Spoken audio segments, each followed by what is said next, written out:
Alright. I got Phoenix up, cashback, free fire, profit sharing, killjoy.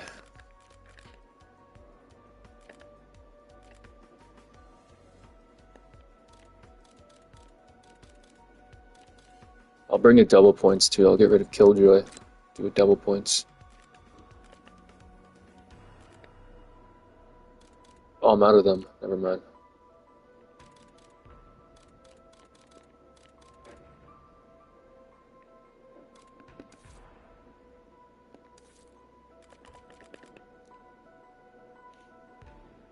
Alright, whenever y'all are ready. I'm ready. All good.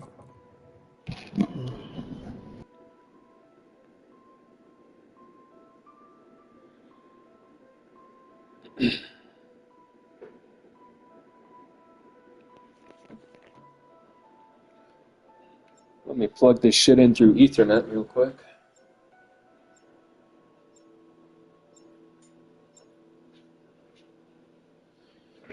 LAN cable is connected.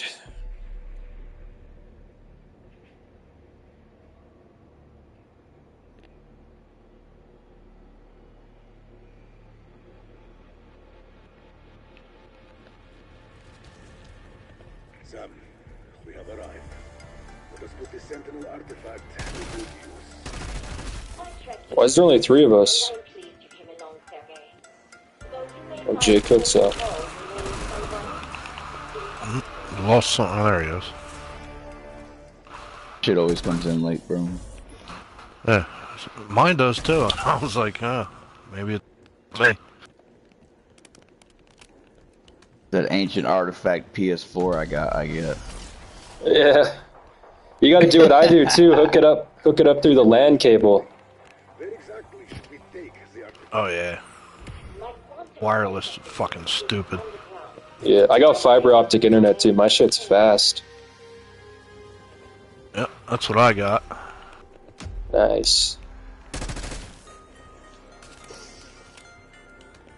I got dial-up. No, I got fucking DSL. The PS5 doesn't even take advantage of it though. It only gives me like 100 megabytes a second when my internet goes up to 800. Yeah, it's the same thing with mine. Like, I got gig speed, but my Xbox only runs so fast. Yeah, it's a piss off. Should be able to download a game in a couple minutes, but sometimes it takes like an hour. Hour? Yep, same here. Damn, yeah. What's that like? Mine takes like 16 hours. You think I'm bullshitting? My shit literally took like fucking 8 to 10 hours to do when I downloaded this. Yeah, you got that 2012 internet. You're like 13 years back.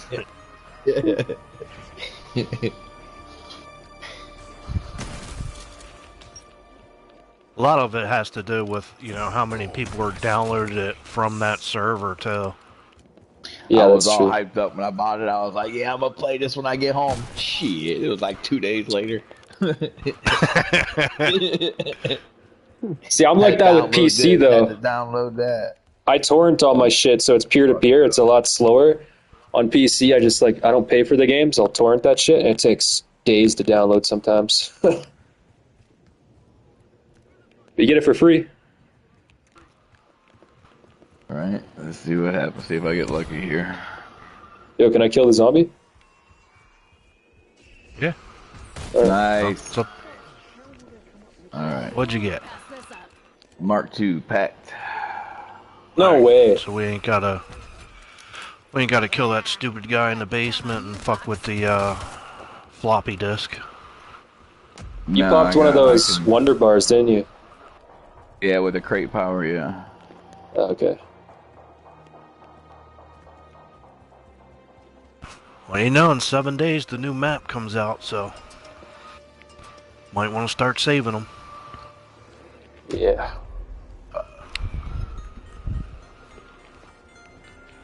I don't want to buy Black Ops 7, but I actually might. Down you go, creepy. I say that about every Call of Duty. I'm like, I I'm was not gonna say, you buying know the you next gonna one. buy it. No, this is Everyone, the I'm like, first nah. Call of Duty I bought in like 10 years. I think altogether there was one I didn't buy. Yeah, I stopped around that World War II game, like 2017. I stopped buying them. Oh, that was my favorite one, man. Yeah, World at War. Oh, World at War is the OG. I'm talking about World War II.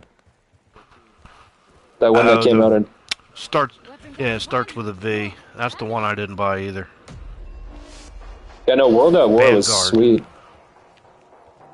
No, not Vanguard. I'm talking about World War II. There was one called Call of Duty World War II. It came out in like 2017. That was the last one I bought. I know I didn't buy Vanguard. Rolling the dice. Yeah, no, Vanguard's a I newer didn't buy one. that one either.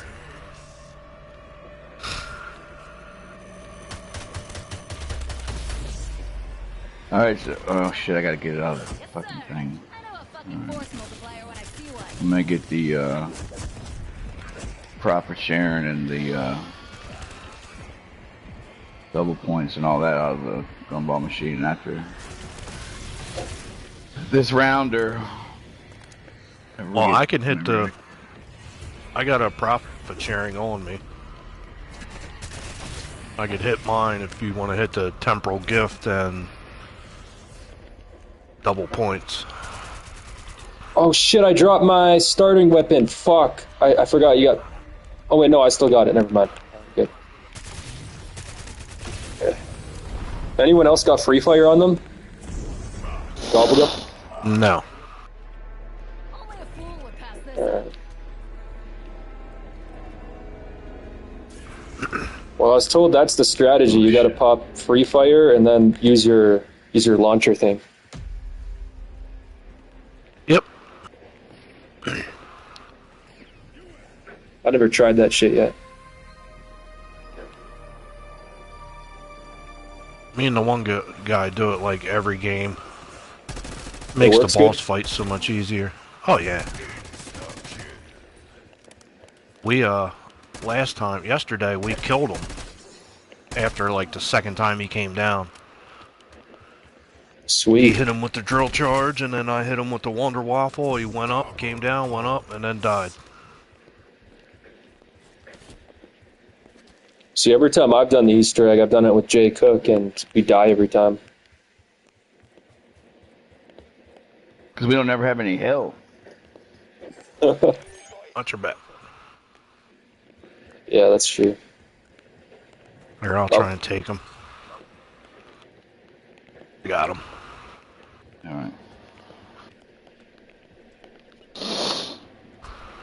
And I got the double points profit sharing. Let me get this temporal gift out of here, and we'll go back here and do it a couple times. Where are we doing it? Spawn? Spawn, yeah, it's just easier. Nothing comes up behind you, you know what I mean? Yeah. Elevator's the best point. Oh, I hate that. The elevator? Yeah. Yeah, Boxer don't You like can't- the elevator. You can't fucking see shit, man. Especially when 4 people are in there.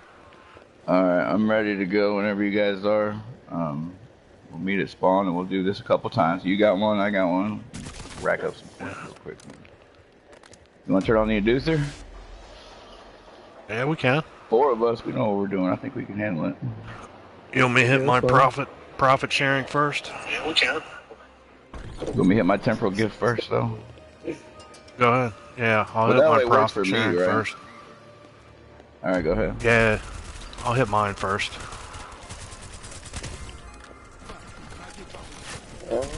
Double points? Right into that one. Yeah, You sure. got one. I don't got one.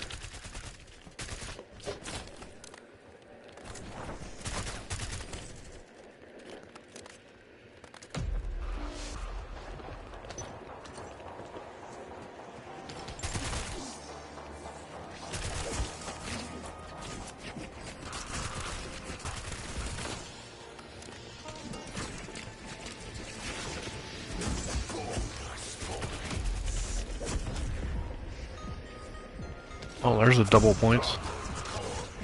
Nice.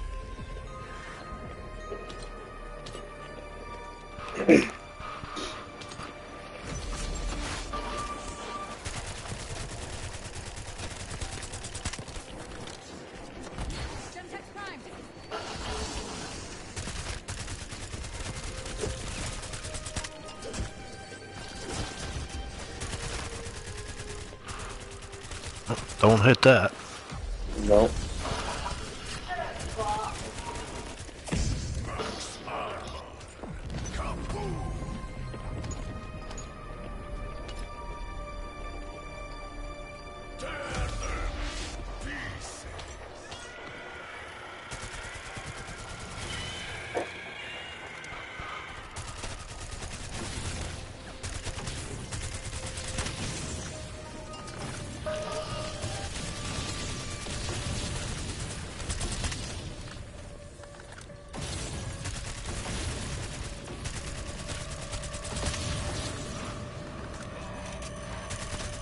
You're getting too close. I'm out of ammo.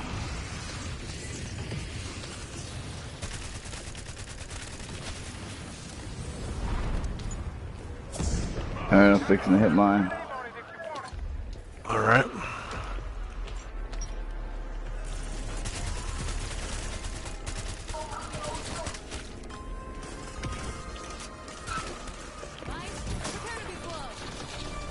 Can always hit the trap too if we get in trouble. Oh shit. Oh shit. Oh no. Yeah, I don't really like that corner, man. Back in the fight. I got you. Hold up. Oh, I can't use a Phoenix up while I'm down? Oh no. Hit the trap. Hit the trap.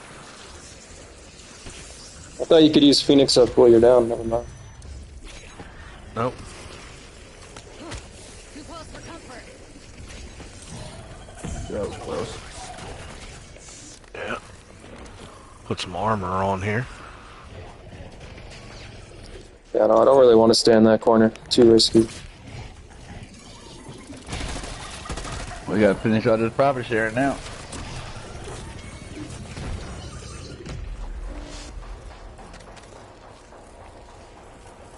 We got over halfway to go.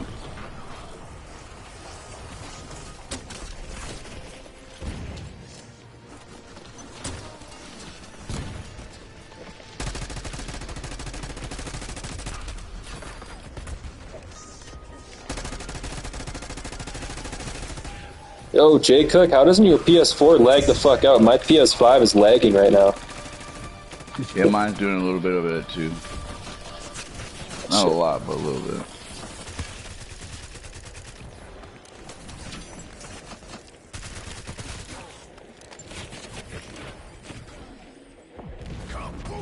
Alright, I'm out of that bitch.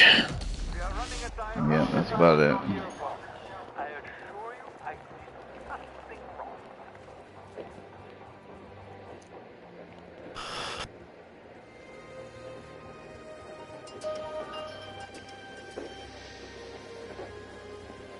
So I just need to waste this max ammo, so I'm just gonna pop this, even if we don't need it right now. I need to get other gums. Man, you can really taste the zinc oxide. Fuck, I got Killjoy. Hold up, I'm gonna pop this too. It's not the one I wanted.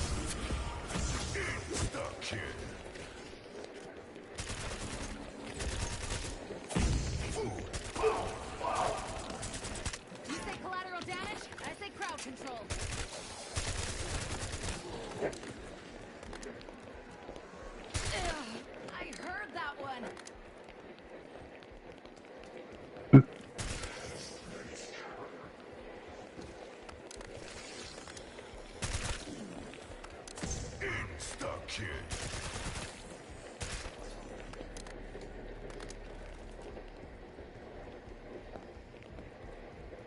Oh shit, I forgot I didn't have my perk.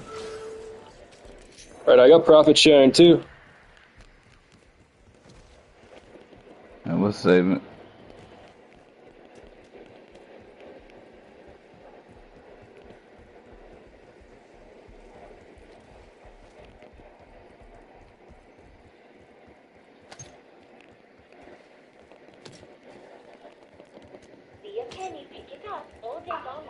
Shit.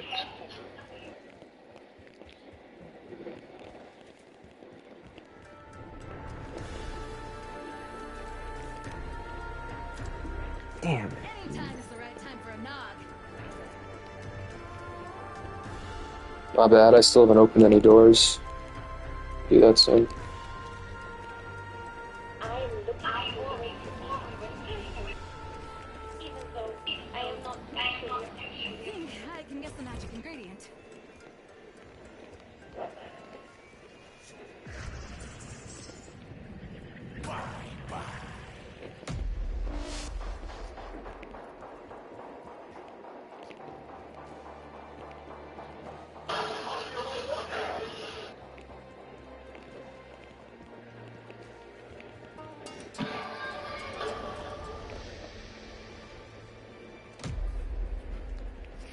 Oh. Hold there. Only kidding. Come on in. Take a load off.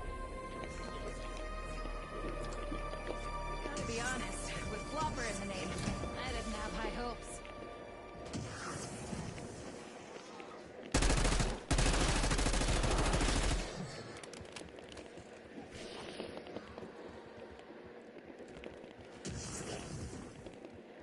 Give me a weapon and let me do my thing!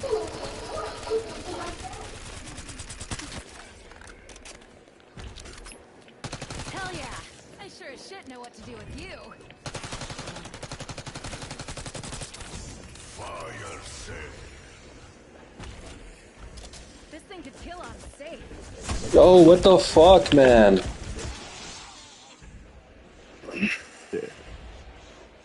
Oh, hell no. Hold on a second.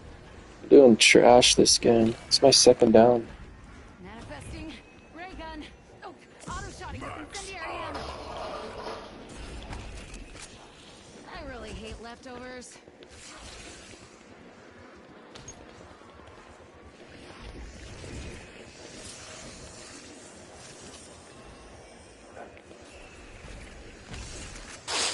Hell yeah! I sure as shit know what to do with you. Better be locked and loaded, or I'm I'm gonna go coming get back with a armor. crowbar. Somebody get the Kaz Yes, sir. canister. I know a fucking force multiplier. Yeah, I got it. So why do we only have one canister? I thought I got one already. Yeah, that's the one you got. I didn't go back upstairs yet. Oh. I just got the canister. Knew I could count on you, Box.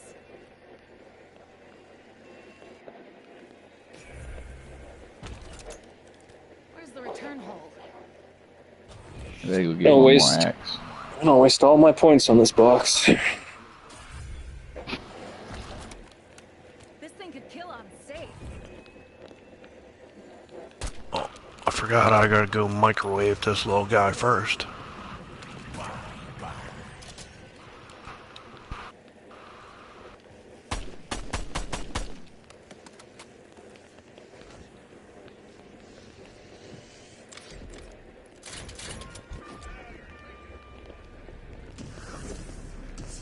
Damn, look at all these guns.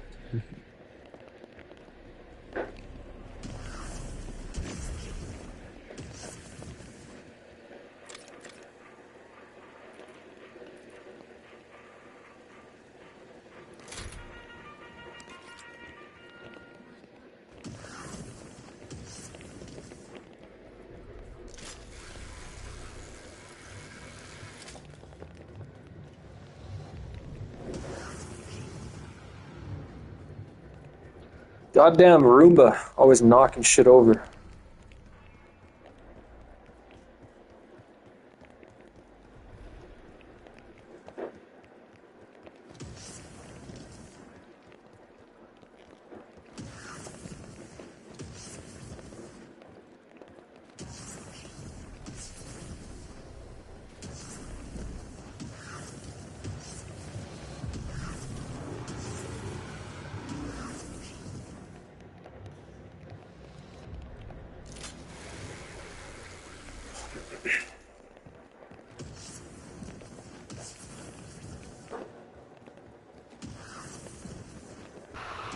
Alright, what canister we want to do first?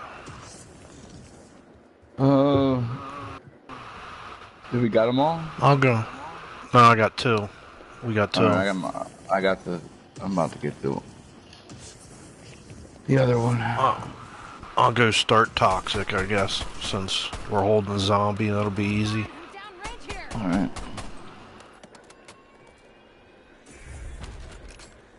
Just great. What a ripoff. Congratulations! Crack the cake! No gambling. I'm playing the odds. That vote has been hilarious. Yeah, knew I could count on you, Box.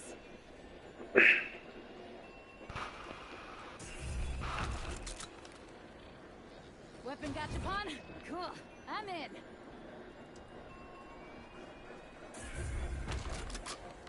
Yes, sir. I know a fucking force multiplier when I see one.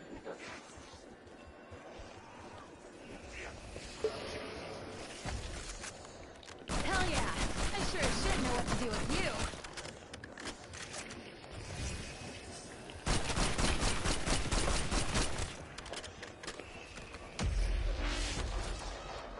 Now that's a summer cut.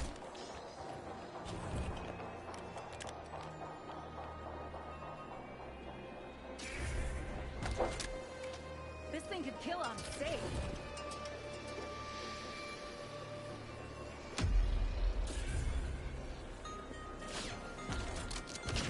Yes, sir. I know a fucking force multiplier when I see one.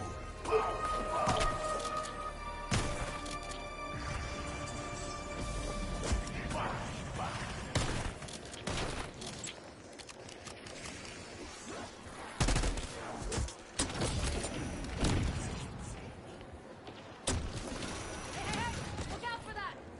Too late. My bad.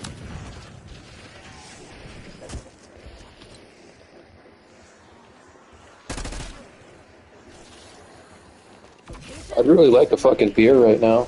That'd be good. Messy, but damn it, it gets results. Should go to the liquor store. The real mystery is how they cram it all in there. Double points. Assault with death machine. Bonus.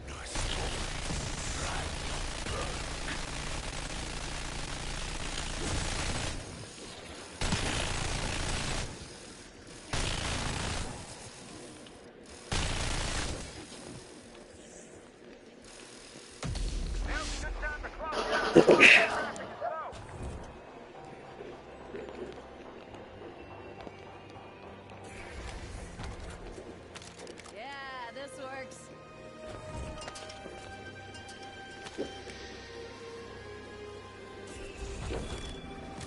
Yeah, knew I could count on you, Box.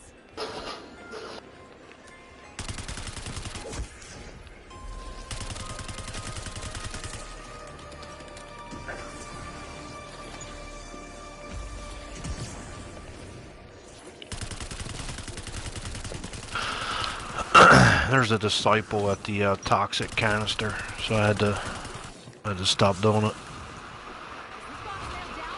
I have an Shit. idea. Come down here and help you. Which one you doing? One in the basement? All right. I'll be in this one.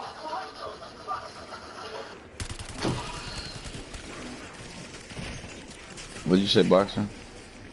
Oh, I thought you were doing the canister in the basement. Stuck here.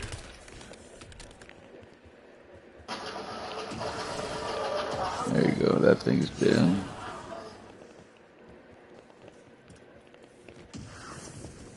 Alright. Start this again. Better be locked and loaded, or I'm coming back with a crowbar.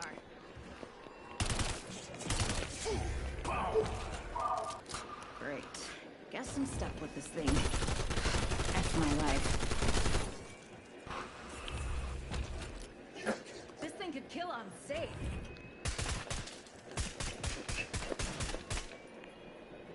Exfil is delayed. I will conduct a flight inspection.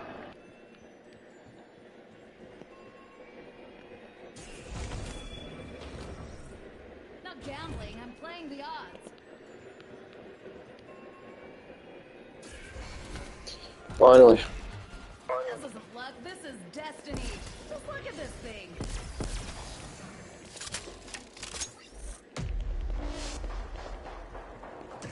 So, can we do my profit sharing? It's up to you. Where you want to do it at? Leave it up to you. I like the elevator, but if you guys want to go to spawn, that's fine. This ain't new regulations. I'd wait until after these guys, though. Yeah, I for mean, sure. where are we going? Spawn? Yeah. Let's do spawn, I guess. There. Alright. Alright. I hit the box like 30 times, I finally got a ray gun.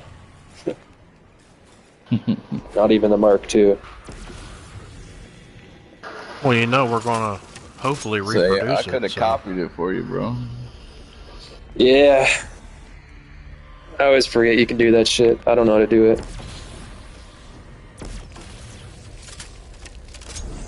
I'm gonna have to drop this fucking thing anyways, huh? Yeah, I mean, that thing sucks.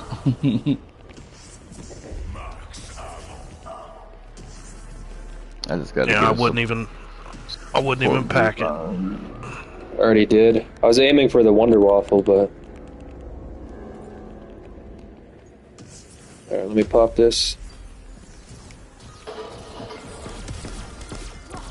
Like chewing on a live wire. Pure energy. Count my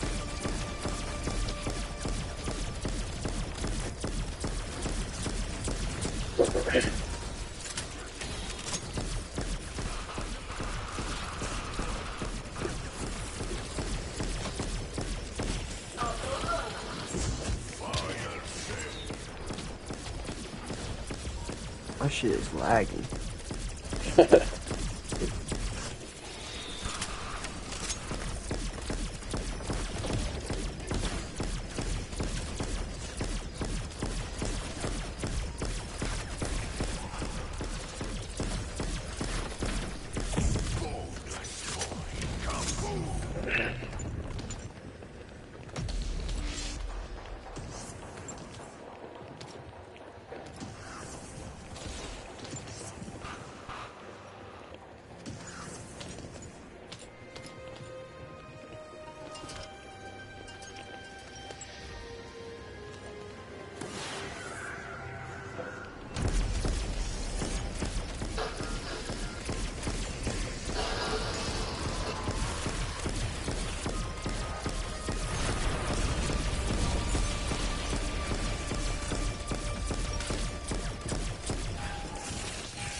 That's fucking crazy.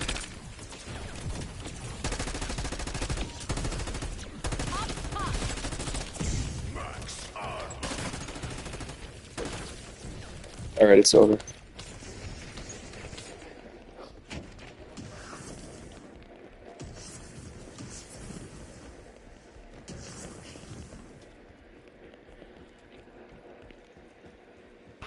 Then we could hit this. See what it gives us. Trial the set out to challenge the assertion. Soon to know better.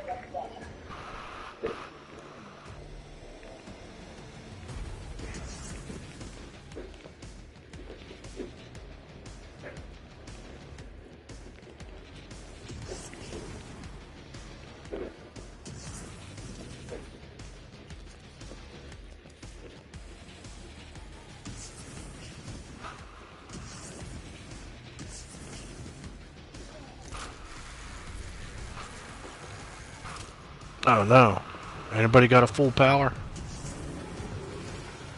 Not loaded. No.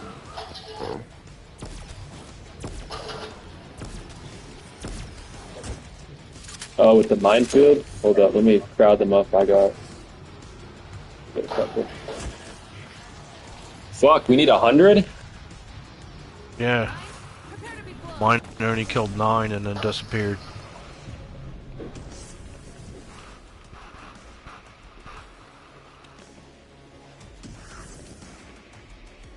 Well, that was a waste.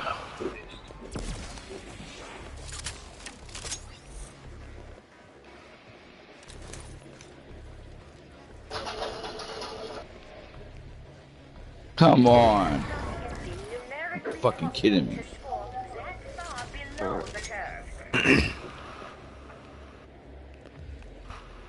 Somebody got him? Alright.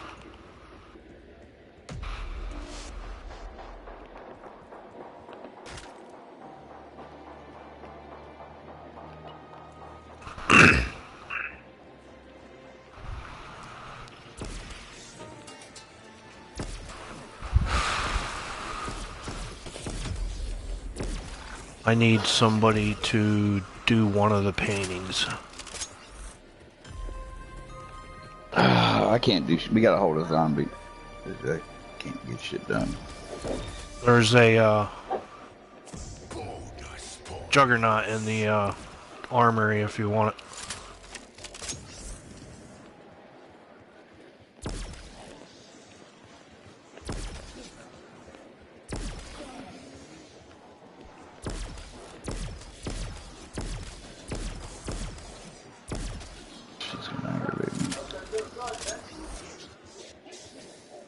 Oh, that'll work. How much time we got? 3 3 minutes. minutes. Alright, that's good.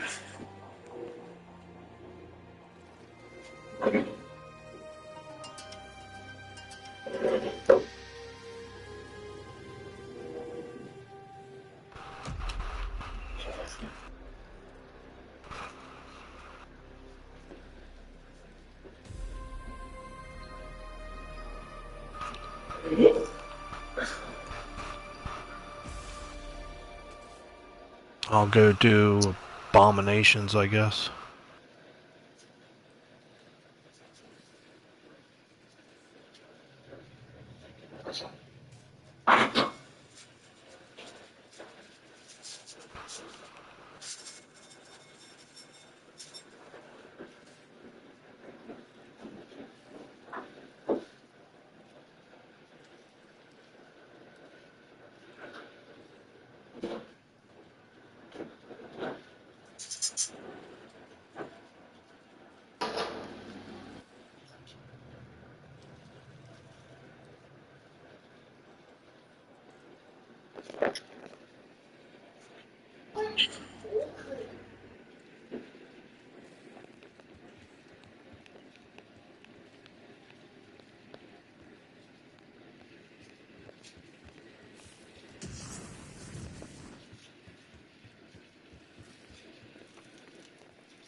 Guy's crowded. Me and the card cheater is stuck on the ground. I guess I'll go charge yellow.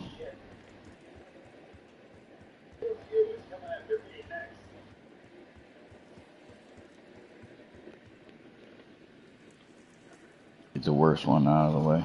You have upgraded your Mark II. It should help you access Colton Hall's liminal spaces. When those local pockets of space-time fractured, they imprisoned the poor unfortunates occupying them.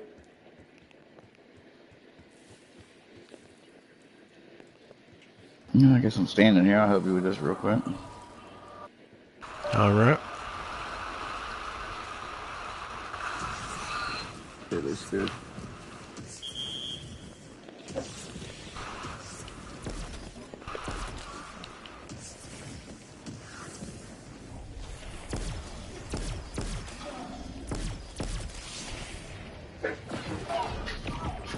Oh, hell Uh-oh. no. Just leave me down and let it go. Finish it. Oh. That's it, just let it finish. Damn. pop this.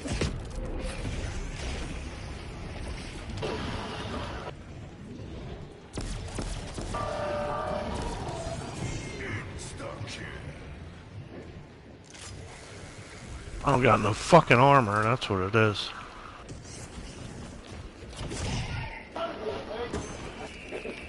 Damn, yeah, me neither.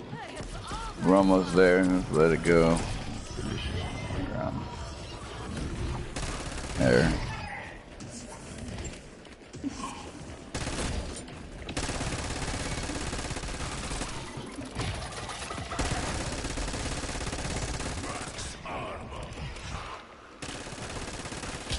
Somebody come pick this chopper gunner up. I already got Mark. a chopper gunner. Oh, I see it. I'm coming. Yeah, but I bought this before. But somebody's gonna need that. Oh, Where you but going? I need that mutant injection so I can Yeah. copy it. Alright. No. Somebody can get it if they need it. Somebody hold a zombie at the end of this round.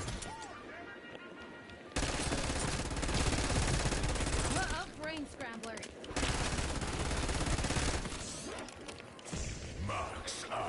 Finally.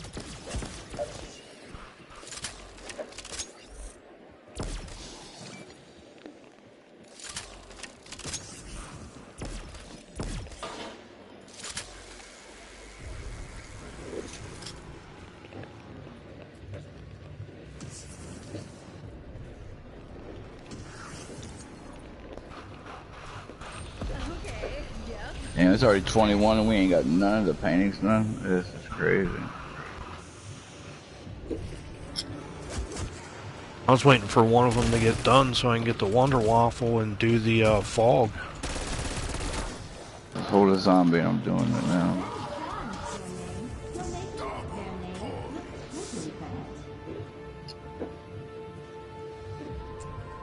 Alright.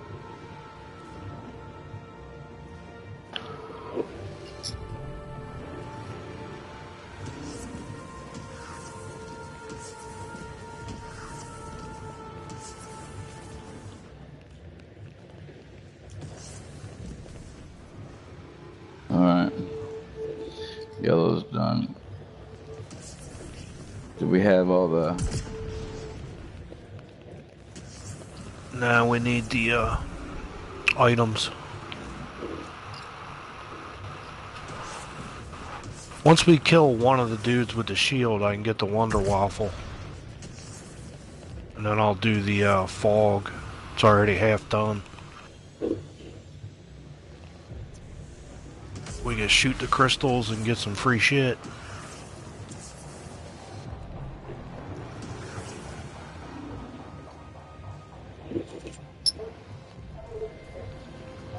Shit.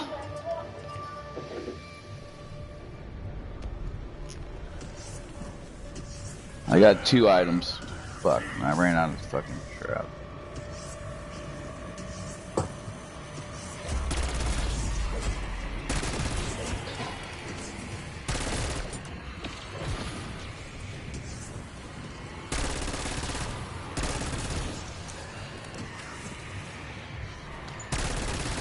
That's what I was looking for.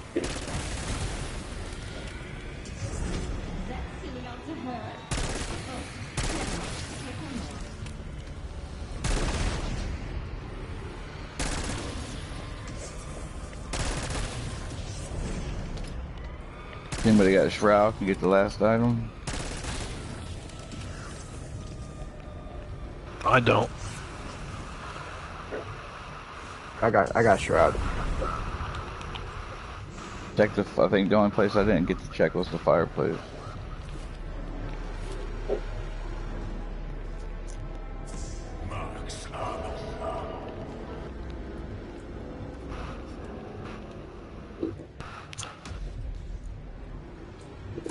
Supposedly anybody can pick it up like for 3 seconds or something. Because it'll stay glowing. Yeah, I got the 2 of them. I'm right by the elevator. wouldn't let me pick anything up.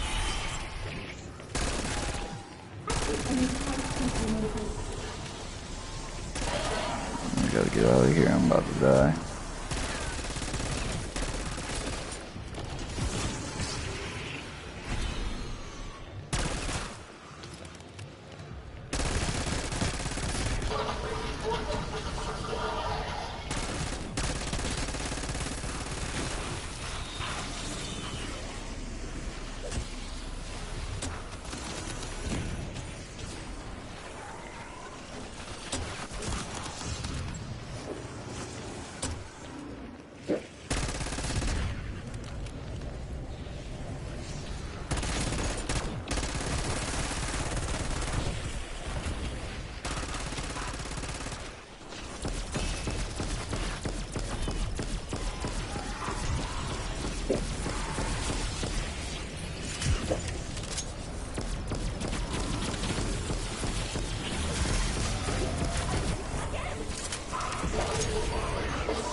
Jesus fucking Christ, dude. I can't get shit done.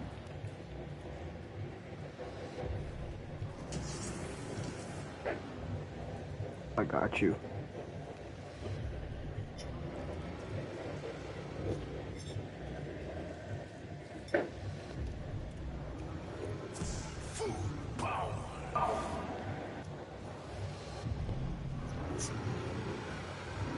I got some zombies over here. I got you. Alright. Alright, I'll go. Fucking hard to revive people. I'll go do the snake pit.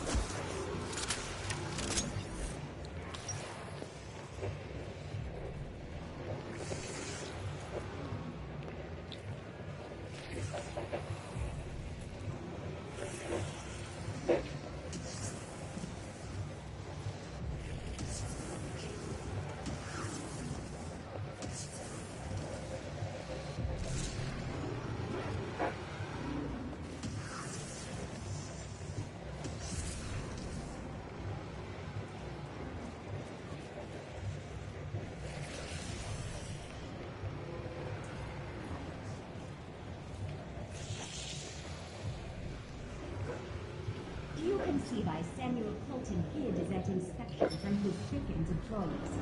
He wanted lost his house, and the collection he filled it with.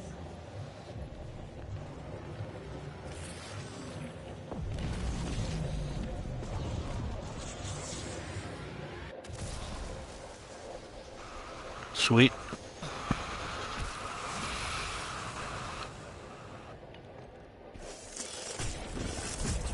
There's the Mark II, if anybody wants it.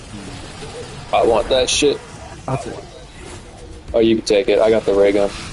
Take the next Everybody one. jumped on that motherfucker. We'll make another one.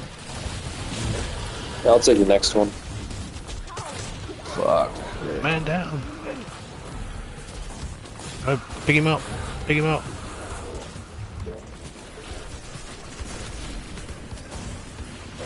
Ah, fuck. What the hell? Is it ether shroud?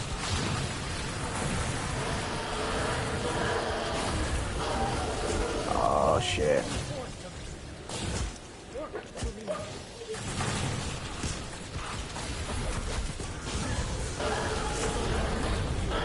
God, gosh, I hate this gun so bad. Hello. Not sure if you can hear me. Anybody want this Wonder Wall? Can't listen in. Oh, I'll take that. What? What? Let me go shoot the guy in the fan in the basement.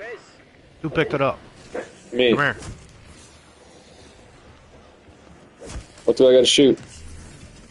Come to the elevator. Yep. Up by the down by the pack. I'll show you. How the hell did you end up with that, man? I've been trying to get that all game.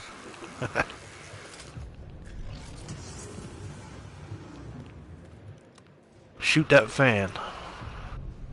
Alright. Watch the little guy go up in it. Alright. Now I'm gonna go get my Wonder Waffle. And then I'll buy my chop. If anybody has a chopper gunner, you go to the front of the building and shoot all the chimneys on the building. Alright.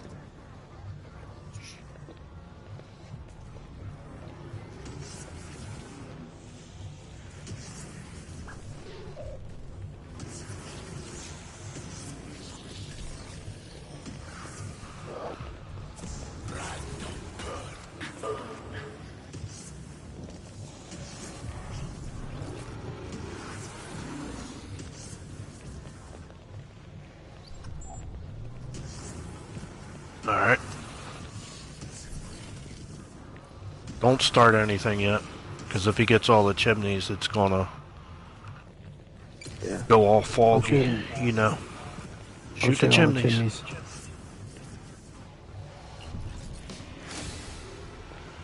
Alright. Alright, There's a everybody zombie should... running around. Don't kill him. Yeah, I think he followed me. I think I got Did you get them all? Yeah. Alright. Alright, if you go outside, it's gonna go all foggy. Yep. Yep, here we go. You gotta shoot all the crystals as fast as possible and it'll give you shit.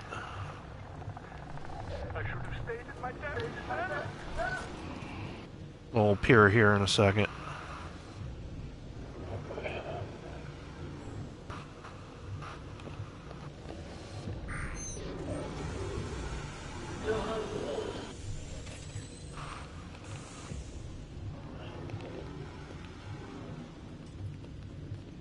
And they're back at spawn and stuff too, so.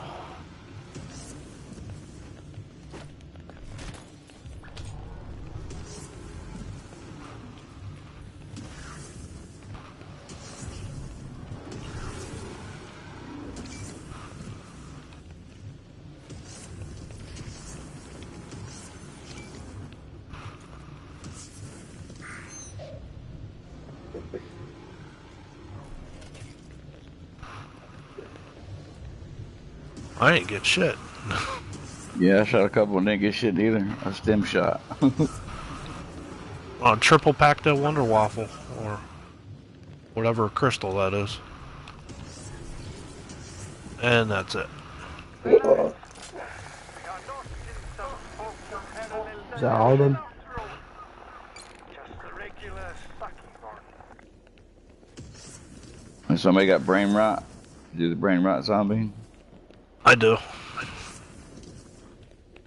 I'm going to charge blue now. Well, while we're still holding the zombie, let me do this first orb. Alright.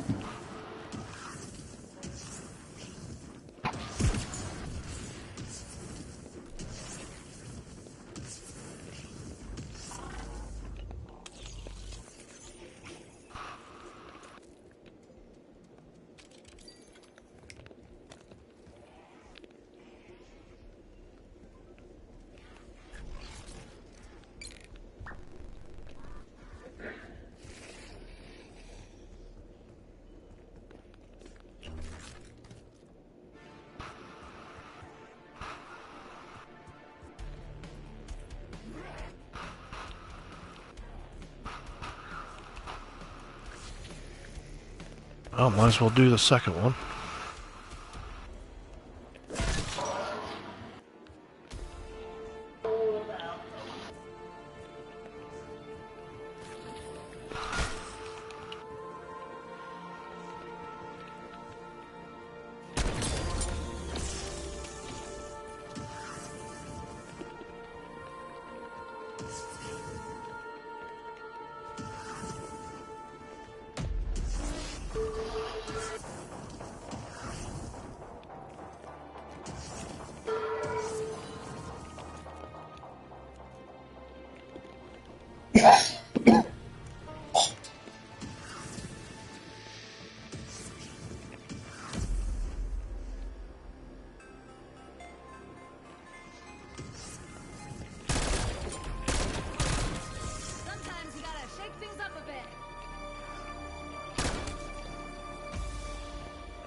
Are you good? Not yet. Not yet. I might not get it. Alright, go ahead.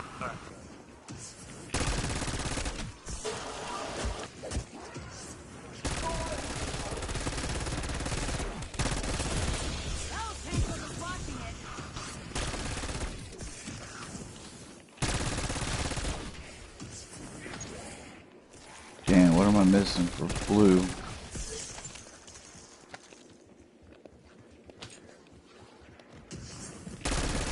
So Jake, when you get all those gobble gums, you just buy them, right? Like with money?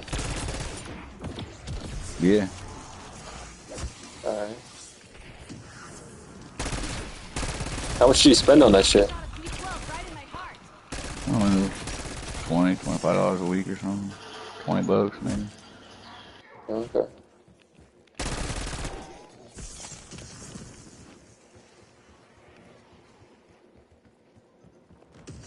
Oh, we haven't got the essence bomb yet, have we? I already blew it up. I did one of the doppelgas down there.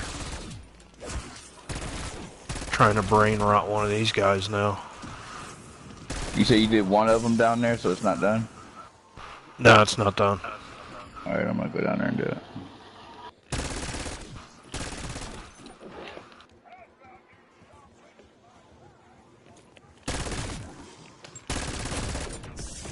I know I brain rotted one. I didn't see him jump over the counter though.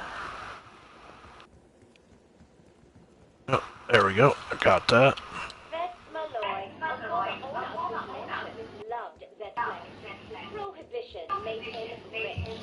If you're holding these guys, take them outside for a minute. Alright. So I'm gonna do this last orb. I don't want to kill them. They're all after me.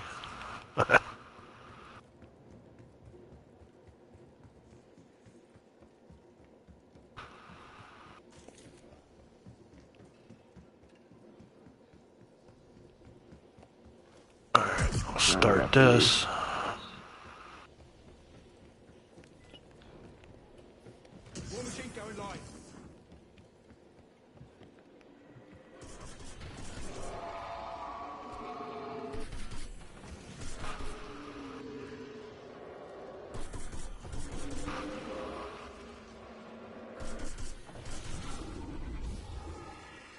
Alright, there's 2 Wonder Waffles.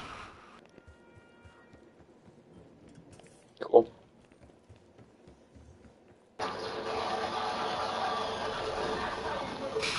I'll grab that and come help you with the last canister.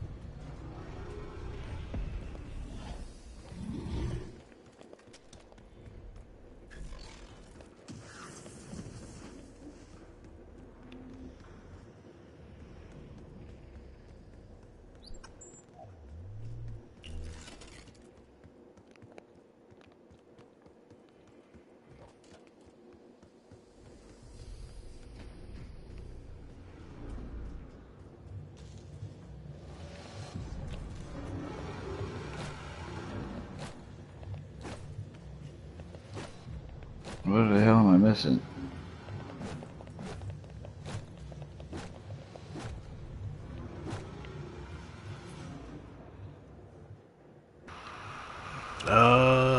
Let's see, maybe hit this one.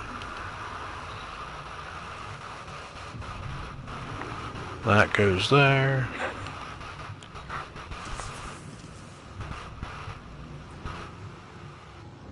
That's to that one.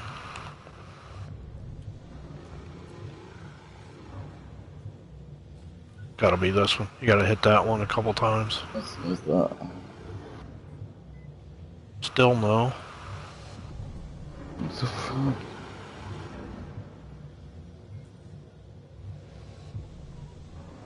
Huh? What's going on there? Come on.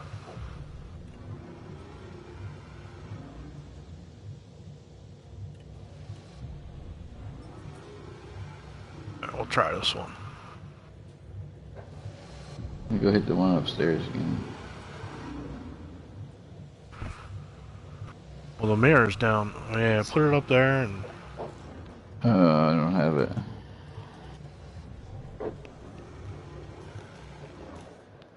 You get it? Now you do. Alright.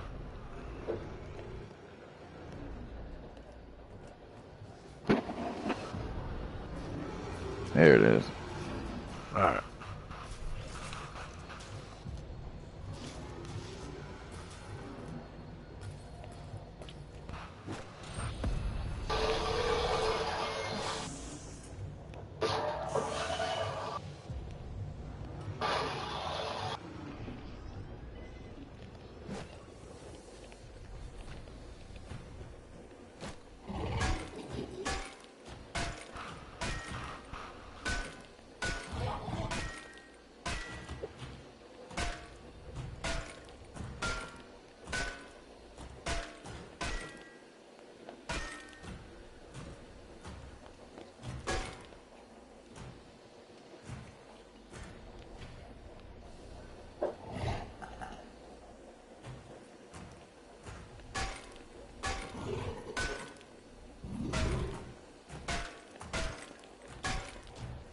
Let me get another,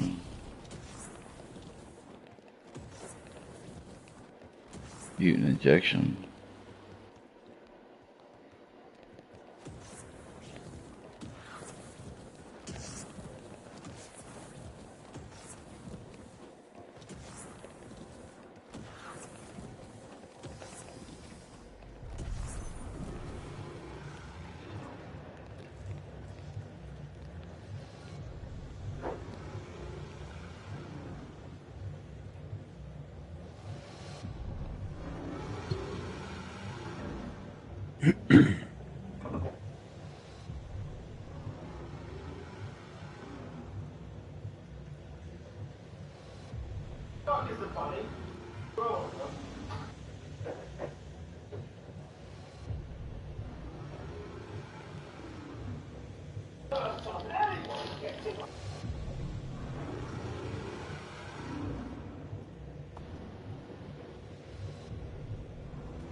Alright, who's else got the Mark II and what color ammo you got?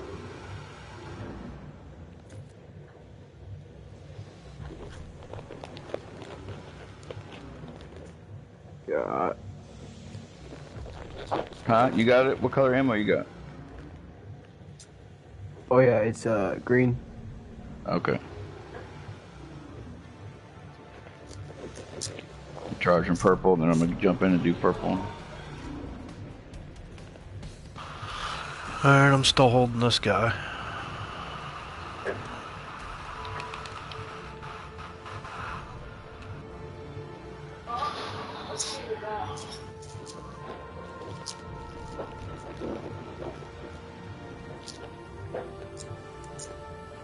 Damn it. I'm almost out of damn ammo. I ain't gonna have enough to finish it. Son of a bitch.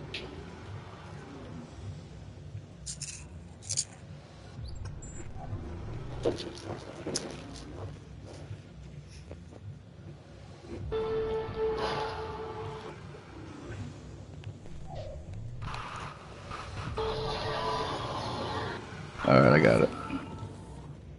Grabbing the wine glass.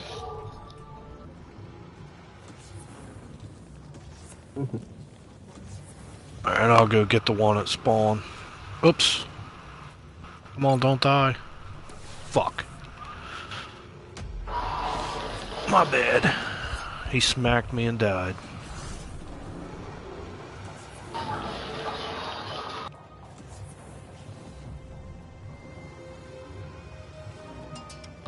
That one's done.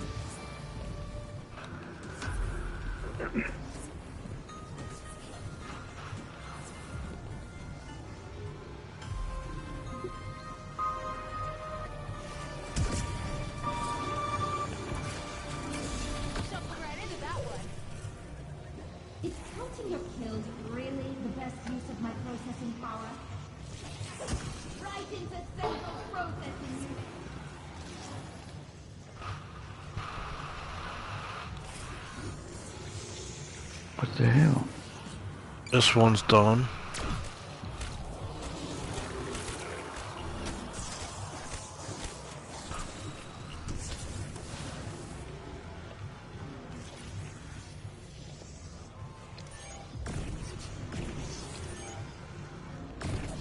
Yeah. Fuck.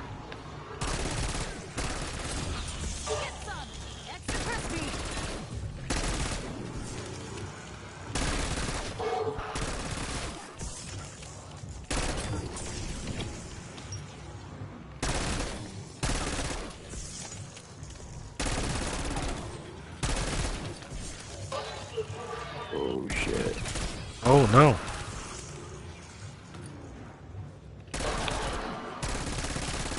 Oh shit.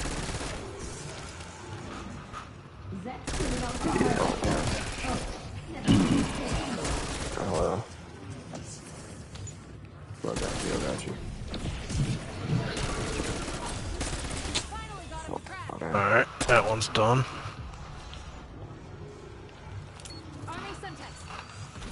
Can't get this.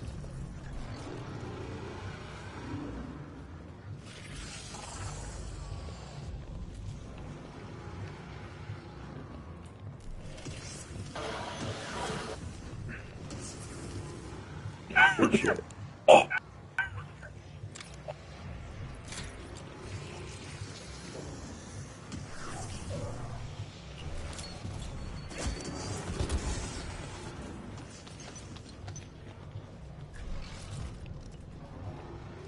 Tossing Semtex grenade.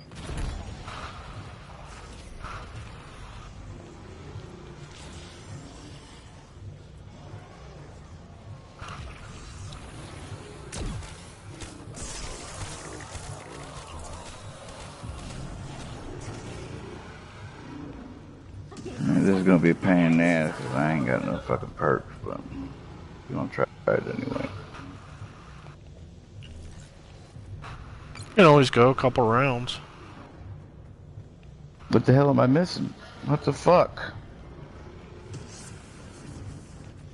Oh, you gotta get the claw. Oh, the fucking save. No, it's not even coming up. It's 30, 27, 55.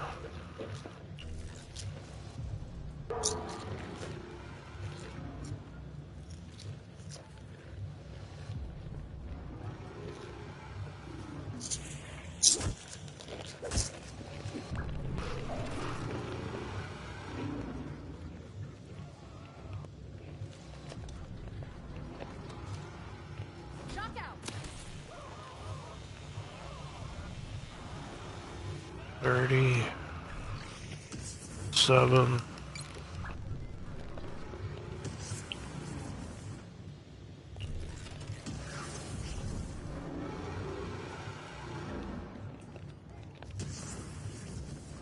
Come on. Pick it up already. I'll got a zombie over there. Mm-mm. Yeah, I got one over here. Used to communicate with the darkness battle. This I assume so because Alright. You can drop the Mark II again if anybody wants it. I'm good. There it is. Do we need it? That's up to you. No. Somebody better shoot this guy. Shit.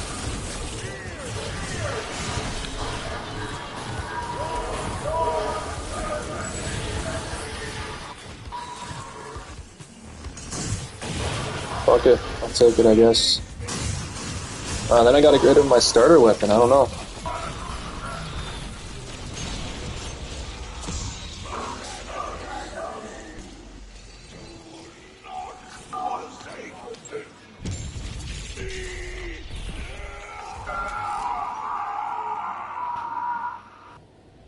You didn't tell Sam I contacted you. That was wise. Wiser still if you stop doing her monkey movements. You don't understand what she's really up.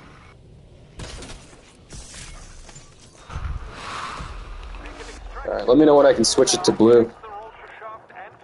You can switch it. Okay.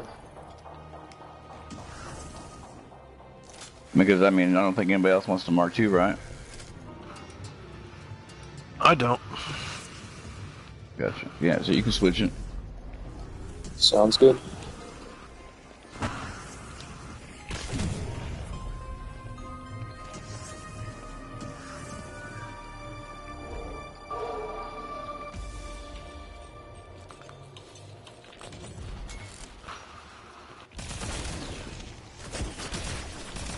Back to the grave.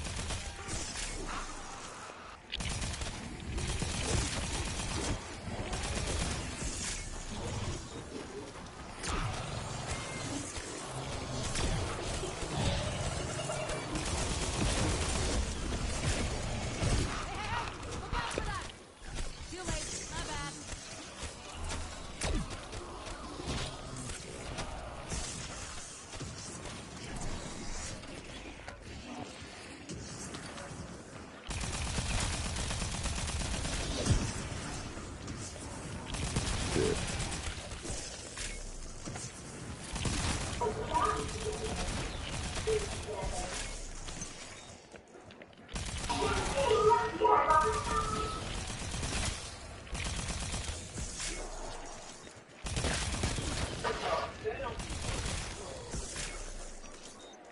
Too many zombies.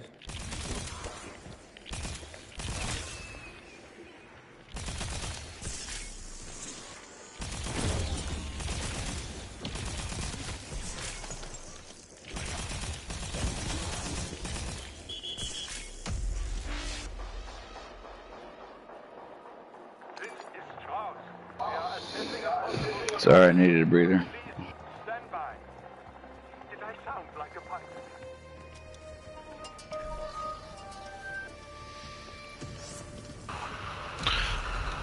I got a Sam trial.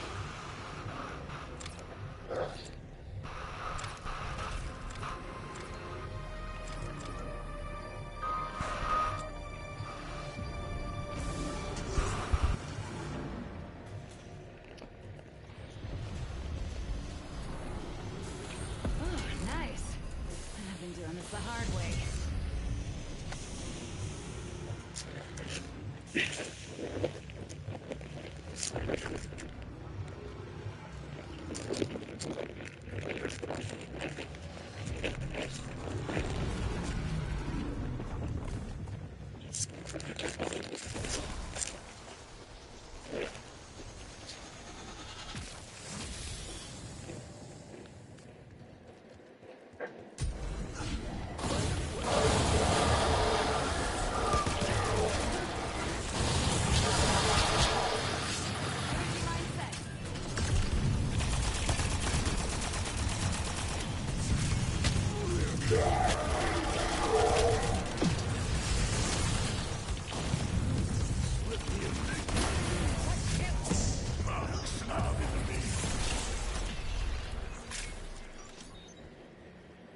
Despite Yep, my there it is. you have empowered the artifact. Now, you are all I just need spending cash, really. it is not too late. I need my other armor plate. Twice before giving it. Oh, I need that too. About 500 more The yeah, central salvage. artifact absorbs the screamer materia. Bring it to the mainframe chamber. That'd be about it for me. Exodus return is at hand. Get my near death going. We go get that revive first.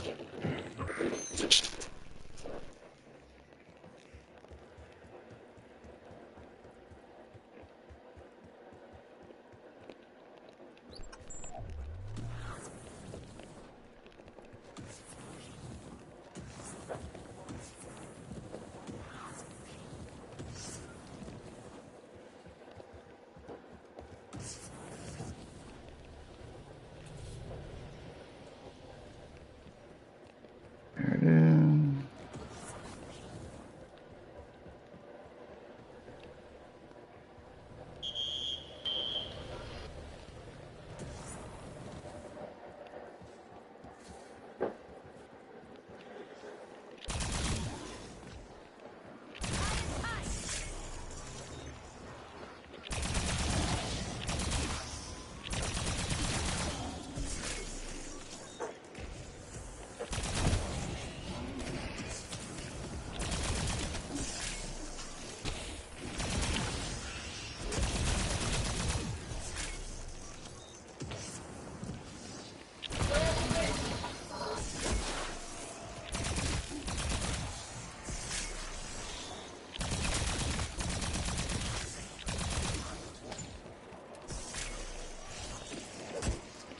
Cas grenade up here if anybody needs it. I'm good.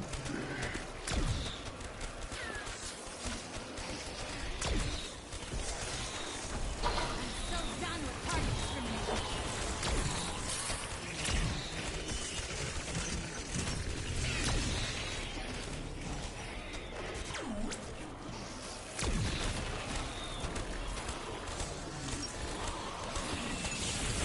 Those people just watching it.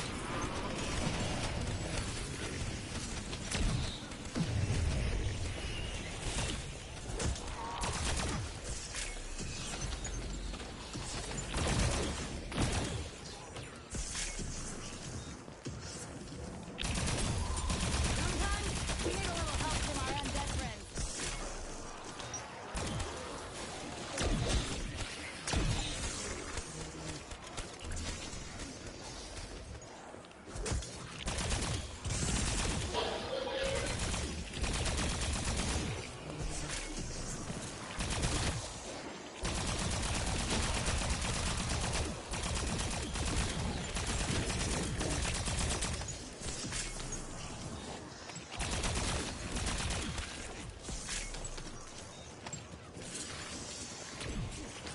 Oh! Ooh. Hold on, I need to use this anyways.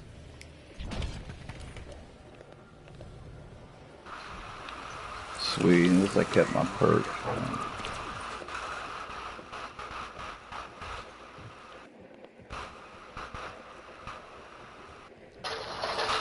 I'll have to get another one now.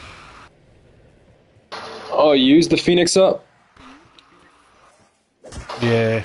Fuck, I was using that right when you used it. I already ate it. Mine went away. Yeah, mine You didn't. should have kept yours. Yeah, no, I did Yeah, keep you mine. still got yours. I need to get rid of it though. If you want to keep your Phoenix up, take to the balls. That way you can pick up somebody and they don't lose their perks. I guess so. I wanna get that profit sharing going though too. I need to. Here, I'll use a killjoy. I just didn't pick one up. I could have got one. All is ready. Give it to me. There's no time to waste. Get my 3 plate. Oh yeah, that's what I need. Tasting bad. What's it do? What was that? What? How the hell did that happen? I didn't even fucking go to hit that and it hit my near death.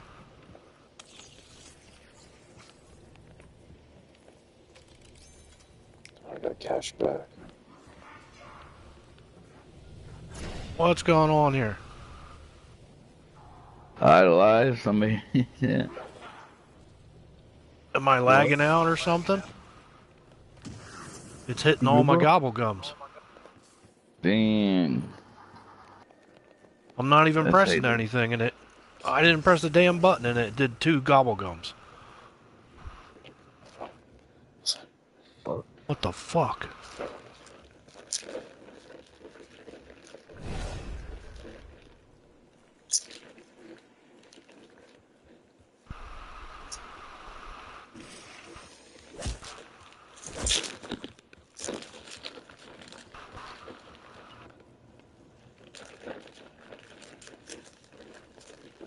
I never had that happen before. That's crazy.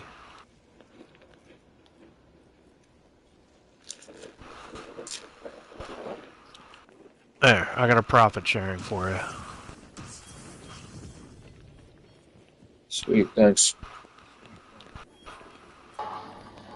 I mean, we can do it back here at the tables. Yeah. Since we're all here. Yeah, go ahead, whatever you want. I'm ready to go. Alright, there we I go. just need a little extra cash for ammo, but other than that. I'm gonna have to get another gobble gum now. 2 more.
Damn it.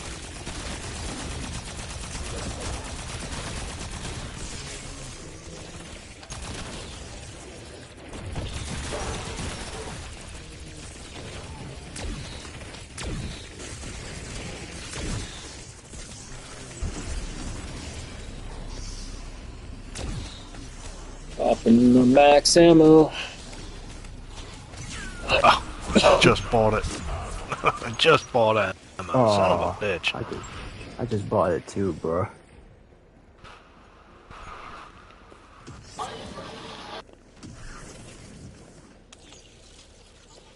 Even that shit happens sometimes. Okay, I got us another profit sharing here. Alright.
That makes things a little easier.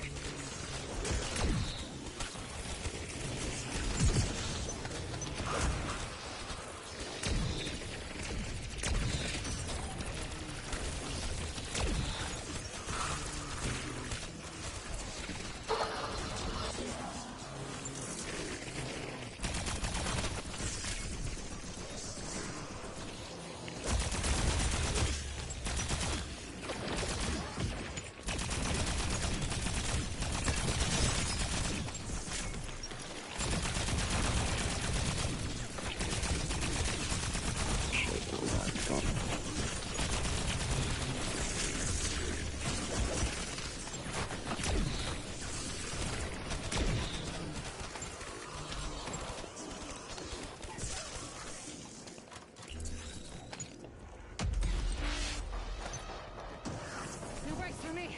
I'm killing it.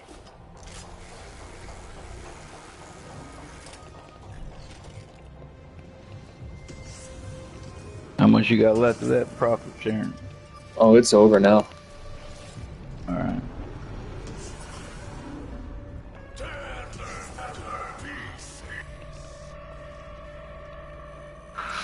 I'm good to go.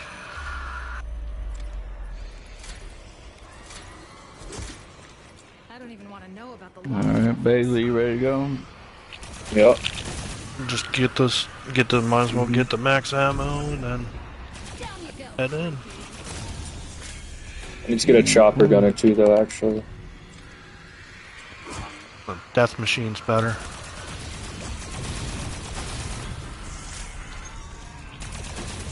Should I switch out my chopper gun?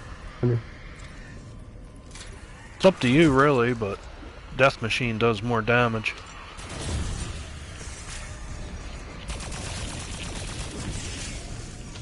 Might get a death machine. Say so, man. I'll get Death Machine too.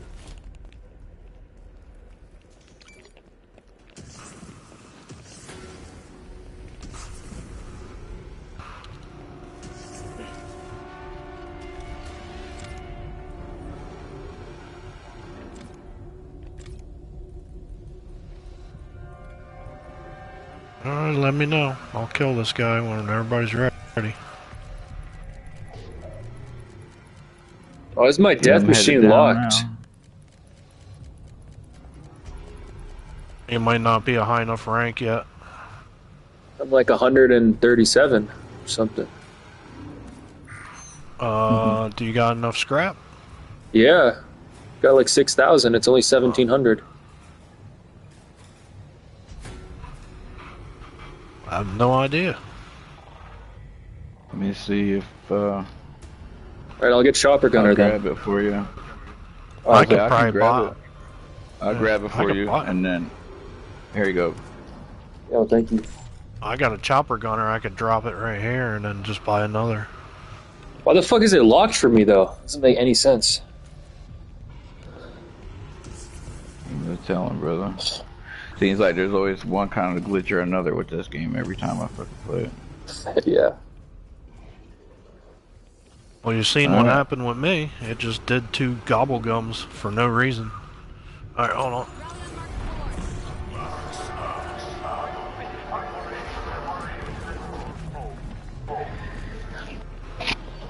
Oh fuck, I didn't even max pack my guns. My bad. Shit.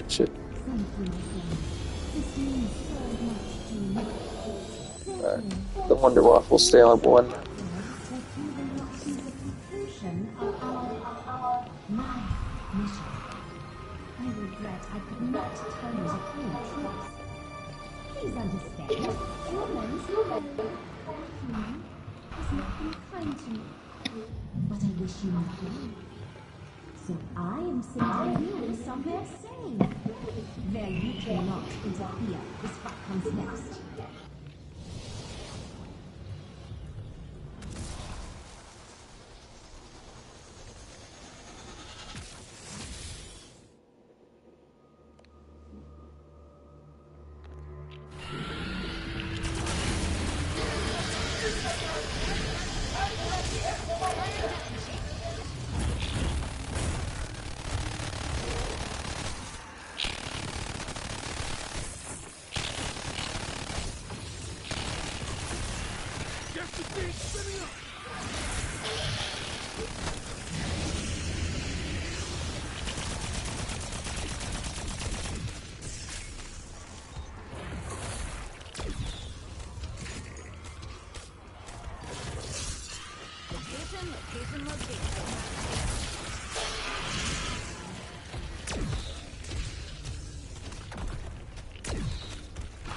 I would have saved his perks.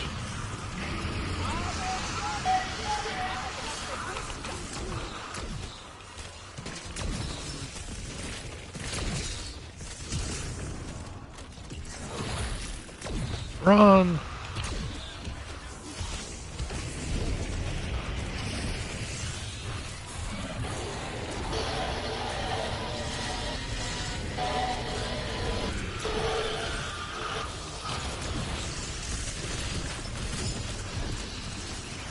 You say collateral damage? I say crowd control.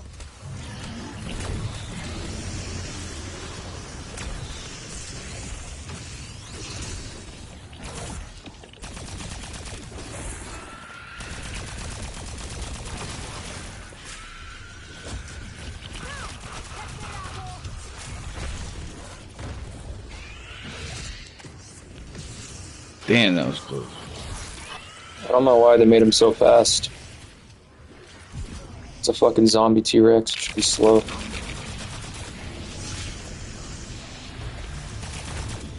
At least they gave him the stiff little arms.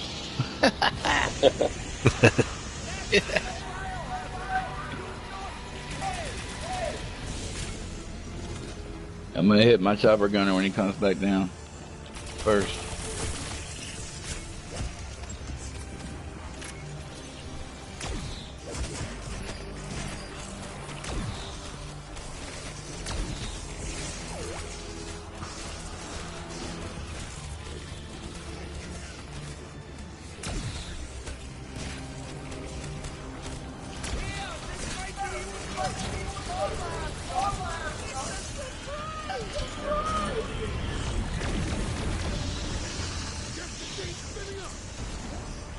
Oh, I didn't mean to do that.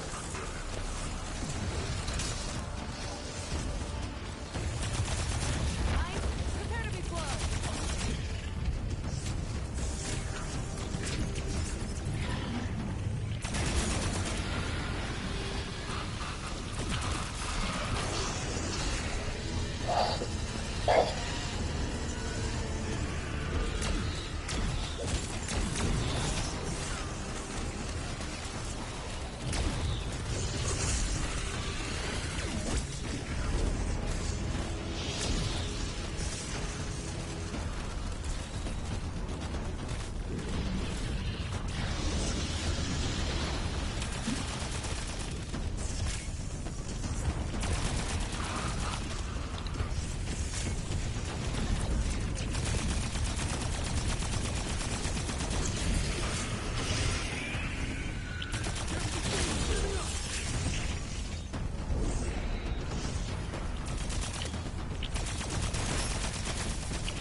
Oh no. Hold up, I got a Phoenix up.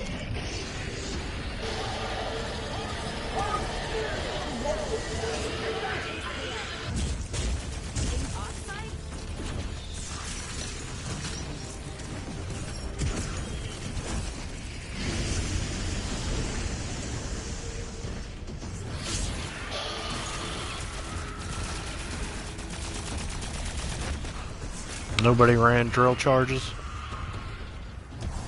No. Oh, I got rid of them for the Mark II.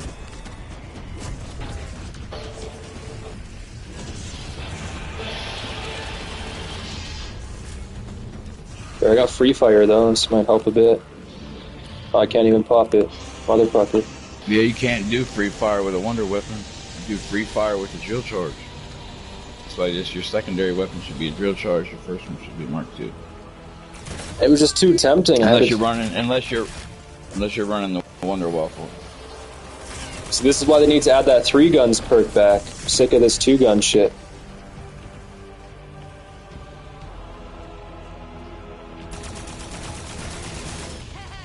That makes things a little easier.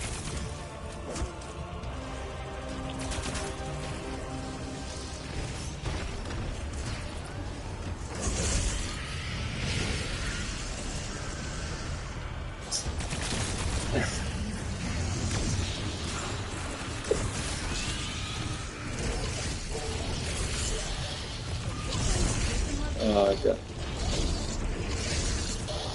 Come on, run. Ah. I got my near death on. I'll get him.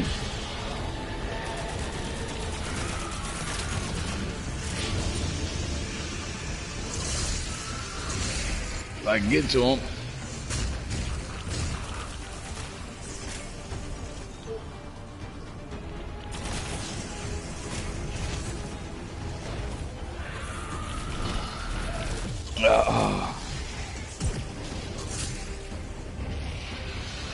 Is there still a near death on? Oh, never mind. Yeah. I just hit my Phoenix up. I'm gonna die again. Fucker.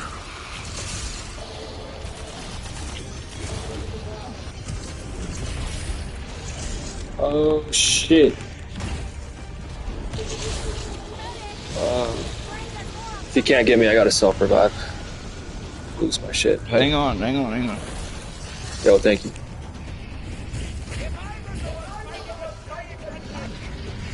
I had to hit my fucking ether shroud again.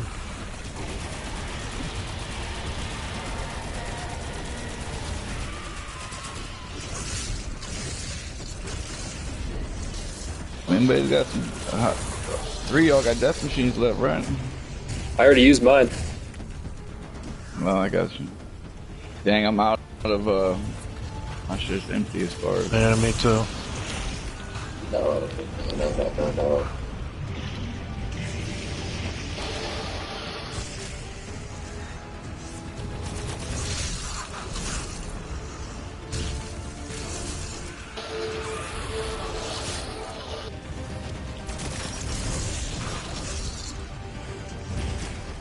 Come on, don't die.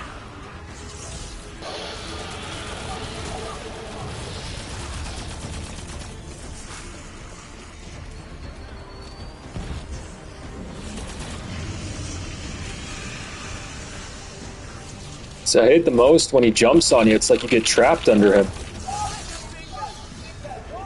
Yep. Did I get you? Ah. Dang it.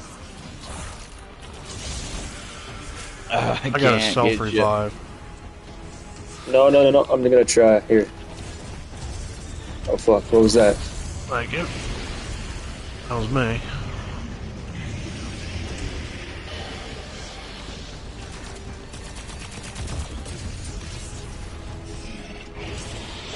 I'm gonna death machine him as soon as I get one of my ether shrouds back.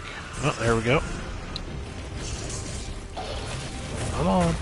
Death machine.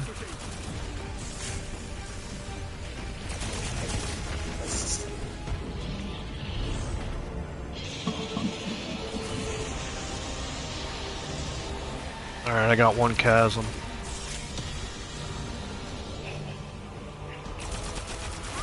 I need some fucking armor.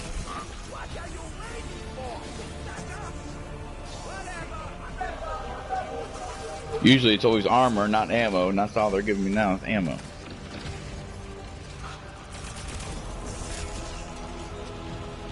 Yeah, when he comes back down, he's gonna be hard. This is when he gets like really hard. Anybody got an ether shroud? And we'll just death machine him? Nope.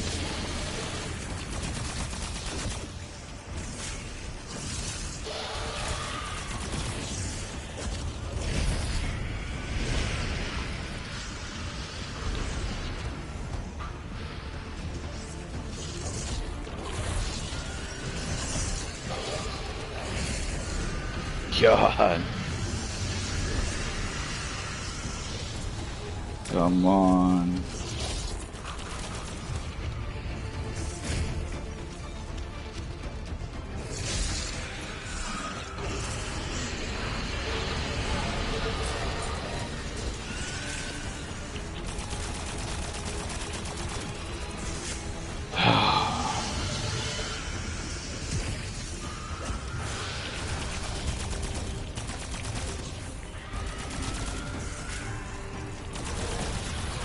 No! Fuck. I got an ether shroud now, too.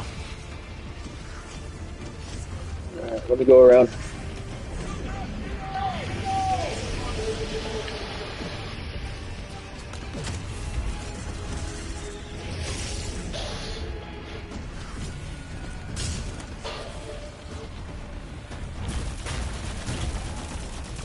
Oh, he's doing that tail slapping that's thing. it from... Yeah, that's it for my death machine.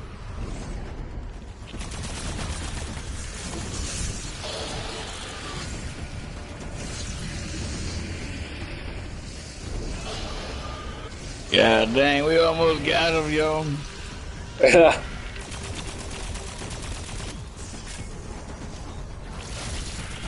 I got a self-revive, so if you can't get to me, don't fucking sweat it. Oh. Somebody's got me. Oh shit. No, I don't got a self-revive neither. Yeah, I think we got this.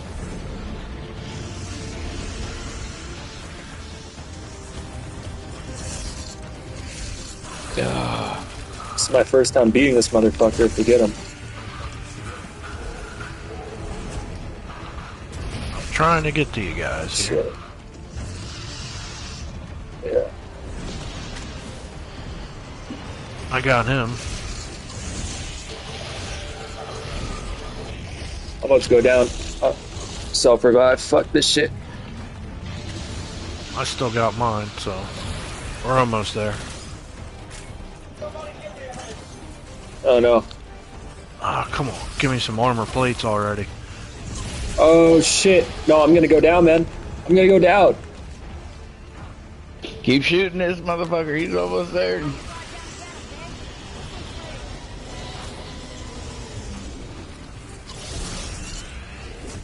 He's right there, bro.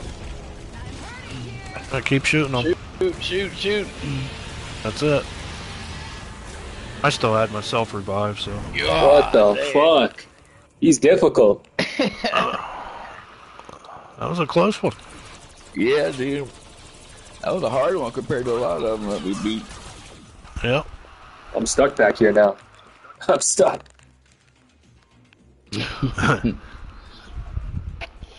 So I'm exiting, y'all. I gotta get to work. Yeah, I'm gonna back out as well. All right, y'all. I'll see you later. Alright. Talk to you later.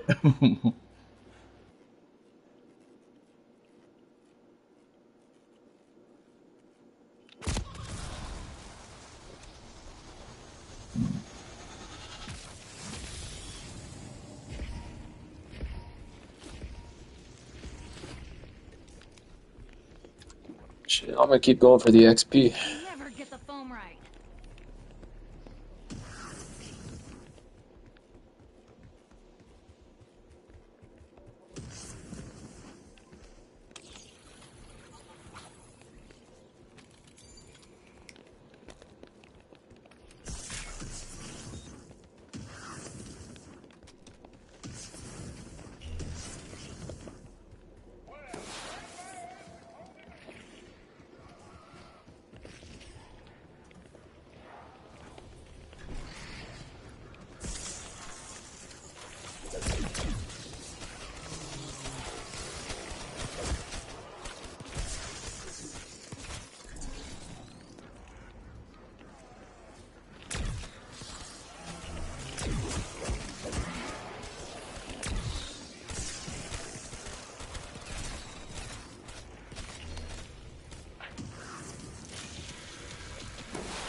smell is worse.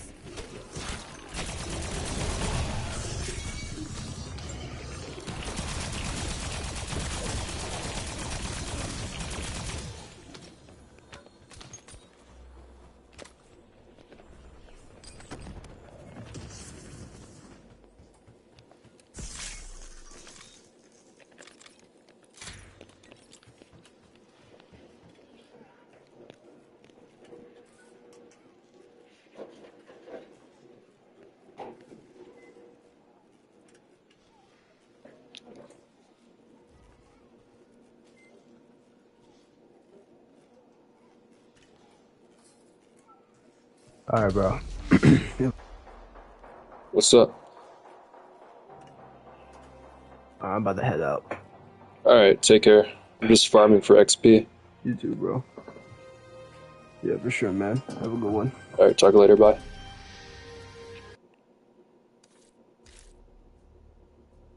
Oh shit, you can't go solo. I didn't know that. Whatever.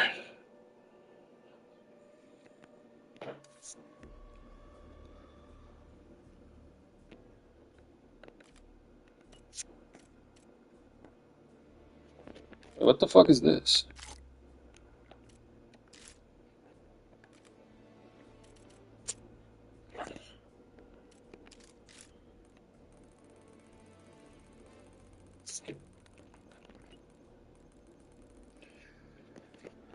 Oh, chill.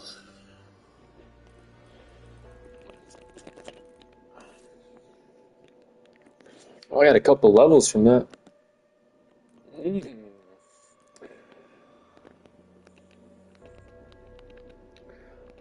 Got a couple levels. Okay, so I'll do some solo shit now.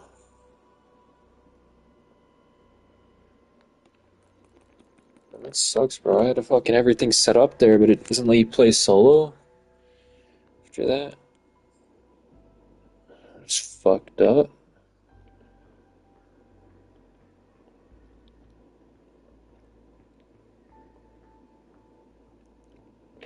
Spend hours on that shit, then if your lobby leaves, they don't let you play alone. You fucking cancel it. What type of bullshit is that? No reason. That's unacceptable. There's no reason for that shit. None at all.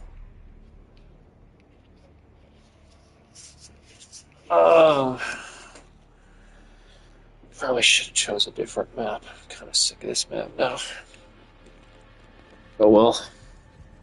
Well, kiss my grits. We finally made Do a little farming, I guess, for XP. Call it quits.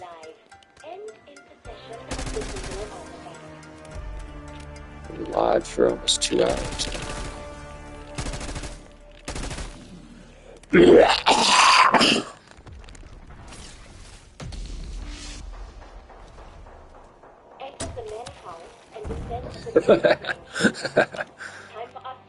Not talking to you, Aslan. I am not talking to you, Aslan. Switch it off. None of us have seen a shower in weeks. Aslan, shut the fuck up, Aslan. You must shut the fuck up. Yes, you must shut the fuck up. You understand me, Aslan? Shut your bitch ass cat ass up.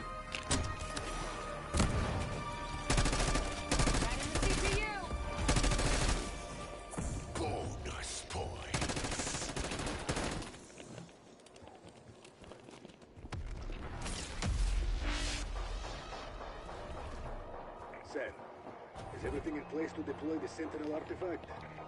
Almost, Sergei. We are still a few steps short of our shared goal. The restoration of Agent Nexus.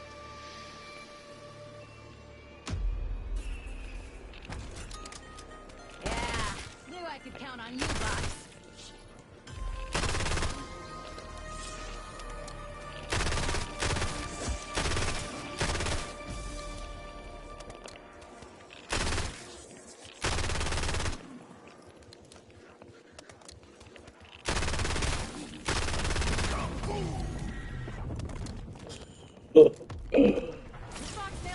I have an idea.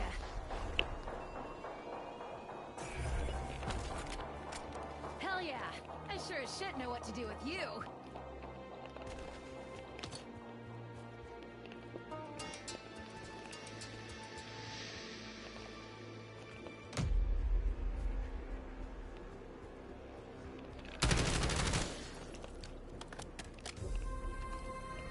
Manifesting. Ray gun. Oh, auto JD Vance.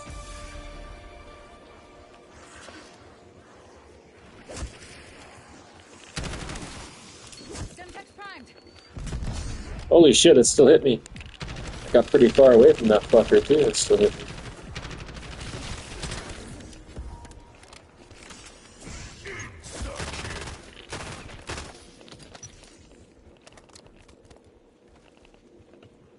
Okay, I'm about to scrap this gun, not getting anything good. Yeah, fuck you. Fuck you.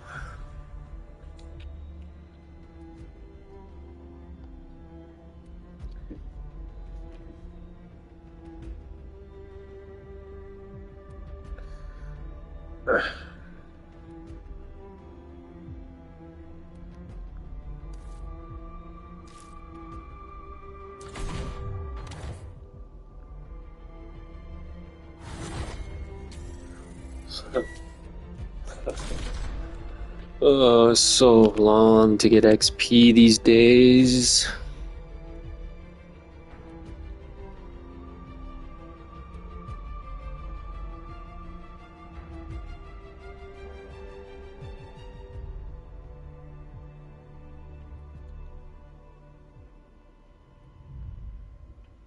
Make that shit bleed, bro.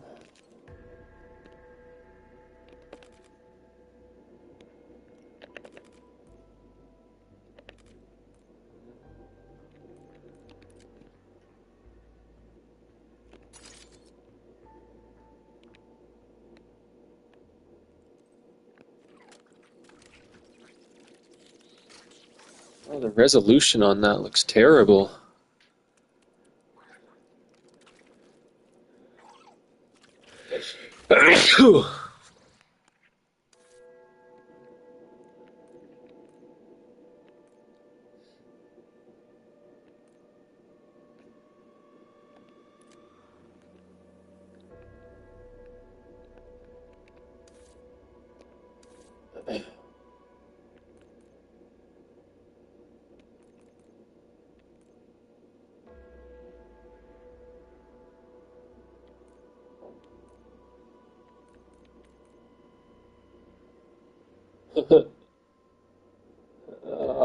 What?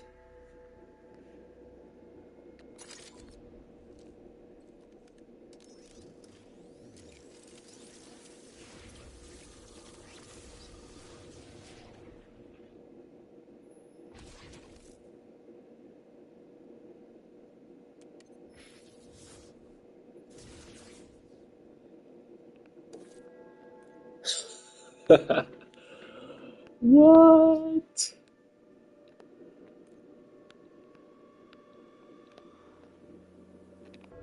Nah, I don't need that though. I don't even need that. Like, what? Let me choose my operator real quick.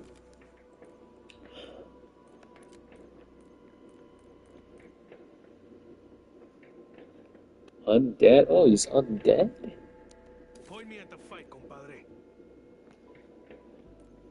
It's like the same skin with the male version of the undead.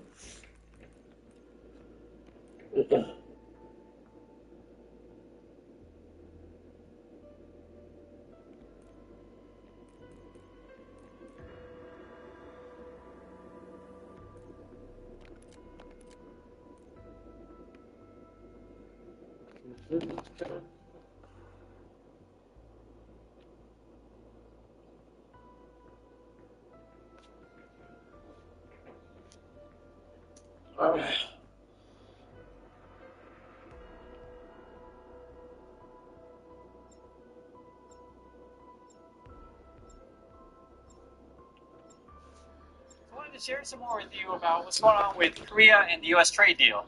Mm-hmm. Essentially, there was this article that came out by Reuters that gave an inside look, and it basically said the team was really prepared, Yeah. and all they had to do was say nice things about Trump and speak really simple words. We also want to show you a bit of Korea. This is Busan. You can see it's really a great day out here. And why I'm showing you this stuff is because a lot of times people don't know that much about Korea. And one of the biggest things that you want to know is that Koreans work pretty hard. They do. That's why, after Korean work, after 45, this for everything, you feel pathetic. Right. So they refer to it like it's a Bali culture. Bali. At the Bali. Bali culture. Yeah, very, very culture. Which is also kind of funny because it is the same as the code in the country, which is 8-2 or Pao-E. So kind of like Pali culture. So the reason I bring that up is because as they've been going through all the news and great more responses, the Koreans actually pretty happy about the deal. Yeah, so we are hoping that our president's gonna meet, in 2 weeks, right? I hope he doesn't, start the, right in front of the, Oh, change the deal? Yeah, change the deal. That's what's the problem. That is certainly a possibility. So that has been part of the talk. Yeah, President Lee from Korea will go to the White House in a couple of weeks, but there's no set date. And Trump changes his mind all the time, so who knows? And then the other problem is Trump lately, in front of foreign leaders, he just started saying all sorts of weird stuff that here's Trump tweeting out today, seems to be confessing. Tariffs are making America great and rich again. They can successfully use against the USA for decades. Here's the confession.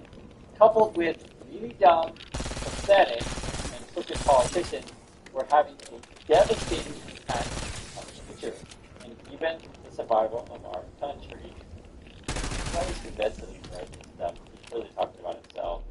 We need to do, we had a biggest deal in the world. Yeah. And we even made a word for Moscow. Oh, yeah. It was Make America Shipbuilding Great Again. Yeah, I think that itself makes Trump happy, I guess. Yeah, maybe. That's why we had a deal. So part of the preparation was actually really funny. The trade team on Korea, it was actually kind of like debate prep. So if you guys followed the debate between Kamala Harris and Donald Trump, they would have someone dressed up like Trump, like an actor basically, speak like Trump. So the trade team in Korea did the same thing where they all exchanged terms of who's going to be Trump. And they would practice, and they said that Trump has a very terse way and direct way of speaking. So when they say this in public, it's more like, Trump's an idiot, we know he's an idiot, we have to think of different ways to say it. And then they would practice different scenarios. Yeah. And probably, when they practice, they, attack each other. Yeah. The other thing that's really interesting about being prepared, it sounds like, and I don't think it's just the Koreans, I have a feeling many countries do this, you're sharing information with each other because they were saying, they were picking up tactics of, what the Americans are going to try to do. Yeah. So you would heard reports, because a lot of stuff is public. You know who Latnick is, you know who Kazan is, you know who Greer is, these kind of things. And so, they've literally been studying them, and, they came up with, essentially a decision model, they say this, you're going to do this, and a game plan. So, just at this moment, so far, we had two examples, Japan and EU. Right. People study really hard, what they think. Yeah, but it wasn't that. You could argue Vietnam, Malaysia, any number of things, right? Actually had a deal. Well, I wouldn't call any of these deals a deal, but I know what you're saying. Similar. We'll say similar frameworks of a plan or concepts of an idea, whatever you want to say it. But the point being, though, Koreans are really prepared. And it's been really noticeable. I just been thinking about it today, all day, because I've been reading all this stuff and reading part about the community. In America, these people feel real shame over Trump. Myself included. It's just shame that the guy's a moron. Consumer spending is up. Business investment is way up. Domestic manufacturing is way up. Real disposable family income is up. And personal savings are up. Other than that, we're not doing so great. We have the hottest country, and I'll tell you, it's a great. We're having a lot of fun with it. At the same time, we dramatically We can figure out. No, it's not the right word. We can figure out they're using a template for the letters. Yeah. It's probably written by ChatGPT or something. because the language is really bizarre, and they're all, it's like a form letter. I mean, it's just, and here's another problem is much of these teams or even at embassies, stuff like that, we don't have enough people who speak foreign languages or even know the culture. I'm telling you, they're completely unqualified. Really not fair. They should have full of those kind of people. Yeah, but Lions people quit, and they've been firing a lot of people. We don't. I know what you're saying. Like, yeah, you should have this kind of stuff, but everything that I've been seeing about the Trump team is just we're understaffed. We're completely unqualified, and it becomes obvious when Greer is the head of this thing. Like it's obvious. I felt like when he, Giggle TV, make fun of Korea team. That's Lednick. That's Lednick. Yeah, Lednick. He's kind of make fun of Korea teams working really hard, right? They follow to Scotland. They wanted to talk to me in my house. Everyone else, do a good job. Really. Well, from Lednick's point of view, if you guys know what we're talking about, is he has many public statements.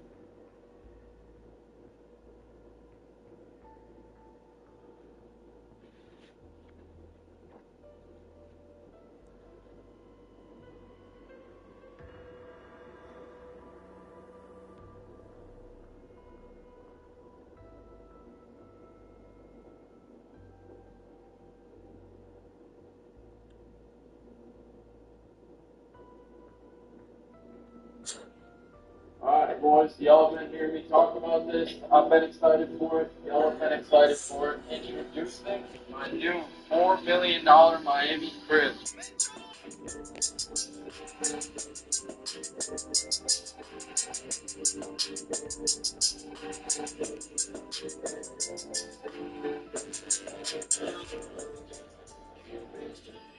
Alright, boys, we're going to go ahead and start with my favorite part of the crib, which is the backyard. This backyard is absolutely insane. The frequencies are insane back here. You can see we got all the boys working back here. Like, it is just such good vibes. The pool, the back of the grass, the chairs, just hanging out, the full outdoor kitchen. Like, this is everything you could ask for in the backyard. So, the pool, I've been going in this shit like almost daily. My it's been like wake up, work out, jump in the pool, and then just work the rest of the day. And I'm about to work out, I guess, for the second time today. I went for a run this morning. I actually didn't go in the pool, but I sat outside. And then we're about to box in the backyard, and then jump in the pool. We're also about to have a cookout tonight as well. All the boys are coming over for a cookout. We've been in this crib for like 4 days now. Haven't had people over yet, but tonight we're going to have some homies over. We're going to do a big cookout on this outdoor grill. Put this to good use, because why do we spend $20K a month in rent if we're not going to put it to its full advantage? That's come over here.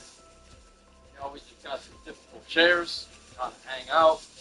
Would be nice to low-key get a fire pit right here. Have fires and shit, even though it's already as hot as it is in Miami. Then, the really cool part about this crib is we're on the ocean. So you can see there's a jet ski here. That's the owner's jet ski that we're renting this place from.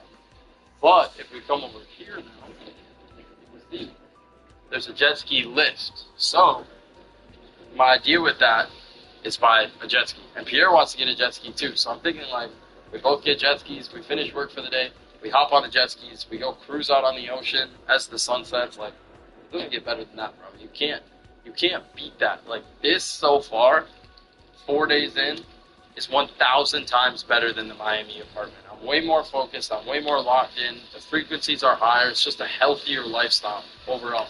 Over here, we got some random chairs, lay out in the sun, tan, shit like that. Y'all are gonna see that jet ski come soon, by the way. I think this weekend. Today's Friday. I think this weekend I'm gonna go and look at some jet skis. Up next, coming in here, we have my bedroom. My bedroom has a lot of cool features to it. First one, I'm going to take you guys through, is the closet. You guys know I love clothes, so having a cool closet where I can organize them all is very nice, because if you guys remember at the last apartment, I moved in, the fucking closet broke. It was a lot of friction. Right here, we got all my shoes, Travis Scott's, to Louis Vuitton's, to Balenciaga, to Maison Mihard, a gallery department, a lot of Rick Owens, more Balenci, Off-White Dunks, Chrome Heart, Birkenstocks. Coming back here then, we got shorts and sweatpants. In here, we got jeans, denim shorts and stuff. Starting here, we have jackets.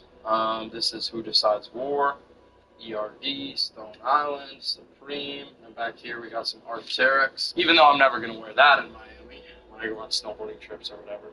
We got some random hoodies that I don't wear too much on these two racks. Up here, we have more dressier stuff. We got polos. Check this out. I got this at the dealership.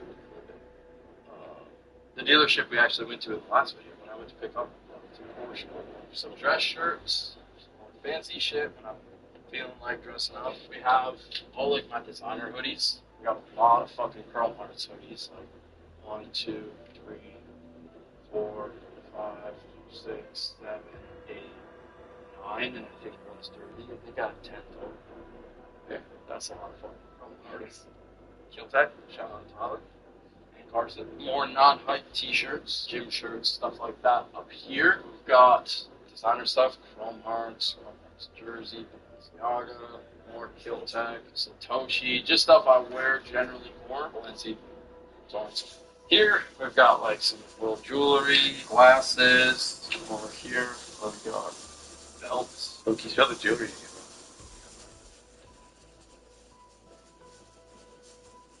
Just some chill stuff.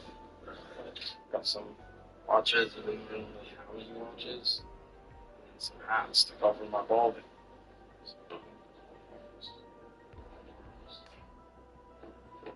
Some pretty basic stuff.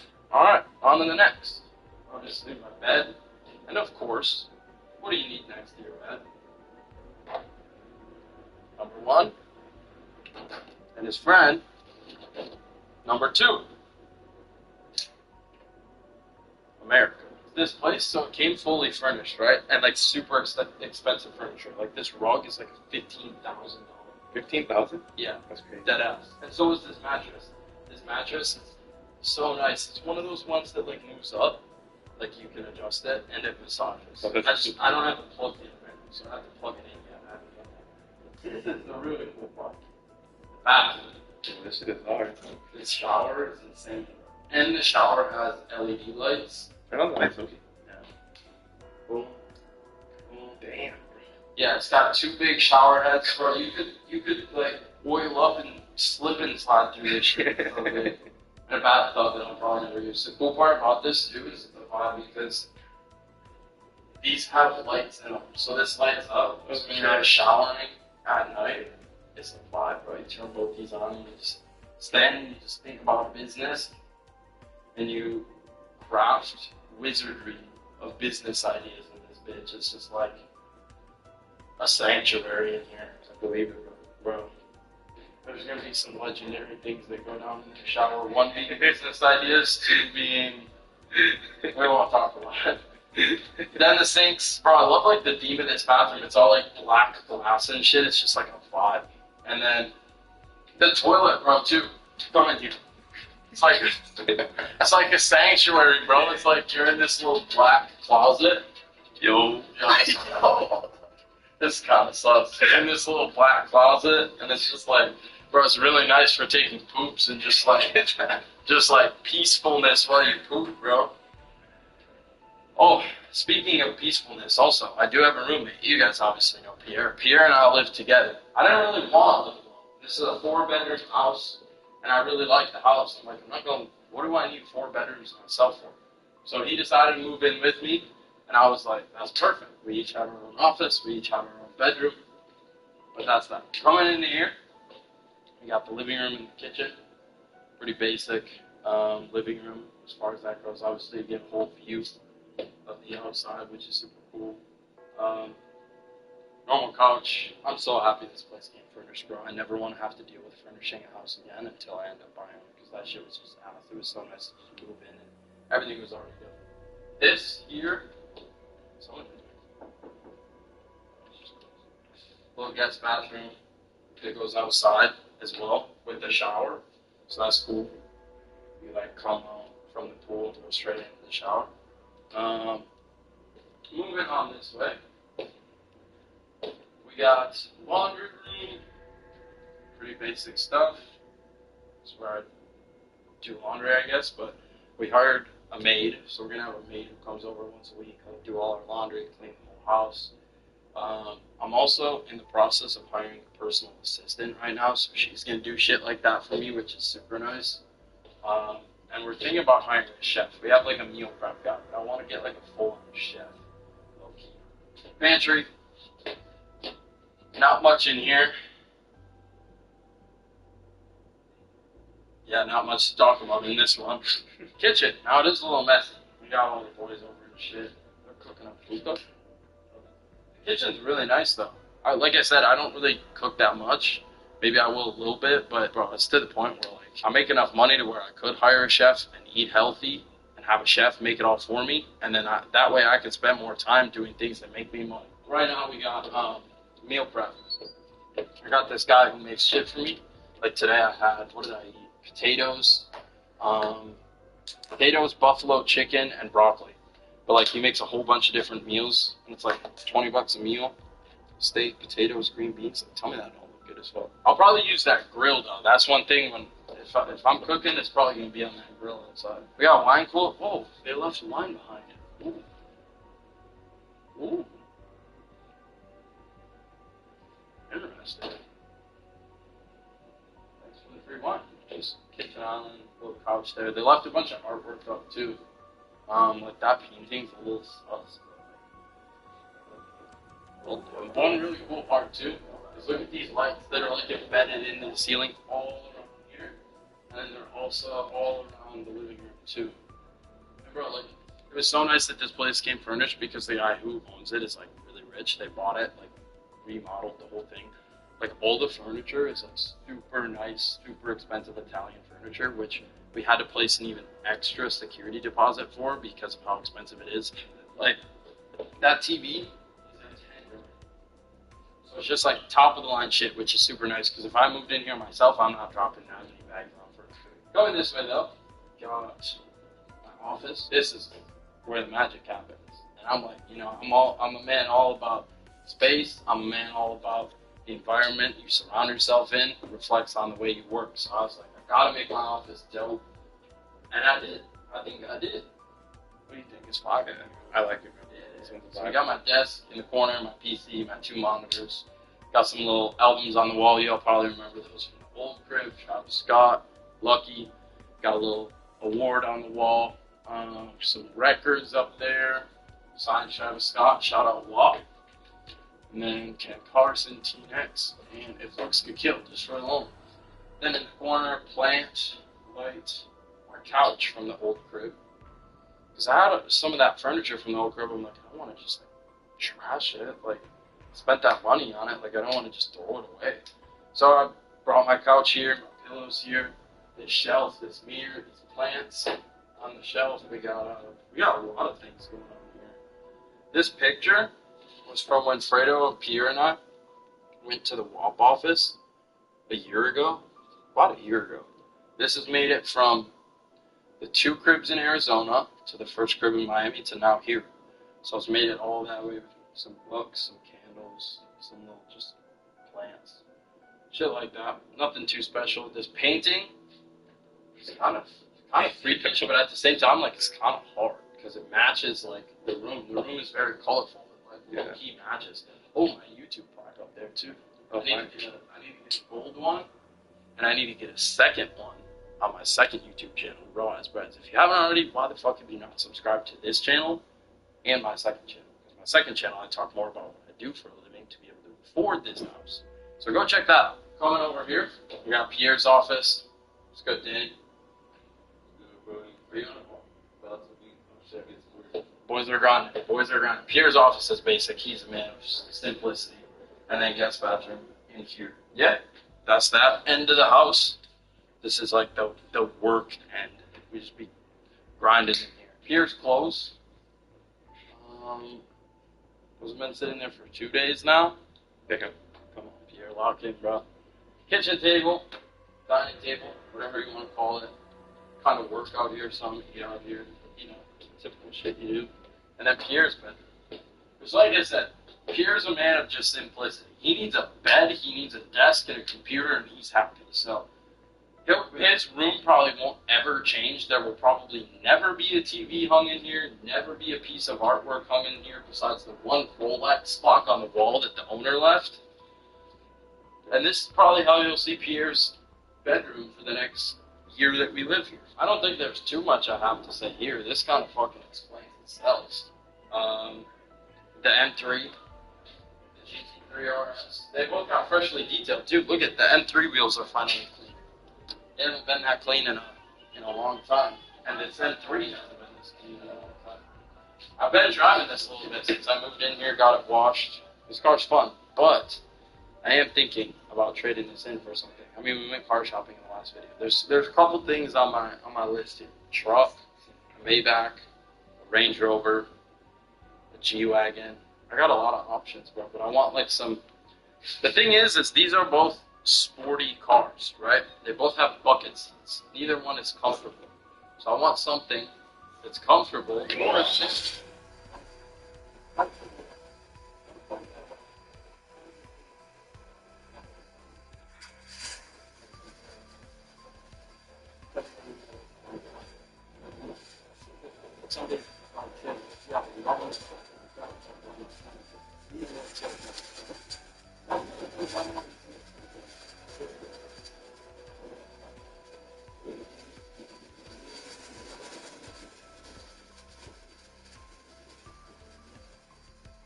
I did boxing for like a summer, 2 years ago. I did it like through the summer for like 2 or 3 months, and that shit was hella fun. Yesterday was my first time boxing since 2 years ago.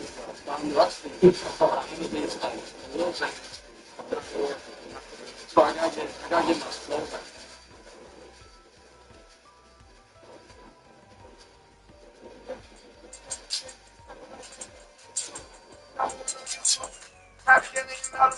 Show you how to work your stick, ain't nobody gon' handle you. Just want no channel, cause you my little boo. Ready for whatever, that's how my boo. Everybody going to sing around, watch me show my boo. It's going to show my crew. Ain't gonna club me on this floor, so I'm gonna fake it too. What else am I supposed to do? What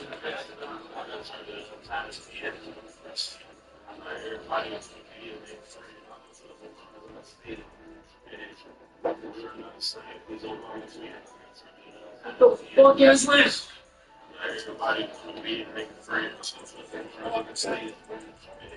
Yeah, that's it. Yeah.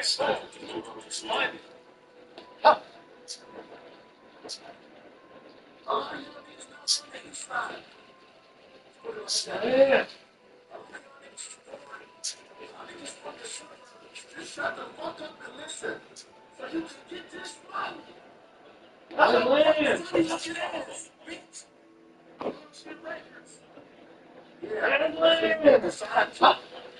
Dog shit records.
How you feeling, bro? Yeah, bro. Feel good, feel good. I feel like yesterday was swinging on each other, bro. I gotta feel, you know? I gotta come see it.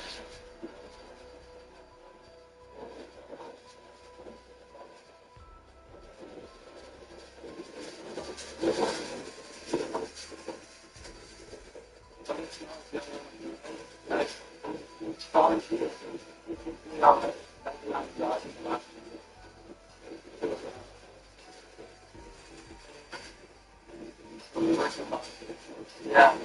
We tried to go to the store and he said that we go to the store and he just go in and grab the purchase.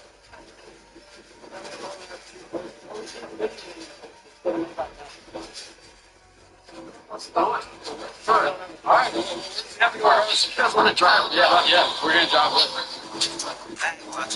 Bless you. Bless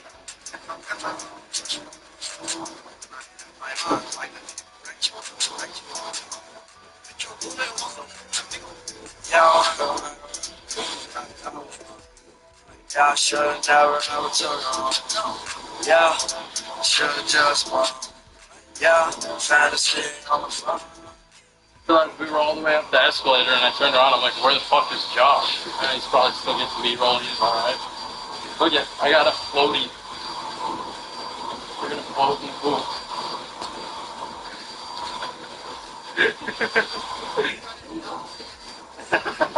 I was corner in the backyard, yeah.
Yeah.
official.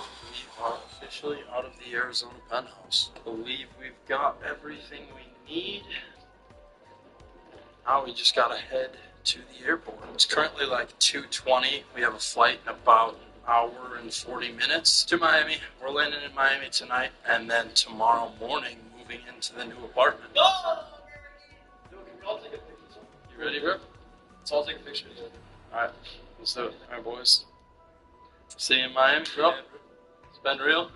Evan, see you in Miami, bro. We out of this bitch, bro. So the last time we were clicking that G button. It's over, bro. Oh, what is the elevator doing? It's been real, boys. But as I've said in the past video like 50 times, on the bigger and better. You excited, bro? I'm super excited, personally. Yeah, me too. I can't wait, bro. I'm ready to be by the ocean, the beach, in a bigger city. Have my own place. It's gonna be lit. Thank you, sir.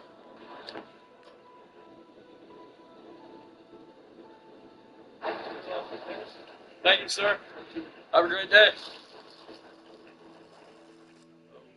No lines. First class.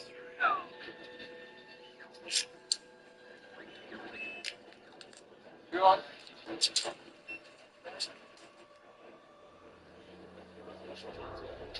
There's zero line at all, bro. You don't have to wait for nobody.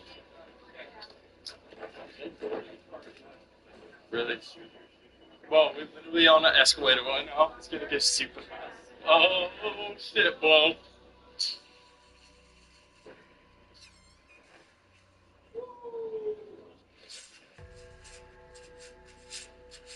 This starts my health arc.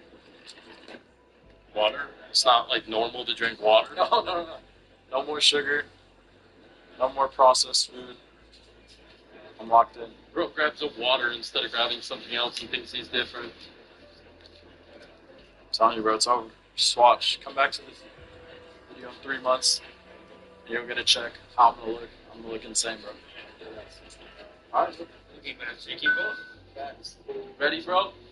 You fucking ready? You ready, bro? Alright. Dirt. Huh? What? Rat.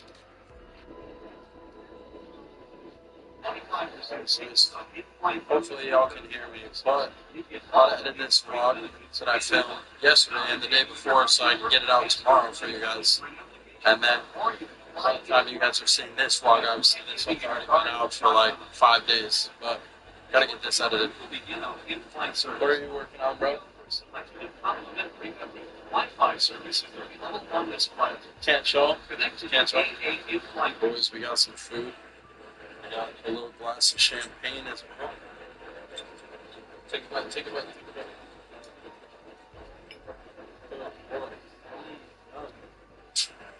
Feels inspired.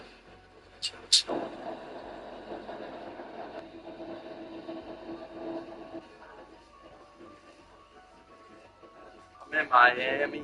We touched down. Little change of plans, actually.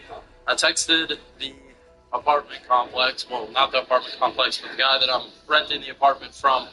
And he said it's cool if we stay there tonight. So instead of getting a hotel and staying in a hotel tonight and then moving in the morning, looks like we're going to go there and stay there tonight. But the actual moving company who has all my stuff doesn't get here till tomorrow. So we got to go to Target and get like bed sheets and like soap and shit.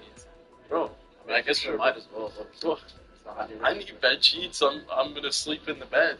I'm going to sleep in the bed. Because I already have a couch and a bed and a mattress. But I need sheets. And then we need like soap in the morning. I have like all my other toiletries with me, but we need to just get some shit from Target. So we're gonna go to Target, and then we're gonna go to my new apartment to a Target nearby, and then we'll just ask the driver if he can wait. Alright, man. Good job, Will. We're rocking and rolling. Alright, what do we need? I started making a list on the plane of just things that I need overall for my apartment. That's literally tonight, so let me see. I need towels, soap, bed sheets. Wait for me, because I need that too. Okay, we should have grabbed a cart plate. Bath towels, we got that. I need king size bed sheets and pillows. Pillows. Come on, bro. We gotta find the soap, bro. Come on, bro. Good boy. This? Where's like, we need some natural shampoo, bro. Where's like the natural shampoo? You know this shit better than I do. No, I don't want that. You don't? That's the that boy. Got all the essentials, soap, stuff to sleep, and that's about it. I'll get the rest of the shit tomorrow. We'll go shopping again tomorrow, and I'll get like actually stuff for my apartment. But for now, this'll have to do. Load it up, load it up, load it up, load it up. When the fuck did it become so expensive to be an adult, bro? I just spent $300 on some fucking sheets, pillows, soap, and water, and towels. What the fuck? Boys, we got the fucking cart. Gotta get all this shit up to the apartment. Yo, got that shit. Oh shit. Got that shit loaded up. First elevator ride to the new apartment.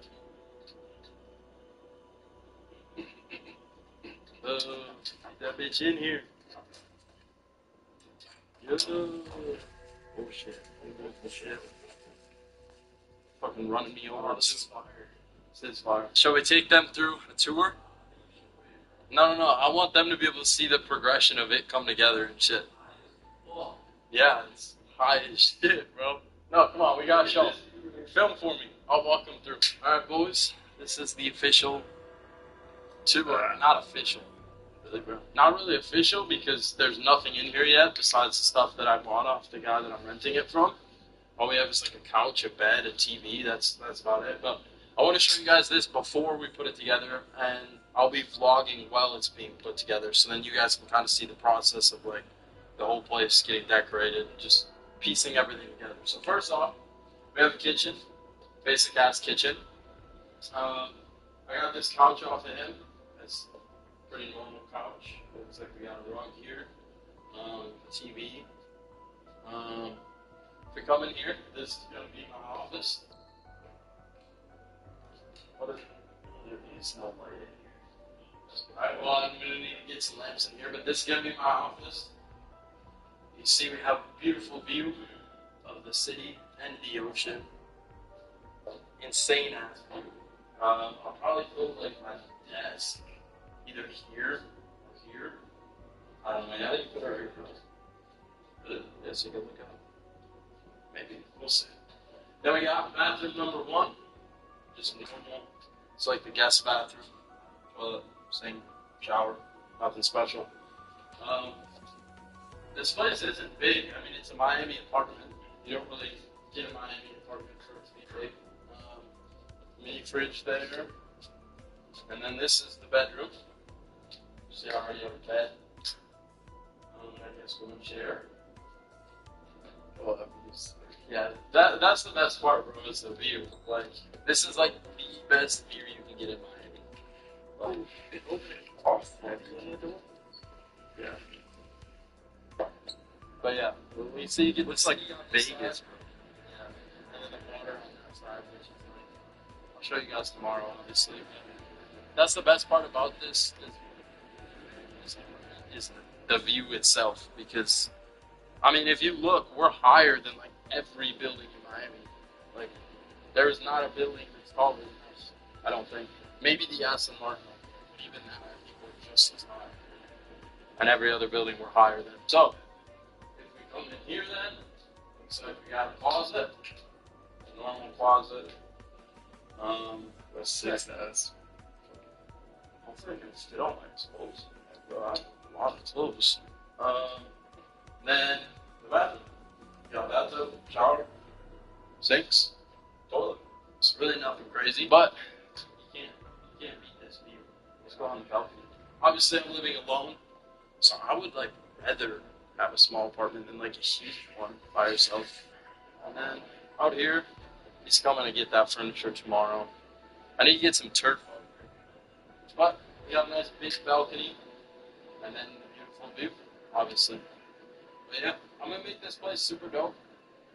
We're gonna get a lot of cool like decorations. Just make this place a vibe, especially my office space, because the better you make your office, the better the workflow is. For me at least. So I'm gonna make my office dope. I'm gonna make the whole crib dope. It's gonna be cool. Y'all are gonna see it come together. Shit, my bad. What? I was gonna talk, but not realize we were talking. Y'all are gonna see this come together. And I mean, tomorrow I'm probably gonna go buy a bunch of shit. I gotta get TVs, mom. We have so much shit to do for our cribs, bro. I think that's my apartment right there. So here, you guys can see is what, probably like 6 blocks. No, a little more. Probably like 7 or 8 blocks. Maybe that is. Oh, this music. God, it's the water view, wasn't it? Well, regardless, super cool crib. Hyped to be here. I'm excited to put this together and finally be living on my own, bro. Have my own space. We get in the routine of like cooking and probably how to run it the fuck up here. We're about to make a lot of money in this crib, so y'all are here for the ride. First morning, waking up to this view, bro. We got cleaners in the crib. Those like blue light blockers. I don't like that. They're like tinted blue. Camera probably doesn't do it justice, but we got cleaners here. Alright, let's go, bro. Alright, come on, bro. We didn't go to bed till like 3 a.m. because we're technically still on like MST time zone. We're not used to EST. Then we had to wake up. It's like fucking 8:30. And the cleaners came in making ruckus. So we gotta go get coffee and go to the bank. But also my movers are about to be here. So we're kind of in a fucked situation because my movers are about to be here, but the cleaners are going to be cleaning for like an hour and a half yet. So, and I look shocked, bro. First ever morning waking up in Miami. How you feel, bro? This dude's fucking pissed, bro. He didn't sleep. Nothing. Just nothing to say. Alright, boys, we got some coffee. This ain't looking too good. The movers just got to my building, and they're saying that the management is saying that I can't move in till Monday. Like, they're not going to let us use the service elevator. So he's trying to, like, work it out with them, but we might be kind of cooked. We're at the bank now. This dude has to get a cashier's check for his apartment. The mover, Aiden, just texted me. Well, he just called me, actually, and said that he convinced them to let him use the service elevator. So he's about to start loading all my shit up and bringing it up to the crib, but the cleaners are still in there.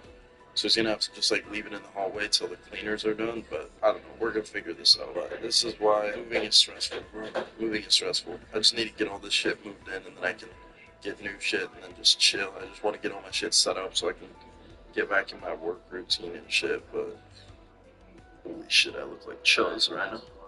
Got out the nice car, got out the beautiful movie on Miami. But we're back at the crib. They just cleaned this up. The cleaners came, nice and clean. And now the movers are here as well, so they're about to start moving a bunch of shit. But looking good so far. We'll see kind of what it looks like after we get all my shit moved in and situated, and then I'm gonna have to go to the store and buy a whole bunch of new shit. Alright, boys, we are getting all moved in. This place needs some life added to it. We need more of these plants and shit. But we're getting all my stuff moved in. I'm starting to put a bunch of stuff up in my closet. Yeah, no, it's just a matter of unpacking all fucking day. Not very optimal, but we gotta get this done. Because I'm him, bro. I'm him. Living room, a whole bunch of boxes. Gotta break these down, throw them away, but we're looking good so far. I gotta go to the store and get a whole bunch of shit. TV console, coffee table, desk for in here. We got a lot of shit to get yet, but we're making good progress. Beautiful water, get well working. It's gonna be so nice, bro. So nice. My boys taking a little break from moving in. We got majority of the shit moved in already. I just gotta go get shit now, but taking a little break, I gotta go ahead and do 2 things here. One of those things being that I gotta wire my business partner. Oh shit, there's no Wi-Fi. I don't have Wi-Fi yet, but I gotta wire my business partner some money, and then also I gotta go ahead and schedule this YouTube video to post today. I believe the bank is trying to nerf me. Payment amount exceeds user transaction limit. Bro. For member service, 4. To dial by name, press 5. Please enter a birth date associated with your account, followed by the pound sign. So I was trying to send a wire to my business partner for $68,000, and it says that it exceeds my user transaction limit. So, yes, you would need to call and do that on Monday. I have to call and do that on Monday? Well, why? Alright, thank you, man. kind of nerve us, boys.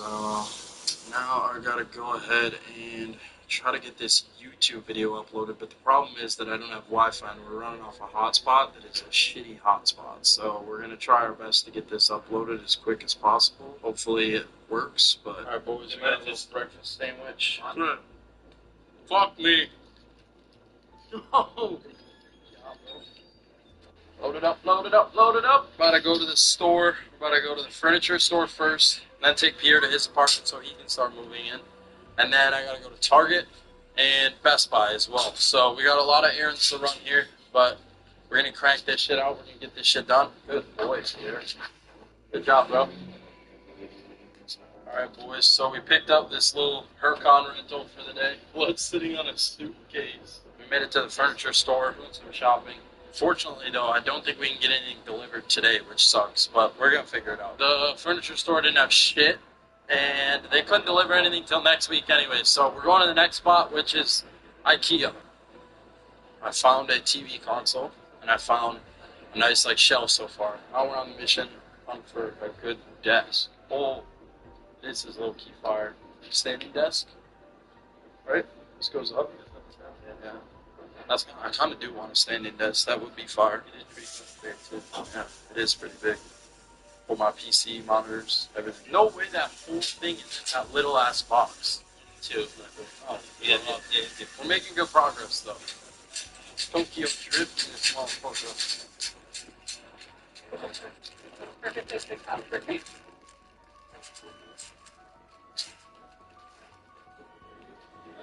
Alright boys, truck is all loaded up. We gotta pick some more shit up from the loading dock though. We got a lot of shit. We got a lot of fucking shit to build, bro. Yeah, it's about to be pretty long. Boys, next up, Best Buy, TV mounts. Alright boys, some monitor mounts, TV mounts. No, thank you. Best Buy trip completed. Last stop of the day is Target, and then we gotta go fucking Bob the Builder mode. What it do? Why are these dudes just chilling in the Target parking lot, bro? What? Oh, yeah, they're probably defensive. That's why he probably don't want to mess with them. That's why he opened his mouth. Yeah. We've been here for 5 minutes, and this shit is already full, I swear. Every aisle we walk past, I'm like, oh, I need that. Oh, I need that. So much shit I'm going to get. I'm trying to get a drill so that we can mount the TVs. They only have these little wonky ones. I don't know if that's going to get through metal studs or not. Here we go. Getting all the essentials. Another $700 drained from my bank account. Alright, so I get home, right? We get all this shit upstairs. We finish unloading all of this shit, right? I walk into my closet to go put the sheets I just bought on my bed. Look at this shit, bro. What the fuck? The closet just broke off the wall while we were gone. Now all my clothes are just fucking...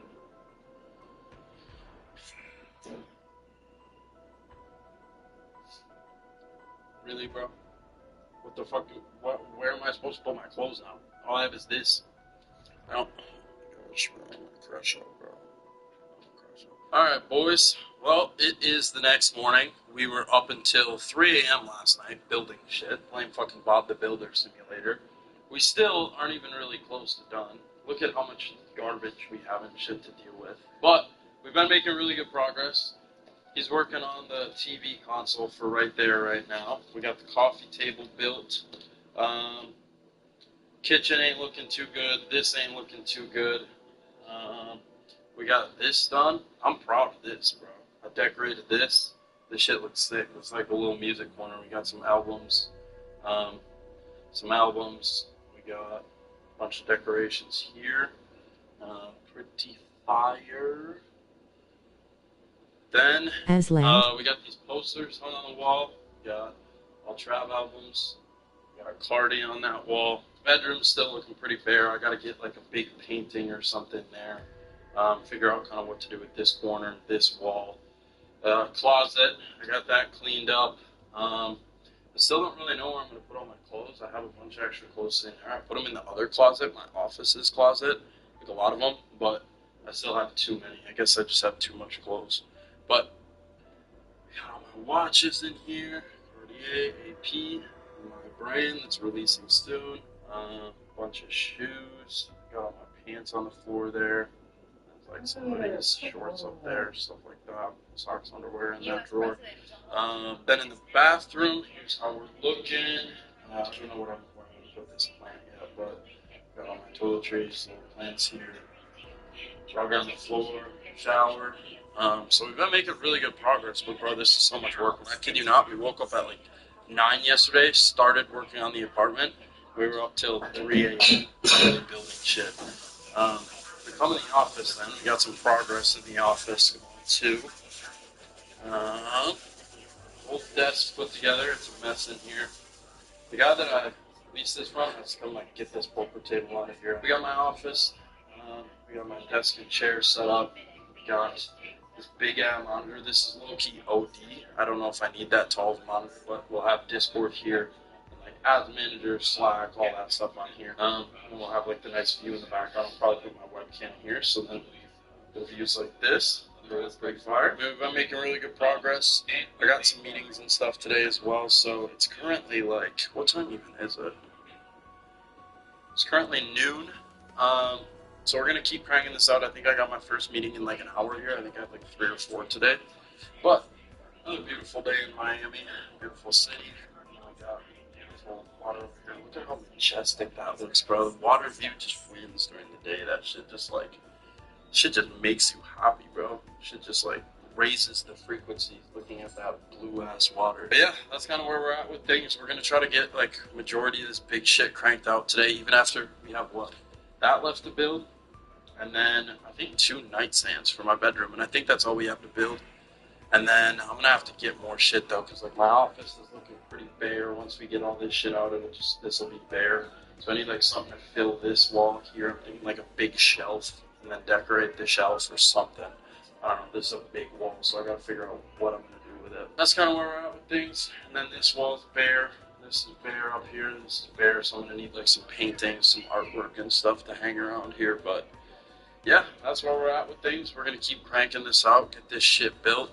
This is such a pain in the ass to build. We spent what? How long did we on this last time? Like an hour and a half at least we spent on this. On this thing. Yeah, we only got like halfway done. This though, this is fire. This is like the vibe I want the whole crib to be like when it's done. It's like this type of vibe. I guess we'll pick up the camera a little bit when we make some more progress. Alright boys, it's probably about an hour and a half later. We're almost done with this. Then we got the nightstands to build, but I gotta hop on a quick meeting in between here, so taking a little break. I'm about to run this meeting. Yo, let's go, bro. Can't complain, bro. Can't complain. Outreach is hard for a lot of people, and a lot of people don't understand outreach and basic sales skills. So the fact that you have sales experience is going to take you a long, long way when it comes to outreach. Fuck 420 and thou was smoking meth today. It's important to kind of use content and leverage content if that's kind of the style you want to go. Obviously, like for me, that's been a huge thing when it comes to client acquisition overall and just like signing clients and generating leads. So for someone like you, the biggest thing would just be providing value to your ideal client to where they're going to trust you and they're going to come to you for your services. So yeah, I mean, really just leveraging social media content as an aspect of client acquisition is very key. Boys, we wrapped that meeting up. This setup is fire, bro. I get like a whole bunch of history of Discord chat. This monitor's fire to just have like Discord or Slack up on. That way I can talk to clients, talk to ERT members, whatever. It's fire. But we wrapped that meeting up. Yeah, take off the film off, and then we just do very minor things, and it's complete. Fire. W. Now we just need the TVs mounted and the nightstand. Alright boys, it's probably about 2 hours later. I feel like every clip is like 2 hours later. I'm like, alright boys, 2 hours later, and then I show you guys some new shit. But that's kind of the way this has been. It's honestly been a super stressful move, and there's just been so much going on, so I haven't been like on the camera that much, so I apologize. I hope this vlog comes out good. But we are officially moved in, bro. On the other side of the camera. It looks really fucking dope behind the camera. But first off, this is my office, which is my office has a lot of work to be done. Bare walls, bare walls, bare walls, bare walls. So I need to get like a big like something here, and then like artwork on the walls, artwork on the wall. Like, there's a lot of work to be done. I've got my snowboard. I had that in Arizona, and I just brought it because I didn't know what else to do with it, so I have to figure out a place to store that. But I love this setup so far. Workflow's about to go crazy. We're about to make a fuck ton of money at this desk this year. Then we got the bathroom. I don't know why that's locked. We got the bathroom, guest bathroom, which I need to decorate as well. And then the living room, bro. Oh shit. Oh shit. We built this coffee table. We got the couch, some cool pillows. We finished the TV console. I'm debating if I'm gonna mount this TV. I might just leave it on there. Need some artwork here. That up there. Kitchen's looking good. We got a little candle lit, some books here. We got the stools. Kitchen's looking like a normal kitchen. Coffee maker, air fryer. We got a little speaker, my GoPro, sink, and then over here, ignore this shit on the floor.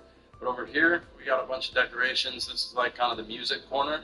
I already showed you guys this, but albums, bunch of decorations.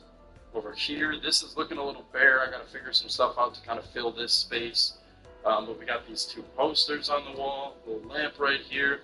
And if we come in my room, which is also looking very bare, TV's gonna get mounted, I think tomorrow. I found a guy on Facebook who will do it. Got my bed, king size bed. We got these clothes that broke off the closet. So yeah, ignore that. My bathroom, I already showed you guys this. This video is probably getting a little repetitive, so I apologize. But when you take 2-hour gaps from picking up the camera, it's hard to remember what you last filmed. Then we got the closet. Bunch of shoes, watches, clothes. But yeah, that's the apartment. It's looking good. I'll probably, I got a meeting here right now that I got to jump on. I want to show you guys this at night too, but let's step outside real quick. Actually, tomorrow too, I've got a guy coming. It's expensive as fuck, low-key. I don't know how it's that much, but I've got a guy coming who's going to take measurements of my balcony to do turf on the whole balcony. That way I can walk out here like barefoot and shit. It's just like nice out here. So he's going to come do that turf, but keep the view, bro. Crazy view. In the daytime, I think I already said this, but the water, bro, just looking at the blue water in the city, like, frequencies are just so high up here. Like, how can you not be happy looking at this? Like, it's insane, bro. But yeah, that's how the apartment is looking so far. It's coming together really, really nice. We still have a lot of work to do, but all the big shit's done. The rest of the stuff I'm buying, bro, I'm not building that on my own. I'm hiring people to build that because I've got these signs to hang up too, like a bunch of outs. But yeah, that's somewhere. I gotta figure out a spot for those. But I want to, before I keep hanging shit up, I want to get like all the big shit that I need in here. That way I kind of know how to decorate it. But so far, like I'm kind of trying to make this corner like what the whole crib is gonna look like. Because this is so fire. So I want the whole crib to be like this aesthetic, like match this. But yeah, we're about to hop on this meeting now. Now that I'm like finally settled into my crib, bro, I cannot wait to just get back into the workflow. The past like 2 days, barely gotten any work done. We've still been doing work like on the side off my phone and taking a call here and there, but to get actually back into the workflow is gonna feel so good, bro. I'm so excited to just like get back to it. And I'm still not fully settled in. Like I still am gonna have to go to the furniture store and get some stuff. Like it's empty in this room. It's echoey as shit. I'm probably sound echoey on the camera, but I just can't wait to get back into like routine and start my routine. What's up, bro? What's good, Dylan? How you doing, bro? Pretty good, bro. I'm good, man. I'm good. It's your success is our success, right? So we want to make sure that we're getting you everything you need on your end so that we can best help you as well. Yeah, bro. Like I said, don't hesitate to reach out. Don't hesitate to let us know what you need. And we obviously won't hesitate in getting you what you need. Okay, cool, bro. Otherwise, have a great rest of your weekend. And we'll talk to you, I'm sure, this week. We'll see you later, man. All right, bro. Peace out, of course. We finished up that meeting. I'm going to crank out just a little client work. I got to kind of go through the Slack and stuff, get caught up on everything, go through the Discord, just make sure the clients are good and all that fun stuff. But yeah.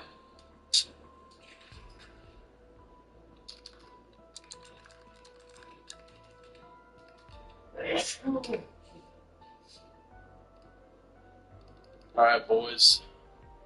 Look who pulled up. So Harrington. We're about to go to the furniture store.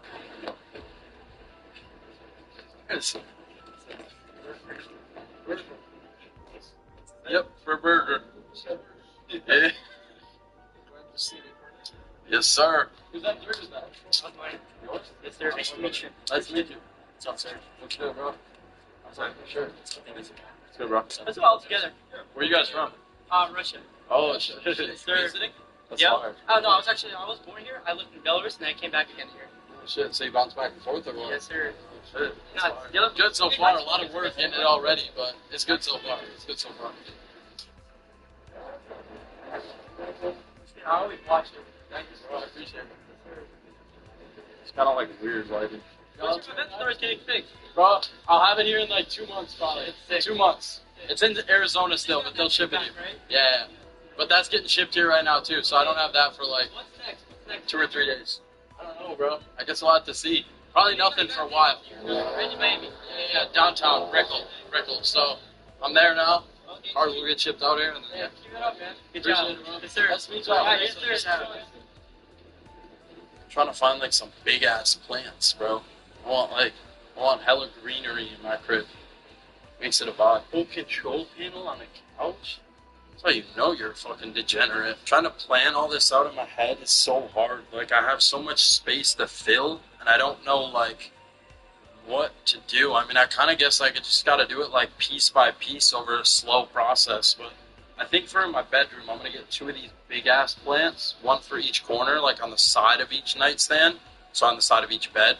I think that'll kind of help brighten up the room a little bit, and then from there I can kind of add like wall art and stuff, which all the wall art I'm gonna have to get from online because none of this wall art is like my style. I want like cool, more modern stuff. So I don't know. This is hard. I don't know how to plan this out really. Some patio furniture too, like something just like this, honestly, out on my patio. But I'm gonna wait until I get the turf installed to do that. So bro, I'm spending like $1,000 on plants. But I also found a sofa. Well, wait, sofa? Yeah, sofa. That is also a pull-out couch. So I'm gonna put it in my office behind my desk. That way, if my parents ever want to come visit, if my brothers ever want to come visit, if a business partner or a friend or whoever wants to come visit, I have another bed, that couch that pulls out into a bed in the office. That way they can sleep in there. That's going to be pretty fire. And then I'm getting a bunch of plants too. And thankfully, they can deliver all this stuff and assemble it. So I don't have to do anything, bro. I'm done building shit. I'm done putting shit together, playing fucking Bob the Builder. So they can deliver all this stuff. I think like Tuesday or Wednesday they're gonna. And it's Monday. Wait, no, it's Sunday today. The whole fucking store, bro. How much are you spending? Over $5K for those.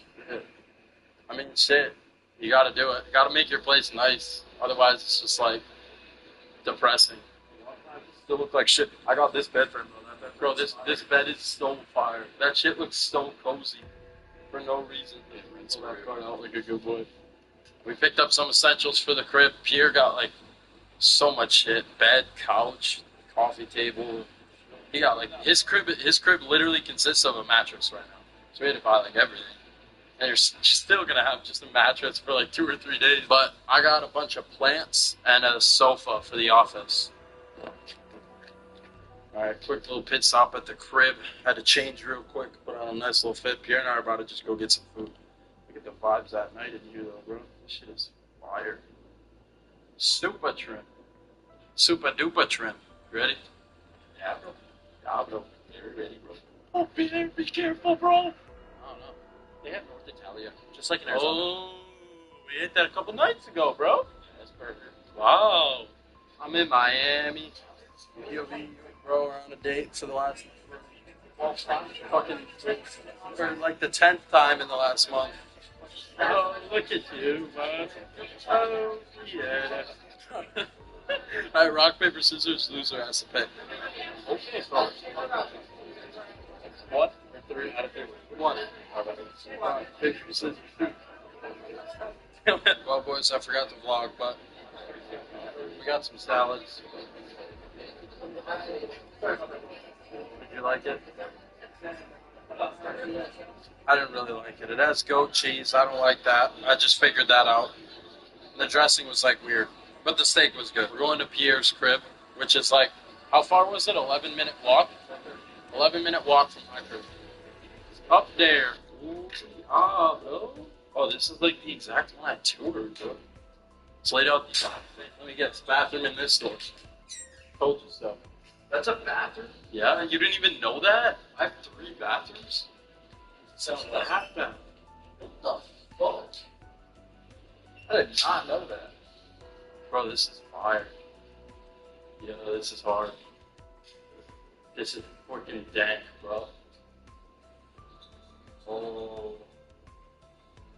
Nice, bro. I like this, bro. Is this master? Oh my gosh, this is fucking dank, bro. Wow. I love your bed, bro. All a man needs, for real. Sandals, bed, toilet. All man needs. This was nice, bro. This is hella nice, bro. This is the office.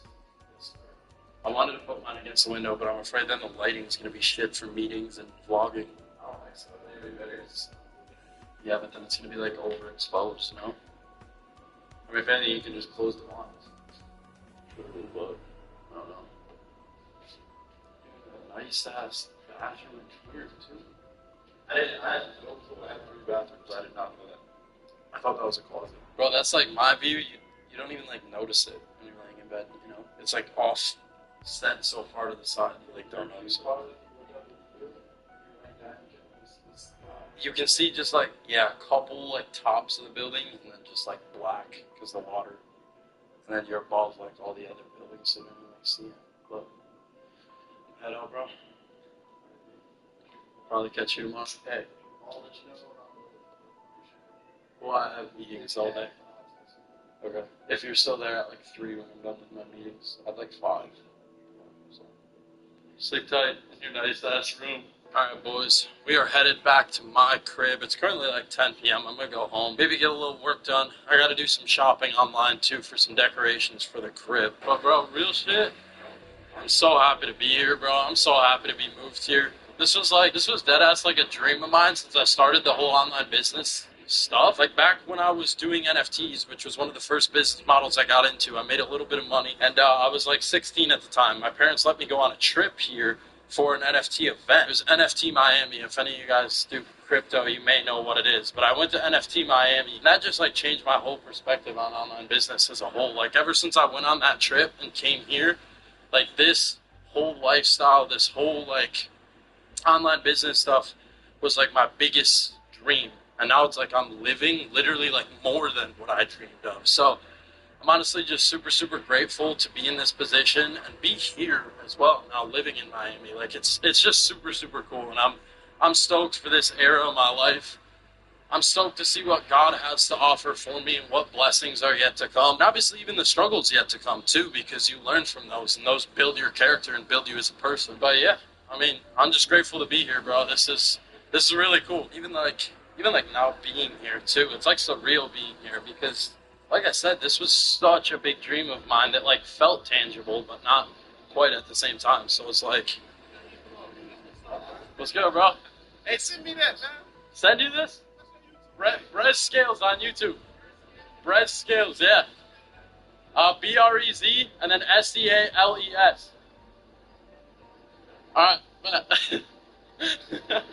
it's B-R-E-Z. B-R-E-Z. Yes, sir. If you hit search, it should come up. Scales? Yeah. This you right? You finna put this on? Yeah. I ain't from here, man. Yeah. Appreciate you. Nice to meet you. Of course. Nice to meet you too, bro. Have a good one. Stay blessed. Appreciate it, bro. Bro, I gotta get used to vlogging in public too. I don't like this shit when there's a lot of people around. I'm like, I don't know. I just don't like it. We're back at the crib. And without further ado, that is pretty much going to wrap this video up. I may get a little work done. I might go even on TikTok Live. But that's pretty much going to wrap this video up. I hope you guys enjoyed. I hope you guys are excited for this Miami era. It's going to be very cool. Got more work to do on the crib yet, so y'all are going to see the progress of that. I bought that shit today. That's going to come in. We're going to get some more decorations up. Obviously, I'll be showing you guys that process. But tomorrow, I got a super, super busy work day getting caught up on all this shit since the past couple of days I've been doing nothing but just moving across the country. Tomorrow, I'm not going to vlog. I'm just going to use the whole day to just be locked the fuck in and just get caught up on all of my work. Wake up early in the morning, probably go on a walk down there towards like Brickell Key, and then go ahead and crank out work all day. But like I said, I hope you guys enjoyed this video. If you haven't already, make sure to subscribe. We're about to hit 100K. I can't wait to have that too black in my office, but it's going to be so fucking sick. Make sure to leave a like on this video as well, and leave a comment down below if you're hyped for the Miami era. And if you guys are interested in joining my Elite Roundtable, which is where I teach one-on-one how to start freelance brand scaling, how to scale as a current freelance brand scaler, overall just how to be successful as a freelance brand scaler, there's going to be a link down in the description below where you can apply to join the Elite Roundtable. And if you're new to the channel and you don't really know what freelance brand scaling is, there's going to be a free training link down in the description as well. You can kind of just go check that out and just educate yourself a little bit on the business model if you want to learn more about it, and more about what I do specifically to be able to afford this lifestyle. And then also all of my socials are going to be linked down in the description below, so make sure you go check out all my other social platforms because I'm very, very consistent on every single social media. Without further ado, like I said, subscribe if you haven't already. I love you boys, and I will catch y'all in the next video. Peace.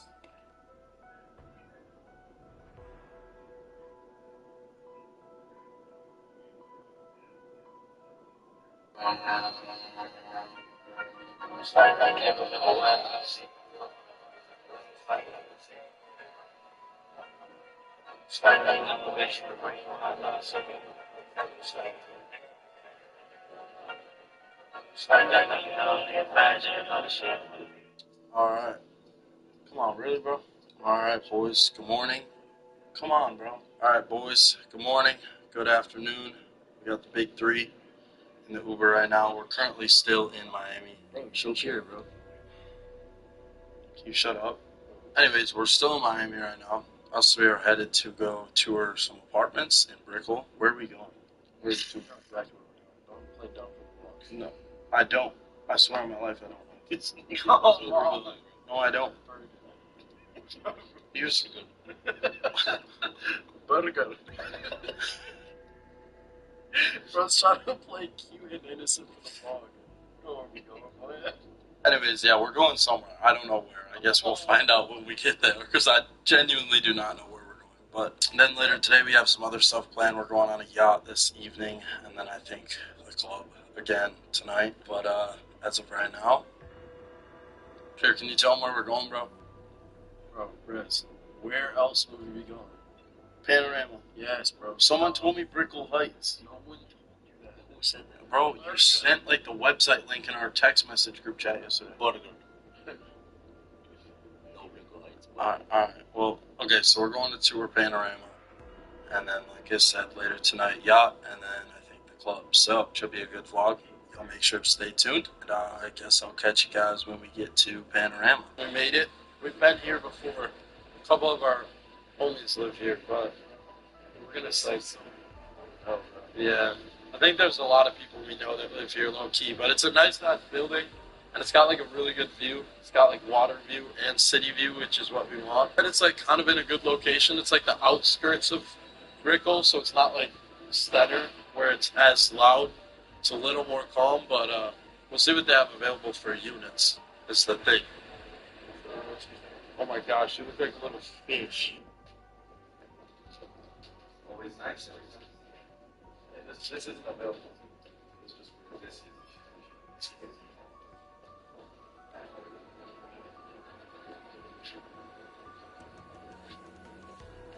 The ocean's there. It's to the left. The city view is cool too, but yeah, now the ocean views. Ocean views that move. Oh, it's nice. Yeah, it's cool, bro. The water's and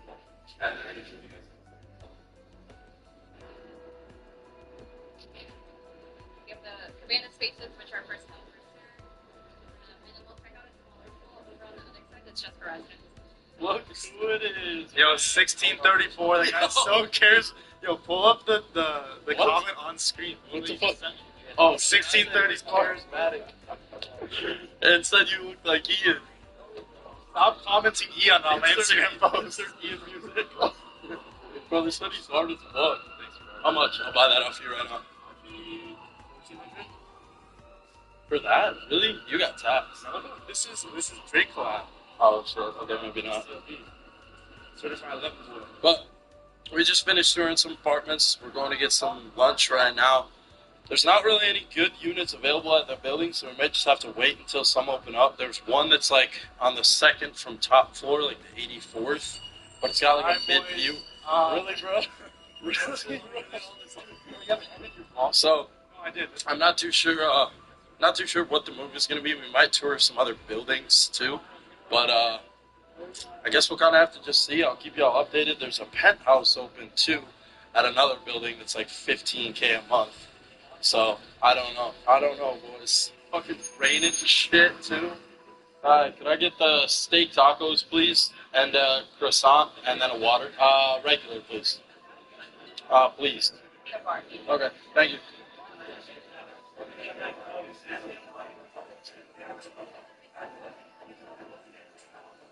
Thank you. I got a croissant. This shit's busting, and I got. How'd you get it front? Might have it. Still front. So, two. Yeah. Oh, I got my cheese. Still going. I swear. The cheese ones are better. That's why I got the cheese ones. Alright, boys. We got my tacos. I don't know why they're green, but they do look good as fuck. So I'm about to eat these. They got tacos as well. But yeah. Alright, we just wrapped up some lunch.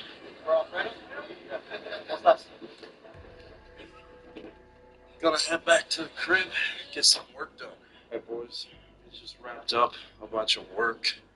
It is currently like, I think 6 p.m. now. We're about to head to Brickell. We're about to go on this yacht. So I think the move is get on the yacht, chill on the yacht for like 4 hours. It's cold as shit though, and it's raining. So this yacht's about to be like cold. But then after that, it looks like I think we might go out after that. So we're gonna see what the vibe is. But without further ado, in the rain and the cold, we're gonna head to the yacht.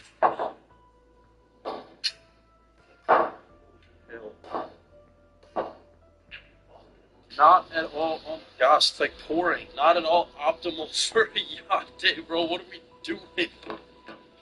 How's it going? Yes, sir. Look who decided to show up.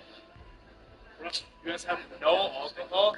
Bro, we went to the store. They didn't have hard liquor. What store did you go to? CVS. Bro, that's not true, bro. We have a $13 bottle of champagne. Do you have any? Bro, you don't think that champagne will hold up? What? We have one $13 bottle of champagne. That's all you guys got? Alright, that's all they have. We need to go. Come on, blood. Alright, so that's one. Oh, good boy, Mason. Good boy. Alright, boys, we made it to the yacht area. Whoa, bro. Other than the fact that it's raining, and now my camera is soaked. But happy birthday, Morgan, man. Thank you, bro. Let's take a picture of this. Picture?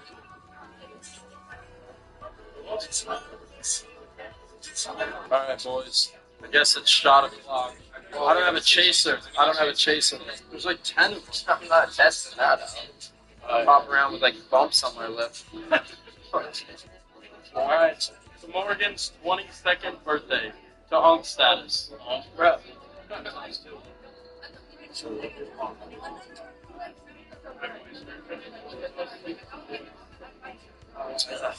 you got a big cigarette. Yeah. She's still cheap. Like, what's gonna happen this week? The chuz are cheap in the dark, bro. It smells like shit. Fake. Behind the scenes. Pierre Corey, Instagram pictures. He's got the the smoke. That was large. Ominous fog. Fog coming out. Scenes. Behind the scenes of Fredo filming, me filming the behind the scenes.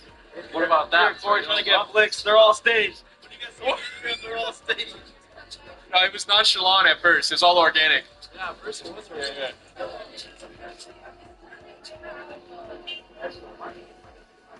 Who's honking?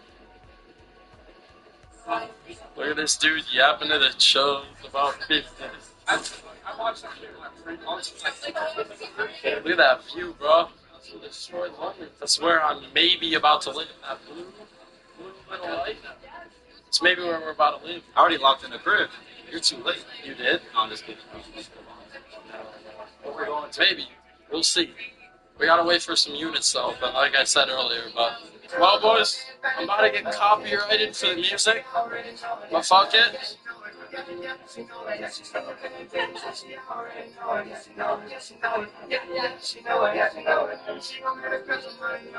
W Riz. W Riz. Oh shit! Oh shit! Oh shit! And the big job is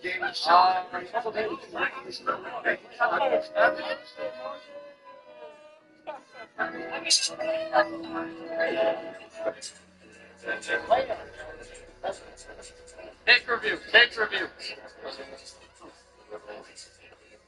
Ready?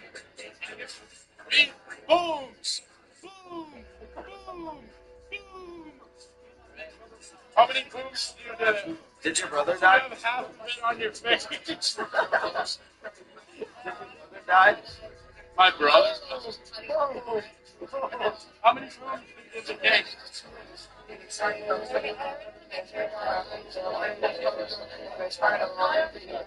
Five booms. Boom! Boom! Boom! Boom! Boom! Boom! Is that five? I don't know. Bro, honestly, it's actually really good. It is good. Shout out to everyone watching this vlog. Honestly. Hey fellas, cheers to everyone. Real shit.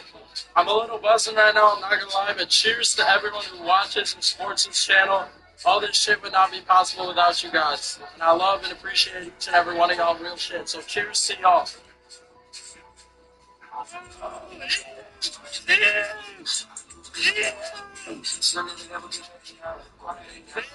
look at that view. No. Yeah, who turned off the EN, bro? That's fucked up. Who turned off my fucking song? Yeah, what the fuck? Alright, boys, we're off the yacht now. We just randomly got out of the Uber because we saw a food spot. We're all hungry as fuck. So we just hopped out the Uber. Now we're going to this food spot. And then I think we're going to the club. But they're all saying if we eat, we're not going to the club. We're going to bed. So we'll see what happens. This shit about to hit, bro. Bro gets the biggest smile on his face. They said 3 minutes for my fries. Fuck 420 ga we're smoking meth today. Well, that was good.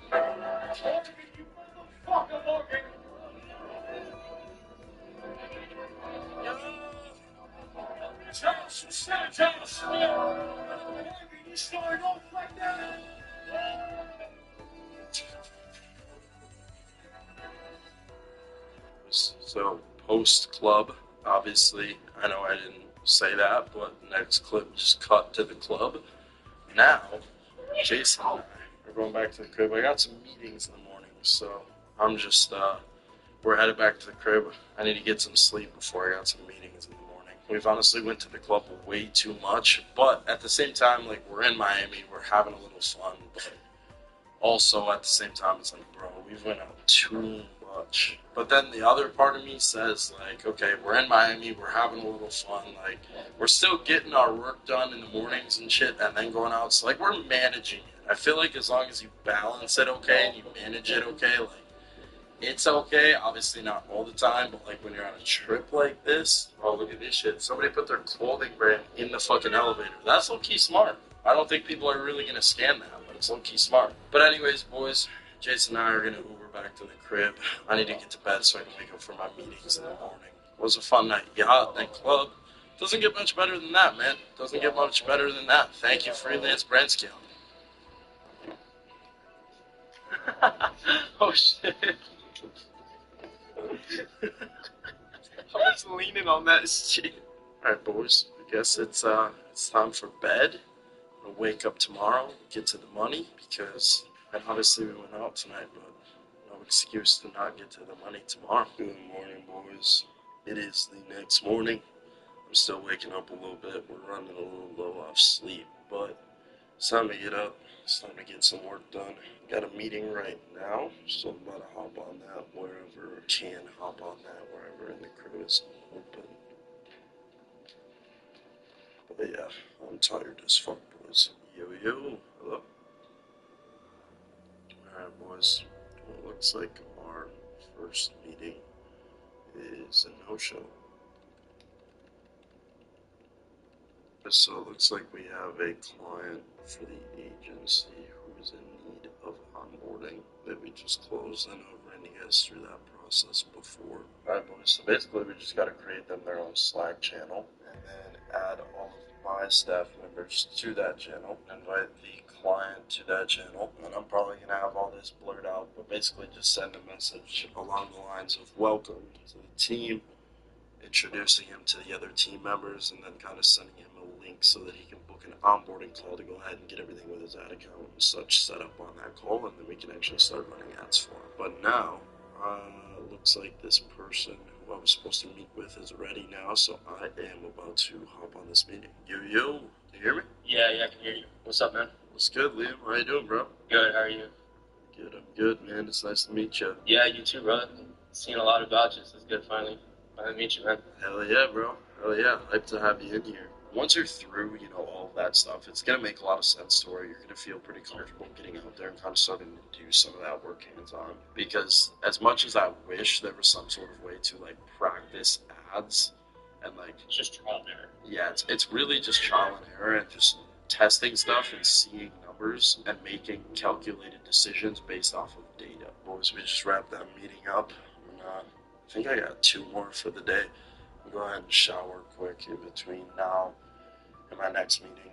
I need to start some laundry as well. I'll hurry up and fix that air, boy. Stop.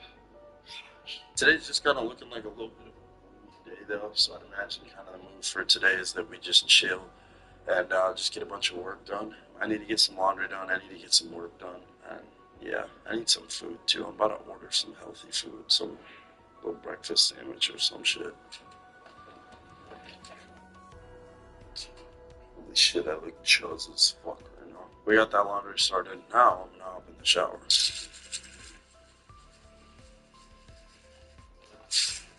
Alright boys, we just got out of the shower. Gotta hop on another meeting here. I also just ordered some food. I ordered a little Pura Vida smoothie and a sandwich. It's gonna be here in 20 minutes. So I'm gonna do this call in the meantime. Yo. What's good, bro? How you doing, Guda? I'm good, how about you? I'm good, man. I'm good. The best thing that you can do is come up with some sort of irresistible offer for the prospect that you're outreaching to. So, for you, the best thing probably is going to be offering them a free trial. That way they know on their end, okay, so he may not have, the results that I'm looking for, but he's offering me a free trial, so they know on their end it's kind of risk-free for them. It's okay, I'm only really paying him in the future if he gets me results through this free trial, working out a long-term contract with him, and then from there, I'm only paying him based off of the performance that he's getting me. So from there, if he's not getting me the results I'm looking for, I really don't have to, pay him. So the biggest thing is just coming up with some sort of irresistible offer for that prospect. And even with my agency, we're still doing that because we're outreaching, bigger clients and stuff. So for us, kind of what that looks like is, we're willing to work solely performance based. That way, you're only paying us based on the results we get you. When it comes to doing your outreach, we do what's called an omni-channel, which is essentially where you're going to be sending DMs, emails, whatever platform you can find that prospect on, you want to outreach them on. So you want to try to scrape their email, get their Instagram, get their Twitter, everything you can get. And there's going to be a couple softwares in the outreach section as well that are going to help you do things like scrape their email and stuff. You can put in their Instagram account and it'll scrape their email. That way you can outreach them on email as well. But obviously, the more platforms you reach out to them on, the better odds of them seeing the original message you send. So as many platforms as you can find them on, outreach them on. Type shit. Alright boys, here's what we got on the menu. We got a smoothie. We got a sandwich that looks busted. That's full. We just wrapped up that food. Now, I gotta hop on another meeting. Oh shit, my camera's about to die. Last one of the day, third one of the day. So, let's do it. Yo. What's good, man? How you doing? Good, bro. How are you? I'm good, man. Nice to meet you. Nice to meet you too, man. How's your day going so far? It's good, bro. I'm off today, so, just hanging around the house, getting some stuff done. Nice. Alright, boys, we just wrapped that meeting up. What time is it? What time is it, Mason? Yeah, I knew this was happening. Yeah. Yeah. Yeah. Yeah, no, but like what you're doing, Yeah. like, it's smart. But like you should be safe. Yeah. I have no clue what that's from, but yeah, without further ado though, boys, I'm gonna get a little more work done. Just do some stuff, little odds and ends of work, just a little miscellaneous shit. But I'm moving to the couch, bro. I'm tired. I'm off like 6 hours of sleep, I think. Only. But I'm tired as shit. I'm moving to the couch and I'm working from the couch. Look at this dude outside, man. Look at this dude.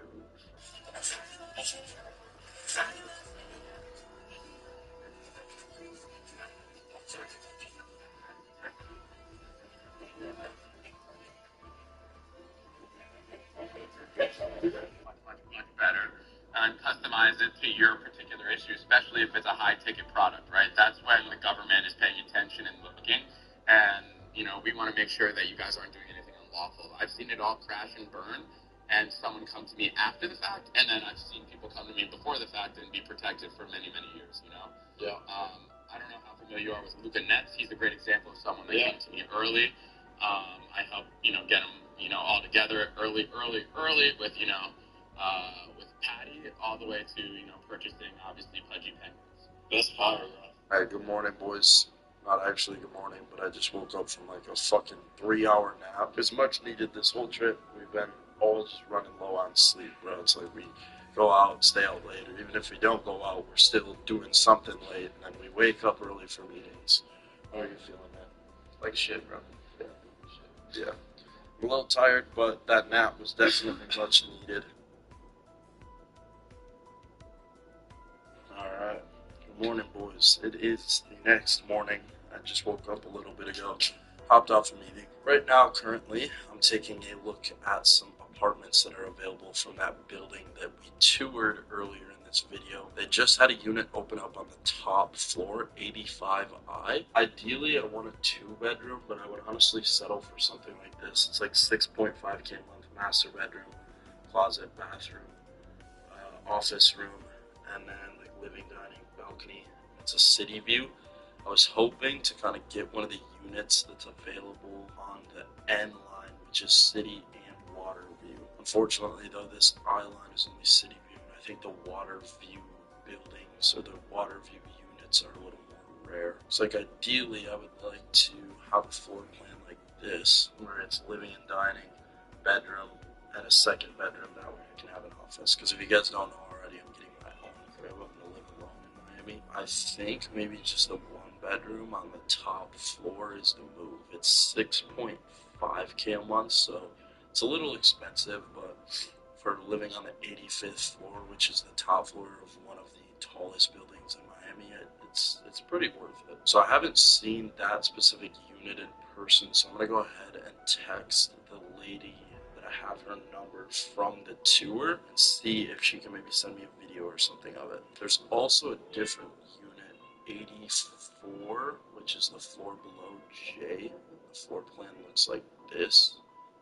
It's pretty much the same thing. You just got like living room, bedroom. It's just kind of reversed, and then same office, media room here. So maybe that's a move as well. I'm gonna see if maybe she can send me some videos or something, kind of showing the units to me. That way, then I can kind of see them.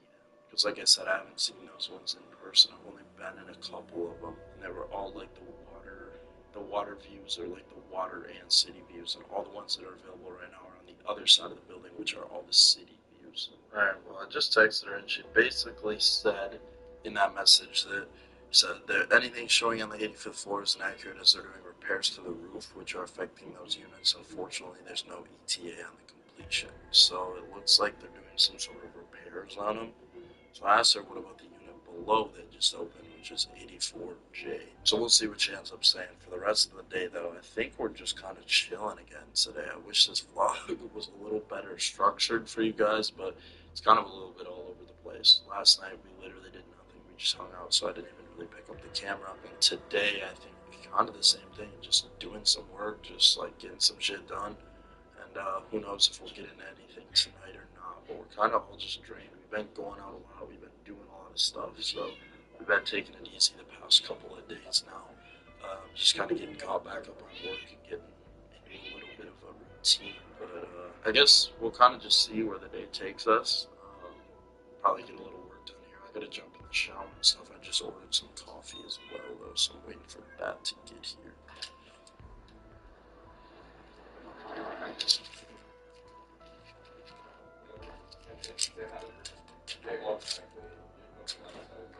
I don't remember exactly what I was talking about earlier with the whole like living situation in Miami. But here's the other option too, right? I could get a little house like this, like 8K a month, something like nice little 3-bedroom, 3-bathroom, like have a little backyard with a pool and stuff too. This is the other option. So then at that point, if family ever wants to come visit, if friends ever want to come visit, it'd be nice. You have guest bedrooms. Also, you're outside of the city a little bit. It's gonna be quieter, more peaceful, more space, and just like easier to stay locked in. So I don't know. That's kind of the other option. Let me know down in the comments below. What do y'all think? Apartment or house outside of the city? Boys, we got to onboard another client. I believe I already showed the process of that in this video. I believe it was this video and not last video. But basically, add them into a Slack channel, add my employees into the Slack channel, and then get them booked in for their onboarding call. Alright, well, that's all done. I also just ordered some food. A little salad, chicken Caesar salad. Nice nutritious meal. A salad, some chicken Caesar salad, a little dressing on it.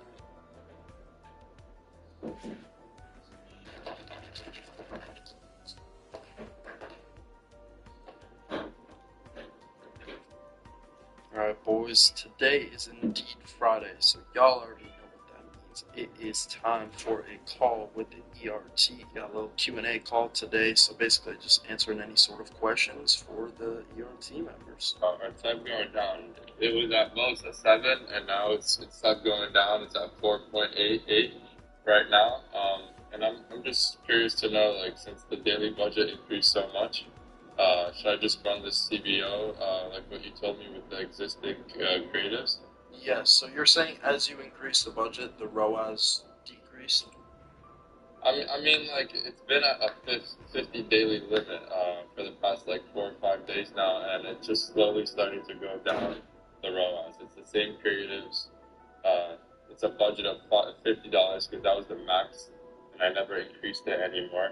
And now he finessed the way to get $1,200 for a daily limit. Yeah, CBO obviously if you're looking to increase budget, but I mean that's normal too, bro, for ROAS to decrease as time goes on. Obviously, as things start to kind of get more and more utilized, things aren't as fresh. That's normal for the ROAS to overall decrease a little bit. You're still sitting very solid at a 5. So I would definitely say, you could look to allocate some more budget into it. But yeah, it's normal, bro, for ROAS to come down as time goes on. And as I know you haven't scaled budget-wise yet, but as you scale budget as well, that's normal. I'm thinking of implementing a few. I'm keep pushing like the idea of bringing in more creatives. So he's gonna work on that, and I'm gonna try to finesse my own little creative for him, just so there's a little extra. But would you say I could just increase the full conversion, like maybe $5 today, and then also turn on a CPO? Yeah, I mean, as long as you're not scaling an ad set itself or campaign itself by more than 20%, you're good. So I would say like you could scale that current existing campaign by 20%, and then whatever new campaign you're going to implement is cool as well. And if I start a bold campaign that's $100, that's cool, right? Yep. Yeah, for sure. Especially if and then I'm using the same existing creatives for the CBO. That's cool too. Yeah, that's cool as well. It's just at that much spend, try to make sure you're implementing new creatives as well, so you don't get burnt out as quick. Alright, bet. Perfect. Thank you so much, man. You have your CBO, right? Canada is harboring terrorists and fugitives, and we don't know where they are. They're missing. Canada has an overpopulation problem. Canada has a job shortage problem, which coincides with the overpopulation problem. Canada is recognizing terrorists around the world and giving them a voice. Canada is on the verge of bankruptcy. Canada sucks. yeah, that pretty much sums up this entire video for the TLDR, Too Long Didn't Read. It's just a whole bunch of not so good news, which seems to be the norm these days with Canada. I don't actually remember when we had a smidge of good news. Maybe in a previous video. Actually, one of my last videos. At the very end, we talked about how Saskatoon or Saskatchewan is working on getting nuclear energy in the province. That's like the only good news I can really think of. So, yeah, I hope we scramble the whole thing. There's a lot to take a look at in this video. Welcome back to the channel. Welcome back to another video, everybody. Before you get into it, I do want to encourage you all to subscribe and like the video. I normally say like the video and subscribe, but I changed it up to throw you guys off guard. Did it work? Did you subscribe and like the video? Because I don't say it to be annoying. I say it because 67% of you guys are actually recurring viewers who are not subscribed. So let's just shut me up. Just do what my wife wants most. For me to just shut up, and then we can all move on. But all jokes aside, let's get into this video. Start off with the fact that an ultra-massive asteroid from possible collision course with the moon may trigger destructive meteor shower on Earth. Yeah, that's not really the way I want to start a video, but hey, it matches the theme of this video. Also, YouTube is rolling out AI in the US to detect if users are actually under 18. It ignores the stated age and applies restrictions to users it suspects are teens, which is interesting and also kind of weird and creepy, but good, bad, I don't know. I'm a little bit confused on that one. Then you have the Canada National Exhibition in Toronto, the city, has received 54,000 job applications to fill 5,000 summer jobs. A new record as Toronto unemployment rate approached 3%, our largest city in Canada. One of the largest in North America. One of the largest, it's up there. It has a 9% unemployment rate. What the fuck are we even doing? Remember that meme of Donald Trump going, they don't know what the fuck they're doing? That's just like a blanket across the board kind of basically depicts Canada.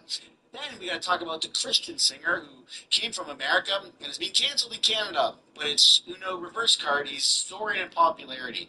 Well, the BC Premier, David Eby, whom we love so much, we love you, David Eby, had this to say about Sean Foyt. Premier, I just wanted to ask your reaction to an American singer, Sean Foyt, who is affiliated with the MAGA movement in the U.S. He's performing in Kelowna and Abbotsford next month. What's your reaction to that? Well, I mean, obviously, I don't share this man's politics. I disagree with him using music to go after people who are gay. I think it is. I think it's pretty reprehensible, and I don't agree with the message that he's promoting. Sean Foyt doesn't go after people using his music who are gay. He's a Christian singer, man. It's so weird. But Canada doesn't acknowledge Christianity. That's why we have churches that burn down because of arson and political activists and people that just want to attack Christianity, which is the religion that has been Canada's religion since the beginning of Canada. But no, instead, we have leaders who want to support and promote Palestine, whatever that is. For those who missed it, here's a very short clip of Mark Carney saying that Canada is going to recognize Palestinian state, but not today, not tomorrow, only in September. That's weird. Canada intends to recognize the state of Palestine at the 80th session of the United Nations General Assembly in September 2025. This intention is predicated on the Palestinian Authority's commitment to much-needed reform, including commitments by the Palestinian Authority's President Abbas to fundamentally reform its government, to hold general elections in 2026 in which Hamas can play no part, and to Yeah, good luck with that. I mean, Hamas is like, isn't that supposed to be alive people there? How are you gonna fish them out, right? How are you gonna make sure that they're not intertwined in the democratic process? Militarize the Palestinian state. Canada will increase its efforts in supporting strong democratic governance in Palestine and the contributions of its people to a more peaceful and hopeful future. I spoke today with President Abbas at length to reaffirm his commitment. Canada reiterates that Hamas must immediately release all hostages taken in the horrific terrorist attack of October 7th, that Hamas must disarm, and that Hamas must play no role in the future governance of Palestine. In the same breath to there, he goes, hey man, you guys gotta release the hostages. By the way, in 32 days, we're going to recognize your entire area as a state in which you have democratic elections. But please release the hostages before then. That's just so freaking crazy. This is insane. I've never seen anything like this in the history of paying attention to the news in Canada. We thought Trudeau was bad with being a terrorist sympathizer. Oh, this is crazy. They're taking such hostages. You gotta release the hostages. You gotta release the hostages before we recognize you as a state.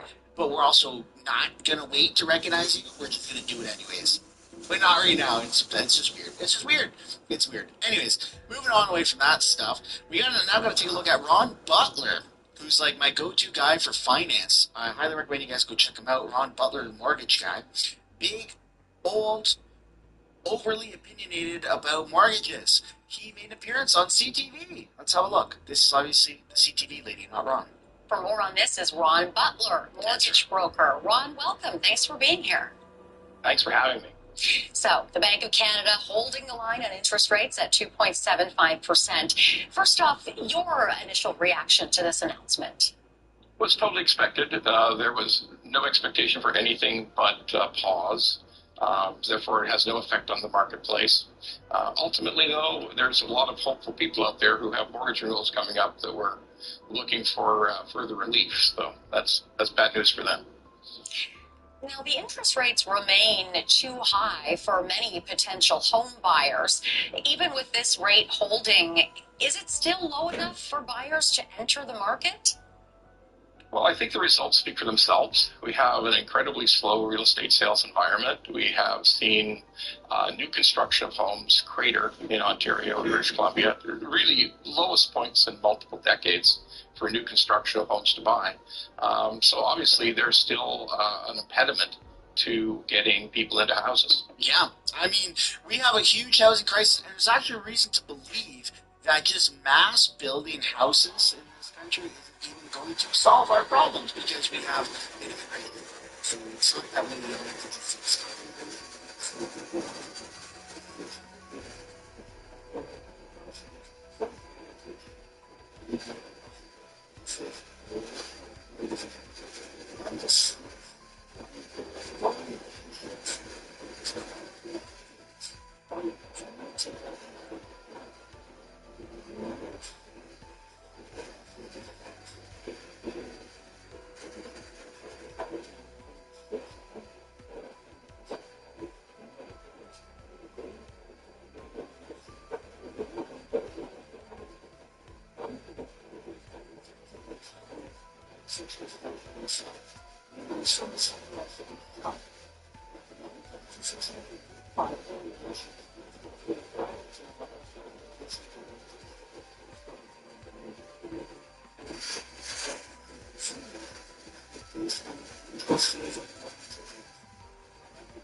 weeks ago, and he went to cover it in a previous YouTube video, and I forgot about it when I dug it up, and I was like, oh, just wipe the dust off this one. I feel like it's not really right there. Like, yeah, we've got criminals.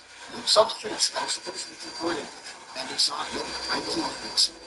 Kind of weird, but hey, at least we're recognizing Palestine as a state or whatever. Then you got Canada's Islamophobia envoy says that the Middle East war is bringing back anti-Muslim tropes from 9/11, and you can see.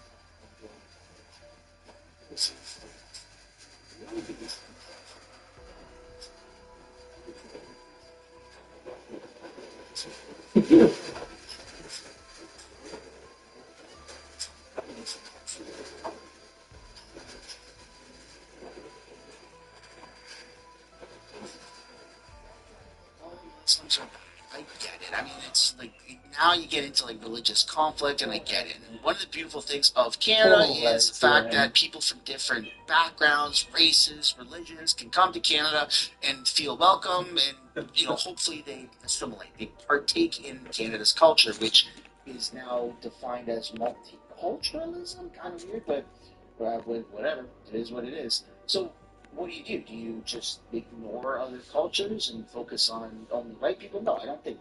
I mean, I grew up in a multicultural environment. I grew up with a lot of black people, brown people, Asian people. There's the whole shebang with a bunch of different religious backgrounds, different colors, the whole spectrum. And I was in Toronto, and I was okay with it. But the problem now is it's like overwhelming, right? So there was a time where Canadians were a majority and immigrants were minorities, and it's the pendulum is now kind of shifting. You're seeing it in Europe, you're seeing it in the UK, and it's weird to talk about it because then you get labeled as like a racist or this ist or that ist, and it's just weird. So I want to pass the question off to you. What do we do about this? How do we get ourselves out of this situation? Let me know what you guys think down below in the comments. And then we got to talk about the latest and greatest between Canada, America, and Kuzma. Because, well, trade deal is supposed to happen, and we are not showing up to the negotiation table.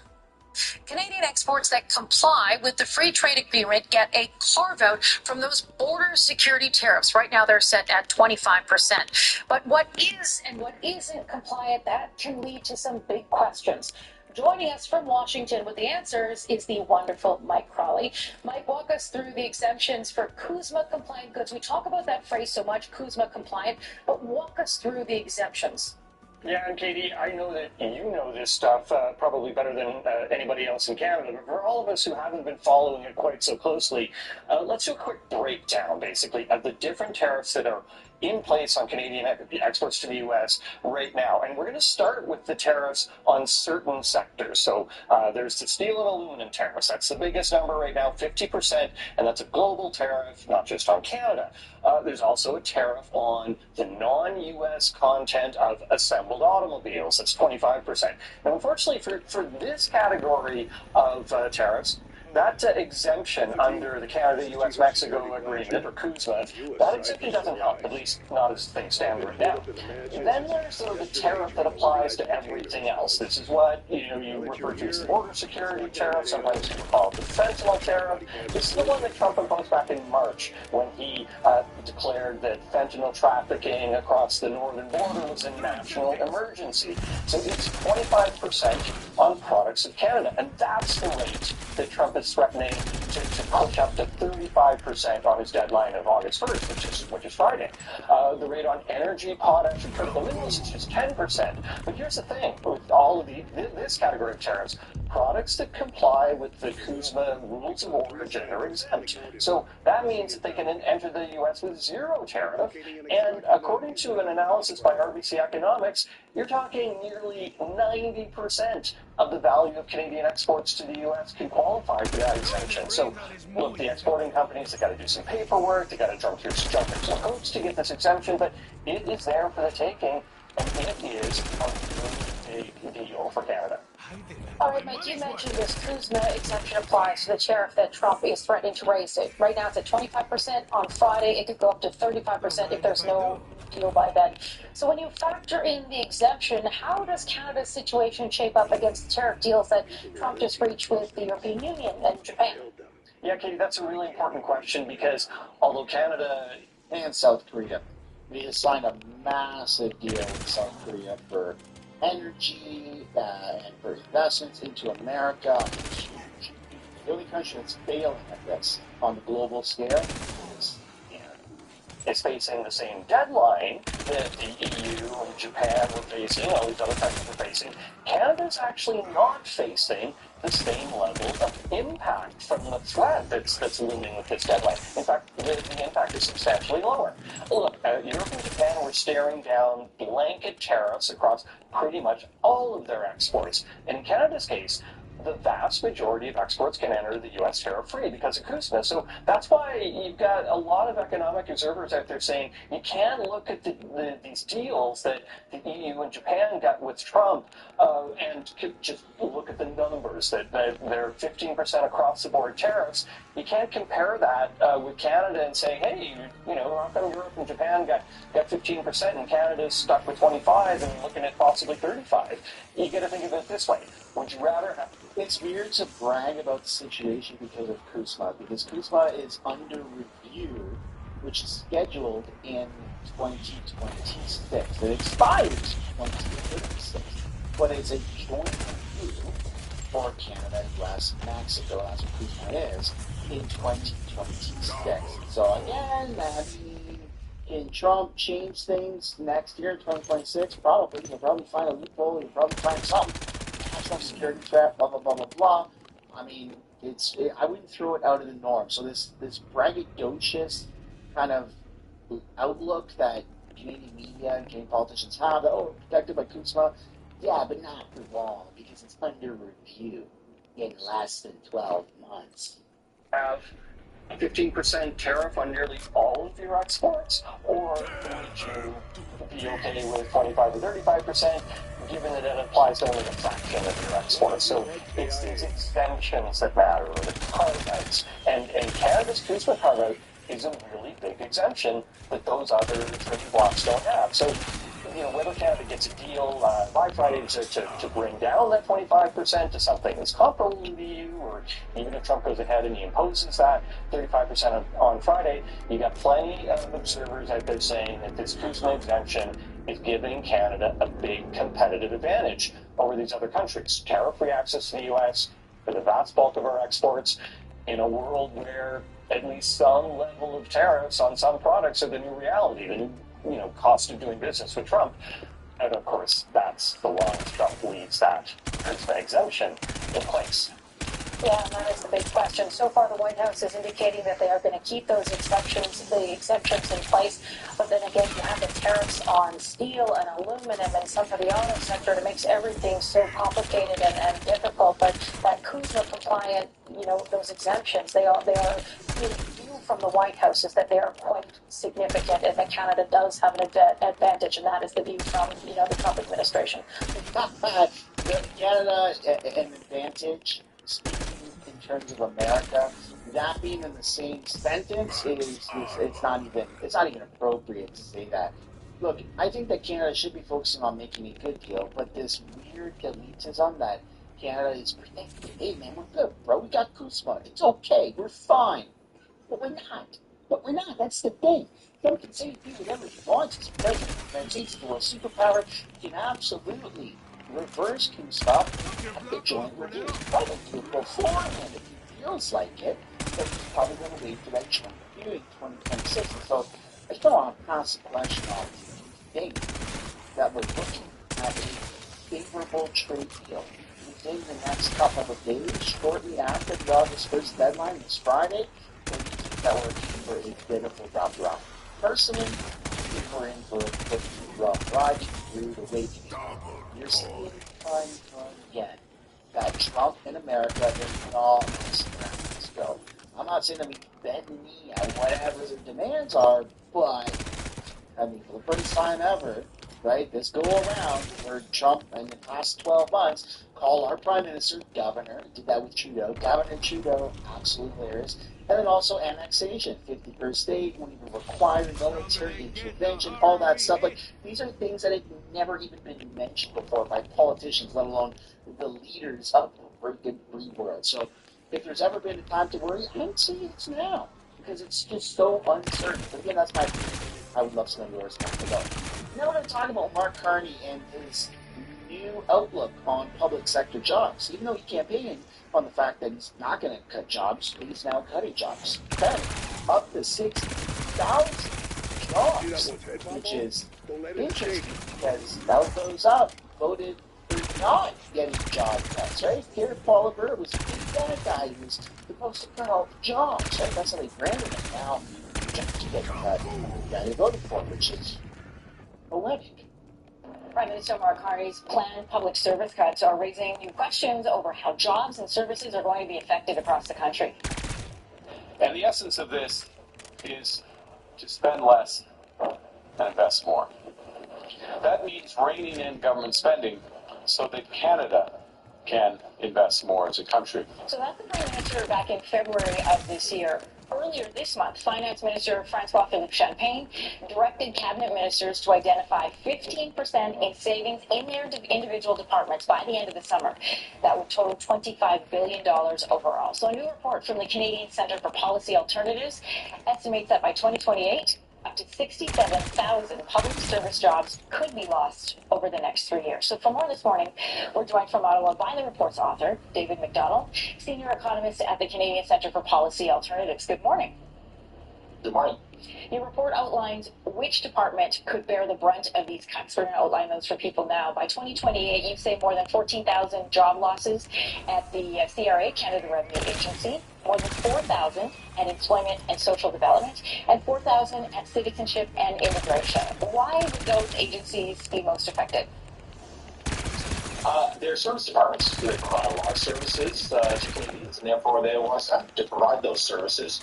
And so when you ask departments, you got to take a 15% cut. It ends up being a lot more staff in places when you've got a lot of services that are being delivered. These are very frontline departments. So CRA is the department that does your taxes and business taxes. You have a problem with your taxes, or you have problems with transfer payments of some kind, like the Canada Child Benefit. That's who you talk to. ESDC, which is second on the list, they manage the Canada Pension Plan as well as employment insurance. So if you have an employment insurance claim that didn't go well, you're not getting your pension plan payments, that's who you would call. And CIC deals with passports as well as immigration issues. And so if you need a passport in a rush, you're going to be at a CIC office looking to get that done quickly. These are all departments, because they're so service heavy, that Canadians will notice when the service levels decrease, because you're cutting 15% of the staff. And David, are these full-time positions, part-time positions? Are they mostly administrative, or are they actually full-time positions that deal directly with customer service? Well, I'm calculating this on a full-time equivalent basis. What would likely happen in terms of the cuts is there would likely be buyout packages for older workers to leave. And then there are what's called term contract positions where you're not there on a full-time, long-term basis. Folks often string those together to make a full-time job, but those would likely be the first to go. And then it would start to eat into the indeterminate positions. These are sort of full-time, ongoing positions, and so there might be a couple steps to this process. I mean, at this point, we don't have the details of exactly which program lines would be cut. The departments have been asked to produce plans. They're presently working hard to produce those plans. They're going to bring those back at the end of the summer. We'll have a budget probably in September or October, and we may have more details at that point as to which departments are going to see the full 15%.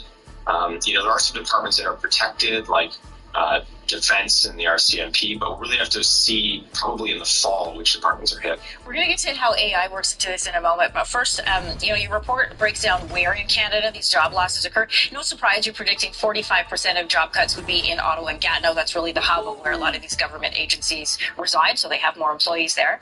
But how will public service workers in other parts of the country be affected? Yeah, so if we pull out just Ottawa and Gatineau, as you think, about 24,000 positions there. There'd be an additional 8,000 or so positions across the rest of Ontario outside of Ottawa. In Quebec, there'd be another 6,000 positions in addition to any job losses in Gatineau, with the rest of the job losses kind of being distributed throughout the country. We will have to see in the fall budgets or at some other update point which departments are targeted at this point. This calculation is based on 15% of staff as it exists, in their projections of the 25-26 projections. And so once we get more details about program lines and specific departments, then it'll be easier to figure out what the service impacts would be, but also where the job losses would be. Right. This comes at the same time as we know the Liberal platform pledges to increase the use of AI in public service, under the guise of it is a better use of your tax dollars. It creates what they would call efficiencies. And that raises some questions, of course, about the looming cuts. What are your concerns when you look at the increased use of AI? Yeah, AI can be useful in some cases. It's not useful when it's doing critical things like telling you whether you should take a particular deduction on your taxes or not. It's happy to make things up. And so we don't want is a situation where instead of a person, when you call the CRA hotline, somebody picks up right away, but it's an AI bot. And they'll tell you whatever you want to hear. And that becomes a real problem. I don't know how I feel about the example of CRA, because right now,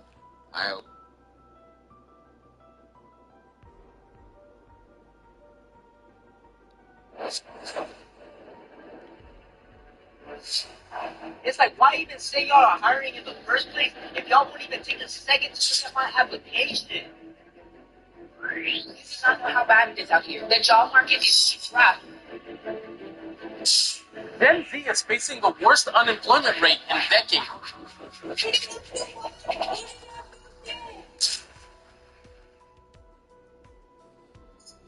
Hey guys, welcome back to Toronto Unfiltered, where we break down real stories, real struggles, and everything they don't talk about on the national news.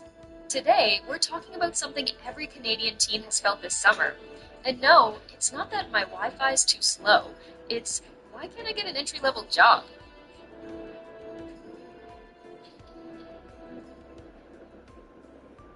Alright, let's start with the positive. Ever been curious what actually goes down in a McDonald's job interview? What do they ask? What do they really want to hear? And how do you make it through without sounding like you've never touched a mop in your life? Well, Toronto Unfiltered has the inside scoop, because someone, we're not saying who, secretly recorded the entire interview. Yeah, the whole thing. Will they land the job or freeze up when asked, why do you want to work here? Stick around. You don't want to miss this.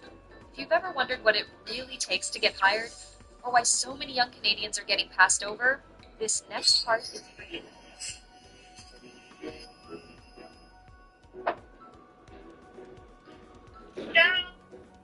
Hi, I had a quick question. I had applied as a crew member a couple of days ago. Are you guys currently hiring, or was it just an application? Because I haven't heard anything back, so I just kind of wanted to follow up. 9 a.m.? Yeah, that's fine. Okay, all right, see you tomorrow, Brenda. Thank you. Got the interview tomorrow. Let's see how it goes. I got my phone, so I'm going to try to record. I'm actually going to kind of slip it in this pocket, something like that. Pretty excited. Hopefully we can get the job.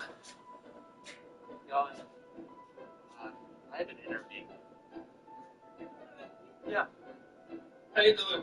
I'm chilling. How are you? All right, kids. So talk to me. I'm filling your application. Yeah, you're good.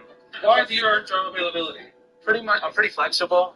Okay, so when you say flexible, what's the hours range that you're available to work in the I say 8 to 5, 8 to 8. Specifically looking for an evening person. Evening. Stay all the way till 12. Okay, that would work for me. And then, so let me tell you a little bit of what I'm looking for. I'm looking for people that are dependable for work. They pass the service industry. Yeah. We're always moving. It's customer first, customer service, and for people that are able to stock in a timely fashion, trading product from the back end of the house to the front, and make sure that we are, pretty much generating money by keeping and taking care of our customer. Yeah.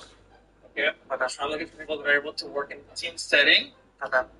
That are not afraid to, cooperate with other people, and I cannot stress enough to be on time and be your schedule to work very quick to the other work. Yeah, absolutely. I'm pretty much somebody, when you tell me to do something, I'll do it, and I'll put my best into it. So, what do you think about this? Do you think you're up for it? Do you want it? Absolutely, I do. Am I scared of you? No, you're good. Yeah, I actually do want it, especially if you do want me at nights. I'm more than happy to. I live like 2 minutes down the road, so sure I'll never be late or anything like that. And I'm honestly looking for possibly getting to an opportunity where you can work your way up.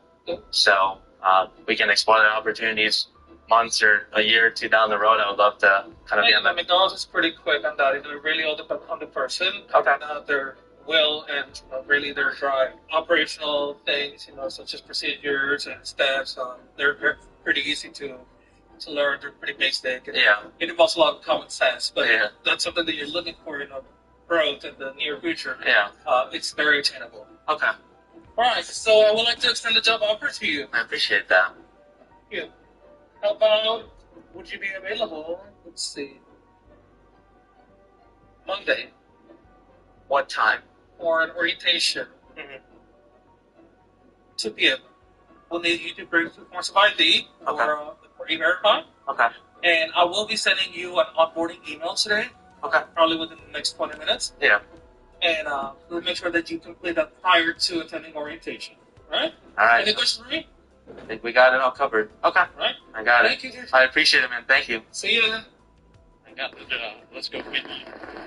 We started with that story because it's one of the few real wins. A Canadian student actually landing a summer job. But let's be real.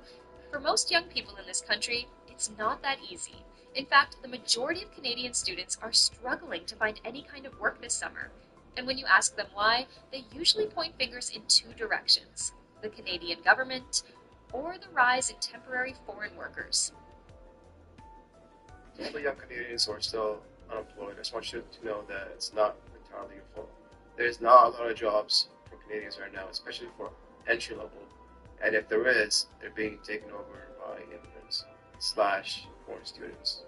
My advice to you right now is to stop applying to jobs so much and start your own business. The business that you've been wanting to do it for a long time now, you should do it. You never know what could happen, and it's never been a better time to be your own boss. Well, if my face isn't a dead giveaway, the interview did not go well. I've never been rejected from a job so fast. I did an interview. I don't even think she really asked me any questions. She said, "Tell me a little bit about yourself."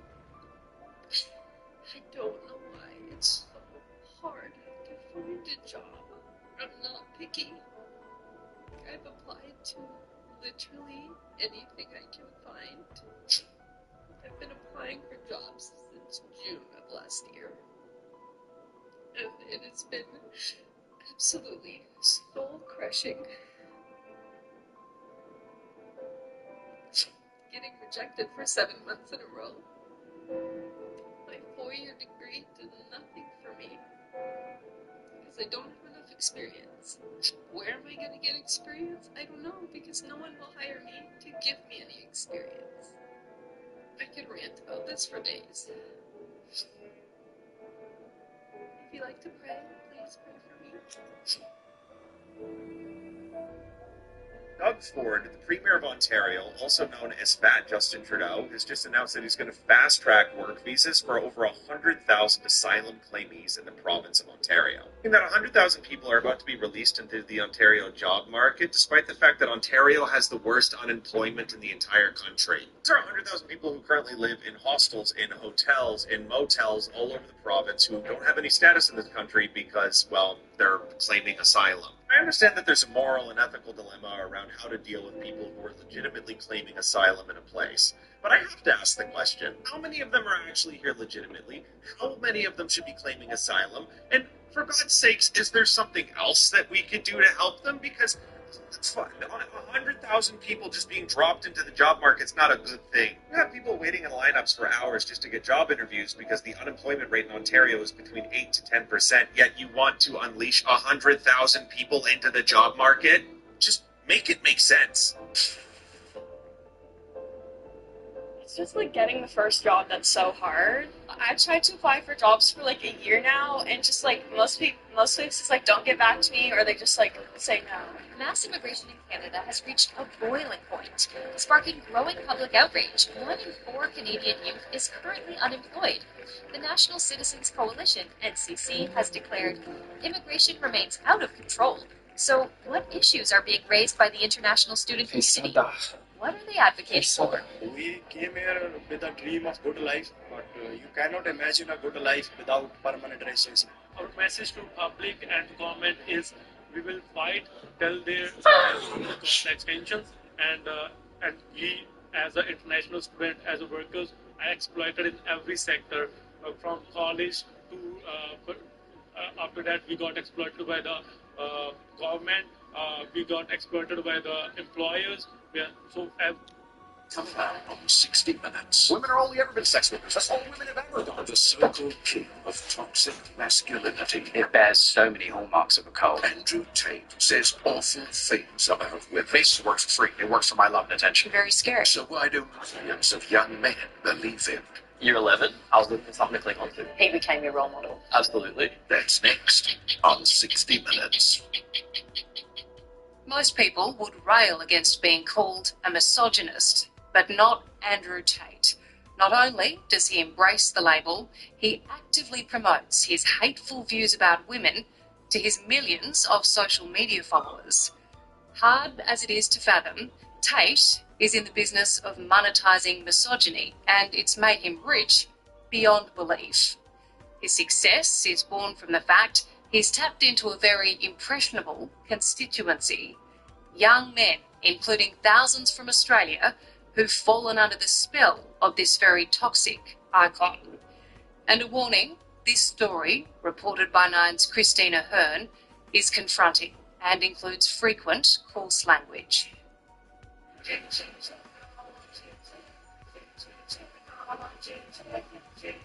The losing women's shit's all lies. Losing the guy 100% guilty. Who be there? You might ask yourself, how could anyone possibly get away with this? And before you call me a misogynist, by the way, this is all female doing. 38-year-old Andrew Tate's opinions are vile, violent, and very challenging. Bang out of the shade, boom in her face, rip her up by the neck. But shut up, bitch! But far from being repulsed, his millions of followers, mostly made up of adolescent boys and young men, revere him as a hero. Because women can't fucking drive. I told you. I fucking told you. Girls can't drive. Women can't drive. Girls can't drive. How are women allowed to drive?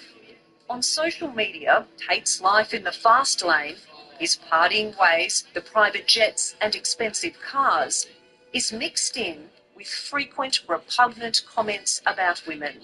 He thinks it's funny, but it's no joke. I don't give a shit about having sex with beautiful women.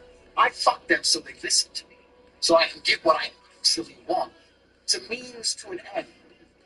While Tate's online presence is slick, not so Nathan Livingston's. For the past 2 years, I successfully exposed Andrew Tate. Or Nathan Pope's. It's a pathetic and failed attempt to intimidate and silence me. But that doesn't deter these Aussie YouTubers from their mission to expose the truth about Andrew Tate. I think Andrew Tate is a unique evil in the world, and he's influencing a generation of younger men. That is a unique evil, I think. I started looking at some videos and realising that they were targeting kids as young as 11 and 12 years old, and recruiting them into what I ended up working out and believing was a cult environment. All right. G'day. How you doing? How we going? Good to meet you. Good to meet you. How you doing? Good. The Nathans are a somewhat unlikely duo. In fact, this is the first time they've met each other in person, but they shouldn't be underestimated. Their campaign has already seen Andrew Tate launch legal action against them, demanding they shut up and pay him $50,000. Why do you think Andrew Tate cares about two blokes in Australia, doing some online social media about him on the other side of the world? He cares about us because even though we're smaller accounts, we have what he doesn't have, which is the truth. We have his own words on video, and it's undeniable when you actually show the truth and people see it.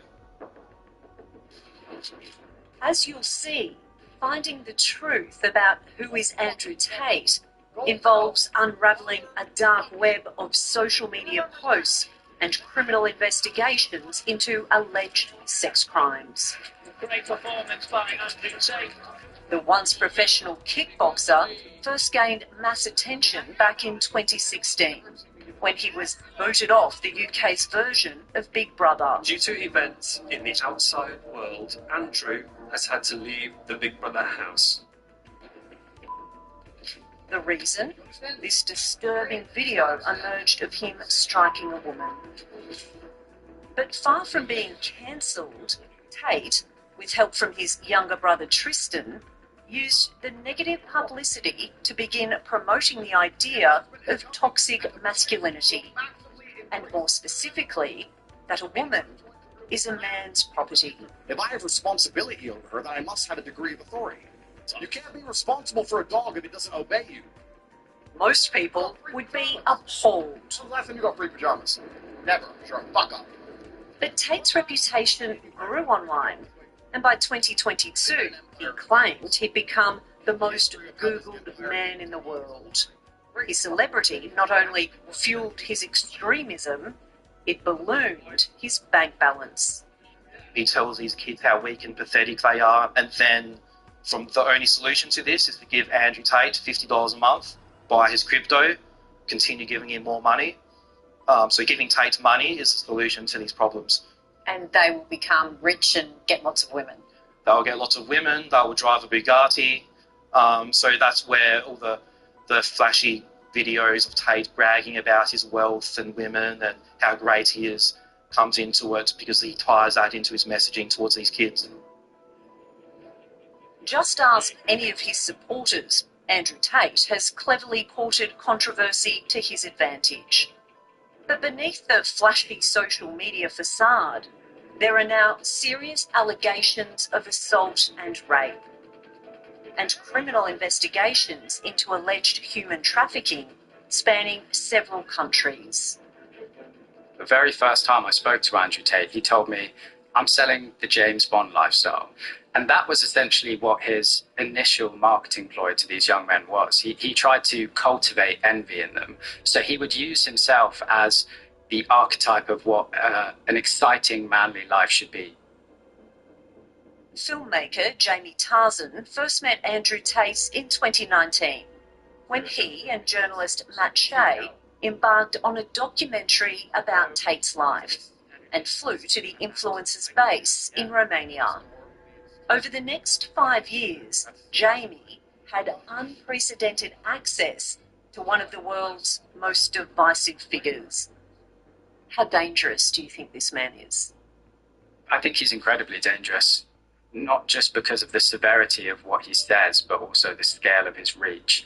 So there's this whole generation of young men who look at Andrew Tate and go, not only is misogyny something that's acceptable, but it's also a route to becoming rich and famous. Jamie says much of Tate's extraordinary wealth comes from the pockets of teenage boys who were deliberately targeted. No big deal, just the biggest online school in history. This is where you start. Inside the real world, you'll learn exactly. Tate's pitch to them, is that his lifestyle of money, flashy cars and pretty girls is something they too can attain for a price. That step-by-step lessons, everything designed to get you earning fast. He convinces them to sign up for what he claims are online university courses, but in reality are anything but. Today, let's start making money now. These courses are essentially human trafficking with Andrew Tate. The first course was Andrew Tate's PhD course, which stands for the Pimping Hose degree, which is essentially his recruitment course. And then the next webcam course basically teaches you how to take those women that you've acquired and then convert them into working for you in webcam and giving you all the money. Andrew Tate is very, very unique in that, he's someone who's charged with these horrific crimes, including sex trafficking and even rape, and yet he seemingly left a digital footprint going back years of hours and hours of footage of him self-snitching to these crimes. So when you say self-snitching, you mean he's boasting about it? He's not only boasting about it, he's literally teaching courses on how to emulate it, how to copy those same techniques for other young men to then also seemingly sex traffic women. On their YouTube channels, Nathan Pope and Nathan Livingston have been warning the world to be wary of Andrew Tate. It's a crusade that's clearly infuriated the social media titan and his supporters. Exposing Andrew Tate comes at a cost. Have you personally been threatened? Oh, yes. What are they saying? That they're going to find me, they're going to kill me, they're going to, yeah. You've had death threats. Absolutely, yeah. Death threats are intimidating, but the Nathans' resolve remains strong. They don't want women or gullible young men being exploited or taken advantage of by Andrew Tate. You're not going to be silenced. No, because it's the right thing to do. There's some things in life that are worth doing, even at a cost. And I truly believe this is something that is the right thing to do. It's worth it when you hear a boy say, I'm out of it, I no longer follow Andrew Tate. Yeah. While I keep getting those messages, and I still am on a almost daily basis, it's definitely worth it. Look at my diamond watch, costs $1.4 million. Coming up, escaping the spell. This man who was buff and tall and had the success and the things that, every teenage boy would want. Of Andrew Tate. You don't understand. That was like a really eye-opening moment for me.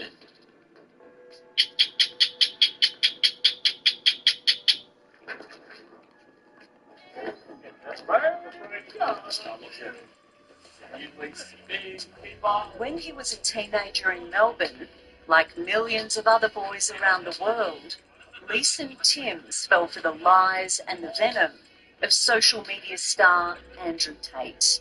Having sex with girls is all good, but how do you get them to do as you say, make you money, obey you, allow you to see them in front of their face and still love them? For me, it was year 11. COVID started, forced to kind of stop doing the things that I love doing and not being able to see the people in my life. And yeah, became chronically online, spent hours on hours every single day. It started off with this man who was buff and tall and had the success and the things that, every teenage boy would want. I really felt tied to him because I was like, oh, finally someone I can look up to with a way of being, a way that I can be as a man, kind of in a way that doesn't exist anymore. Leeson's now 22. But growing up, he didn't have a male figure he could relate to. So when Tate's videos started popping up online, he was captivated by the influencer's flashy and seemingly fun-filled lifestyle. I guess you call this the living room? Wow. I reckon you could ask any boy in the world, is that something that's appealing without filling in the blanks with more about his character? And it's like, I'd love to have a nice car one day. I hope I have an amazing wife one day. They're great things to look up to. But where's the people showing us the distinction between the good and the bad? These days, Leeson's embarrassed that he was sucked into Tate's world of misogyny. But he wants to give others an insight into how easy it was for Tate to infect him with outdated views about the power men have over women. I think it made me think I was untouchable, and I couldn't make a mistake, and that that I was like perfect, and the women in the world will kind of just like work around my way of being. Of course, Leeson's not alone. Look at me now! You lost control in my life! Tate's vile thinking has indoctrinated so many boys worldwide, it even became the plot of hit Netflix drama Adolescence, where a boy is driven to murder a girl because of toxic masculine culture. No, I don't know what that is. What is it? It's the involuntary celibate stuff. It's the Andrew Tate shite. The damage Andrew Tate has inflicted on young men like Leeson is well known to Daniel Hannequin. He's been a high school teacher in Melbourne for 17 years and says Tate's influence in the classroom became very apparent after the COVID lockdowns. Once they returned to school, they started, just quoting Andrew Tate all the time. And then especially online, we could see, the words that they were saying, like, oh, Jack is a simp. And we're like, what's he talking about? Where does he get this from? We would ask the kids, and they said, yeah, it's from Andrew Tate. It's what he's been saying.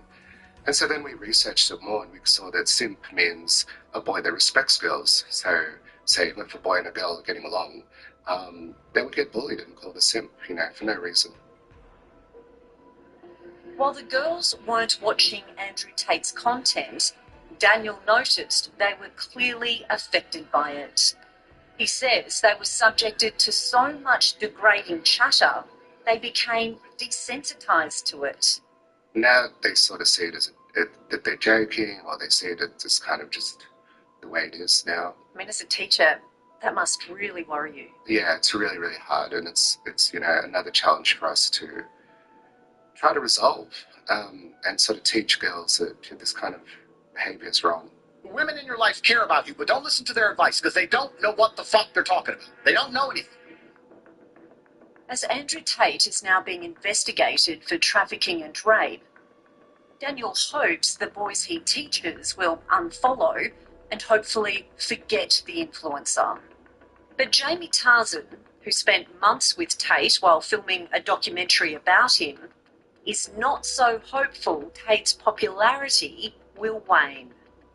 The number one thing you're taught as an Andrew Tate fan is don't trust civil society, don't trust journalists, don't trust politicians, don't trust the police, they're all lying to you.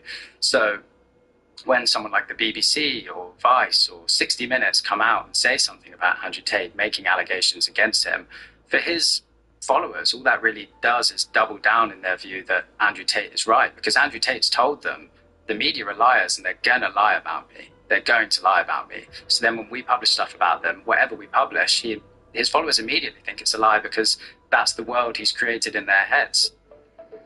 Luckily for Leeson Timms, he managed to break free from Andrew Tate's spell. For a lot of the boys, it's their first time hearing that. He now works with the Man Cave organisation, educating students about healthy masculinity.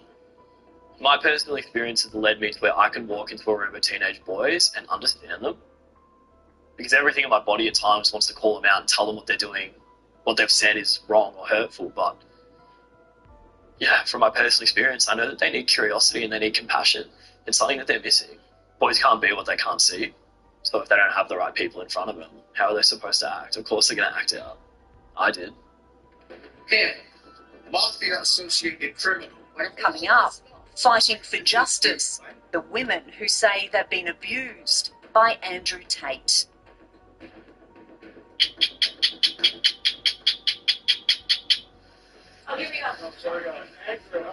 Andrew Tate and his brother Tristan wear arrogance and defiance like a badge of honour. Despite serious allegations of sex crimes against both of them, they maintain they've done nothing wrong. We've yet to be convicted of any crime in our lives ever. We have no criminal record anywhere on the planet ever. American model Bree Stern says otherwise. She had a long-distance relationship with Andrew Tate that began last year. It ended in March this year, when what she thought was going to be a romantic evening at a hotel in Los Angeles turned violent. Her lawyer, Tony Busby, says Bree suffered unimaginable abuse. They were in a relationship for about 10 months. It was a very close relationship that we allege in our claim grew more violent over time and more aggressive, where it culminated in March of 2025 this year at the Beverly Hills Hotel, where she says that Andrew Tate choked her and beat her to the point where she was bruised, and she knew this was progressively getting worse. Text messages between Bree and Andrew show the alleged violent nature of their relationship. You need to be hit. Why? I don't like it. What did I do? You deserve it. Because I want to beat the fuck out of you. You will give me a child this year, bitch. Why do you want to beat me? It's 12:30 a.m. I'm in the room. I sleep soon. What's the point in having you if I don't beat you and impregnate you? You should be thankful. In another text message, Tate alleges that he enjoys beating Bree because he found it relaxing. I mean, nasty doesn't even begin to cover something like that. They're shocking. It's hard to imagine someone would send that to someone and then a few texts later tell them how much they love them. Bree is the first woman to publicly identify herself as an alleged victim of Andrew Tate. But she's not the only one making accusations. There are multiple lawsuits and criminal investigations running across the UK, US and Romania, some of which allege widespread abuse and human trafficking at the hands of Andrew and Tristan Tate. They're very classic sex traffickers, in my opinion. I don't think they're unusual in their methods and what they did and how they did it. I think the only real thing that's unusual about them is that they bragged about it so much. Danny Pinter is an attorney with the United States National Center on Sexual Exploitation.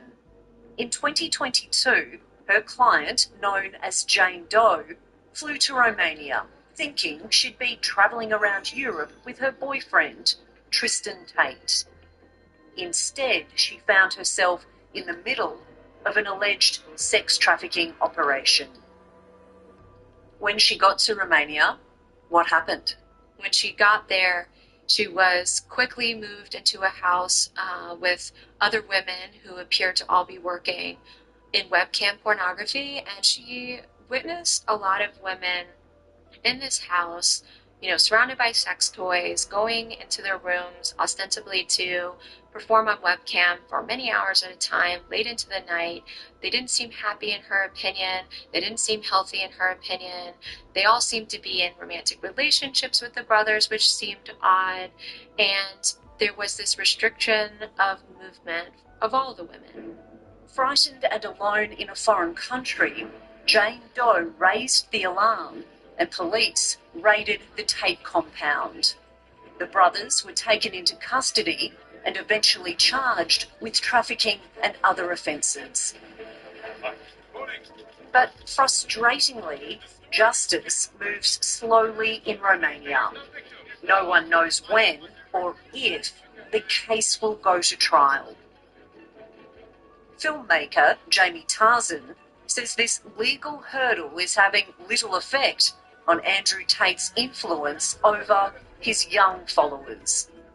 I think for some of his key fans, there's probably nothing that you can do. Even a successful criminal conviction would just have them believing that he's being falsely imprisoned, and it's quite common for human trafficking and sexual assault cases to take a long period of time. But what it allows Andrew Tate to do is sow this idea that it's a rubbish case, right?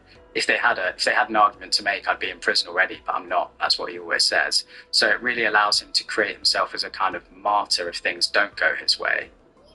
But even if things do go the Tate brothers' way in Romania, They still face extradition to the United Kingdom on a further 21 criminal charges.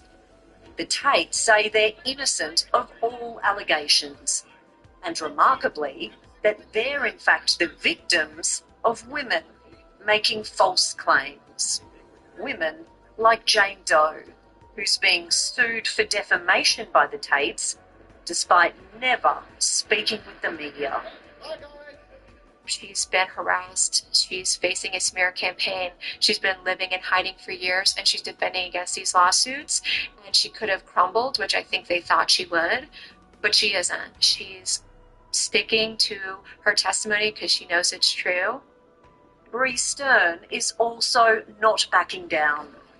While Andrew Tate will not face criminal charges for his alleged attack on Bree, she's pursuing civil action against him. And her lawyer, Tony Busby, says this is a fight they can win. He has a big following. He pals around with certain celebrities. He claims to be friends with certain people in the government. But we'll push through that because at the end of the day, I believe in Bree. But it must be hard to come up against someone who does have these friends in high places. I would suggest it's going to be hard for him to come up against us because truth is very strong. Back in Australia, YouTubers Nathan Livingston and Nathan Pope are also empowered by the truth. They're proud of their work exposing Andrew Tate's misogyny and say, despite his legal threats, they won't be cowed. Even if we stop posting, even if we close our accounts, I don't think he would withdraw the case. Because I think we've done that much damage to him by revealing the truth and completely dismantling his lies. For me, this lawsuit isn't about us. It's about the women that they allegedly have hurt and all the young men and young boys that they've allegedly hurt as well. So being scared off and silence isn't an option for me. We sent questions to Andrew Tate, but received no response. If this story has raised issues, 24-hour help is available. Call 1-800-RESPECT, which is 1-800-737-732. Hello, I'm Amelia Adams. Thanks for watching 60 Minutes Australia. Subscribe to our channel now for brand new stories and exclusive clips every week. And don't miss out on our extra minute segments and full episodes of 60 Minutes on 9now.com.au and the 9Now app.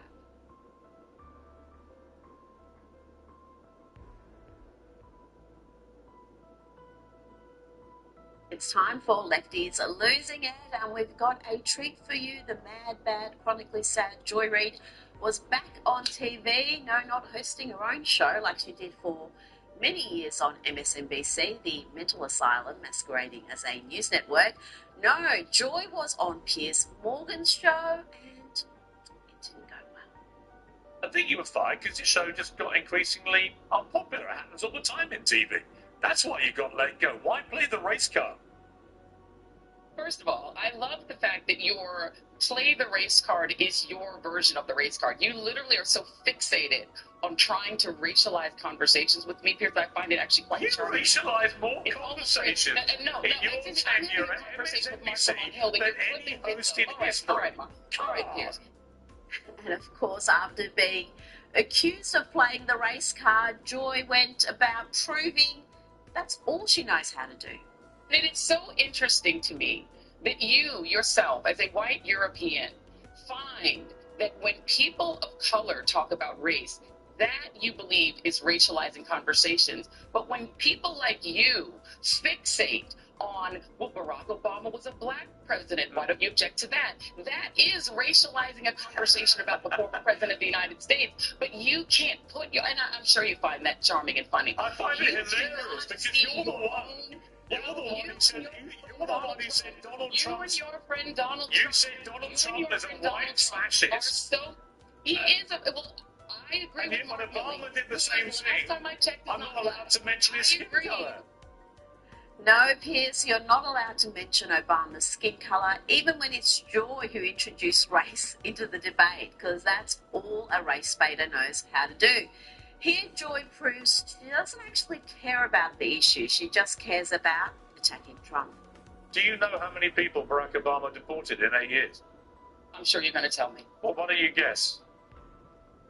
I don't know and don't care. Well, hang on. You don't know and you don't care. You've just given me... Because it's not the You've issue. just given... Hang on, You're trying to make the issue the hang on, Joy. border. You've just given me... Joy, The point is... Joy, given that you're obviously all over every detail of the Trump deportation policy and given you were on the airwaves in America on a daily basis through Obama's tenure, how many people did he deport in 8 years? I do not know. You'll tell me. I'm sure. Have a guess. But it's probably more than 1 million people. I'm quite certain. Have a because guess. I think each 2 million.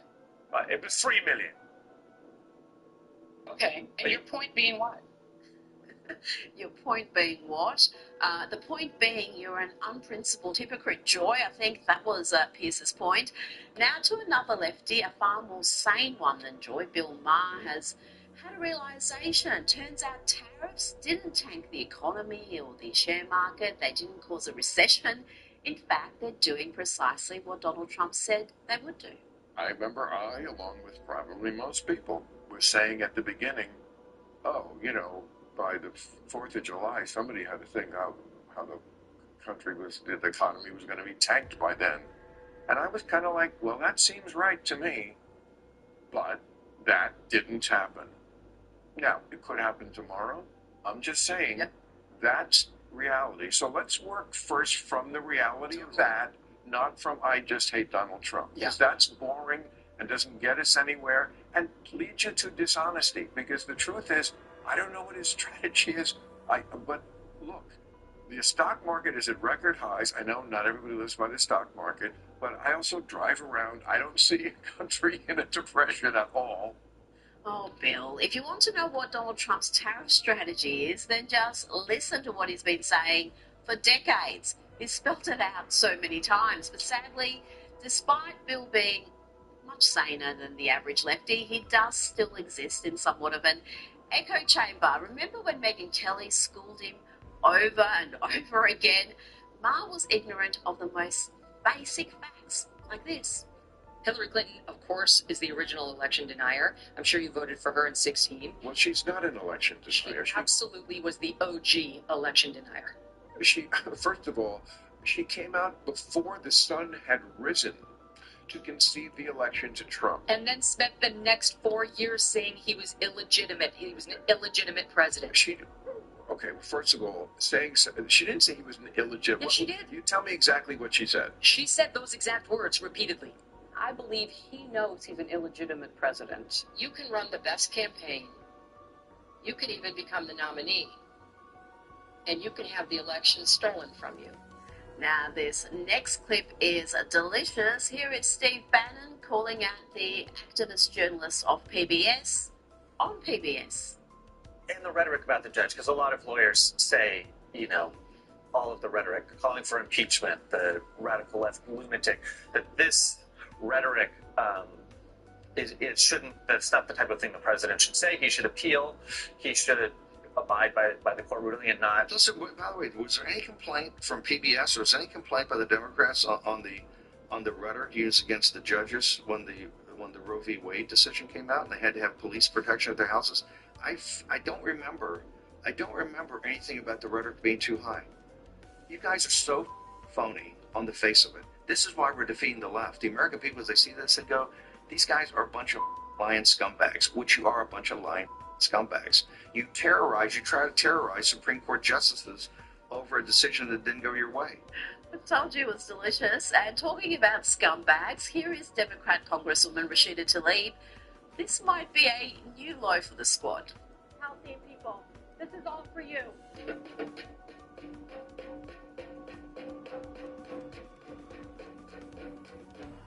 Now here's some news sure to make the average CNN viewer extra sad. Take it away, Harry. The bottom line is this. Despite everything that's going on in the world right now, Republicans are more trusted on Democrats when it comes to foreign policy and the world at large. And the figures show the American people, despite the relentless media campaign against the Trump administration and its foreign policy decisions, well, the American people have more faith in Trump and the GOP than the Democrats.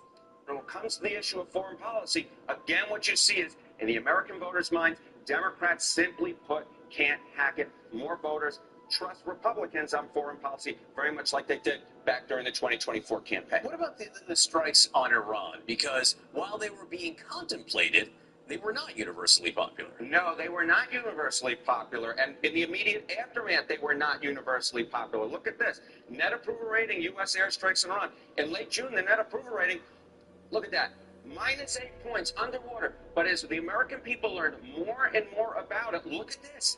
A 10-point rise. Now it's in the positive. The American people like the move that Donald Trump put on Iran, the U.S. airstrikes in Iran. Let's bring in Sky News contributor Kosha Gator. Kosha, the data on the airstrikes is particularly interesting because CNN was at the forefront of running that anonymous, low-level conjecture that the airstrikes didn't actually do much damage, but that narrative seems to have not had long-lasting impact. Indeed, I think ultimately polling does reflect reality.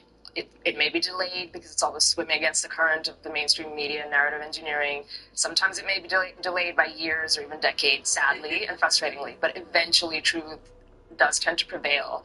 And that one, it was not only a criticism of Trump, which was the genesis of why they were putting that out there, but it was also a criticism of American military might, the technological capability.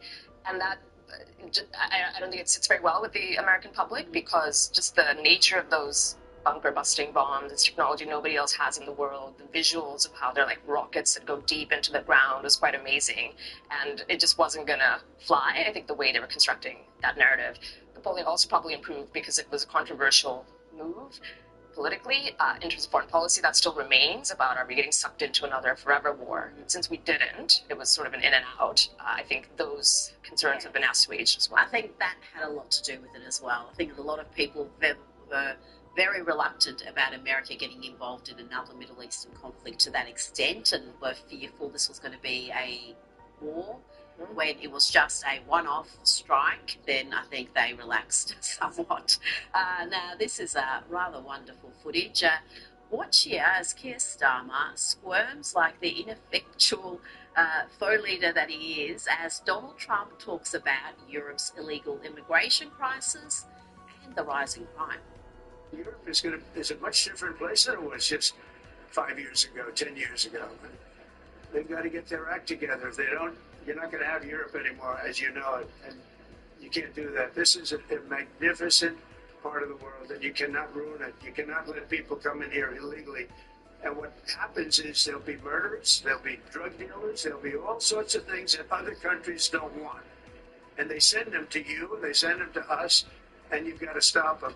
And the squirming did not stop there. Starmer was then asked about whether he's envious of Trump's stellar record in resolving the illegal immigration crisis in the US. How did it make you look easy dealing with illegal migration? You must be envious of his record in such a short period of time. Well, I think we've been discussing irregular illegal migration is a huge issue in both our countries, in the United Kingdom. It is a real cause for concern, and that's why we must bear down on it in all its aspects, upstream, across Europe, where a lot of ours comes through northern France, across the Channel. Kosha, Trump's really shown these leaders that the illegal immigration crisis can be solved. It is not an issue that's too big to have an answer. You just have to have the will and the policies to make it happen. And he's did it in such quick time, and I think that's what shocked so many people. That line in his State of the Union address, or joint address that he gave just weeks into his presidency, where he said, we heard for years that you needed more legislation or comprehensive immigration reform, and it turns out all you needed was a new president. Yeah. That's going to go down in the history books, because he's done it, as you say, in less than 100 days. Border crossings are virtually zero, and we all know that immigration has been really a debacle for Western countries over the last half century. he's laying that bare. He's showing that it can be turned around, and it's just making the rest of the world leaders look totally impotent and feckless, that they're not able to do this. Their populations are crying out for it. They don't want any more of it, and he can just sit there now and take a victory lap and really show them up, as he should. Well, the solution seems to be from some of these countries, including in the UK, to crack down on free speech. And that was another topic for discussion, an issue that we know Trump cares passionately about. Let's have a look at what's happening in the UK. They've got to crack down on people who want to voice their concerns about illegal immigration. Anti-migrant posts on social media are going to be monitored by an elite police squad. And yet we've got Keir Starmer claiming that free speech is very important to him and it exists in the UK. Discuss the importance of free speech today. Well, free speech is very important. I don't know if you're referring to any place in particular. Perhaps they are, but We've had free speech for a very, very long time here, so we're very proud about that. Kosha claims they have free speech in the UK, but this latest crackdown on free speech is coming as protests outside asylum hotels have spread across the country. And we've got people right now locked up for some of them lengthy terms, around 3 years, for things they've posted in opposition to immigration. It's outrageous. Months, even up to 3 years. As you say, one is a 55-year-old mother who was locked up. So these are not violent offenders.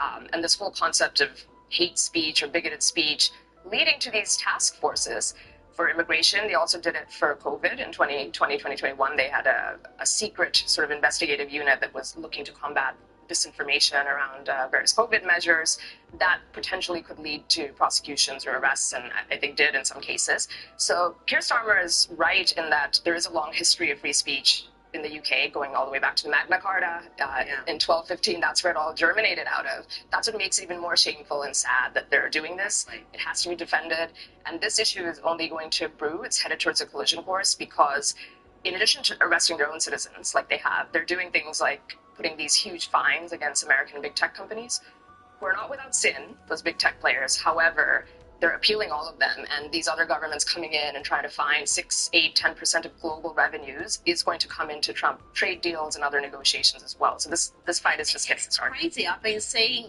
screen grabs that people have posted from the UK where just posts about immigration are completely blanked out. You can see them elsewhere in the world, but you can't see them in the UK. And we've got people who have been accused of incitement via their tweets, serving longer jail terms, some of them, than people involved in the grooming gang scandal. I mean, it's just absolutely crazy. We've got more squirming from the UK Prime Minister here. Trump's asked about whether he's going to go to London, and he can't help mentioning Sadiq Khan, the mayor, and how terrible he is. He was in London during the segment. I will. I'm not a fan of your mayor.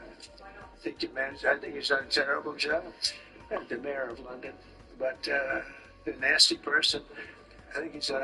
I think she's a friend of mine. No, I think he's done a terrible job. But I would certainly visit London. Yeah. I love how Trump just ignored what Keir Starmer said there and just reiterated, yes, Sadiq Khan is doing a terrible job. He's a nasty person.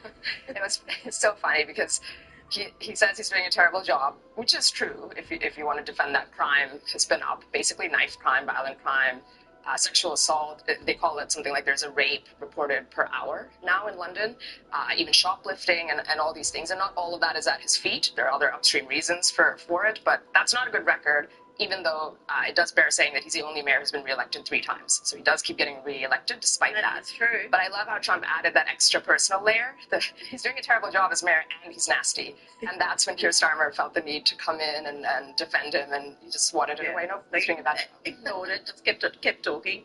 Now, a warning to our viewers, this next story does have some distressing content.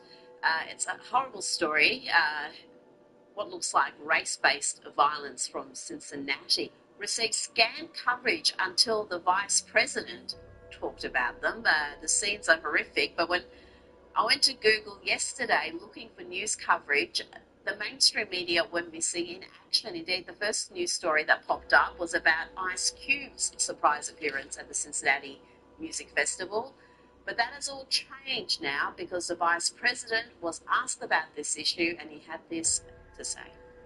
What I saw is a mob of lawless thugs beating up on an innocent person, and it's disgusting. And I hope every single one of those people who engage in violence is prosecuted to the full extent of the law. And they will be. They will be so long as law enforcement in the state of Ohio takes their job seriously. I know Dave Yost cares a lot about these things. I don't know the full context. I don't know how the fight started. But the one part that I saw that was really gruesome is you had a grown man who sucker punched a middle-aged woman.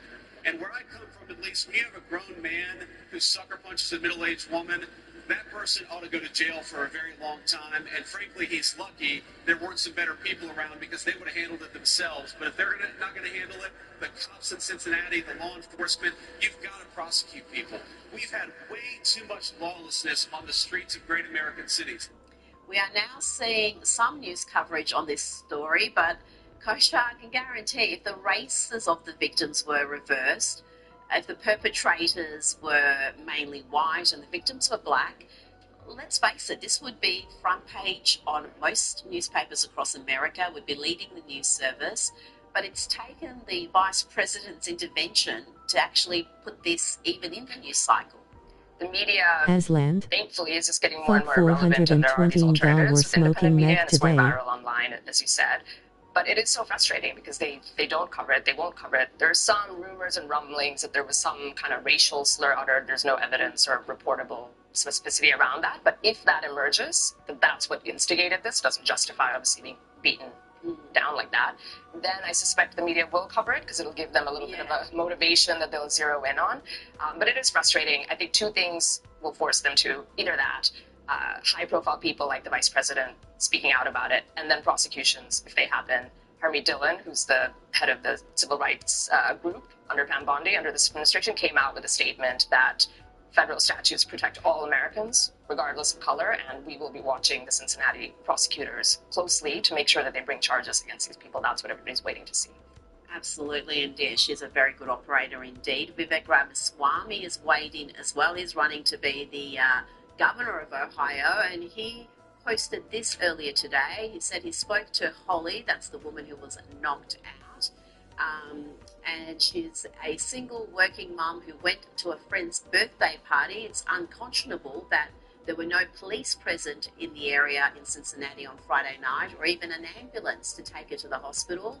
Hardworking Americans shouldn't have to worry for their safety when they have a good time in our cities. Holly said not a single local or state official had yet reached out as of earlier this afternoon, other than one police detective. Leftists like to lecture about systematic injustice while thugs turn out cities into war zones. I'm done with their excuses. As governor, I'll make sure they'll be behind bars, not running wild. Our cops will have the green light to restore order. No apologies. This is a strong statement, and J.D. Vance also made a statement about making great American cities safe again. The local authorities in these big cities have allowed lawlessness to run wild. We have got to make great American cities safe again for families and children. If you want to take your wife or your children out for a meal, you shouldn't be worried about street violence. And the only way to destroy that street violence is to take the thugs who engage in that violence and throw their asses in prison. And I tell you, this could be the issue that turns those big cities red, because the big cities are almost all blue, but crime is just running rampant, and people are sick of it, surely. Yes, we see little sparks of that. So Ohio as a state has turned quite red and has gone to Trump by 10 points in every election, actually, that he's run in 3 times. But you're right, these cities are not. The mayor, the vice mayor of Cincinnati came out with a statement trying to water it down and saying, oh, this is just an adult fight, is how she couched it, because they don't want to admit how derelict they are in their duty. Right. I mean, I've seen the full footage that's available online. It's disgusting. And this wasn't a fight. This was a full-blown gang attack. 2 helpless people bashed. Almost a miracle they're alive. And Absolutely. The second video is a man by himself who is just horrifically bashed. They're trying to water it down, but the only thing that'll make a difference is prosecutions, handcuffs, and that is the deterrence. And we keep talking about Bukele and El Salvador and how he has done that by having very, very strong consequences for criminality. We need to bring that back, especially after BLM. The system has sent a very bad message that you can do these kinds of things and get away with it, especially if you're from certain groups. Yeah. And that has to be turned around. Welcome back. Now, there was a shocking mass shooting in New York City today that left 4 innocent people dead, including a police officer. But before the assailant was named, we had media outlets like CNN trying to guess the race of the gunman, desperate to know how white he was, even though the picture release showed he was not. They do not know who he is. They know he is a male, possibly white.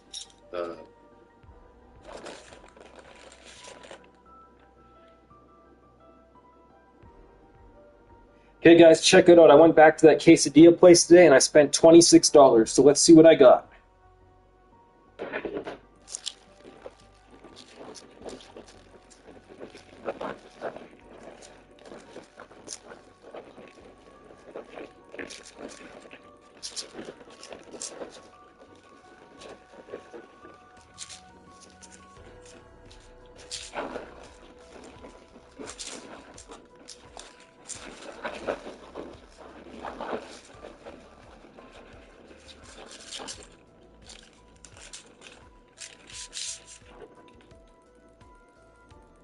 So I got a bunch of chips with guac.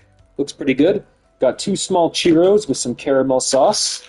And I got the big ass burrito. That's literally what it's called. Another one. These things are good. It's kind of like Subway. You get to pick your toppings, but I don't know. I think this tastes much better than Subway.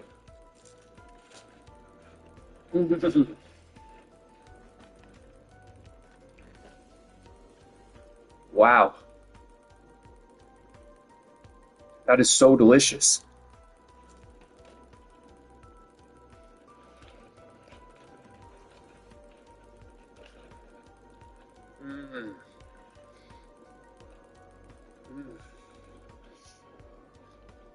These are really good too.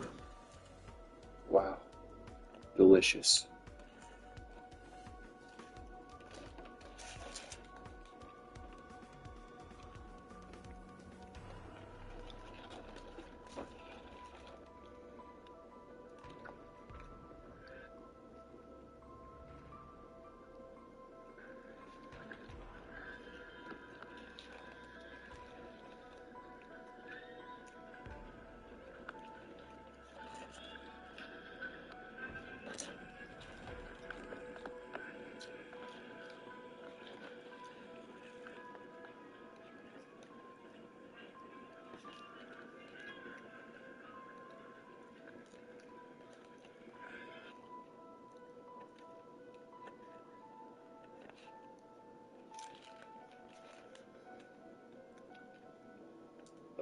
He's wearing sunglasses. He appears to have a mustache.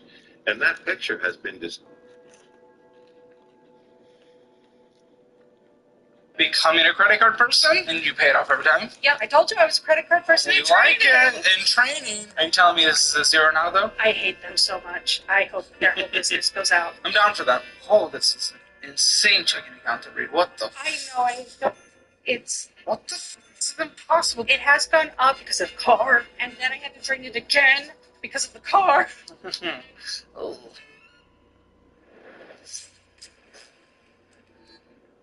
The tools to change your life have just been upgraded. Download my budgeting app, rebranded to DollarWise today, and start your free trial. Sign up for the annual version, and I'll send you my budget-friendly cookbook that can't be purchased anywhere else, and I'll personally sign it and mail it directly to you. Download the DollarWise budgeting app today and take advantage of your free trial.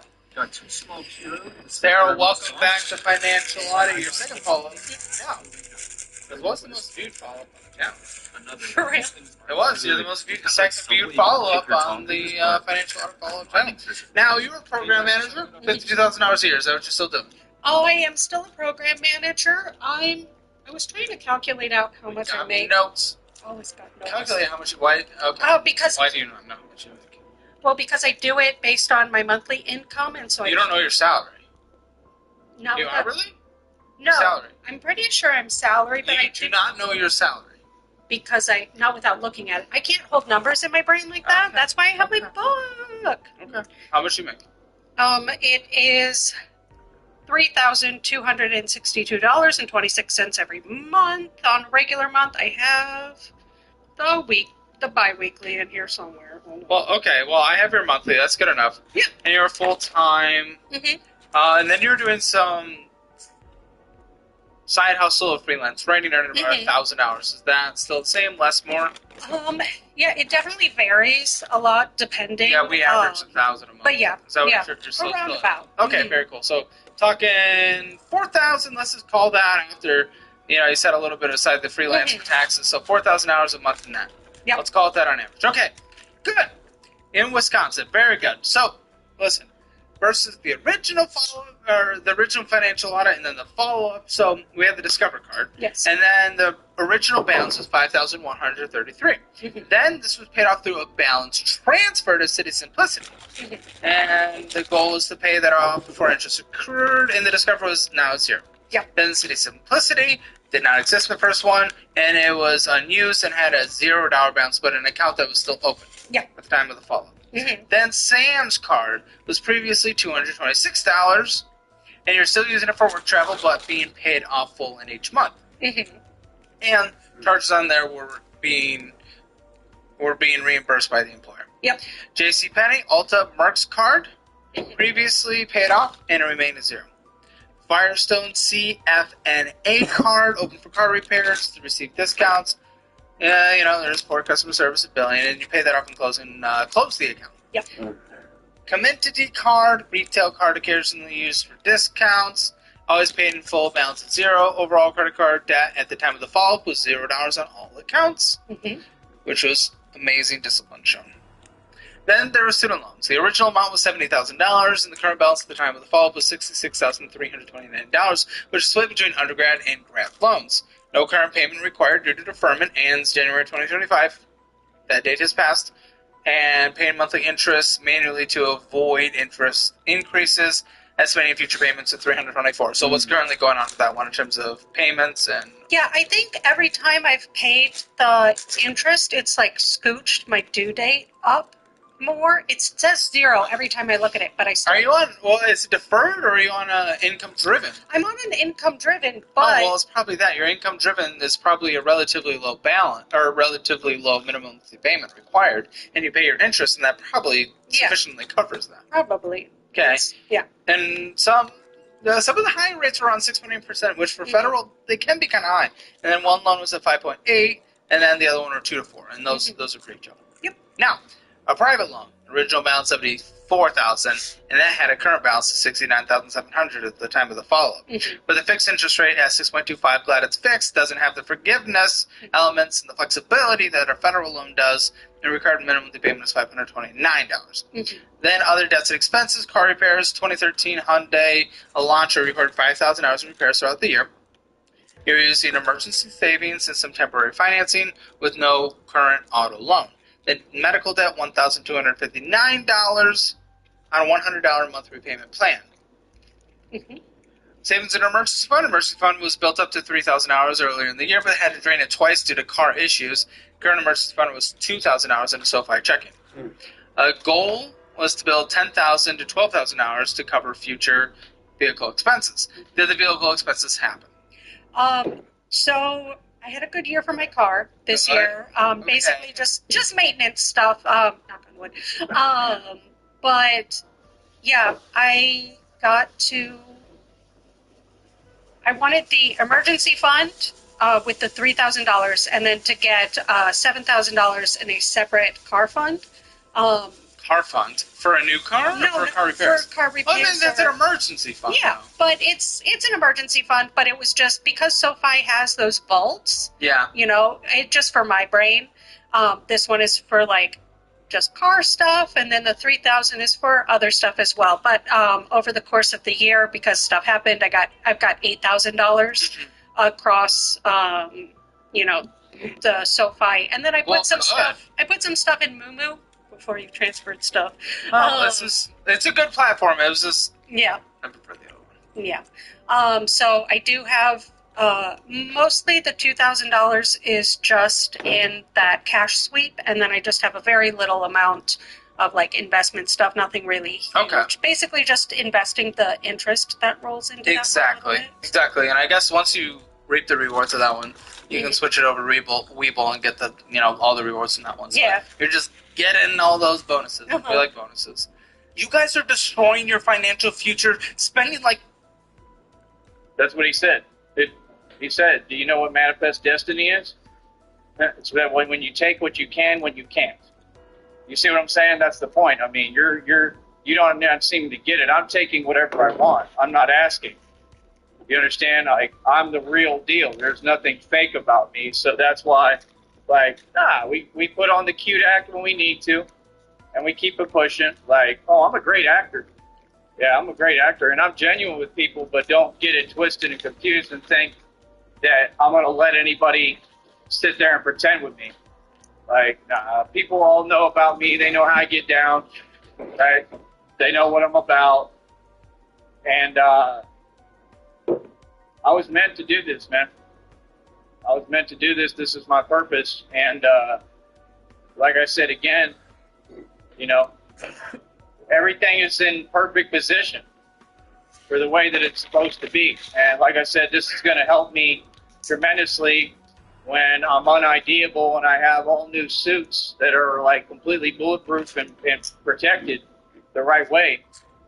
And when I'm operating in the street, it's just going to help me tremendously to have this channel, because this channel is going to probably be separate of what I'm actually doing. That's the thing. Like, no, once Christina gets here, and once Christina and I have our money, oh boy, you have no idea.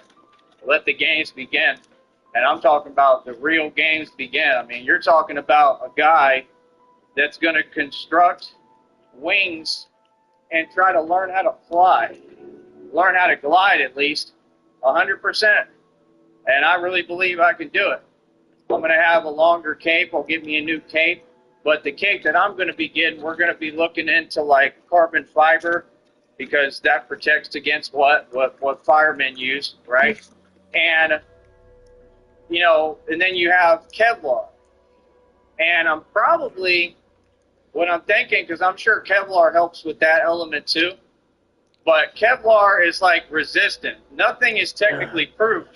It's resistant. And now they've got the bulletproof clothing as well. So that's the thing, like, I understand, I'm smart. See, like, that's the thing. You can't wear something that's too heavy and not be able to move. You got to be able to move quick and precise. You understand? Because that's what it takes. I mean, no, I'm the best martial artist in the world, okay? No, that's what I do. There's no shame in my game, no shame about what I do. That's what I do. I come with action. You understand? And like I said, I'm a pretty lit. I'm a lit. So, like I said, that's the whole point. When folks don't process what it is, I mean, that's fine. I mean, it is what it is. I mean, anybody who can think, I mean, if you take one look at me and you can't see, what you're looking at, I mean, that's pretty crazy. Like, I'm a grown man. I look like what I am, a gangster. I'm the real thing. Like I said, I do what I want. I go where I want. I take what I want. It's just that simple. And nothing and nobody on this planet can stop me. You understand? And I'm doing God's will. That's the best part, is I'm a good guy. I'm a good gangster. But I'm a gangster nonetheless. Don't you ever get it confused. An actual gangster. I haven't backed down to anyone my entire time on this planet. We're not the same. So that's the thing, folks want to have a voice for free. You have to earn your voice. You got to earn your keep, right? You've heard that before, right? You heard fake gangsters in the movies say that. Remember, all those are movies. You're watching and witnessing the real thing. I'm the type of dude they make movies about. That's why they make books and all that, movies about my family. Like I said, everybody tried to copy us on the original DNA of the mob, and it's just that simple, so... I don't know. I don't know what else to tell you, man. I feel like y'all really got the game misconstrued. I'll walk through here. And I think that's about that simple. Dream, if you're listening, if you can hear me, right? I truly appreciate, the fact that you've actually tried to help and you've stepped up a little. If you have any way, I have another request out. If you're able to fill that, when you can, but if you're able to today, that would really help me out. That's all I'm saying. I'm not telling you what to do or nothing. I'm just saying it would help me out because, I really truthfully need a lot more money. I need a lot more crowdfunding. And that's the thing, this Charles dude doesn't seem to get it. This is like an election. And I can choose to go back and forth with whoever I like. And all it's going to do is propel me forward. See, I understand media. I understand that you need conflict sometimes. I understand how to do this. I'm a master at this. Welcome to the show, Charles. Because I'm a man. Since I started going in on you, things have been going pretty well lately. You know what I mean? And I never put it past God. I think God is going to keep blessing me. I know He's going to keep blessing me no matter what. I don't expect anything. There's no God back to me. You know what I mean? Like, that's all. But yeah, that's what I'm saying. So, quit donating again. Every little dollar helps. So that's the thing is I really need to get more money in donations. I need people to donate 20, 50, $100 at a time, truthfully. Because I'm too far into this game and into this business to be playing around. I need some ample funds so that I can do what I need to do. That way I can try to get the phone bill paid. That's $55. I can try to get ahead on everything. I do a lot, bro. I do a lot. So, I don't know. We do the best we can and keep praying and keep giving it over to God, man. You know what I mean? But see, that's the thing. Charles, I'm not in your situation. I'm not even close. I'm good. I'm set for life. I've been set for life since day one of this entire time. Right? When I stepped on YouTube, I was already the only self-billionaire who ever existed, literally. I don't know what you mean. And I'm way farther and way more successful now than I was then. It's not about what you have at a given time. It doesn't even make sense. It's not success. Right? See, that's the point. What success is the fact that I'm helping people, the fact that I'm creating good relations down here. I mean, that conversation yesterday was amazing. I mean, the fact that I can do that now and come that far to where I've been, not because of me, but because there's so much corruption. There's a reading came out today talking about there's so much corruption, talking about literally, God saving my life. I mean, God makes it clear that there's tons of corruption down here and everywhere. And that's the thing, I stood up to corruption. There's never been nothing cute about me. And I stood up and I defeated them. Y'all, none of you, especially that work these jobs, you don't have the heart to be in the positions I've been in. You don't. You could tell yourself you do. You could pretend you can have an answer for everything. Y'all can. It's like most dudes that walk around, y'all can think you're big and strong. You're not. It ain't about size, brother. You understand? I'm on a whole different level from any man. I fear no man. You understand? Nobody. And I'm in complete control. I have superhuman strength. Like, literally. And I prove it every day, so it's like, I mean, people can say what they want, but y'all ain't superhuman as I am. So, I mean, I'm a superhero. I get to do what I want, take what I want. I just don't really have to do that aggressive and stuff, right? So, I don't have to be that aggressive because there's no need to. Feel me? Like, everything for me is already set, man. I'm good. Like, I got Christina. That's what I came for. That's all I care about. I spent my whole life looking for Christina. I always wanted true love. And, I'm not like Rob Rack, desperate, pathetic, online, seeking acceptance, broke. None of those things. Being broke is not what I am. I'm making check after check after check, and that's why I don't talk to some folks, because somehow they all got together and said, well, we're going to think it's cute to just start using words and making no sense and keep saying, basically put downs. And I mean, that's pettiness. I mean, that's not my reality. That will never be reality, right? And it's a waste of my time, and I'm not trying to go through that. You know, I'm not here to endure anything. So, like I said, I mean, when folks are trying to give me a hard time because I'm succeeding, that's about as unfair as it gets. And then you wonder why God keeps protecting me. You wonder why God keeps proving his point to you. You wonder why God continues to deliver and bless me. You wonder why God gets me out of every situation. I make it out of everything.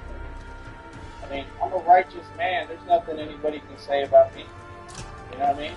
And they can try to do whatever towards me, but they're going to lose. They're going to lose, bro. And like I told them, I always defend myself. Always. Like, I matter, man. My life matters. Like, me, my life is precious. I mean, what I'm doing, everything I'm doing, my worth is through the roof, man.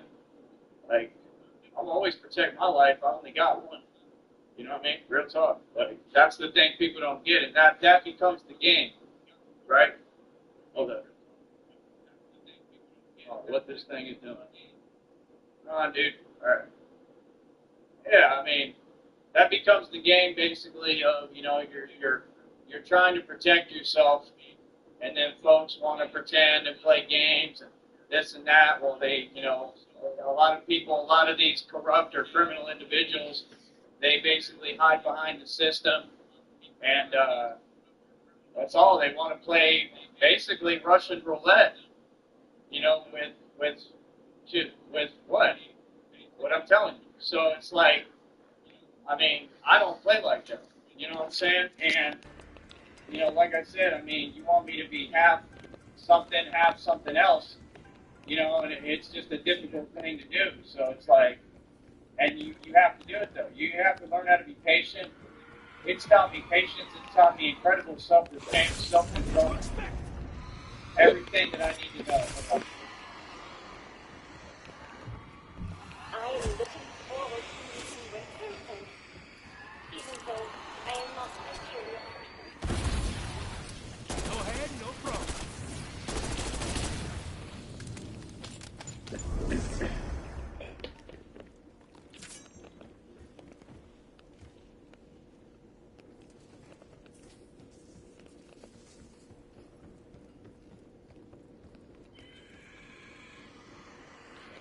So yeah, like I said, I mean, you know, folks just gotta understand. I mean, that's the thing. Like, they have no idea what I went through just to get to this point. Walk 30 miles a day all the time. Still probably walk that half the time. I mean, I dealt with dogs, like you've seen. I dealt with all sorts of stuff. You know what I mean? Like, me and Christina are from the same cloth. You ask us questions, we're going to give you an autopilot answer.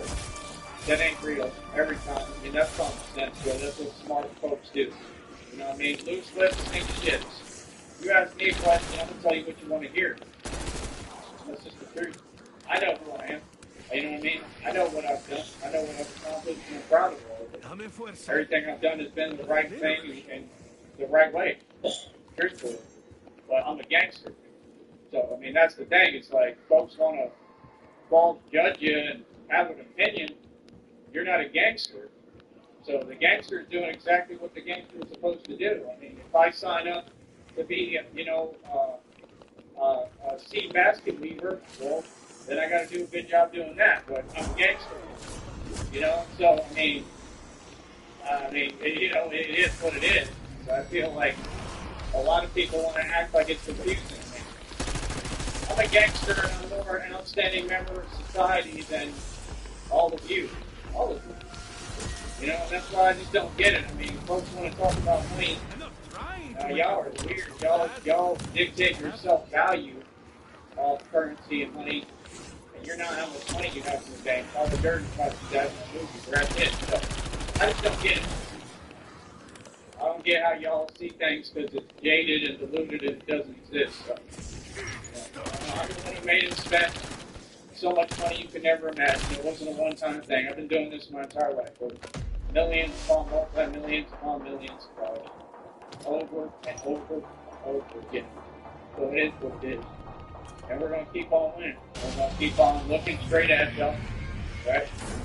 And this, something to do with. I don't need folks all up in my business either, man. You know what I mean? It ain't going to happen. So it is what it is. You know, I don't know where that energy is coming from. I don't know what folks are talking about. This is a business, right? If you come around my establishment, which is online, right? Like, we don't tolerate no games, no loitering, nothing. You know what I mean? And that's literally what they want to do. That's what they tried to do for all these years. Just stand there, right? Get like they're doing right now. Like, it's the weirdest thing I've ever seen. Except now you're not able to do it really because you don't have a way to talk. As long as you're not talking in the chat, I'm good. You know what I mean? You can sit there and watch me win all day, that's fine. Okay? But that's my whole point. Like, these folks, it's funny. Got nothing going for themselves. None of them. And they all know I made it. Yeah, like I said, I'm good in the books, clear in the books. I already knew that. Dry Christina said, we already knew that. I'm free, I'm good to go. I'm always, you know what I mean? But that's not the tricky part. The tricky part is this passive aggressive nonsense that I keep seeing from everybody, right? And the fact that, I mean, you can say what you want, but it's almost like you know, like folks are looking for it. That's what it seems like, and it's weird. You know what I mean? Like, that's what it was. They're looking for a way, right, to you know, kind of stop you. Maybe it wasn't that, you know what I mean? I mean, it didn't, I don't know. I don't know what to think on that. But it's pretty weird, I'll tell you that much. Hold up. That's me getting caught crossing the street. Well, wait. Do things the right way. There we go, I got away with it. So yeah, like I said, I mean, the Batman is very real. I'm a legend out here. I don't understand how anybody can say they don't know who I am. I mean, I've done too much. You know what I mean? Everybody knows me, but word will continue to travel. And like I said, you know, as long as I'm down here now, I'm keeping it all positivity as much as I can, you know. I'm going to take care of myself in these streets. I'll always defend myself, like I told y'all. I tell everybody, but we're just doing everything positive. And see, that's the thing, like, to get to this point and do what I do is just amazing. And I made it. I mean, that's the badge of honor. That was the whole goal. Get through all the hell, get through all the hard stuff and the hard parts, all the real stuff, right? And climb out to the other side as a business owner, as a legend, as a community leader. Very tired today, so bear with me. But I still look beautiful. So at the end of the day, it is what it is. People need to change their perception on everything. Completely. They need a perception change, an attitude adjustment, all that. Hey, then, bro.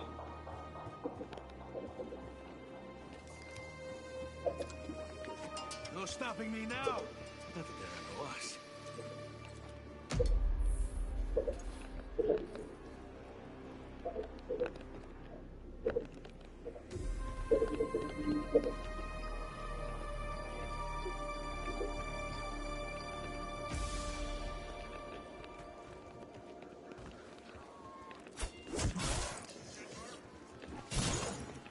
I think you're done for the day.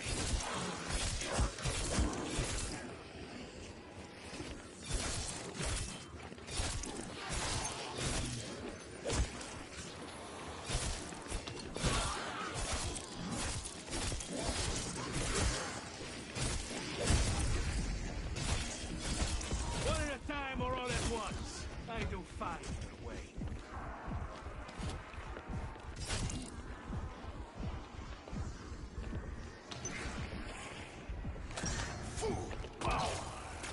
Cállate, el hocico. Hey, boys in the house. Reach for the rope to yourself. Ahead of the August 1st deadline for the reciprocal tariffs to return. South Korea agreed to make a $350 billion investment into U.S. projects, the purchase of $100 billion worth of U.S. energy, and a 15% tariff on South Korean exports into America, with no tariff on U.S. exports into South Korea.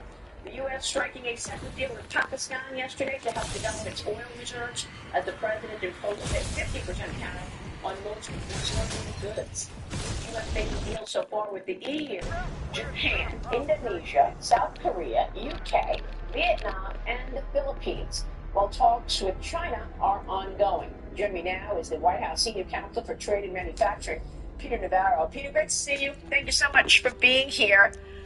You tired of winning yet, Maria? A lot of deals here, and it looks like the U.S. is in the lead in terms of what the treatment is for our products versus there. Is the president almost done with these trade deals? This is incredible. Never done, but we've got some of the biggest ones out of the way. Let me break down a couple of them for you. The South Korean deal built late yesterday, personally negotiated by the president. Each of these deals, Maria, are customized depending on what we need and what the other country's doing to us. For the South Korean deal, it's kind of built on the Japanese model. We got a bunch of money. The key thing here is shipbuilding. South Korea has a tremendous amount of expertise in shipbuilding. We got tariffs, of course. And if you compare the two economies, South Korea is about half the size of Japan, so that $350 billion that we're getting from South Korea is comparable to the $550 billion we got from Japan. So this is that Japan was an energy deal.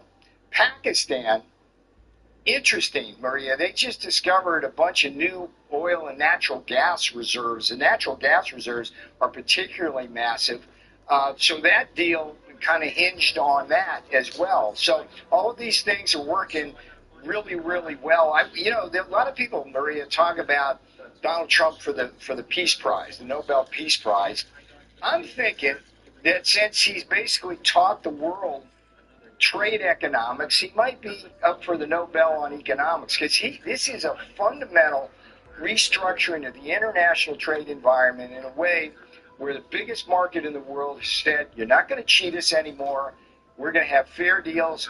And everything he's doing has defied the critics. The tariffs have been tax cuts rather than inflation. Yep. And it's just working beautifully. Yeah, you're right, Peter. These deals are happening now fast and certainly look incredibly effective.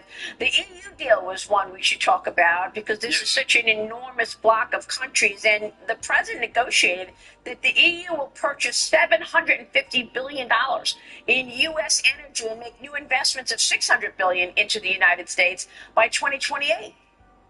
Yeah, I was particularly heartened by this, and it really speaks to the personal ability of the president to negotiate with world leaders. I mean, all of the relationships he developed in the first term are paying off now. I really thought the EU was going to be one of the more difficult ones, but they saw the light. I mean, the problem here for every country in the world is they know they're cheating us. They know they're getting away with murder, essentially, on our economy.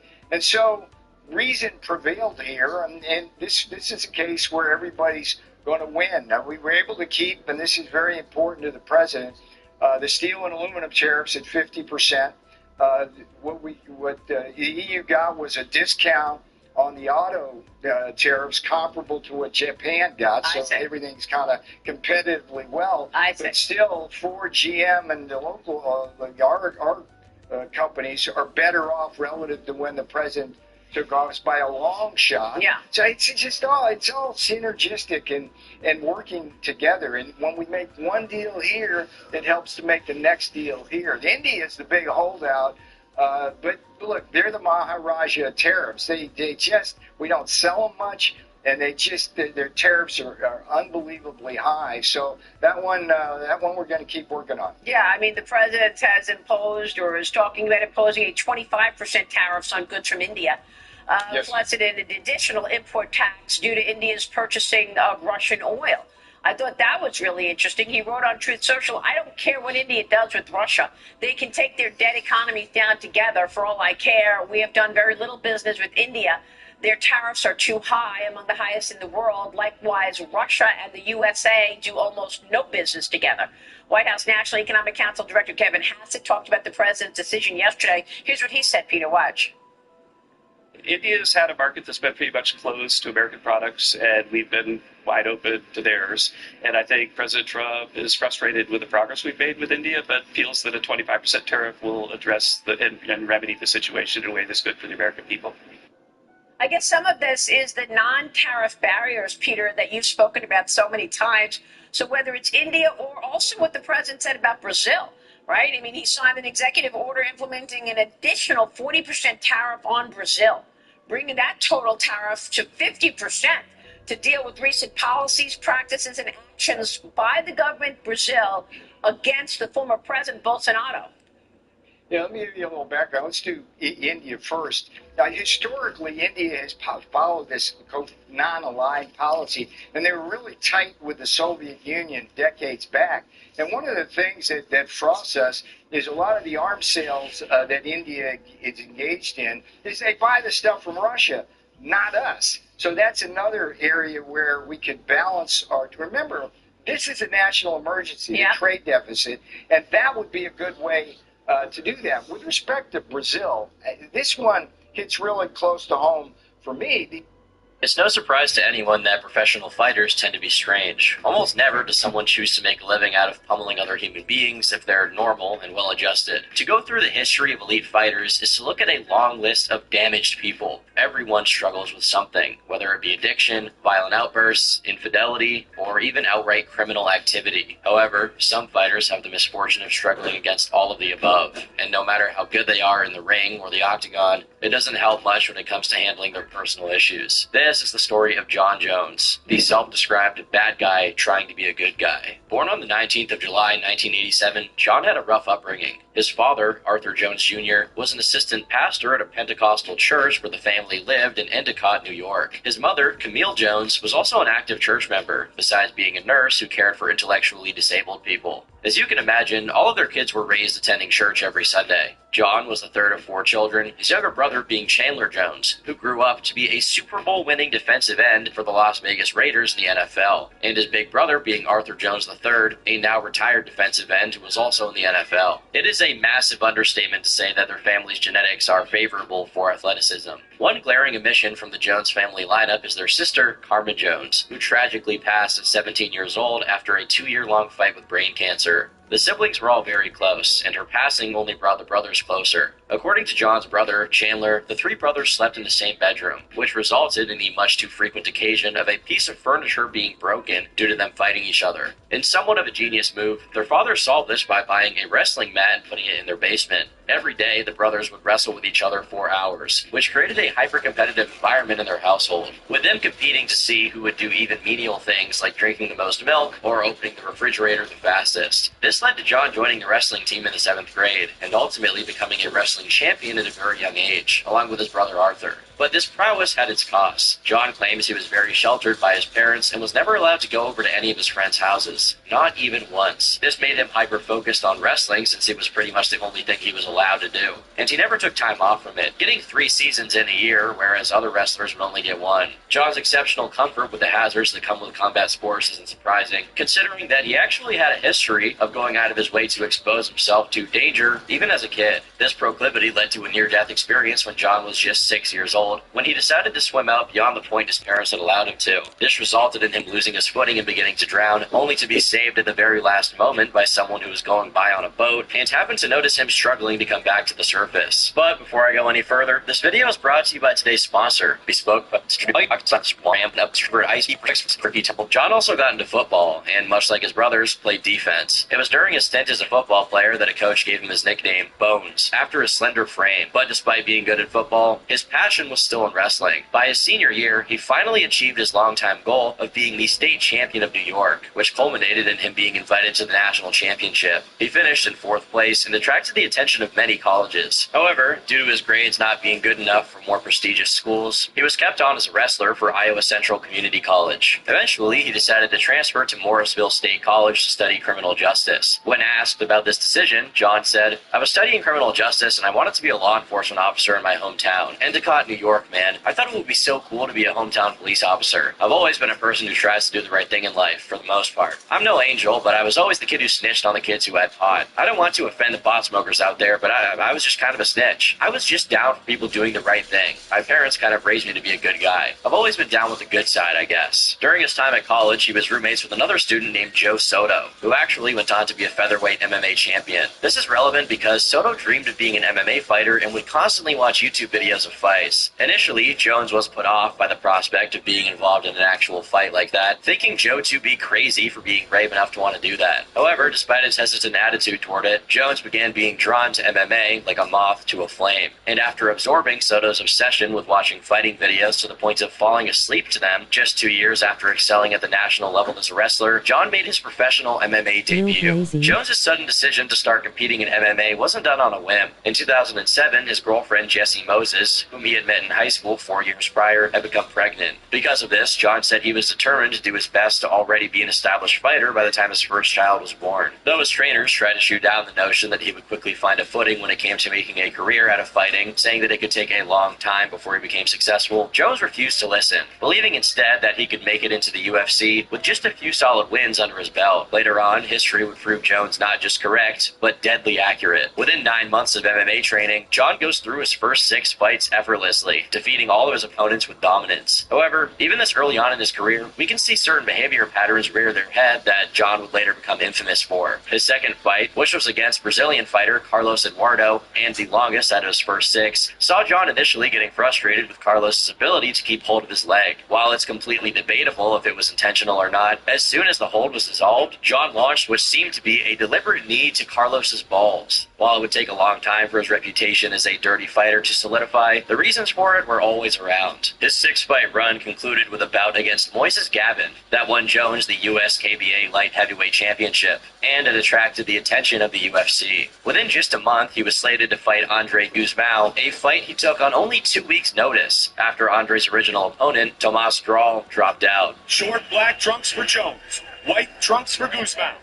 Or black guy Jones, white guy Guzmão. That was said by Joe Rogan. Regardless, he won by unanimous decision. After 2 more victories where he further established the spinning back elbow as one of his signature moves, Jones was signed to the UFC for 4 more fights, only to suffer his first and only loss, which went on to be one of the most controversial losses in the history of the UFC. While demolishing Matt Hamill with elbow strikes, the fight ended in the first round with Matt tapping, only for the referee to later declare Matt the winner via disqualification. As it turns out, the ref intended to just deduct a point from John as he was throwing downward elbow strikes, called 12-6 elbows, which are illegal. But upon doing so, he noticed the fight could not continue due to the damage Matt suffered being too great, as Jones had dislocated his shoulder while slamming him on the mat. The ref, not knowing that Matt Hamill was deaf, asked him if he was done, which he obviously didn't reply to, adding to the confusion. Because the fight couldn't continue, the illegal elbow strikes resulted in Jones being disqualified altogether. Well, that's already controversial enough on its own. It becomes even more absurd when you factor in why 12-6 elbow strikes are illegal.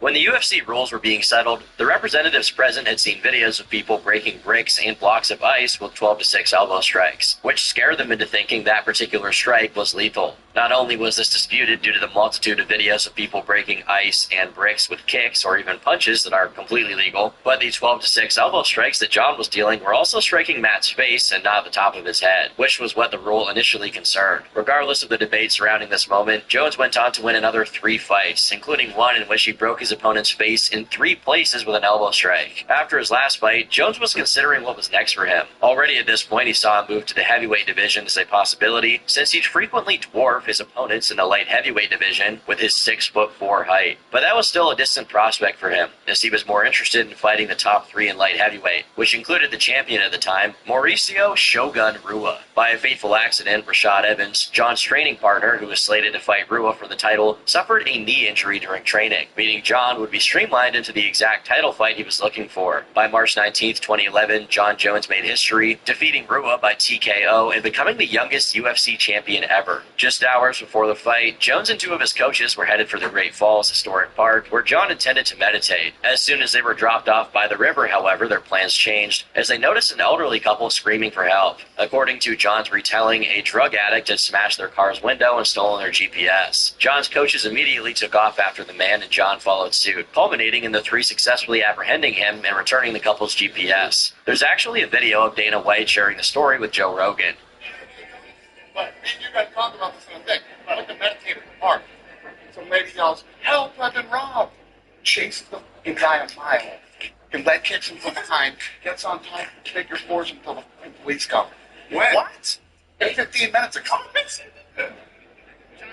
Goddamn superhero. It must have been a pretty effective way for Jon to get ready for the fight against Rua, since his performance on fight night was staggering. Jon began the fight with a flying knee, and over the course of the 3 rounds, he broke Rua down with everything he had in his arsenal, including more of his trademarked malicious techniques, like kicks to the knee and walking at his opponent with his lead hand open to cover the opponent's face and potentially poke him in the eye. What's particularly impressive is that Jon didn't just perform well, but dominated in a fight against the champion. On top of that, the fight didn't finish on a decision or in a regular TKO with the ref waving it, but with Rua tapping out, which is extremely rare when the fight isn't on the ground. Even by UFC standards, this was an unusually brutal match. His first title defense was supposed to be against Rashad Evans, his aforementioned training partner who dropped out of his fight with Rua. The fight was even signed off for UFC 133, but it was quickly called off as Jones claimed he had suffered a hand injury that required surgery. The only thing is, Jon opted for physical therapy instead of surgery, which was already suspicious on its face. But as the history between the 2 as training partners was diligently dug up, it was all but confirmed that Jon had faked his injury to get out of the fight, as Rashad was theorizing. Not only had they promised never to fight each other since they both came from Greg Jackson's training camp, but Jon outright alluded to it in the past. When asked about fighting a teammate, Jon said, "I'm against it. The only reason being is I'm a Jackson fighter. I just think there are lots of ways around it. You know, you could fake injuries, you could do anything. I mean, there's just so many ways around it, you know? But before I joined the team, that was the first conversation we had. It was just about friendship."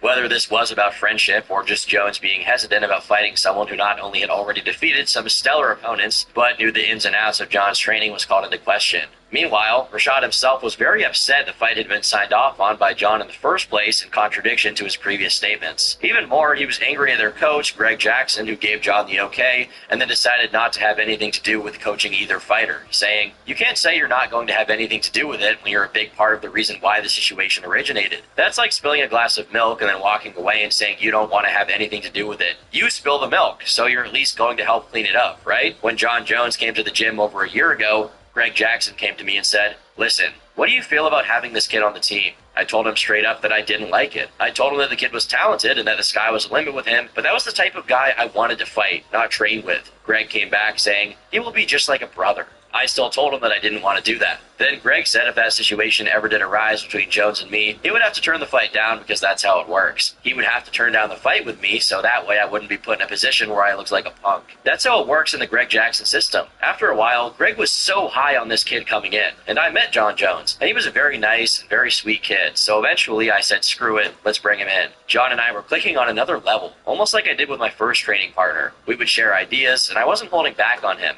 and I felt that he wasn't holding back on me. I did my best to help, and I really felt that our friendship was on another level. But that wasn't the case. When the first opportunity came, and he said that he would fight me if Dana said so, that to me stung more than anything. He said that he didn't want to lose his job, and look man, the UFC isn't going to fire anyone because they're turning down fights. If anything, it would mess up future opportunities for them, and they weren't going to come to him and say, "If you don't fight Rashad, you're kicked out of the UFC." That wasn't going to happen. I was always considerate and respectful to our system, because if I had the belt, I would want you to do the same for me. Rashad went on to explain that even after Jon had answered interviews confirming the fight would happen, he should have at least given him the heads up about it. Both Jones and Rashad had already mentioned the possibility of moving to different weight classes in case a fight between them was inevitable. But before any of those possibilities were explored, he got the news that their fight was on. Well, that is until the fight was canceled due to Jones's claim that he'd injured his hand. If that was Jon's attempt at last-minute reparations and trying to do good by his promise to Rashad, it didn't work, as the bridges between the Jackson training camp were were burned for good by the time he got around to it. While he was initially expected to not fight again until the last quarter of 2011, people were mildly surprised to discover John had once again been slated to defend his title, this time against Quinton Rampage Jackson.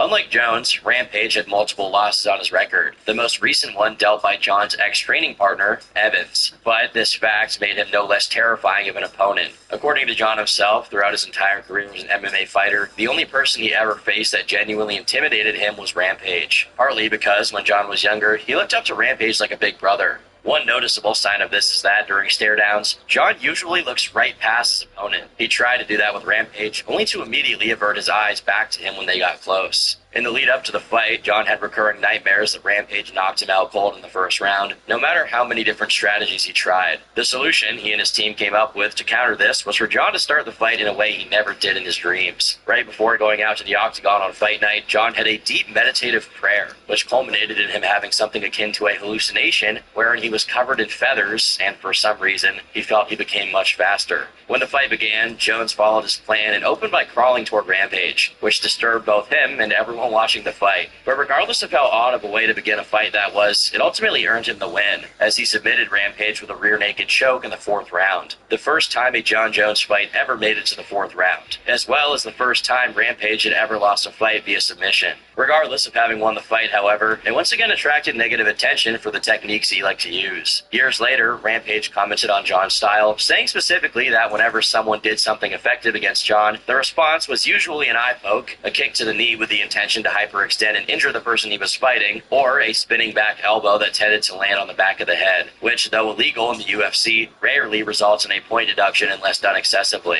The knee kick in specific was cited by Rampage as something that damaged his knee irreversibly. Jones's infamy, both for being a dirty fighter and not being the nice guy he presented himself as during interviews, continued to grow. Once again, a fight between John and Rashad was being considered, but due to a hand injury the latter had recently suffered in his fight against Tito Ortiz, Jones was matched up with former light heavyweight champion Lyoto Machida. Despite being shorter and 9 years older than John, and having lost to both Rua and Rampage before, Machida gave John an extraordinarily tough first round. For the first time, John appeared to be genuinely outmatched when it came to striking, as he missed most of his kicks and even got caught a few times with counter punches that badly staggered him. A sight almost completely unforeseen. While Jones's fight against Rampage involved a lot of endurance, his fight against Lyoto was orienting himself towards technical striking, with Machida taking the lead. However, in the second round, after a few more frustrated attempts at outstriking Machida, John shifted gears into his wrestling, and at that point, the fight was pretty much over. After scoring a big takedown and cutting Machida's face with an elbow, John finished him with a guillotine choke. Yet again, he submitted a fighter who had never been submitted before, this time in a particularly brutal way, as he choked Lyoto out while they stood against the fence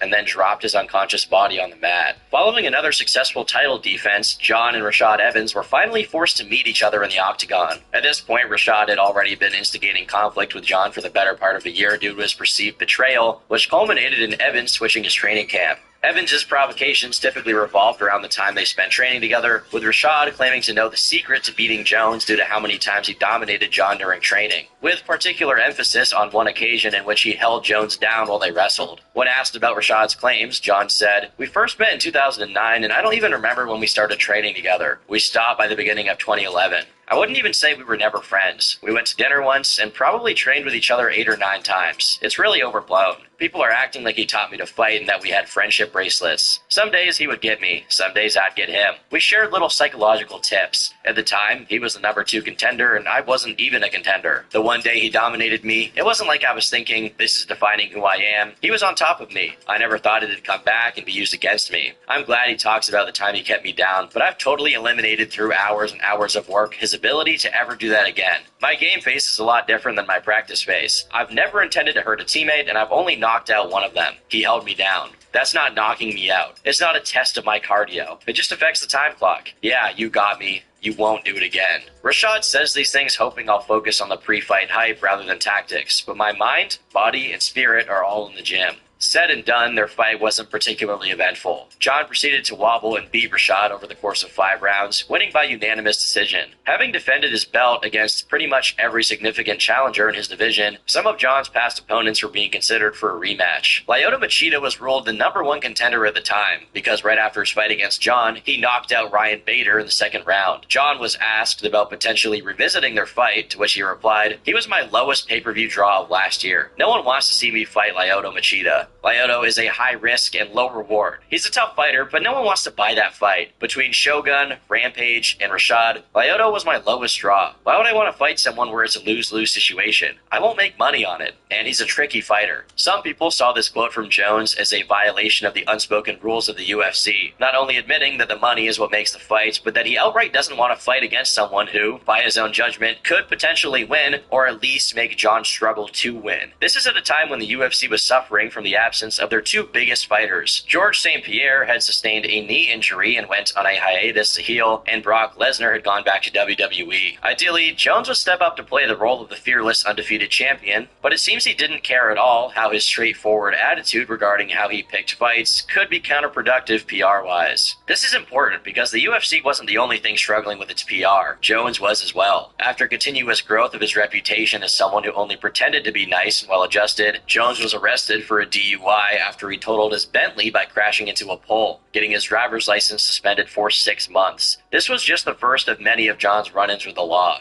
Regardless of this, his outright willingness to refuse a fight if it wasn't in his interest would soon get him in a heap of trouble. During the Rashad Evans post-fight press conference, Jones's next fight was said to be against Dan Henderson in UFC 151. Dan, like John, came from a wrestling background, and perhaps because of this, John's training camp was preparing to take the fight to the ground, where John would have an advantage. Besides that, Henderson was a whopping 17 years older than John, which further suggested the fight wouldn't be very difficult. But 18 days prior to UFC 151, Dan pulled out of the fight due to having sustained a knee injury. As is customary when a fighter pulls out, the UFC scrambled for a last-minute replacement. After calling every single fighter available, everybody turned the fight down, probably due to how little time they had to train and how threatening an opponent John Jones was. That is, everybody but one man, Chael Sonnen, who not only accepted the challenge, but said he would fly to Las Vegas the same night to fight Jones. Mind you, Chael is a middleweight, while John is on the heavy side of light heavyweight, meaning the fight would have to be a catchweight fight with a massive difference in size between the 2 fighters, all of which makes Sonnen's willingness to fight all the more impressive. But much to the chagrin of pretty much everyone, Jones turned down the fight. Not only was this completely unforeseen, coming from a reigning champion without an injury or greater reason, but it also meant that the event would be canceled altogether since its main card would be missing. It's important to note that as of late 2012, John Jones was the first mixed martial artist ever to be sponsored by Nike on an international scale, meaning if the UFC was to have someone as its face, it was going to be him. Everything was set up for John to be the Michael Jordan of the sport, but his refusal to take the fight was a massive letdown for the fans, the other fighters on the card, as well as the UFC itself as an enterprise. President of the UFC, Dana White, had some choice words to say about the decision.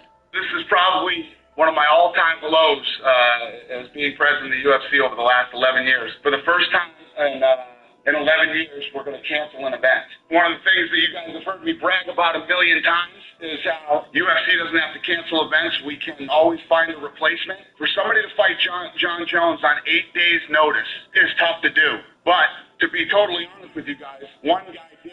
Not only when I called him did he say, "I'll take the fight," he said, "I'll fly to Las Vegas tonight and fight him."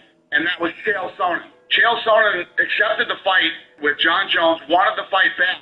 So as of, 8, 9 o'clock last night, we had a fight. We here at the UFC started working, started creating different commercials. PR started getting ready to crank up. I was going to do this call, and this was obviously going to be a much different call this morning. But the one thing that I never thought in a million years would happen happened. John Jones said, "I'm not fighting Chael Sonnen with 8 days' notice." Again, something that's never happened in UFC history. A guy who's a world champion and considered one of the pound-for-pound best turns down a fight. When he and I talk, he says, "I got to sit down and talk to my coaches." His coach, Greg Jackson, says, "There's no way you take this fight. This fight. You don't take this fight on 8 days' notice. It would be the biggest mistake of your entire career." Wow. Chael Sonnen's a 185-pounder who wants to move up to 205. Who hasn't trained a day for this fight, and the fight's in 8 days, yet he says he'll fly here tonight to fight the supposed pound-for-pound third best fighter in the world champion, And you have so much,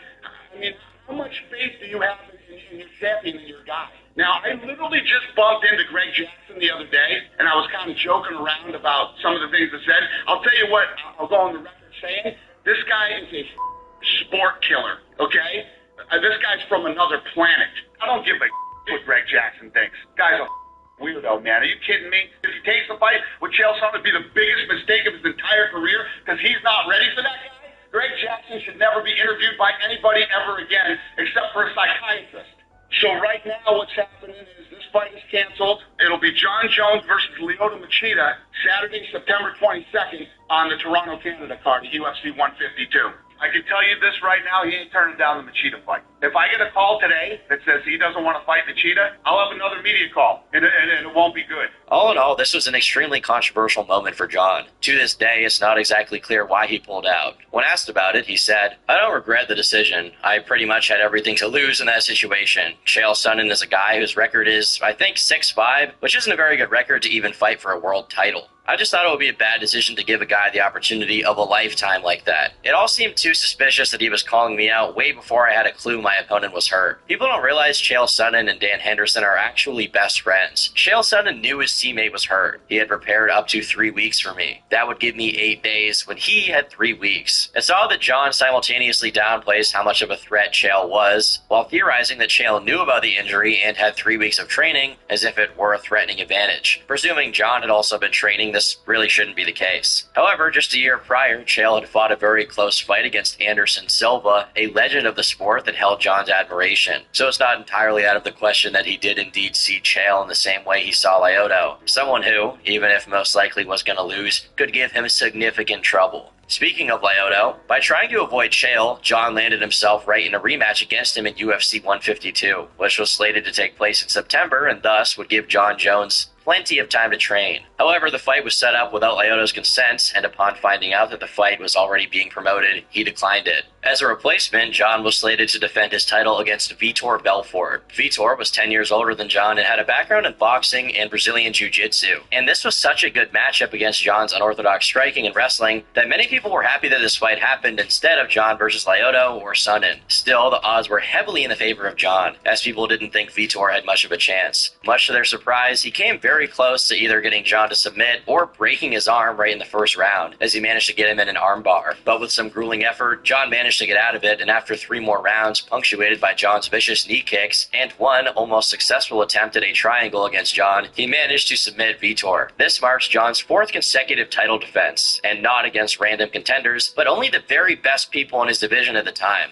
However, Belfort had successfully injured John's elbow in that armbar attempt in the first round, and because of that, John's immediate future was unsure as he had to take some downtime to recover. Ever since the fight with Chael was slated to happen for less than a day, the bout that never was became a phantom that haunted John Jones. Whether because the UFC overlords decided it was going to be, regardless of what Jones personally wanted, or because the fans were asking for it, after Jones beat Belfort, the next thing on the chopping block was having the Jones versus Sonnen fight materialize. In order to hype it up, they had John coaching opposite sides with Chael on the 17th season of The Ultimate Fighter. This is a move they frequently did, having fighters who are supposed to face off in the near future coaching Ultimate Fighter to create moments of conflicts that will inevitably attract attention and generate hype. They had done this with great success to hype up Chael's fight against Wanderlei Silva, with the two getting in a scuffle that became extremely popular. Given how prone Sonnen was to relentlessly bad-mouthing his opponents, it seemed like a done deal. But John Jones had a different idea. John still very much believed the fight to be unworthy of having his name attached to it, let alone promoting it. So he made no efforts to antagonize Chael and went out of his way to look past Sonnen's antics. This strategy ultimately proved effective, as not only did Chael fail to bring out the defensive champ with a chip on his shoulder attitude out of Jones, he and John actually became friendly with each other. On top of that, Chael was actually humanized, which severely detracted from his cartoonishly villainous bad guy act. Well, it's a very interesting piece of media to watch, especially now that years have gone by and we can look at it retrospectively. At the time, it must have been a nightmare for whatever team of people was responsible for promoting John and Chael's fight, since there was no marketable enmity between the two. And the one potential selling point, Chael's gimmick, was deconstructed. During interviews and pre-fight press conferences, Chael tried his best to do what he usually does, giving us hilarious moments such as this one. You're looking pretty big. Tell me, what are you walking around at? Joe, I don't promote fights. I pick fights. I'm better than John Jones. I'm better than Sean Combs. I am even better than John Holmes. John Holmes is a dead junkie, and Sean Combs is like a rapper. Is that the other guy? Don't bring up old business. The course is current events. FX Ultimate Fighter just before Justified Tuesday night. But the entire promotion hit a brick wall whenever the time came for Jones to meet Sun and Energy halfway. What's worse, UFC 159 was supposed to be the most commercial event of the year for the company, and Jones was actively underselling it at every opportunity he got. For example, in the few instances Jones actually addressed this fight with Chael, he said, "The beautiful thing about Chael is that he uses his words, and that's all he has, really. He's just a gang of quotes that no one's going to remember. He's weak in every way, shape, or form. He taps before submissions are even sunk in. I could put one hand around his throat, and he's probably going to tap. Chael's mouth doesn't bother me at all. I think if I was to take it personal, if I wasn't to understand it, it would bother me. But I have a pretty clear understanding of who Chael is, what he's accomplished, and my understanding kind of takes the power away from his words and his persona. You can see that the talk has picked up a little bit, but Chael is in the promote fight business. I guess that's how he got in this situation in the first place. I'm in the remain champion business. It's definitely safe to say this is one of those fights that's for the fans. Chael doesn't have the greatest record, but he has a huge following. He's a statement maker, and people like to see him compete. Whereas some fighters either play up the threat of whoever they'll go up against or downplay it so excessively that people tune in to see if their trash talking gets backed up, Jones did the worst thing he could do, which is treating it basically like it was an exhibition. People made the point that promoting the fight meant that John would ultimately make more money, but it consistently fell on deaf ears. The cherry on top of all of this is that Sonnen had recently been caught with elevated testosterone levels due to TRT, which at the time was a hotly discussed topic. While John remained mostly silent otherwise, he decided to weigh in on it, saying that it was a good thing that the UFC was cracking down on performance-enhancing drugs and attacked Chael for getting caught. The irony of this would only be revealed later. As was expected, fight night came, and Jones did his best to do to Chael Sonnen what Chael Sonnen used to do to other fighters, which was to immediately put constant pressure on his opponents and not let up until he got the win. While this did earn John a TKO before the end of the first round, it also mangled his big toe in such an abhorrent way, I can't even show it to you right now. Because of how much weight he was putting on his foot to take Chael down, it snapped his big toe right in the middle. It also meant that if Sonnen had lasted for a measly 30 more seconds, he would have won over Jones in a doctor stoppage, as there was no way Jones could have continued the fight with that injury. Fast forward to 2013, and as Jones healed from his annihilated toe, light heavyweight top 10 contender Alexander Gustafsson was slated to fight Gegard? Really? That's a fucking name.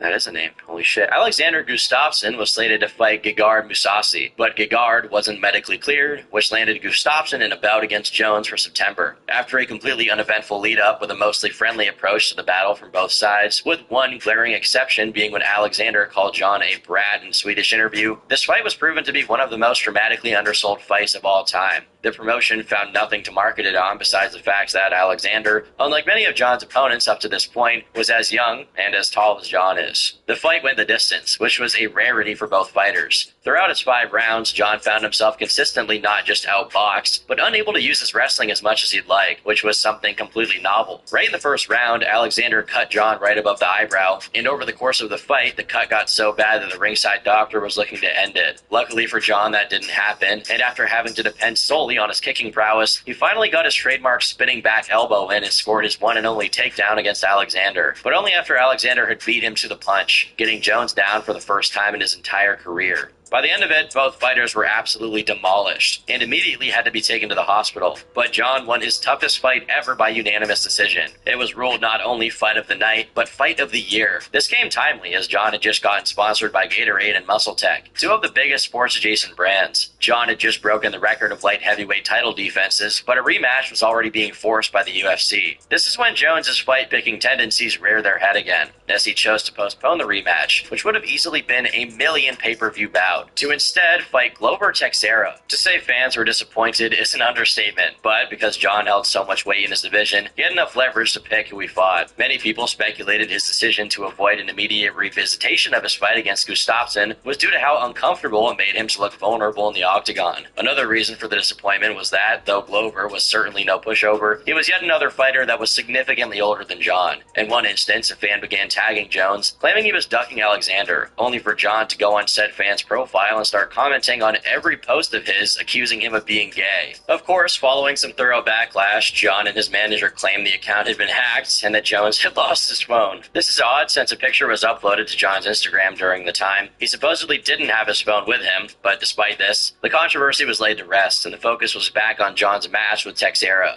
While Glover is certainly a talented fighter, as signified by the fact that he had become the light heavyweight champion at a whopping 42 years old just a couple of years ago, he was no match for John. After multiple reschedulings, John beat Glover badly, finishing the fight ahead by 5 points on every scorecard. Once again, eyes were drawn to his excruciatingly vicious, dirty wrestling, as he tore a ligament in Glover's shoulder in the very first round, an injury that he is still dealing with to this day. He also had his hand on Glover's face and blatantly poked him in the eye, which was confusingly cruel since he was already winning the fight and had no reason to resort to such tactics. To make matters worse, after the fight, John posted a video to his Instagram where he mocked people who were criticizing him for poking his opponents in the eye. Though it was deleted right after, the internet never forgets, and it was clear to everyone in the audience that, unlike how the UFC was trying to spin it, the poking was not accidental, and John had no intention of stopping either. By June 2014, when talks of a Gustafsson rematch were peaking again as Alexander had just won another fight, Dana White said the obvious. Just to clear up a couple of things, people think we're in contract negotiations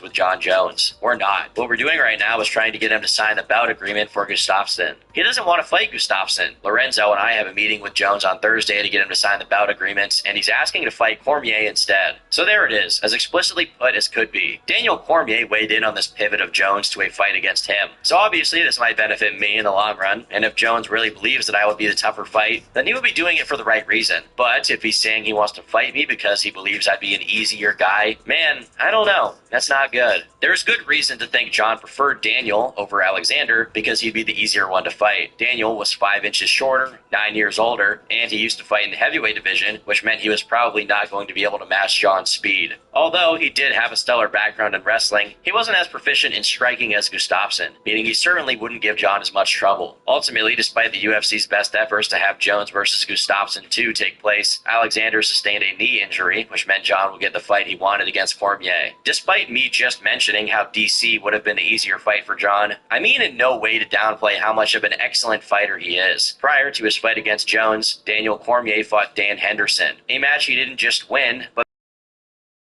heels taped to his feet, which is insane considering how heavy he is. The closer the fight between DC and Jones came to materializing, the more information came out about them having some kind of long-standing feud that went mostly unspoken. Years prior, the two had an argument in the backstage of UFC 121, which DC recalled as John going out of his way to claim he could out-wrestle him, while John recalled it as just a playful attempt to break the ice. Besides another instance where the two butted heads about the UFC 121 incident and the occasional sniping, they remained at a safe distance from each other. That is, until their fight was officially on. John began antagonizing DC almost immediately, and in ways he hadn't ever done to any other opponent of his. Well, at least not publicly. From sending him DMs saying things like, "come to daddy," to telling him to shut up when he was just promoting the fight, in ways a lot less insulting than previous opponents have, by the way. This conflict came to a head in a brawl the two had during a stare-down after Daniel shoved John. While this beef was already well on its way to becoming a sideshow to their actual fight, it was actually the conference the two held the next day that marked their conflict with each other. When asked how he felt regarding the brawl, John said,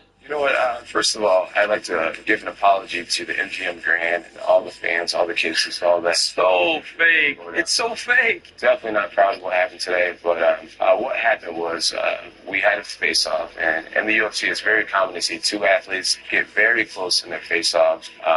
Our heads touch, our nose rubs together. It's a very intimate, very passionate moment for a lot of fighters. I've actually never had a fighter put his hands on me by squeezing my throat. I reacted in self-defense by beating up Daniel. Throughout the entire interview, John Jones maintained his usual media face and tone as he apologized for what had happened. Little did the people watching the broadcast know that this was part of his mind game against DC, and as soon as the cameras were off, or at least when he thought they were, his entire attitude and persona shifted, as if he became a different person. This shift had been alluded to before by people John had fought, but this is the very first time it was caught on camera, and eventually found its way to the internet. John, can you hear that, John? You got your ass whooped today, buddy. No, I didn't. You're pussy. Oh, yeah, you did it. You're such a little... Oh, my God. I had you on your back. You suck, bro. You're such a little... felt so weak. I'm glad to know that.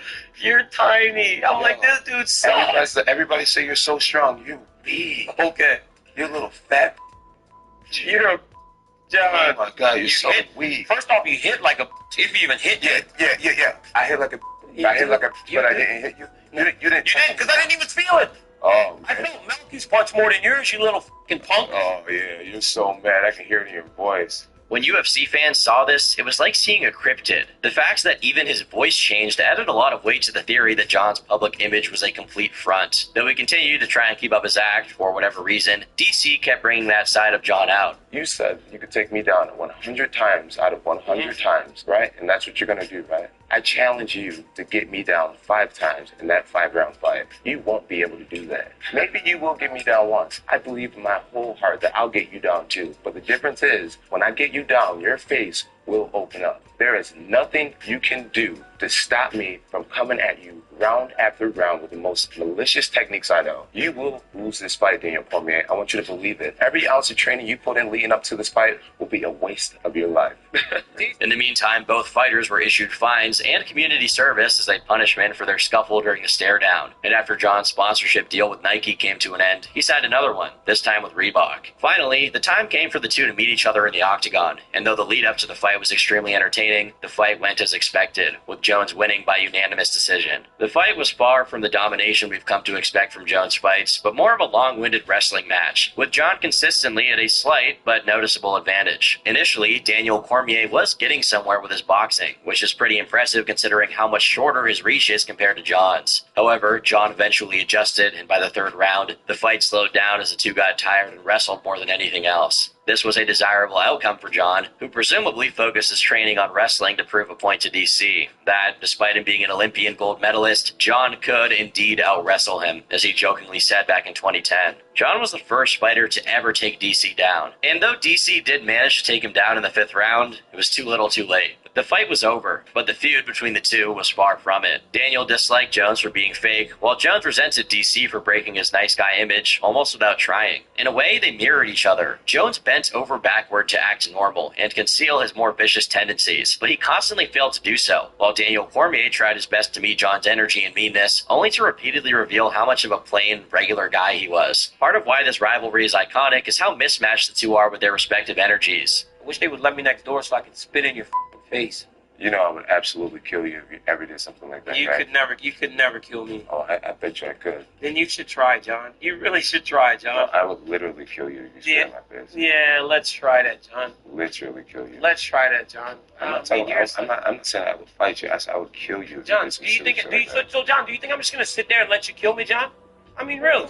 But after the fireworks with the confines of the UFC ended, the issues in John's personal life began taking the spotlight, as immediately after the fight came the news that Jones had tested positive for cocaine and entered rehab. This would be an omen of things to come. While the narrative John started out with hinged on him having never done it before and randomly getting caught after his one-time mistake, eventually he came clean and admitted he'd done it quite a few times before. In the episode of the Joe Rogan Experience he participated in, he mentioned that throughout his entire career he had a psychological crutch, which was to party in the lead up to the fight so that, in the case he lost, he had an excuse for it. After his one night in rehab, John was back to usual programming, and unfortunately, that meant he hadn't dealt with the issues he had so badly needed to. Just 3 months later, Jones found himself in trouble again, and this time a much more serious kind. On the morning of April 26, a silver Buick SUV ran a red light and crashed into 2 other cars, one of which was being driven by a 25-year-old pregnant woman who had her arm broken by the accident. The suspect allegedly left his car, checked to see the damage, went back to his car, retrieved cash from the vehicle, then fled the scene on foot. An off-duty police officer witnessed the incident and identified the suspect as John Jones. Later on, the paperwork of the SUV revealed it was a rental car under the name of Jonathan Jones. Last but not least, a pipe with marijuana in it was found in the car. While the charge was initially going to be a misdemeanor, the fact John fled the scene made it a felony. An arrest warrant was issued, and Jones turned himself in, but only to promptly post bail. At the time the situation was first developing, John was slated to fight against Anthony Johnson at UFC 187, but once he was thoroughly confirmed to have been behind the crash, he was stripped of his title due to violating the UFC's athlete conduct policy. Additionally, he lost the sponsorship deals with Reebok and Muscle Tech. This whole ordeal was particularly incendiary for a myriad of reasons. For one, in 2003, Daniel Cormier lost his 3-month-old daughter in a car accident caused by a reckless driver. Though this element is rarely mentioned, it definitely played into the moral aspect of their beef. Jones himself was a father of 3 at this point, still regularly partying to the point where he endangered the life of a pregnant woman.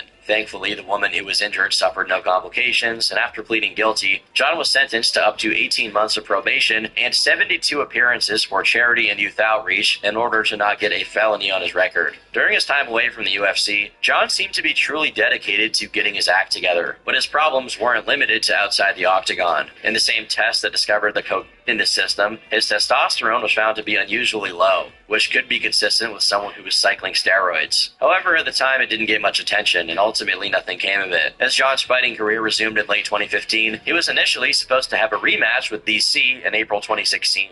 You see, while John was out for the count, DC went on to beat Anthony Johnson, the guy John was supposed to fight before his hit and run, and Alexander Gustafsson, the guy who gave John his toughest fight. But as the fight approached, it gradually stepped on continually thinning ice. In February 2016, John was stopped by the police while he drove 75 miles per hour in a 35 zone, without proof of insurance, vehicle registration, or even his driver's license. Despite him claiming ignorance to every question he was asked, he was miraculously let go without even a write-up. 1 month later, another traffic violation happened, and this time, Jones wouldn't be so lucky. On March 25th, he was stopped again for drag racing, exhibition driving, weaving, failing to properly display his license plate, and modifying his exhaust pipe. Video of the incident showed John being uncooperative with the cop, going as far as insulting him for stopping him over the traffic citations. Again, by some miracle, these were not seen as violations of his parole, and the fight was still on. Unfortunately, DC suffered a foot injury in the same month the fight was supposed to happen, and was replaced by Ovince St. Pro. In a fight he recalls as his worst performance ever, John still won by unanimous decision, though he seemed more tentative with his offense than ever, which he chalked up to not having partied prior to this fight. DC was commentating on it, and as soon as John stepped off the octagon, he flipped DC off. Just like that, his rivalry against Cormier was back on track, slated to come to a head on UFC 200. Just 3 days before the bout took place, however, John tested positive for 2 banned substances. Though he arduously claimed to not be a cheater and to be strictly against performance enhancers, the only proper explanation he ever provided was that he took off-brand Cialis pills that happened to be tainted with the substances. To this day, many don't believe him, but after John provided said pills to USADA, they were tested and matched to what Jones had in his system. He was promptly declared innocent of any cheating, having taken the substances on accident, something he was happy about considering he cried during a conference over the prospect of being seen as a PED user. Another person who was extremely upset about John having tested positive was none other than Daniel Cormier himself. In a video of Dana White breaking the news to him, DC is seen offering to sign a release to fight John, even if he's proven to be on substances.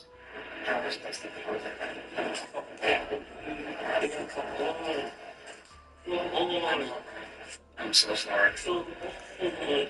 Like, is there anything I can do, like, outside the release, we can just fight? An under-examined facet of their conflict with each other is how John's carelessness with his legacy inadvertently affected DC's. What with their many canceled or postponed fights, and the speculations that John was on PEDs during their first match. Overall, Daniel just wanted to be done with it. Regardless, John was still suspended for 1 year, being replaced with Anderson Silva in UFC 200, who lost to DC via unanimous decision. Jones took this suspension in a much more transparent and light way than the last one, even engaging in some fighting outside of the UFC and MMA umbrella, such as a grappling match against Dan Henderson. People expressed doubt as to whether Jones would ever be able to get back in the zone he was in prior to 2015. Not only in regard to staying out of trouble and being a champion and elite athlete, but being someone reliable enough to work with that companies would want to sponsor. Dana White, for example, said he would never take the risk of having a Jones fight be the headliner of an event unless he was certain John wouldn't screw it up. But as tensions died down and John's suspension came to an end, Jones vs. Cormier 2 was being considered once again, this time for July 29th in UFC 214. But before it could take place, tragedy struck. Camille Jones, John's mother, died at 55 years old due to diabetes. And despite the two being in the throes of the pre-fight promotion, DC made it a point to step outside of the competition and give John his condolences. This break and the otherwise incessant conflict between them was a nice change of pace. Overall, despite them still disliking each other, there were hints that it was getting tiresome for both of them to continue antagonizing the other, which is understandable since it had been years since their beef began. Fight night came, and once again, like their first fight, it was competitive, with Jones having an advantage in the first round, but DC taking the lead in the second with some impressive boxing, including one shot that blew the mouthpiece right out of Jones's mouth. However, in the third, after landing multiple leg kicks to get DC to expect more, John landed a devastating head kick followed by a leg sweep, which completely disoriented him. Once Jones closed in, the knockout was secured, and John had become the UFC light heavyweight champion for the second time, though some argue he just retained his title. The fight concluded with some pretty emotional moments, with Joe Rogan admittedly screwing up and interviewing DC after he'd been knocked out. Daniel, give us your thoughts right now. I don't know, man. I thought the fight was going well. I don't even know what happened. It's like a kick in the head. Oh, man, that's so disappointing. I don't think it's a good idea to interview fighters after they've been knocked out, but I really wanted to give you a chance to express yourself. I know this was an incredible moment for you. It was very emotional. What can you say at all about this and the rivalry between you and John? If you win both fights, there is no rivalry, so I don't know. Thank you for everything, Daniel. Daniel Cormier, ladies and gentlemen. John's post-fight interview also seemed like one of the most candid and transparent moments he's ever had in his career. After speaking about overcoming the hardships he'd recently struggled with that almost cost him his livelihood, he went out of his way to congratulate DC. I want to take this time to thank Daniel Cormier for being my biggest rival and motivator. Daniel Cormier, guys, he has absolutely no reason to hang his head. He has been a model champion, a model husband, a model father, leader, and I aspire to be a lot more like that man because he's an amazing human being.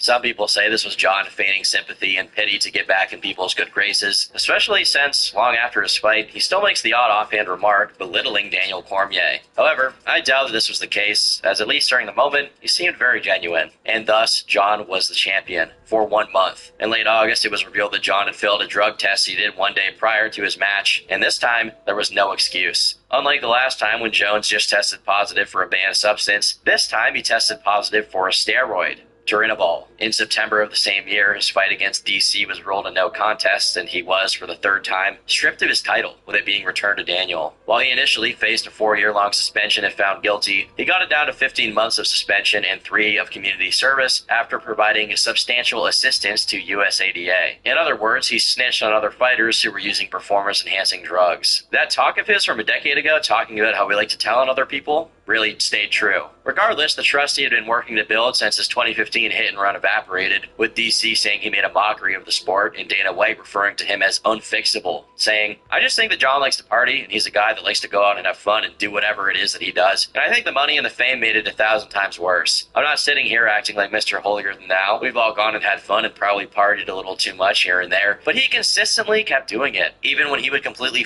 up, he would pull himself together and come out and completely up again. Even this last time when he came back, fans forgave him and he was the most popular fighter and everybody wanted to see this guy succeed. And he did it again. It's just unbelievable. In December of that same year, John's suspension was lamented by Alexander Gustafsson, who still, after everything, thought he deserved a rematch, though the prospect of such a fight seemed increasingly unlikely since John had his MMA license revoked and was fined over $200,000 for his drug use during the second Cormier fight. In July of 2018, John took to Instagram to express that once his suspension was up, he intended to return to the octagon. This sentiment was instantly reflected by Daniel Cormier, who expressed his desire to fight John again, this time in the heavyweight division, since DC moved back into it, and ideally without the involvement of PEDs. However, despite Dana and DC's interest in the trilogy, John said the following: "I already have all the marbles when it comes to Daniel Cormier. I'm not the one who went home crying the first and second times we fought. That was him. There's nothing inside of me that wants to take things from him or make his life harder in any way. I just want what's rightfully mine. He can have what's rightfully his, and we can all get along." In addition to categorically denying the claims he snitched on other athletes, without providing an alternative explanation as to what he gave the USADA in order to lower his sentence, John confirmed he would continue to fight for the light heavyweight title, which DC had been stripped of after moving to heavyweight. This meant that Alexander would be getting his rematch after all, in December of 2018, just 2 months after John's suspension wore off.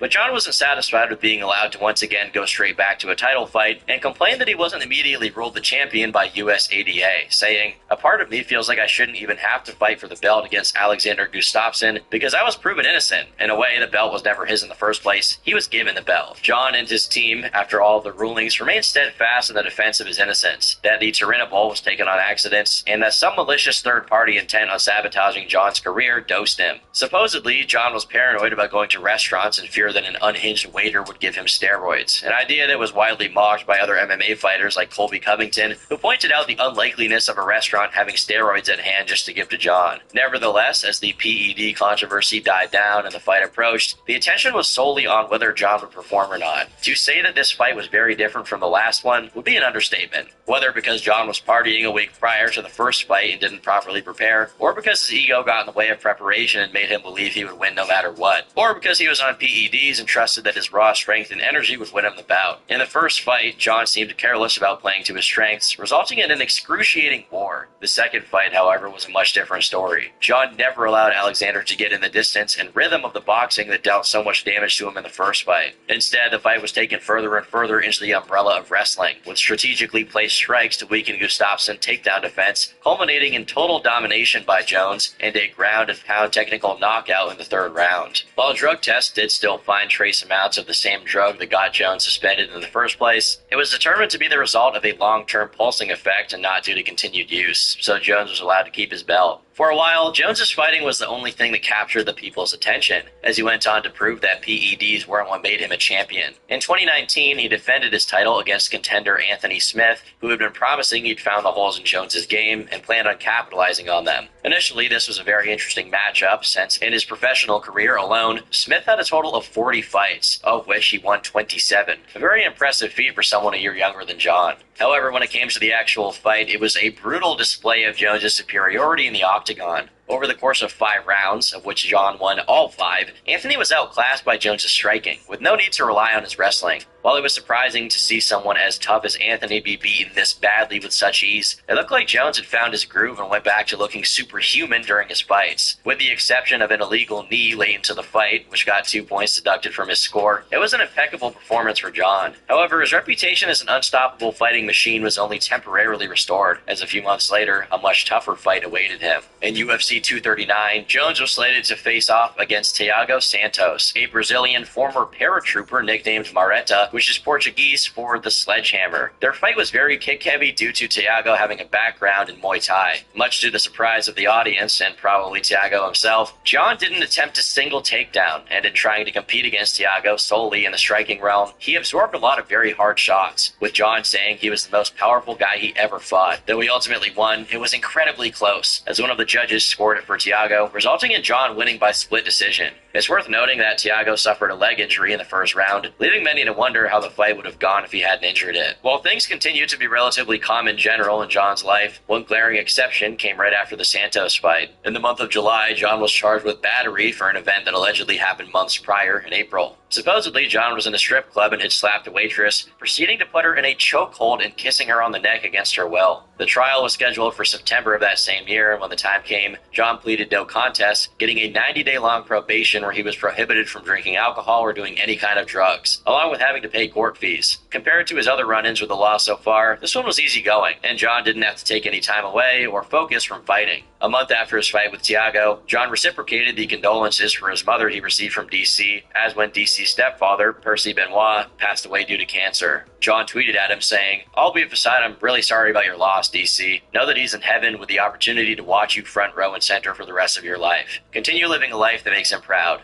Thoughts go out to you and your family today." In the same month also, John guaranteed that there would not be a third fight against Cormier, because he was planning on an eventual move up to heavyweight to secure a title in another division, and since DC had already moved back up to heavyweight, speculations had begun that they would once again face each other. However, a year later, DC retired, putting the possibility of a trilogy fight permanently out to pasture. After being stripped of his superhuman aura by Thiago, his next fight held even more challenge: Dominic Reyes, an undefeated contender 3 years younger than John. Once again, it seemed like John tried to meet his opponent at their strengths instead of playing to his own, as he engaged in a lot of striking with Reyes, which was a quite dangerous endeavor that could have easily cost him the fight. Even though he was already going for a takedown in round 1, John only looked to be winning the 4th and 5th rounds when Reyes was noticeably more tired, with the other rounds ranging from a toss-up to a Reyes win. While the judges scored it unanimously for John, the decision was quite the opposite of unanimous outside of the bounds of the UFC. Out of the 21 media outlets covering the fight, exactly 2/3 of them scored for Reyes. points, while only 7 scored it for John. Regardless of the controversial scoring, the judges called it a Jones win, most likely because when fights are close, they tend to go with the reigning champion. With this victory, John broke a record with 14 consecutive wins in title fights, and here John stood over a decade into his fighting career, but only in his early 30s. Definitely not that old for someone with a career as legendary as his. The only question was, what's next? Before the possibilities could be examined, John was once again in trouble with the law. Around 1 a.m. on March 26, a police officer heard what he thought to be a gunshot. When followed to its source, the officer found John in his car, visibly intoxicated. When he took a breathalyzer test, the results returned above twice the legal limit, prompting his arrest, which was caught on video. After his arrest, his car was examined, and a black handgun was found beneath the driver's seat, along with an open bottle of alcohol. He was charged for all of these things, as well as for not having proof of insurance in his vehicle. He was sentenced to 4 days of house arrest, a year of probation, 3 months of outpatient therapy, and 2 days of community service. According to John, he'd gotten stir-crazy from being indoors too long and decided to drive a little and talk to some homeless people, suggesting that he wasn't even partying and was just drunk for no reason. From the video, it's evident that he had no intention of harming anyone and was just genuinely in a bad place. Regardless of how many people may feel about him as a fighter, or his PED cases, no one wanted this for Jones. Addressing the situation, he said, "While we all work to understand and cope with stress and uncertainty surrounding the current state of our world, I want to express how truly disappointed I am that I've become the source of a negative headline again, especially during these trying times. I'm disappointed for letting down the people I care about the most. My family,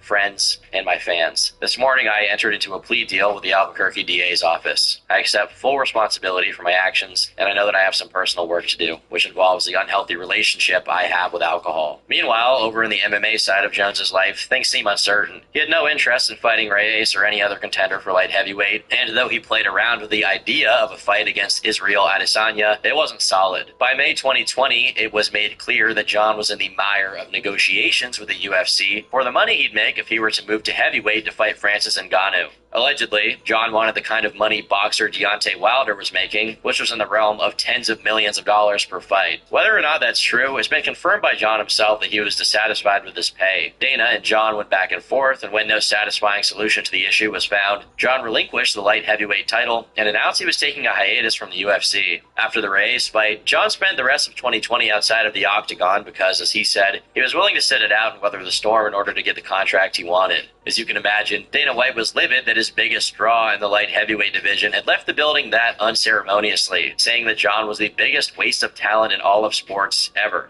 As 2020 went on and New Year's approached, any speculations about John being present in any way, shape, or form in the light heavyweight division were crushed by him, who said that he was strictly focused on going into heavyweight. But before his transition could take place without a hitch, John's old habits came back to haunt him once more. After the year began with a minor controversy regarding Jones killing a bear, it was months of relative silence on John's end. Having gotten up to the weight necessary to fight in heavyweight and successfully attracting the attention of the division's top 10, the only thing standing in the way of a fight being made were his demands as far as payment from the UFC, saying that $8 to $10 million was too low for a fight between him and Francis Ngannou. But before he could secure more leverage with the organization, John's legacy was tainted with a terrible stain. In September 2021, just a day after he was inducted into the UFC Hall of Fame for his Gustafsson fight, Jones was charged with domestic violence. The police were called to the hotel room John and his wife were staying at, only to be met with her bleeding from her nose and mouth. She revealed Jones had gone out with his friends and returned belligerent, though she only mentioned John having pulled her hair, leaving the bloodstains conspicuously unexplained. Jessie, John's wife, seemed scared of John, and his kids at least had some awareness of what was happening, as they were the ones who told the hotel staff they should call the cops. When it came to arresting Jones, the already terrible occurrence became a humiliating nightmare of a situation.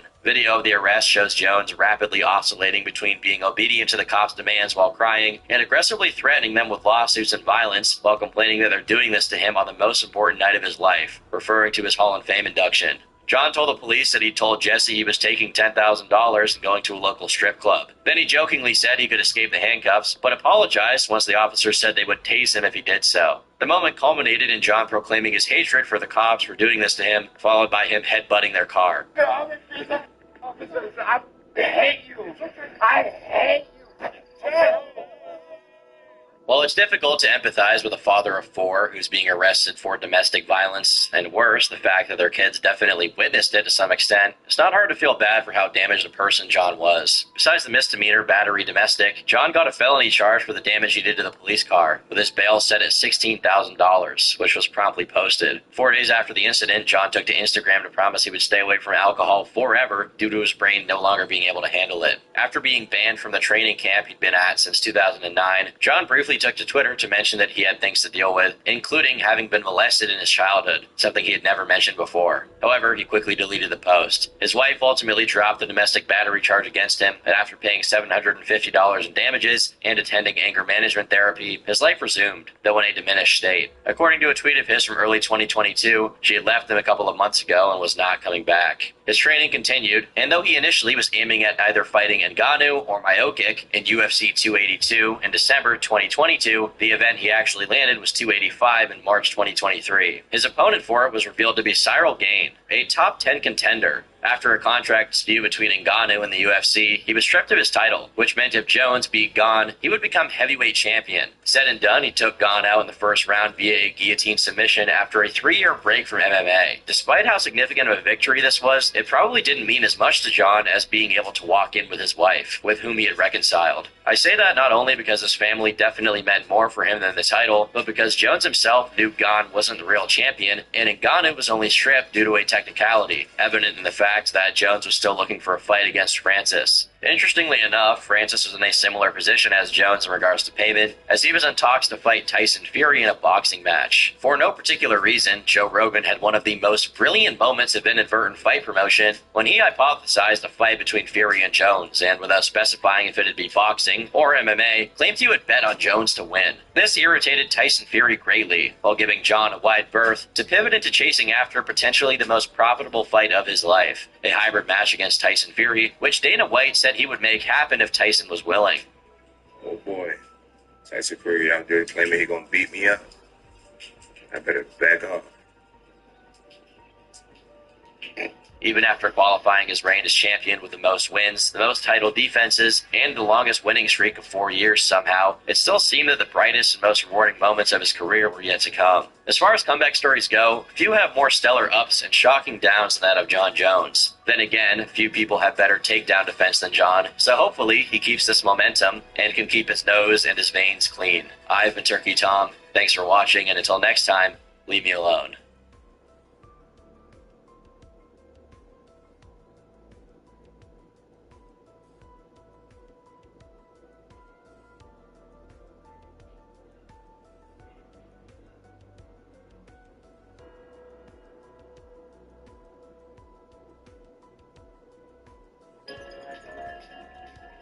Isolation can lead to some bizarre behaviors and appearances.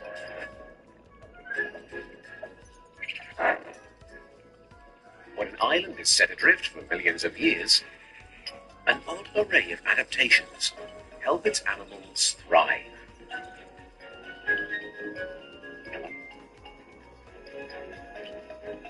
Welcome to Madagascar's Weirdies.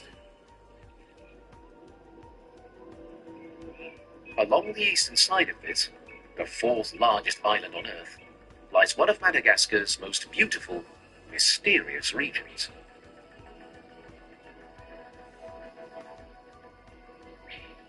This is an untouched lowland rainforest. Shrouded in mist and vapor, these primary forests are the most biodiverse and carbon-dense form of forest. 82% of all species which live in these forests occur nowhere else on Earth, including this lovely lady. She's a diadem sifaka, named after the dark crown of fur on the very top of her head.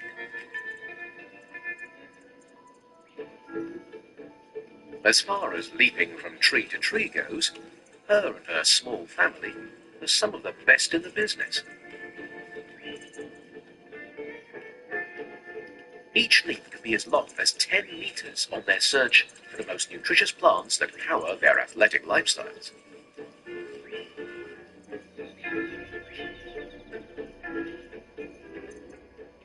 They're the second largest lemur on the island, but they make tree leaping look easy.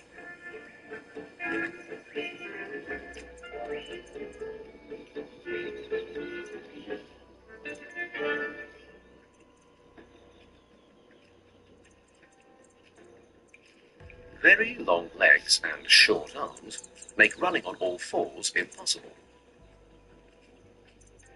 So, jumping it is.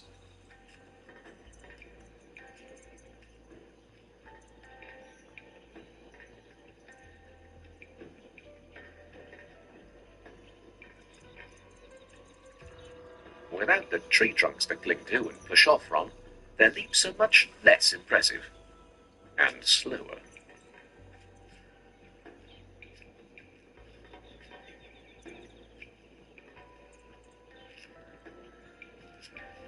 This mother has a young one in tow. He may still be dependent on her and can nurse until he's about 2 years old.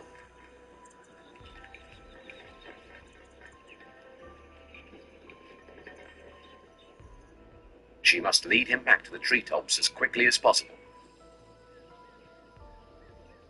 For they have an enemy here, and it's fiercer than it looks. It can kill with its foul-smelling gas, or turn people into zombies just with its saliva. Or so the stories go. This is the fossa, and in reality, it's just as strange as the legend. It has features belonging to a variety of creatures, like a wild Frankenstein's monster. It has semi-retractable claws like a cheetah, a tail nearly as long as its entire body like a monkey, and a highly developed sense of smell, sight, and hearing like a jaguar. Its closest relative is actually the mongoose, and it's the island's top predator.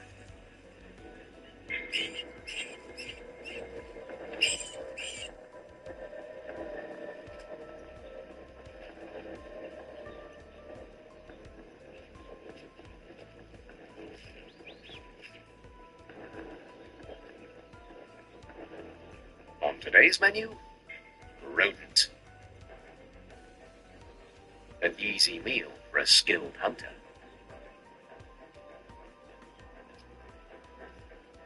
But small rats and mice are not its usual choice of prey. Lemurs are. Even large ones, like the black and white ruffed lemur, must beware. Once, lemurs the size of gorillas swung through these branches. But now the black and white ruffed lemur, weighing in at 3 kilograms, is one of the largest. This lemur has incredibly strong feet and ankles, perfect for hanging bat-like in trees as they rest, or survey the forest for signs of danger.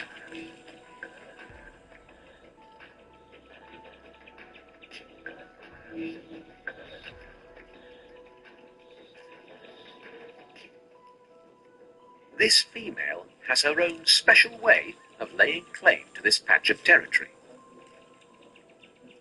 Glands below her tail fill the forest with her scent to mark her territory.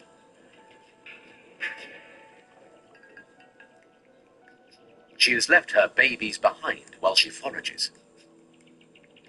She's the only primate which has a true litter of young.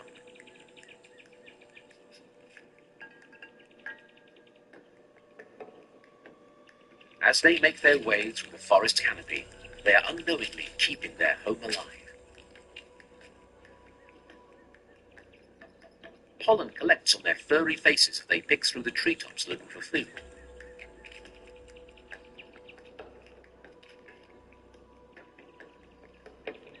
This pollen is then transported across the forest as they leap from tree to tree. Ruffed lemurs are the world's largest pollinators.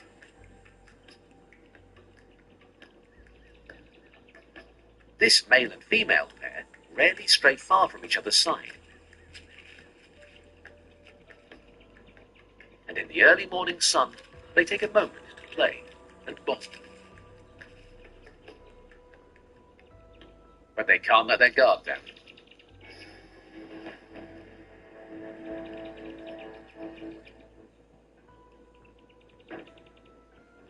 From their position in the branches, they spot a flash of brown fur.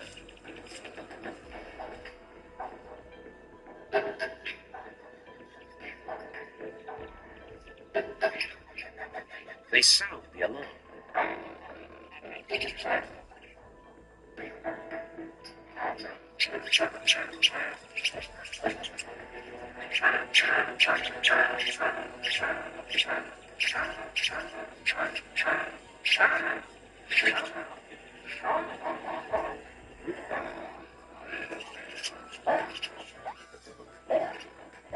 The lemurs have a problem.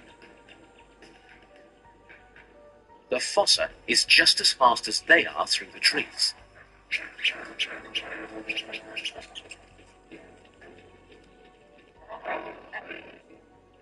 Making a run for it won't guarantee safety.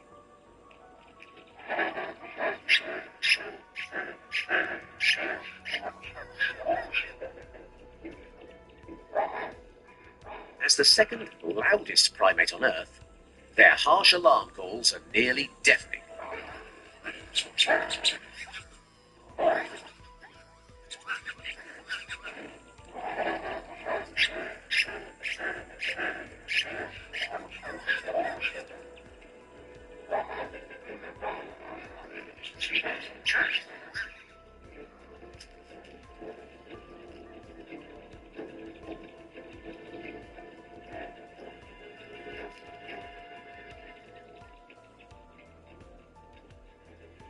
Sometimes a good offense is the best defense.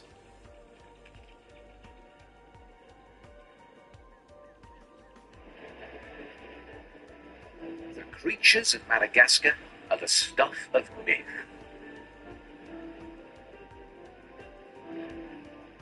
When tales of mermaids emerged centuries ago, perhaps they were inspired by the dugong.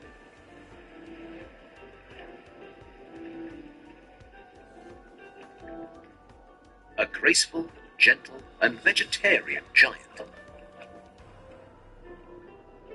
Inhabiting warm, shallow coastal waters, it feeds entirely on marine plants. Whiskers around the mouth and a powerful, flexible snout allow it to hoover up its favorite food, seagrass.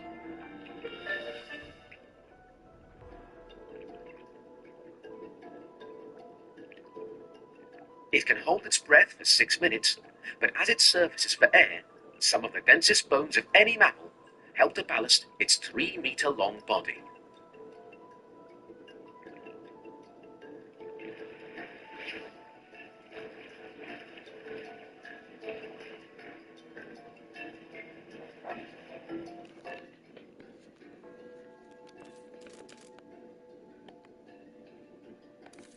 It may resemble a dolphin, but it is more closely related to an elephant.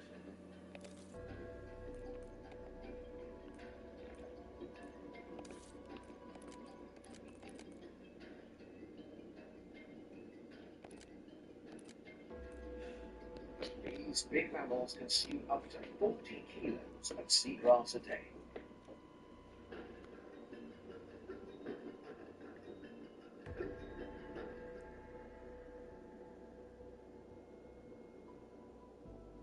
In case anyone's wondering how we're doing in Canada, Maxwell House Coffee is $4.99.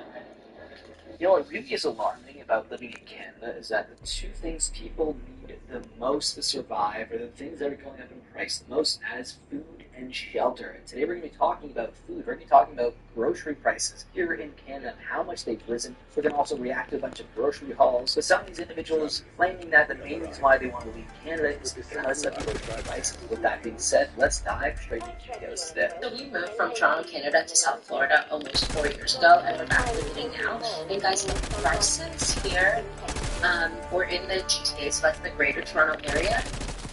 I don't even know what's happening, but I just finished a 6-bag of chocolate chips for a pancake. It's almost a pound. $16.50. Okay. This bag of it's organic, they're organic, but that's what we buy. $9. In Florida, we buy the same size, the same organic challenges for about $4 or $4.50. What the hell is happening here? My husband just got back from the grocery store and floored at the prices. The price of a whole organic chicken is like double the price of what we pay in South Florida. And South Florida is not a cheap place to live. It's more expensive than a lot of the United States. So, I don't know, but holy crap.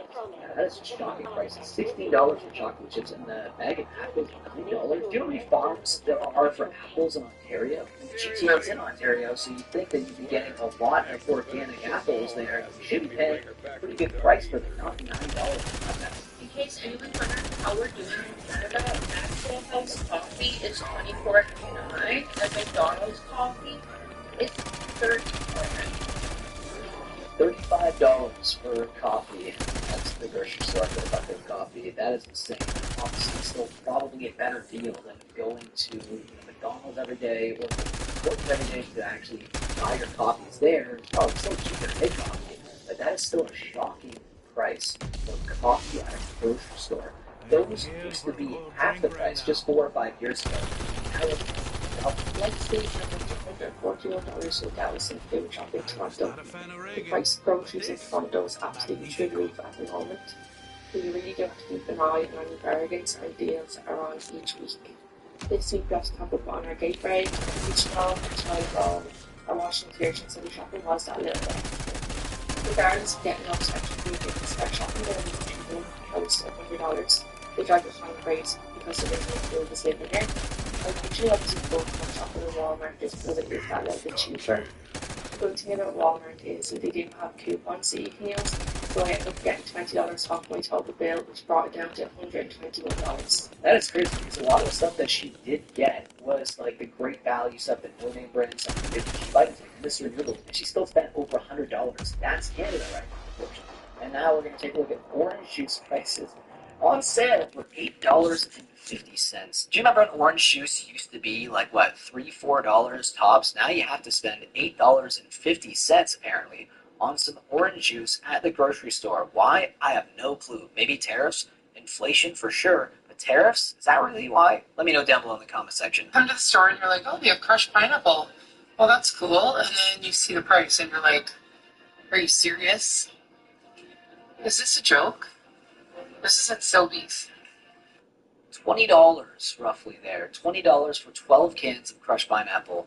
You'd be paying almost the same at a convenience store, you know, I think. I don't know, was it because it's pineapples, it's so much more difficult to make the pineapple than it is to make like the orange crush or the cream soda? I don't really think so. Oh my god, look at these prices. So this is Nunavut here. It's $73 right there for 12 cans of crush, speaking of crush.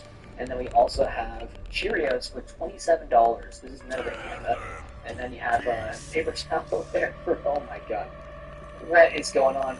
$15.49 for just a little bucket there of fruits. $9.79 for that should be like $2 tops. Then we have $12, almost $12 roughly for smooth peanut butter cheese. What's $50? Just don't buy. Well, I guess you have to. You need, right? Then you have $29 here for grapes. $29 for grapes. What is happening here in Canada? Now I know none of it is like obviously a little more difficult logistically to get food up there, so that could be a factor as to why people are so expensive there. But still, to spend that much on groceries in Nunavut is absolutely insane. You're basically just surviving up there at this point. Those are the prices for groceries. The next couple that I want to show you guys, it's very interesting. They're actually leaving the country because of grocery prices. The prices seem to all that they actually got. Now, there's some items they probably could have went without, but regardless, it's in the same price. And also, the husband, he does say a price after that is not what she is saying. And I think what's happening is he's saying what the prices would be in Jamaica for these. So essentially, he's converting these prices. So, you know, I just want to let you guys know that before you watch the video. You might be like, why is he saying all the different prices? Okay, guys, so this is one of the reasons why we are moving from Canada. No, you see. We spent $462 on groceries today, and we didn't even get that much. So let me show you what we got. We got 2 pieces of Carolina protein. These are $42.99. We got the Kirkland brand Nutella, because Leon loves Nutella. And we decided to go cheaper and get the Kirkland, $12.99. We have some refills for our mop. Those were on sale for $15.99. We have Duracell batteries for Randy's Toys. These are on sale. On sale. $19.99. Yeah, good job. Got your breakfast fresh. Yep. $14.99 on sale. John really likes these crunchy snacks. They're nuts. These are on sale. $5.99, I believe. We have a case of Monster. This was $23.99. The nuts, we got 2 of them. We also got 2 of these that we got on sale. These were $8.99. Then Addictions, these are great. We got a case of Diet Pepsi. A case of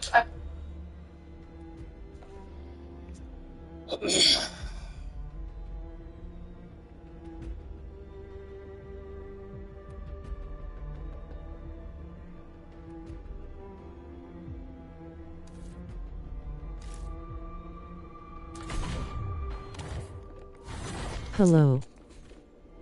Hey, what's up?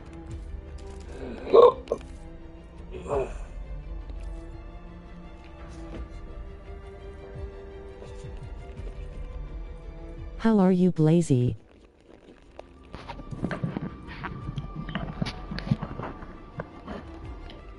What up? Hey, what's up?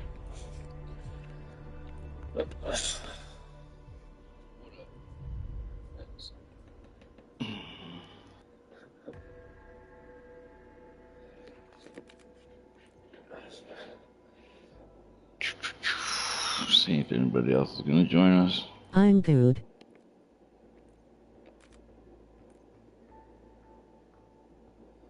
Man, I had to leave the game the other day with that one dude. I seen you left the game. I had to leave the game. He kept bringing up conspiracy theories and shit. Bro, I got tired of hearing it, bro. I can't do it, bro. Yeah, he was The bringing up. whole, it's like, it wasn't even playing the game anymore. It was all about freaking, we're slaves to the system. What the fuck ever, Oh yeah, bro. he wasn't doing the Easter egg. He said he was gonna do the Easter egg and he wouldn't do it. He was just. Yeah, after you left, he started talking about how he lives in a tribe in America, and apparently the police don't bother him because it's tribal rules, and you can like murder people, and the tribe holds you accountable. I don't know. He was saying some crazy shit. I was like, Yeah, what? bro, he's shot out, bro. Yeah, I was like, what the fuck? Never heard of that. Yeah, he's shot out, dude. Like, I'm all for the small talk here and there, you know what I mean? But I'm on here to play the game, bro. I'm not on here to sit down and have a podcast with you, dude. Yeah, no, I get it. No, I just wanted him to do the fucking Easter egg, but he was just talking some crazy shit. That's what he said. Oh, it'd take 10 minutes. Hour and a half later, I'm like, man, what the come on. Yeah. We did Shattered Veil after that, and yeah, he did the same thing. He said the Easter egg would be fast, and he just never did it. Yeah, no, I'm good. So, see, I'll switch my load out, see if anybody else joins us. Yeah, you guys left in our last game, so we didn't get to keep going after. You can keep going, No, the you game. don't have to, you can keep going by yourself. No, the game ended after the second guy left, because it was me. Oh, he was the party leader. Yeah, I guess He so. must have left with the party. Yeah, he must have left with the party. That's probably what it was. Oh, that's fucked up. I wanted to keep playing. Yeah, I had to make an appearance at least at work. Yeah. I got my But the probation AC meeting went today. out in my office. So. Oh yeah. Yeah, 5 hours. I got to be there. Got enough time to play. Gosh, yeah, I got jail tonight, so. But I Jail? got at least another. I do jail ministry. I take church into jail. Oh, okay.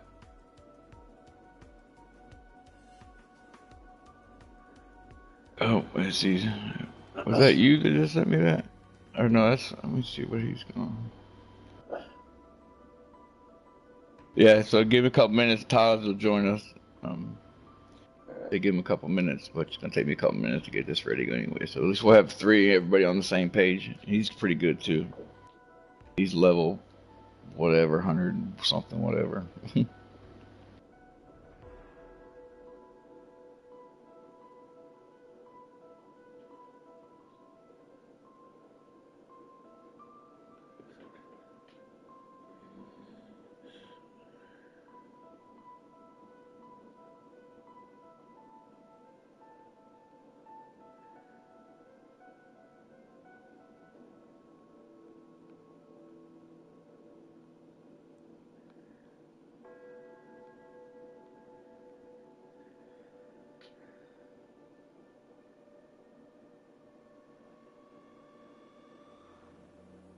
Shoot, the only one I got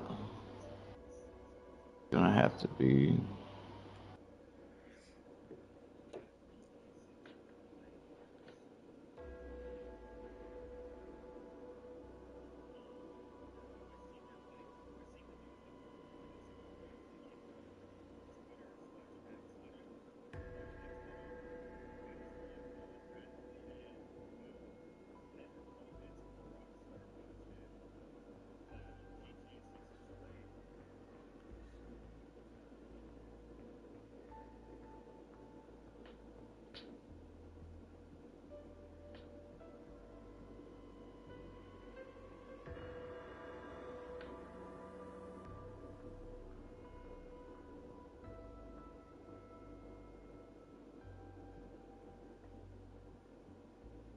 Gonna have to be my other guns.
So I got my drill charge for my secondary.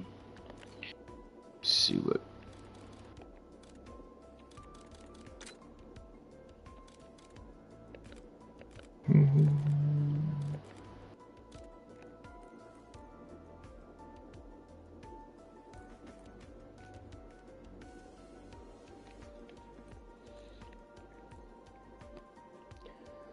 Do you get a lot of gobble gums from those packs you buy?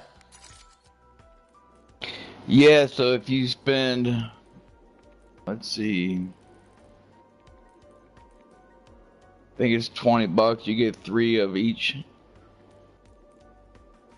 Shit, that's a waste of money, man. Damn.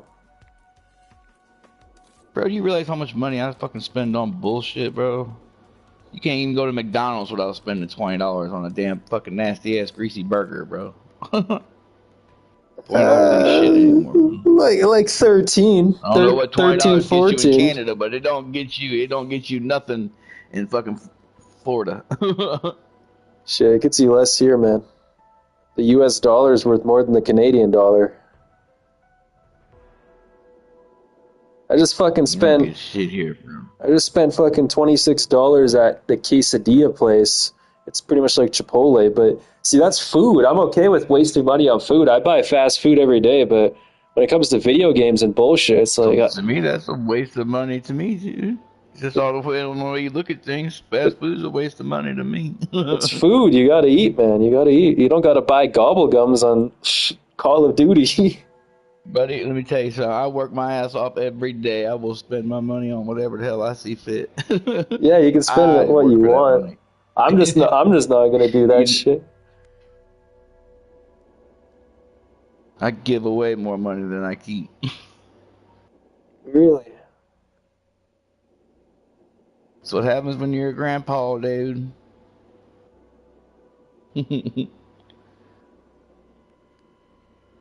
I'm not a grandpa. I'm not even a father. You will be one day. When I move to the Philippines. You dead set on moving to them damn Philippines, ain't you? Yeah, I just got to get off this house arrest and probation, then I'm out of here. I already got all the money I need. I'm going to fucking buy a house in the Philippines. I'm going to buy some land. I'm going to grow some fruit. I'm going to sell the fruit. It's going to be my business. That's the plan.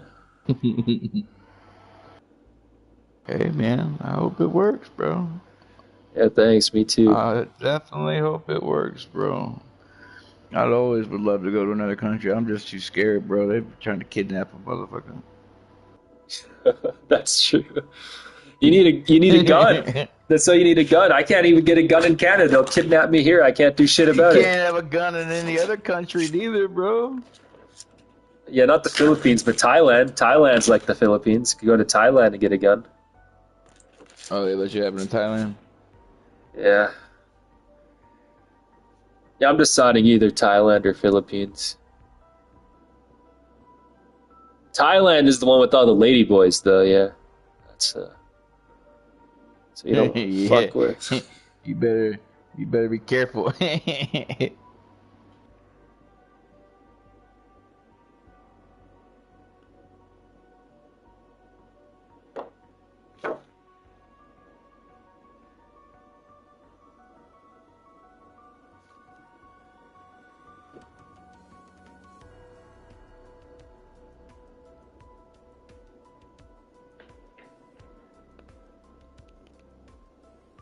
Actually, what we're gonna start out with is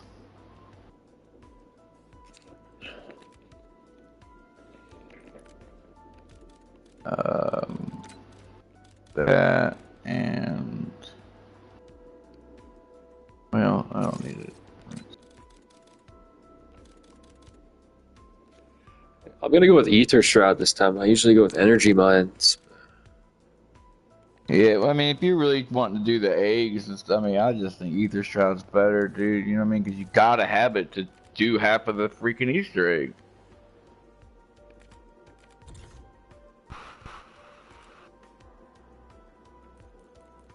Plus, it really helps you with the dinosaur whenever you can pretty much turn yourself invisible and, you know what I mean?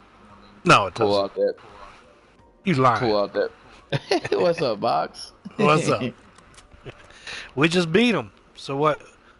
You trying to drop some knowledge on this motherfucker? Well, he's good. It's just that, you know, there's a different strategy if you're just going for rounds or if you're going for the egg. You know what I mean? Especially with that one.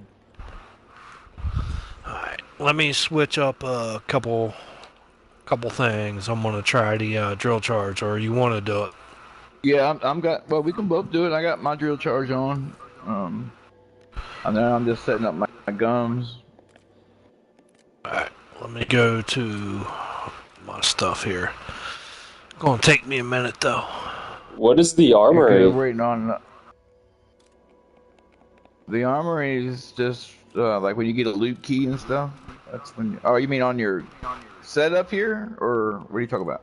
Or Yeah, in the game? like Frost Blast, it says unlocked an armory, and then earlier, like in the last game, that's why I couldn't buy the death machine. It said unlocked an armory. I don't know what that means. That'd be a boxer question because I'm not sure. I see it all the time. So I think you got to go inside your settings there and get points, get experience points to unlock it. Ain't that right?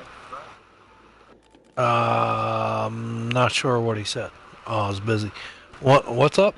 He's asking like when you want to select something, like when you're editing your guns or your loadout, and it says unlocked in the armory. Hmm. Yeah, so I think some things you have to go to your settings. Let me see here. I can bring it up and I'll show you. Yeah. And you have to get experience points to unlock it. I'm level prestige, 141. Like No. But I mean, there's certain, like you have to. Let me see. If you go to, see if we go to barracks, hit challenges, and then right there's your armory. Then you hit your armory, and then now you can select whichever one of these things you want, and then you can focus all your experience points to go towards unlocking that. What the fuck? You How see am it? I'm just learning about this. I never seen this before.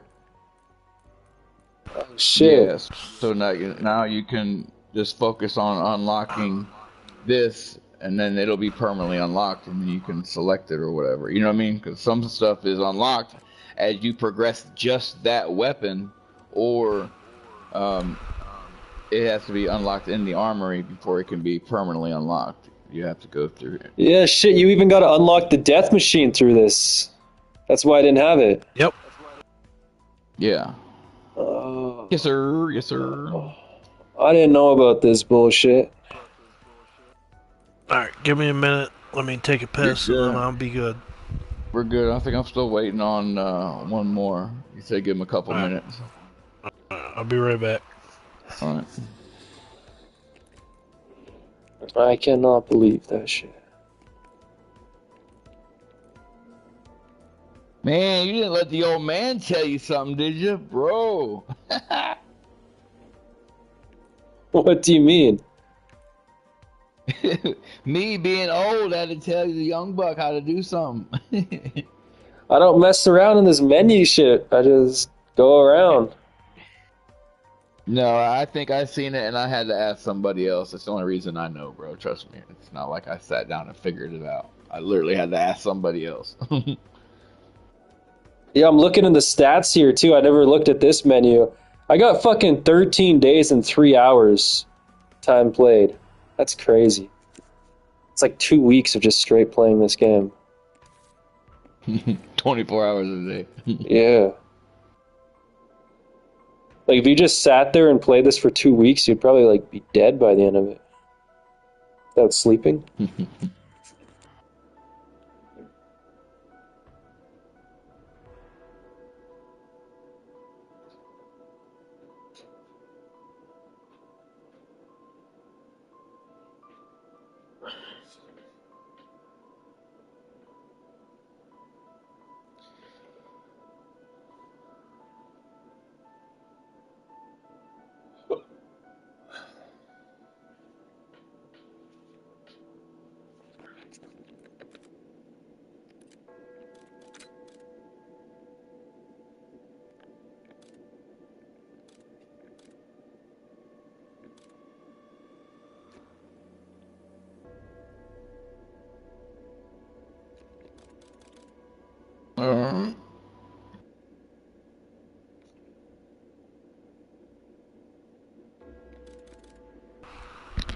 Alright, I'm back. So we can start, right? And then the other guy can he join us after he's done? If I set it to a certain thing where it can only be joined by invite or something? think you can do it like that. I don't know. I've never done it like that. I think. How did I bring up that menu like you told me to before? How did I bring that up?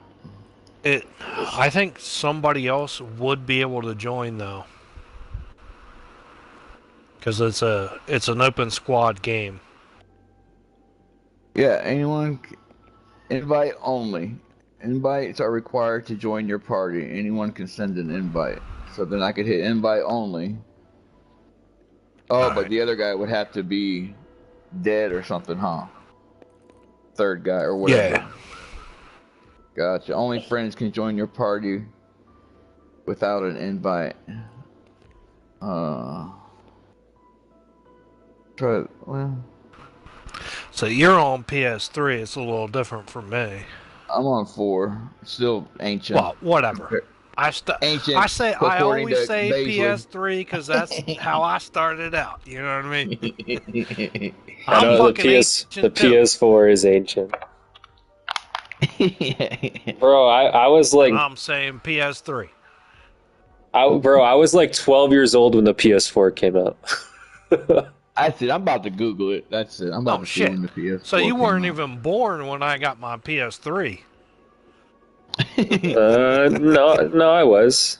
The PS3 came out like in 2005, 2006. I was born in 01. 2001. Like 2003, I think it was. Yeah, it would come out in 2013, not 12. That's still 12 years old, man. I can't believe it's that old. I know, bro. I can't believe it's that old, though. That's crazy. Yeah. That shit does go fast, man. It's like the Xbox, man. They re-release an Xbox every half a year. I was going to say, they got one of them coming out every year, bro. Every half a year. Crazy. It's like the rebooted version. Like, I bought this shit, nice TV, all that new shit. 2 months later, they're like, yeah, we're re-releasing this motherfucker. I was like, you gotta be kidding me. All right, we got a full squad. There he is. Todd's here. There we go.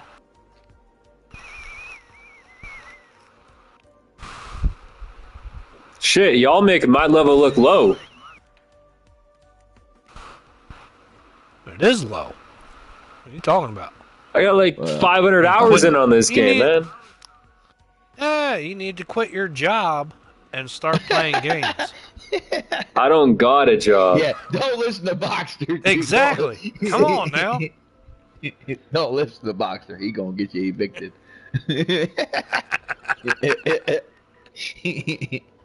Did you actually do that? You didn't actually quit your job for this shit, right? Ooh, no. 10 years ago. Oh, you're like retired. Nah. I'm not that old. Hey, yo, what map are we playing? I got it on Shattered. Okay. Yeah, my bad, guys. I was on, like, round 94. I wanted to get to 100 before I quit or saved or whatever. Good God. Just make us all feel like we're not adequate. Yo, can we keep going after we beat the dinosaur? Yeah. All right. Yep. All right. I got like 5 hours here.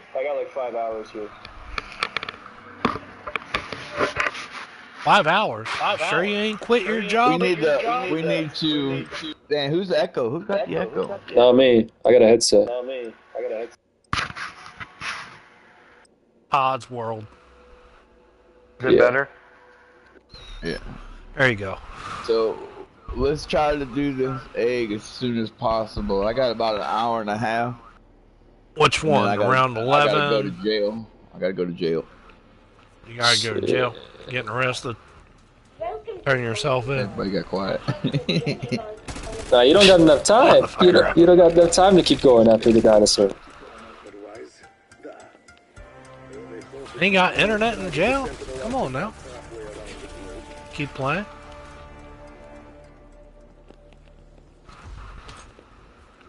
Want me to hit this inducer or no? Yeah, because I'm going to hit this profit sharing right off the rip here and get us some cash. Alright. Word up. ×2. And the profit sharing.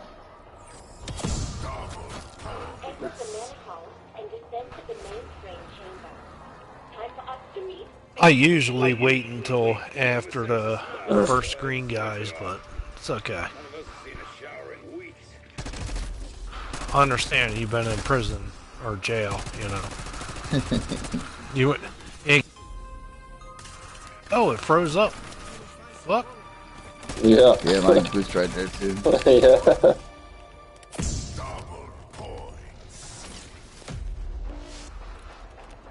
I would have hit a temporal gift, but every time I do, it gets frozen on my damn gumball list. It doesn't go away. So I quit.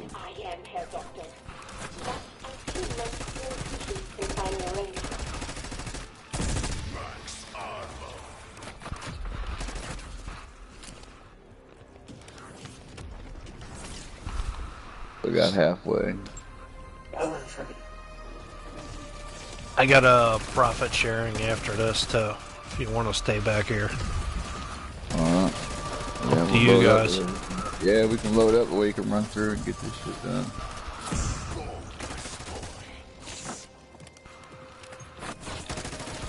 I got third in my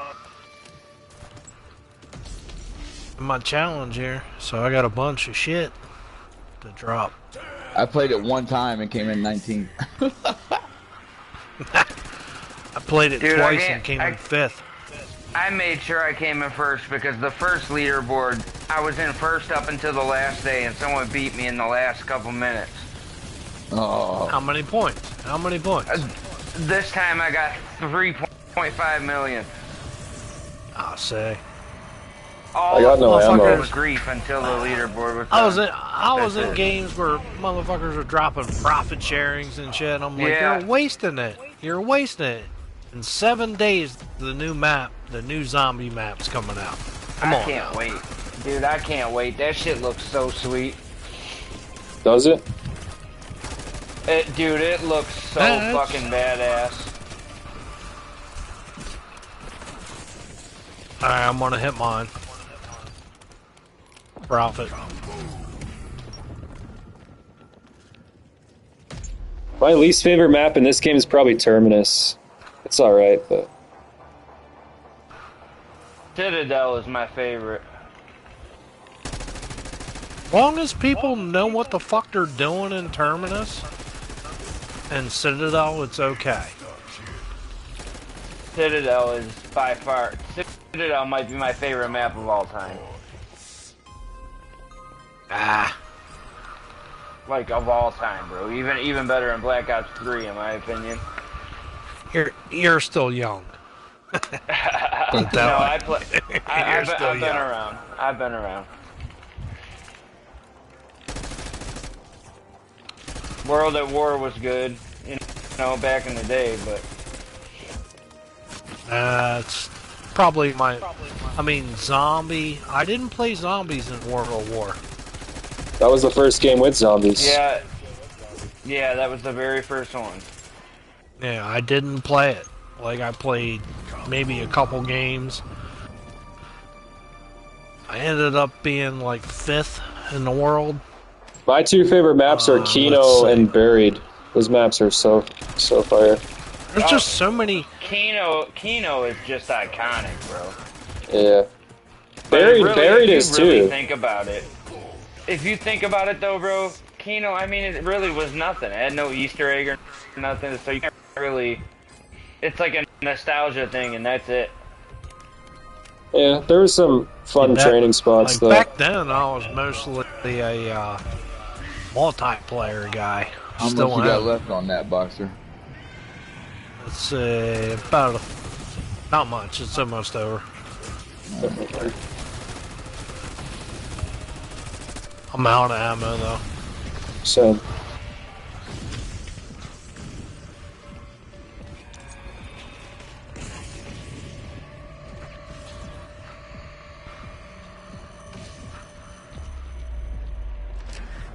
And then next round, just save a zombie, dude, and we'll start setting this shit up. Yep, just turn this off.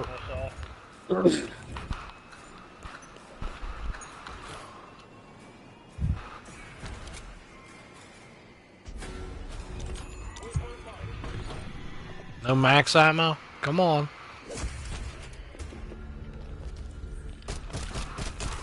Right here. Got Thank you. 2 fucking pistols in a row. You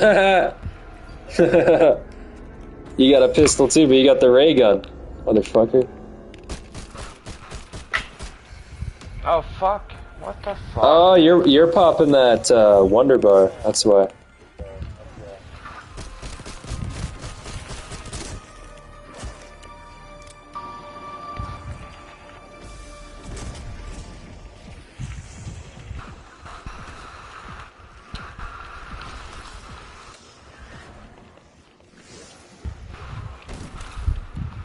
You fucking kidding me?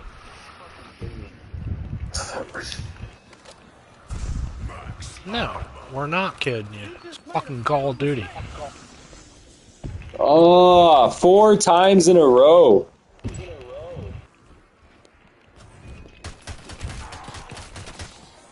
I just played a game where nobody actually wanted the fucking Mark II. Anybody got a dark flare? Nope. I'll take the Wonder Waffle over the Mark II any day.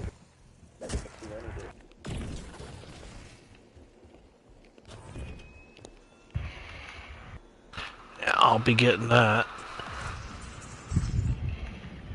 You guys know how to get it, right? Mm-hmm. Yeah, that's how I'm on. That's how I'm on 101 right now.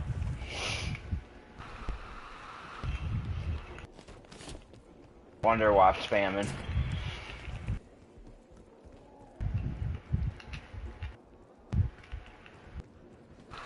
Do you think they'll add the Thunder Gun to this game before they move on to 7? You do what? What did you say? Think they'll add the Thunder Gun to this game before 7? No. No. I got the Mark II. Fuck yeah. Where's the box at? Oh. Let me get it. Oh, I just ate my shit. Let me get it.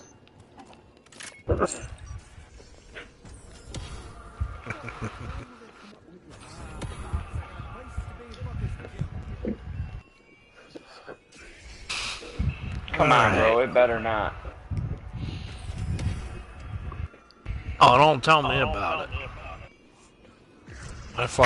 It's storming at my house and shit, so. Wait, I used a respin cycle. Does that? Wait a minute. How does that work? Wait a minute. Do I get to spin it again? What the fuck just happened? Yeah. Before it settles, hit your recycle spin, and it will give you a better gun. I did, and it should have gave me another wonder weapon, but it gave me the rabbit instead. Oh, that's dirty. So like, instead of getting 2 shots at a wonder weapon, I didn't. You just got fucked over. Yeah, you just got robbed, bro. Oh, shit.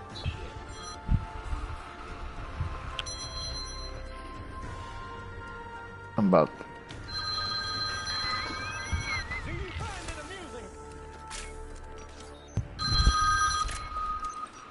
Hey. Hey. What's up?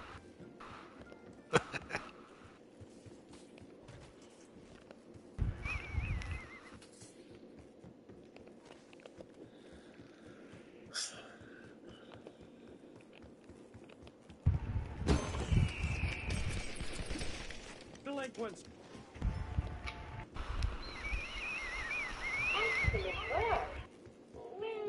Is someone vaping? Yes, that was me. I could actually hear the echo in your mic. That's not of me. Me vaping. That's not me. Somebody.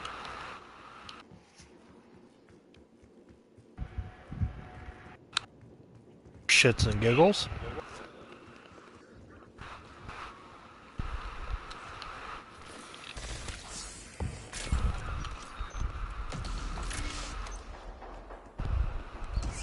Huh. Hold on. Ah. What? All right. Oh my took god, it. 6 times in a row. I'll take it. I'm not popping another one. I'll work for the free one. You can reproduce it. You know that. No, I think they fixed that. No, I just Nope. did it. We just did it. Dude, I tried to show somebody that and they thought I was full of shit, and then I went to show them and it didn't work. So I You really gotta looked have like I was full. you gotta have the right ammo mod. Yeah, if somebody's got the same color ammo, then it's not gonna work. Oh, I didn't know that. Okay. Yeah, everybody's got to have different color ammo, or else it ain't gonna work. Oh, okay. Okay, I didn't know that. Okay, well then I'll just wait until somebody can reproduce it then. Yeah. Don't waste Either your that, shit, man. Either that or I'll get the free one. Yeah, I'm not gonna waste no more Wonder Bars, bro. I already popped 3 of them. Wow. I don't wanna waste them too much with the new map coming out. This is all I'm doing is saving up fucking gobble gums.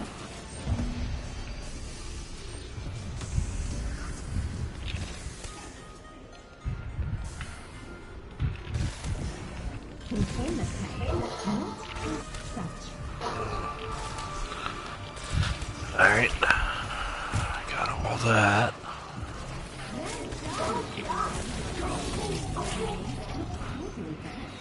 Did we get any of the reflectors? I don't think didn't. we did. Yeah, I don't think we did. Nope. Oh, here's the here, I'm just gonna work. I'm gonna go get the free one.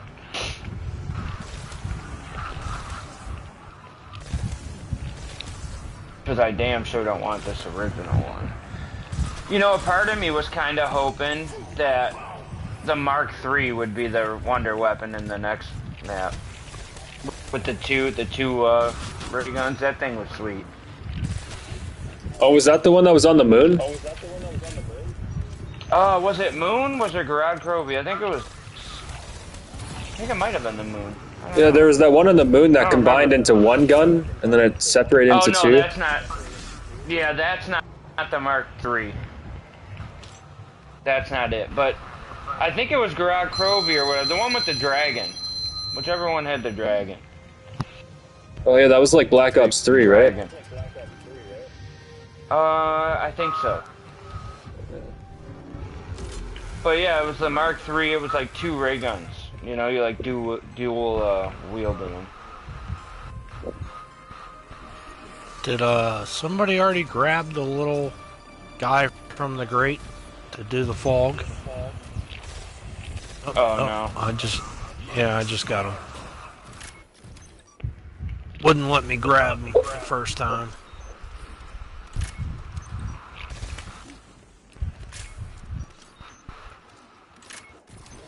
Shit.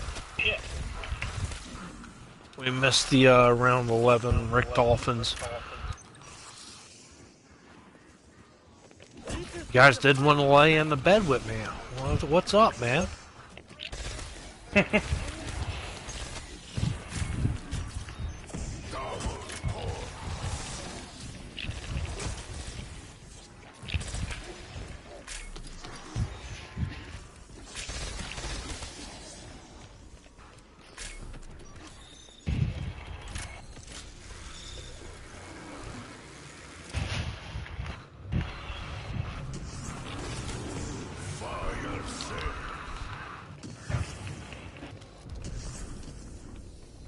Watch. All those Wonder Bars, I'm gonna get it for free right here, watch.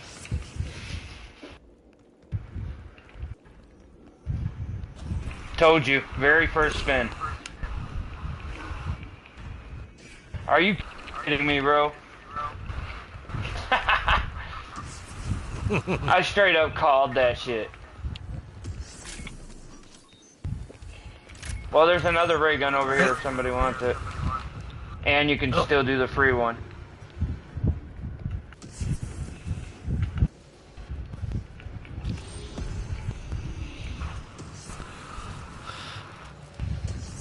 somebody wants to hold a zombie, I'll show you what you need to do.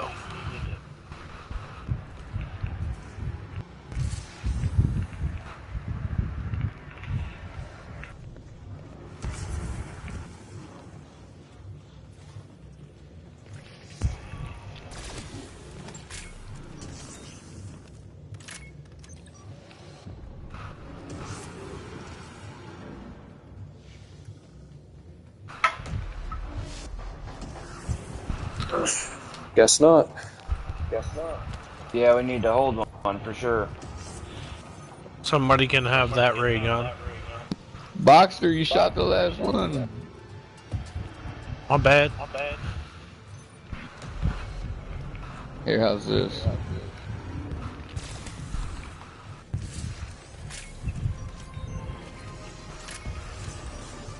That'll work.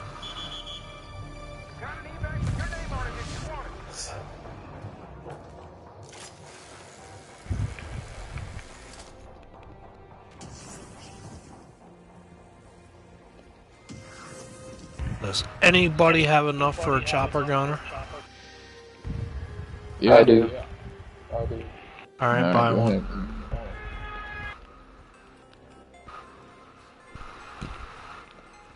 Who's got the Wonder Waff? Come downstairs and shoot this fan. I don't think anyone's got it yet. Oh, I thought you got it out of the box. No, I got the Mark II. Oh.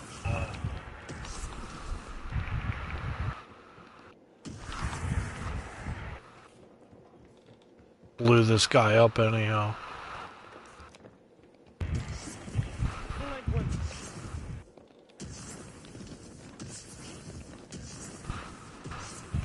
Damn it. I did. Fuck! That's alright. We can't We'll do be that alright. either. No, we'll be alright.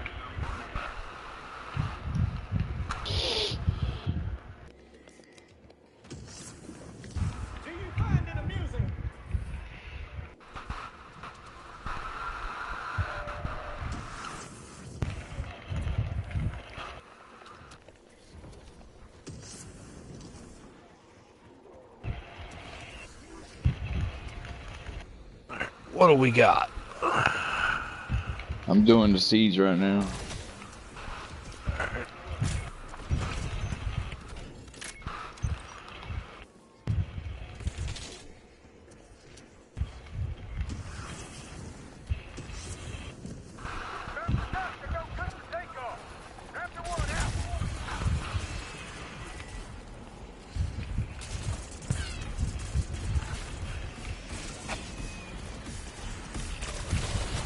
There's like too many of them for me to keep up with it.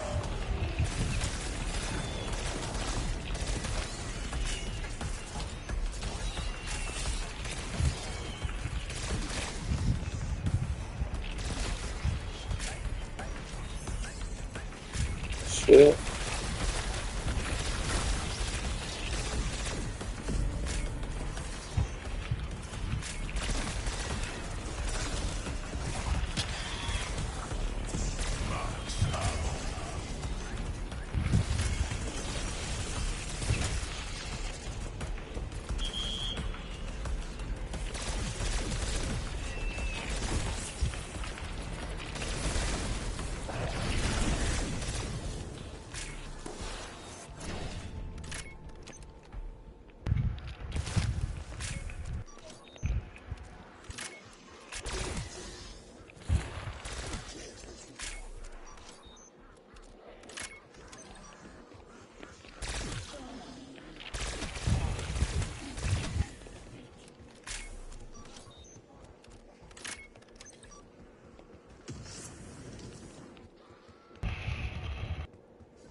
Ah.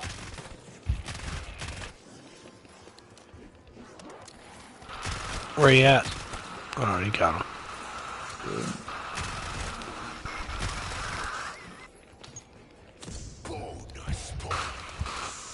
One thing I do not miss about those old games is having to pay for the fucking DLC.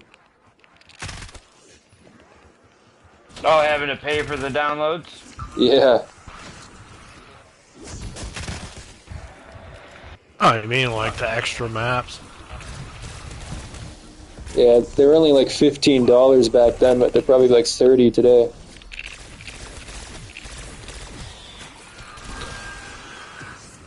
Not with the tariffs, they're probably like 50.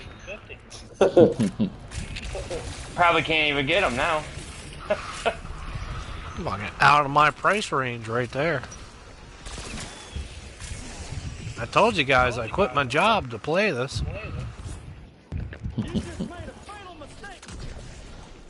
Just become a male hooker.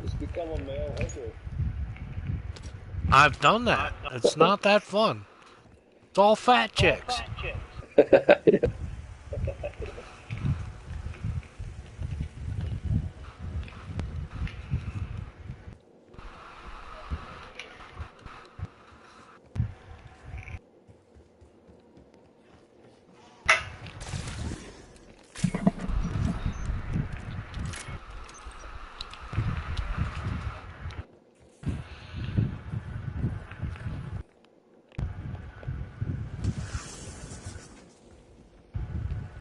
I mean, do you think a male prostitute actually enjoys his job?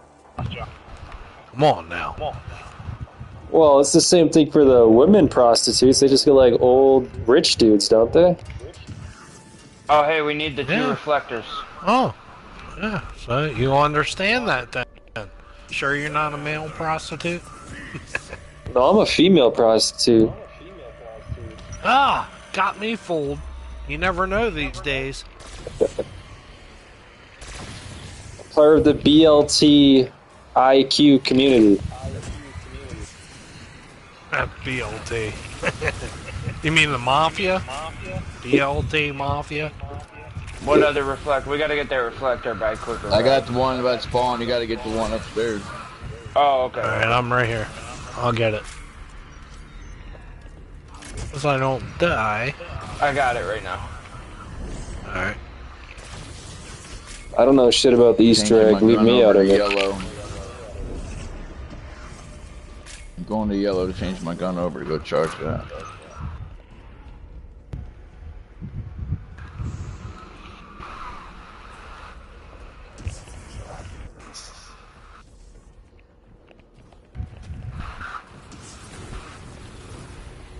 I hate this one, so I'm gonna get it done first. Oh, we haven't even found the bomb yet. Shit.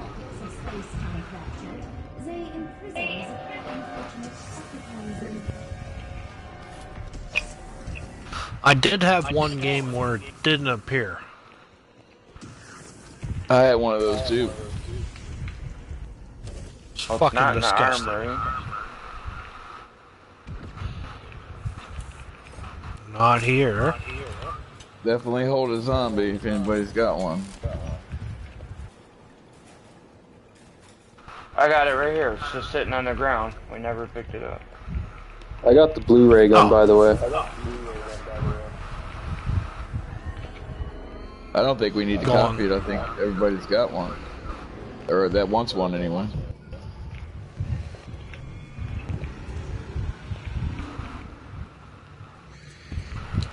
Doing that canister first.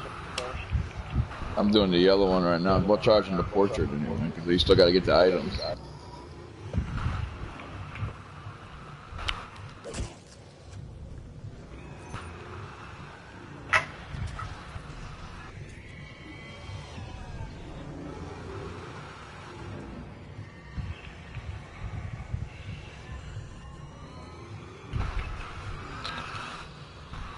Gosh, I hate this Mr. thing. Todd's World, I'm down here helping you. Whatever you want to do. Try and keep this guy alive if you want.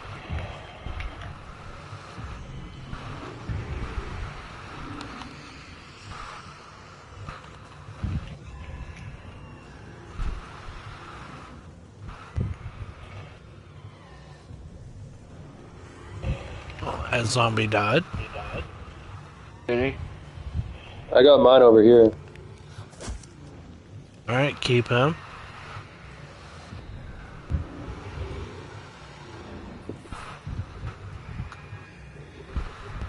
And for some reason, dude, it's not showing any beams for me. I can't see anything. It does that. It does that once in a while. You won't be able to see like a Casimir or nothing, but it's still working.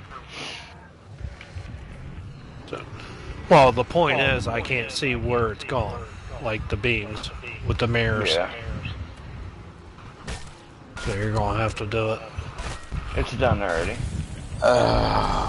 Jeez. Already done, buddy.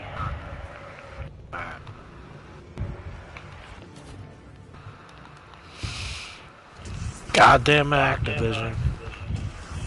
So somebody's got to eat their shroud and help me find these items because they're not coming up. I got one. And I ran out of ether shroud. Okay, hold on.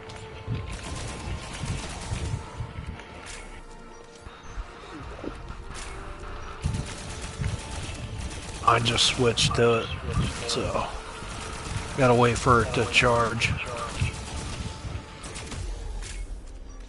I got the one in the fireplace.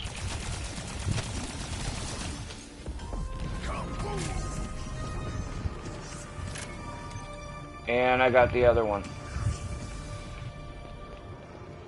So you should have all should three. Be three. Yeah, as long as you got one, you should have all three of them. Alright.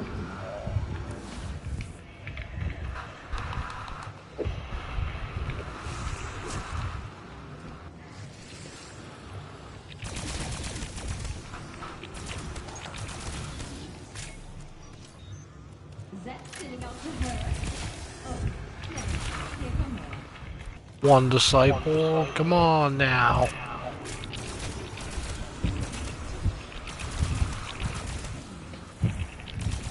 Somebody buy you? Nope. Shit, where are you at? I can use a Phoenix up if you really need back it. by the tables. Oh yeah, because I I'm ain't at got spawn. much, just don't worry. I'm Yeah, at don't spawn. worry I don't about think it. I'd make it. Don't worry about it. Don't worry about it. You'll lose your ray gun. I don't have a ray gun. Oh, okay. I thought you did. Fuck it. Okay. Shouldn't have done it. I already had 2 perks. Whatever. No, you still got 2 perks.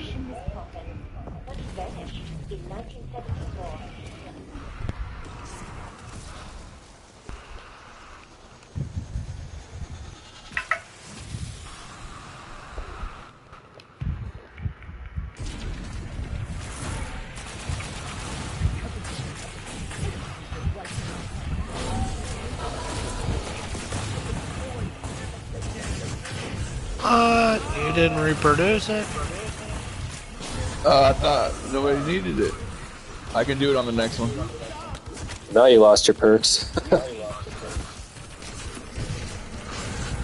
I have no armor plates, so. I'll do it on the next one. What color you got? Blue? I got blue, yeah. Me and you's the only one that's got the ray gun? No, I got a ray gun. What color ammo you got? Purple. Alright, blue, purple. So somebody's got to switch over to yellow or green or something. Yeah, where's green? I want to try it. It's just the original one. I don't think you can switch back. Thinking about I don't think you can switch black to green. No. Go. Somebody's Yeah, got to go switch to yellow, though. If you go to the crafting tables, you can. Where's yellow? I'll just You just go to the table you got. Spawn. Maybe. Oh yeah, okay. Oh no, I got purple right here. What the fuck was that? Yeah, we all gotta have different colors though. I'm switching to blue because he's got purple, so somebody's got to have yellow. I'll go to yellow then.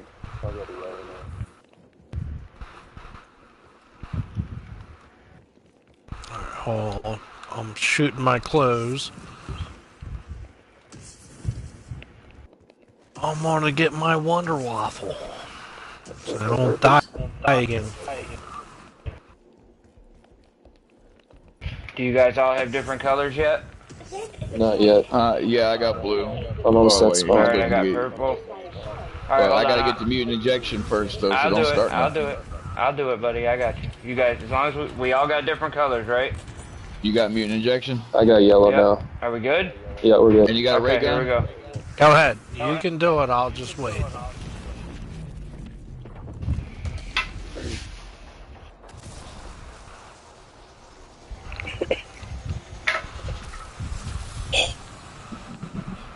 As soon as the first zombie comes, so There it is. There it is.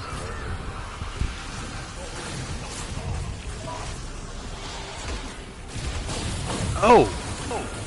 What the lag?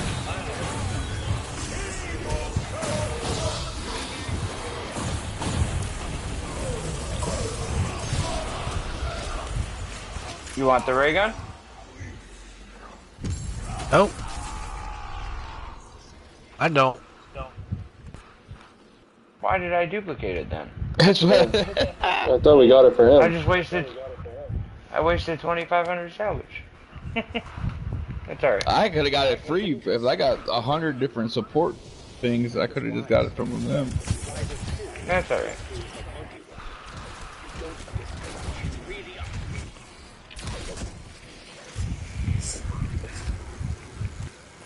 The blue's the only one left, right? So we got the antler or whatever, the artifact. Can I switch back to blue? Just the Yeah, you can easiest switch way back to to get easiest way to get that Wonder Walk, bro, is to use a I'm waiting. You guys want to hold one or what? what's that rocket thing called? The Gremlin or some shit? What's that called? I can hold one if somebody needs me to. If you grab that that rocket, I need you to. I got rid of my grab starter that rocket weapon. launcher score streak. It's the easiest way to get it.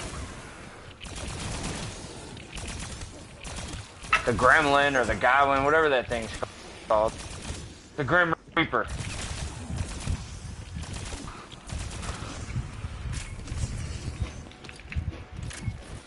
Yeah, that Grim, I used it last game and it worked really, really, really good.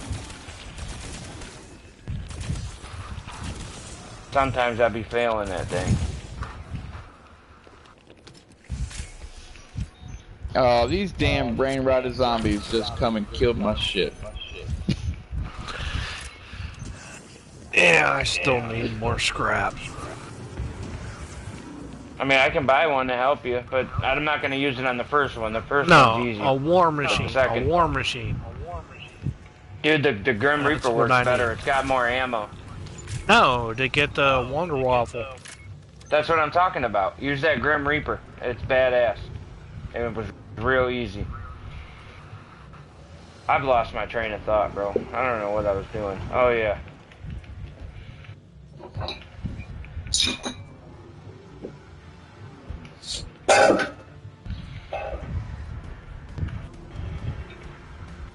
Start the first orb.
Counting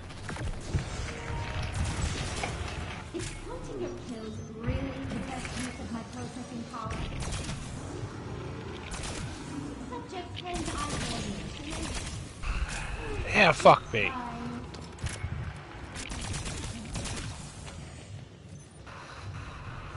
Damn, where you at, Boxer? I'm coming to the rescue. Spawn.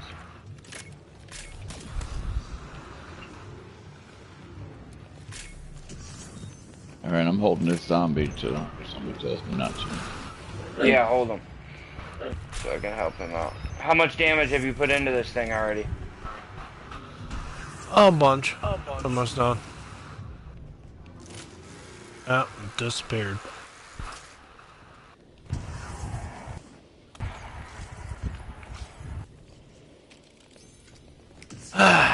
Sup, G. You failed it? Yeah, I definitely failed that. Okay. Well, you gotta kill the zombie then.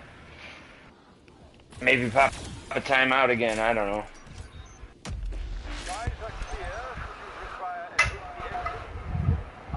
See if I can get one out.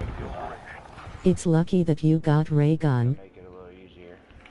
If I pop a Free Fire Gobblegum, does it give it to all of us?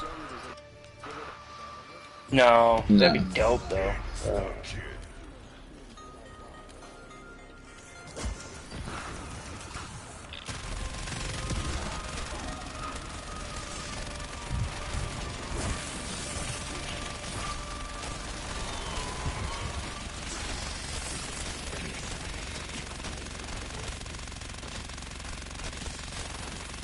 I just want an exfil?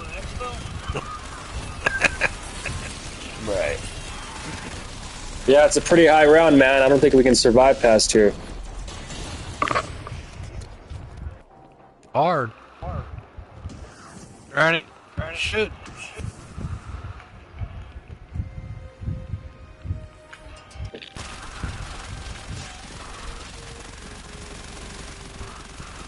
You gotta wait until it stops moving.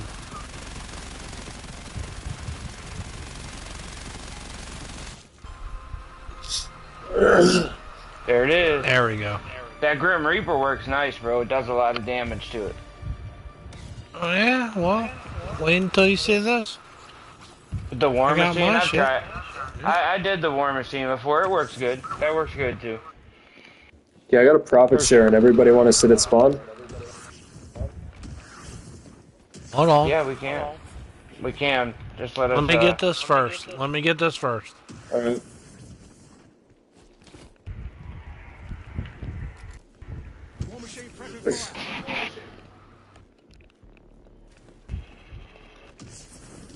Until it stops moving.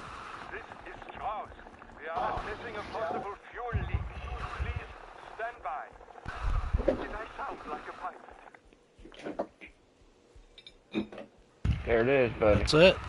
Alright, I'm gonna go get it. Thanks for the help. No. No, There you I'm go. gonna go pick it up. It's a Oh, race. you gonna steal my shit? It's a Gonna race. steal my shit? It's a race. Oh! It's Oh! a race. Oh, I hope you didn't get stuck. Uh-oh, am I winning? And you beat me. You beat me. It's a race. It's a race. Can I dive down here?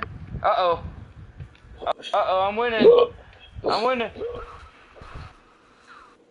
ahead and shoot it. I'll pick it up. I'm just playing. I ain't gonna take your gun. There you go. Ah. Oh, you were. No. Fuck. Let me pack this shit. And then what are we doing? We're gonna go to spawn. Yeah. Profit sharing. Anyone You guys got a wanna double kill points? this blue guy first, or what? A double point. I can pull a raindrops maybe. That's all good.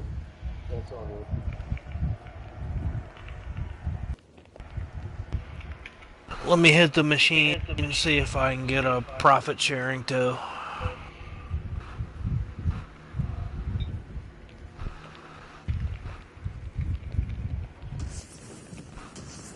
Oh, free fire.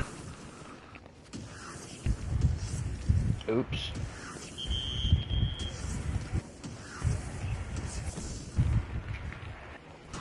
There we go. Alright. Hold on, hold I on. got a profit. I got a profit sharing too. Yep, that's all I need is a profit share. Hold on.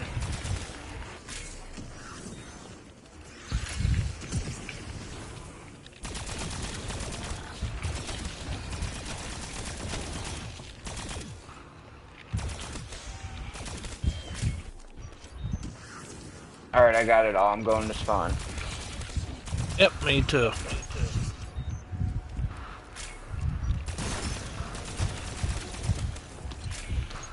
I got a double point. Alright. That'll work. Alright, when I pop my raindrops, anything, let me collect it. Just stay up there a little bit, Green. Alright, stay up there a little bit.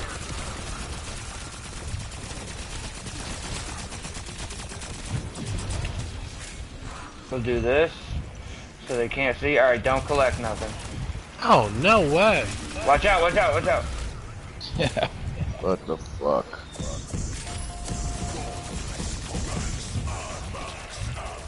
Oh shit, you're down. Yeah. I got you. Just like lagging on me.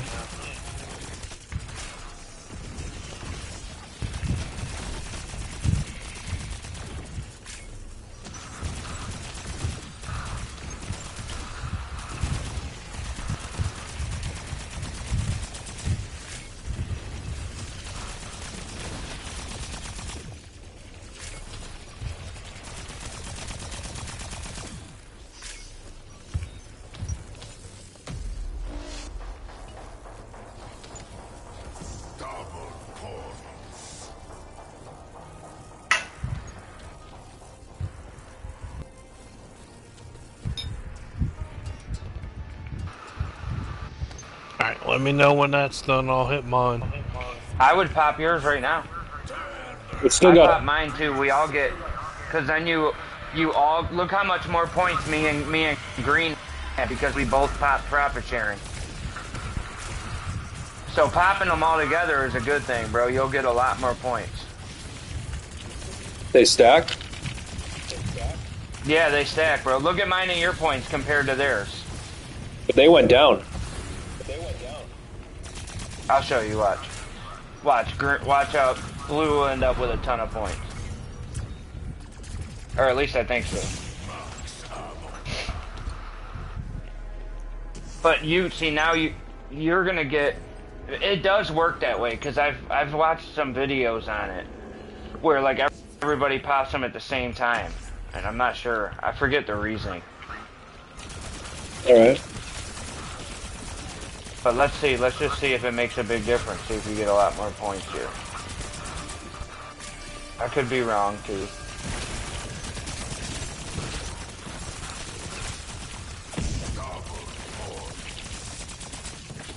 You're lucky I hit that. You're at 35,000. See how quick your shit's going up, dude? You were just at 16.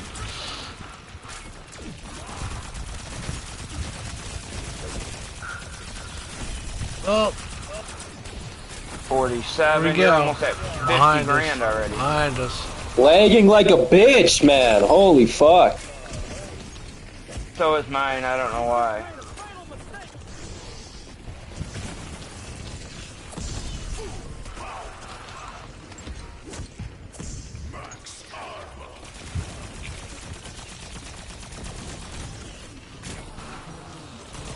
Oh, someone's got the Wonder Waffle. Yeah, I do. Why I got all these points now. Look at that. See, you ended up with fucking 65 grand, bro, from 16. So that definitely works, stacking them like that. I don't know. It could be the Wonder Waffle. Maybe. Maybe. But I mean, me and King have damn near 100 grand apiece. Yeah, I'm about to spend it all. So am I. Let's Son go of ahead a and get bitch. Donut out here.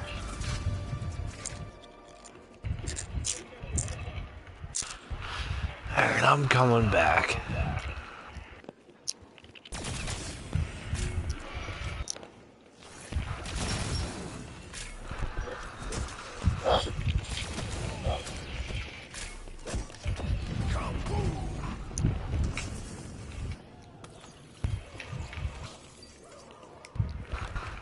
Making me free fire This again. fucking thing is just fucking me, dude.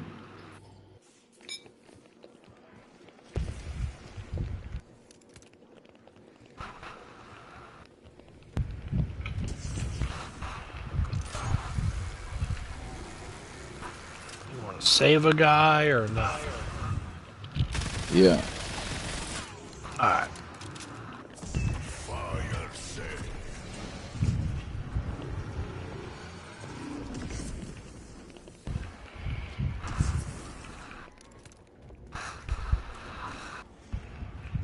I just love when you dump an entire mag into headshots and it doesn't even kill a single zombie.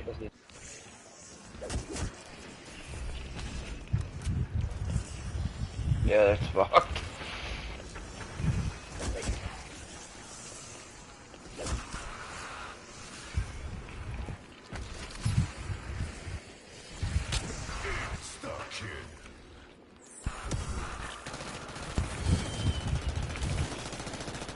Well, that fucker up.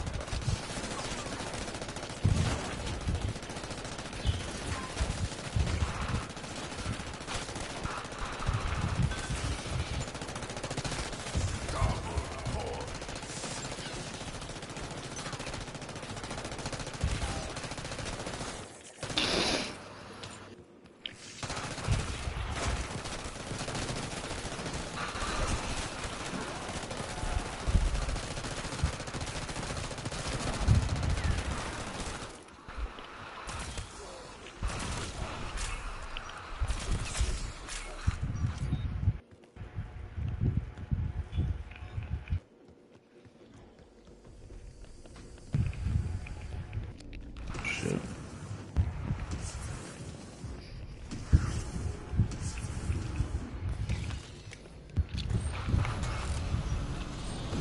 Bro, my screen has some kind of like weird electric like thing on it.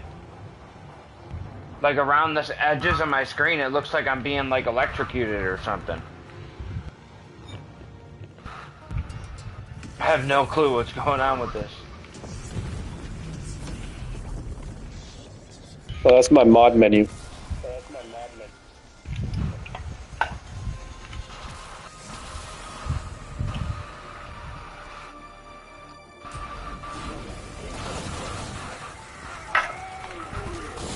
I don't even have any ammo. Dude. The fuck? Here. Pick it up.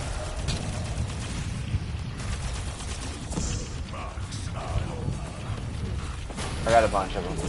Oh wow, I forgot about that one. Whatever. Alright, dinosaur time. I gotta go get all my perks, and I gotta get the right gumballs. So can I still get the Wonder Waffle out of the box? Yeah. Okay. Yep.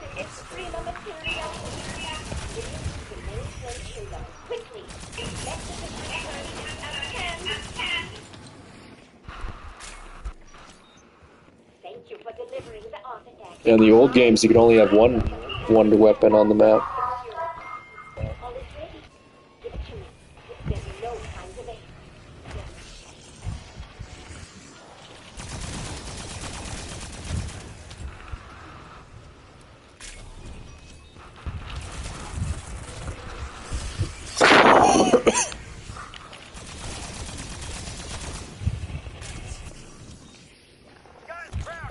Keep a zombie alive. Much easier just to eat your shit. Yeah, it's fucking me.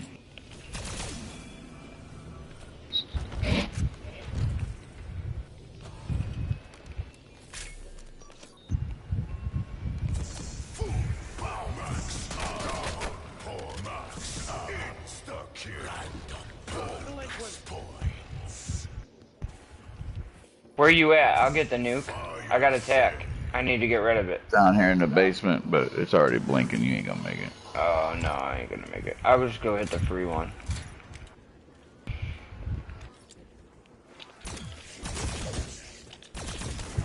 Anybody got a zombie up there? Can I kill these and get my shit?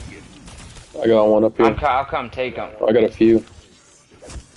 Oh, okay. Fucking came out the armory.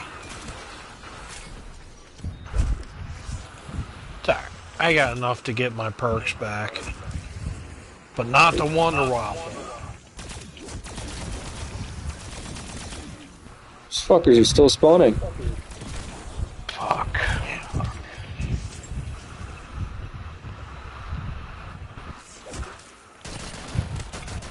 Ether Shroud. Ether Shroud. Oh, and lag. Wonderful. Ah, thanks, guys. I was gonna lose my favorite gun. Please save one. He's got some up there. Yeah, I got a few.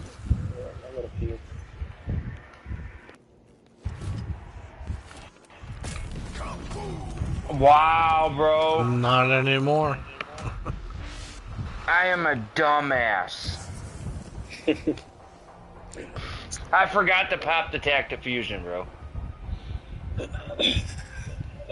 Well, in that case, I do not disagree. I literally shot the free nuke just to get rid of this tac diffusion. And now I gotta wait for another nuke.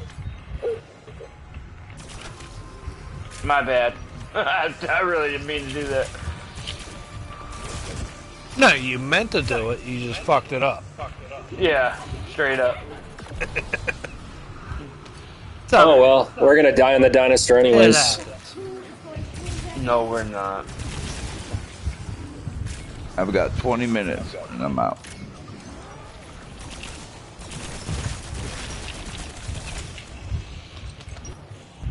So he's gotta buy his perks and we gotta go do this dinosaur is what you're saying? I got my perks. I'm just trying to get a phoenix and a near death out of the gumball machine, but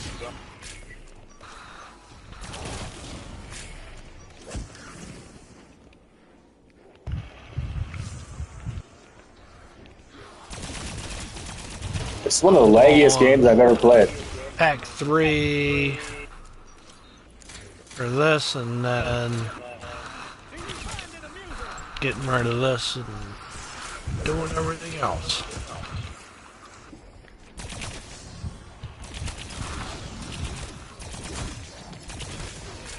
I don't understand why it's lagging so bad for me. I don't. It's lagging bad for me too. Whoever the host is, I don't know who the host is, but It's not me. Whoever the host is should be able to pause it. I mean, I can pause it. I think it's me, but my shit ain't lagging. Because you're the host. bro, why did they make you the host? You got like the worst internet. Works fine for me. Hey.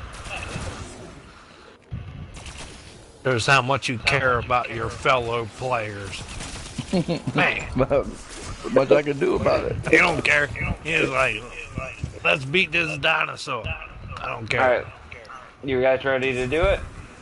I'm ready. Yeah, fuck it. I got a near death. I'd like to get a phoenix to help out, but nah. Alright, going in. Oh well. I got a phoenix up and a near death as well, so. You got 20 minutes left. Thank you, my friends. This means so much to me. Therefore, it is offered that Got my death machine. It will not let me use the crafting table here. Oh, and I just threw a Casimir on accident. Like, wow. Here, let's jump in it. What's gonna happen? Oh, let's find out. It just keeps putting me over here. I just went to a different. Yeah. Well, I know that. Yeah, I different know place, that you man. teleport. I was just wondering where it would put me. Since we were locked in here. Well, I wait Casimir, but whatever.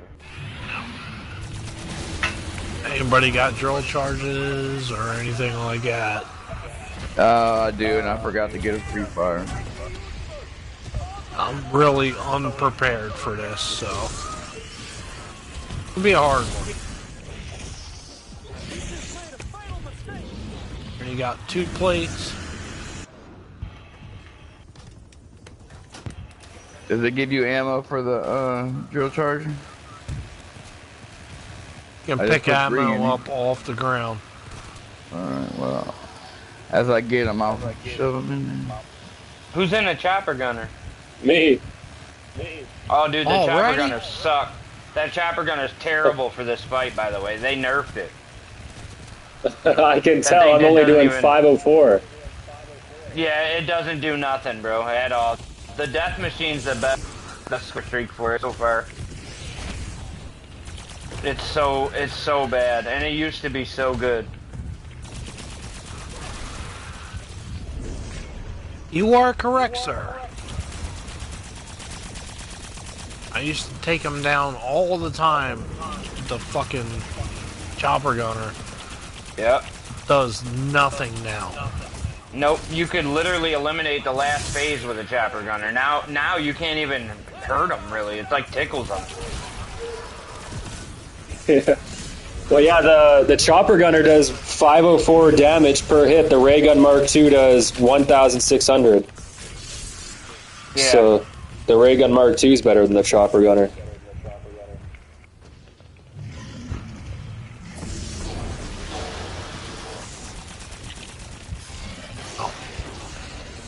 The Wonder Waff just did 20 grand right away. No. I don't want to hear any complaints, sir.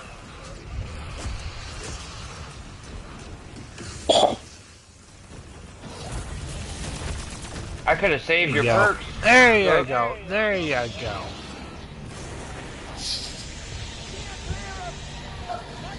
How is there power-ups in here? Pick it up. I did, but how? I don't know why they're in here.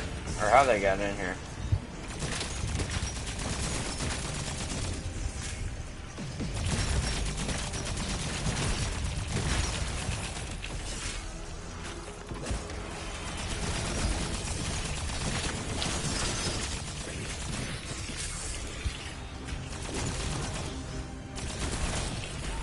Jeez.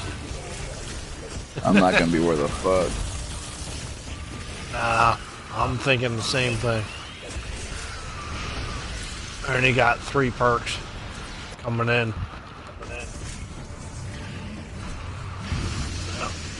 It's all up to you guys, man. Come on. Oh, don't put it on me. Oh, it's definitely on you. Bro, I just started playing this game like yesterday.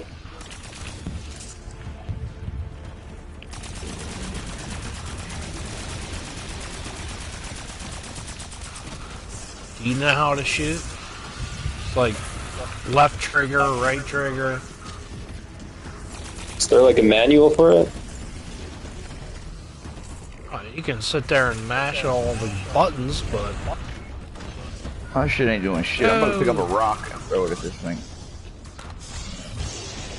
Thank you. Yeah.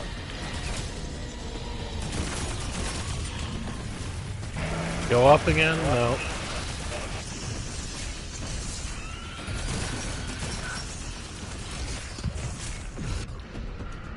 I got stuck.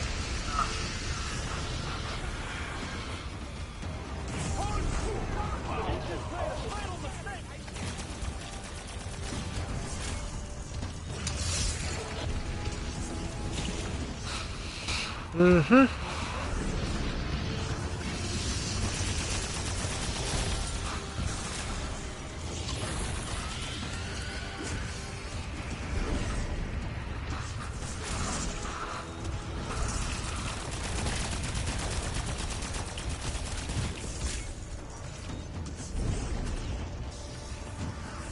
Buy some fucking ammo. Oh! It's right there.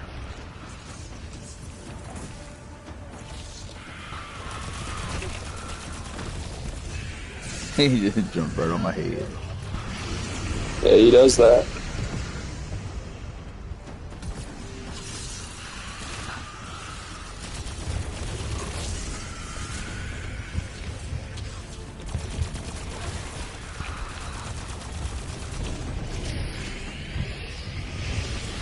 Hang on, I'm good right there. I ain't got no fucking death machine or anything. Do have one of these though. Come on!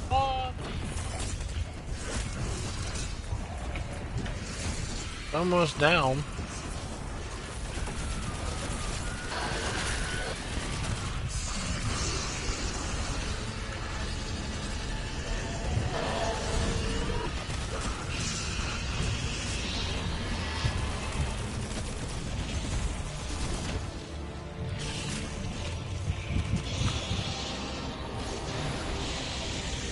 Wow. It just lagged me right back under him. That's the fuck? Jay Cook's the only one not getting lagged. This was fucking crazy, man.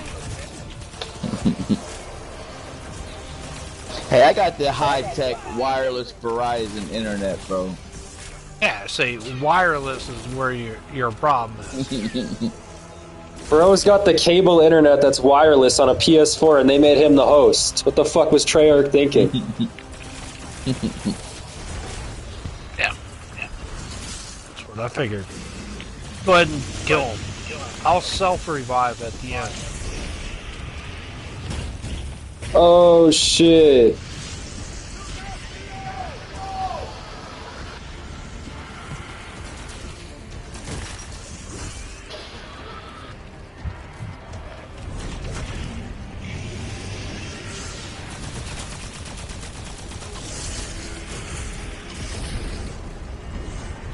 Ain't looking Fuck. good.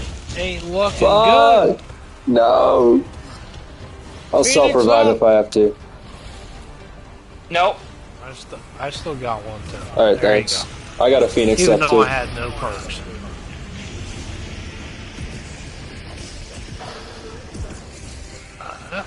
Self-revive. And that. God. It's called no ammo.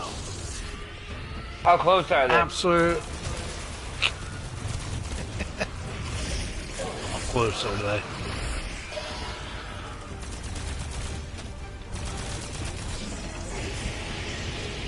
Death I can't even hit machine? my death machine. I'm trying to hit it, but it won't let me, dude. I just go down as soon as I try to pull it out. Something. Anybody got anything? Chopper gunner? I'd like to get through this. I want to get through this round. Shit, I before got find stuck my in him. death I got machine. stuck in him. Nope, not gonna happen. Man.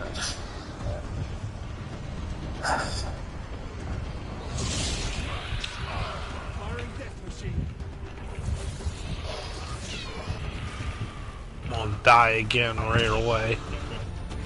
Told you.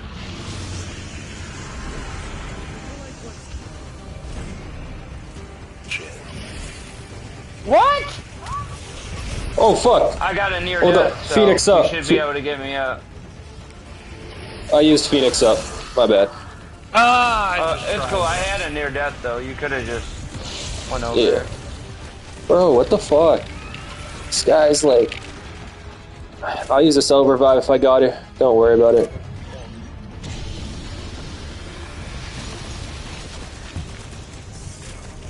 Keep shooting them till you're almost dead.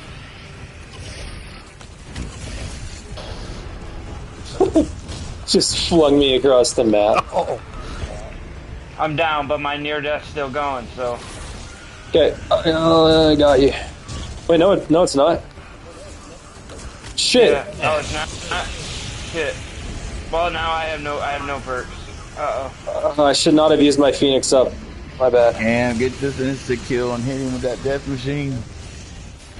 Okay, there he goes. Phoenix It must have just. That shit must have just finished. I got stamina, Volterade, and Speed Cola. We'll see how this goes.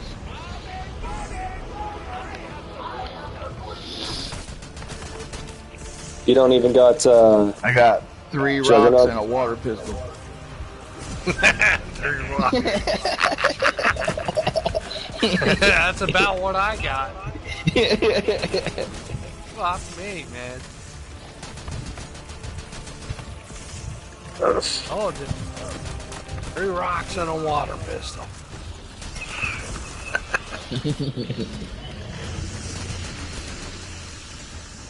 Alright, we got him. We got him now. I still got a near death. Come on now. Pop it. Here's your ammo.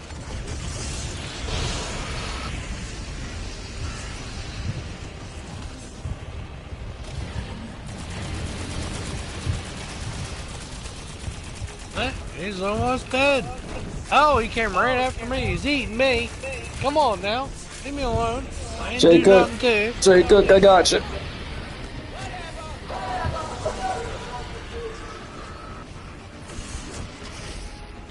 I'm cooked.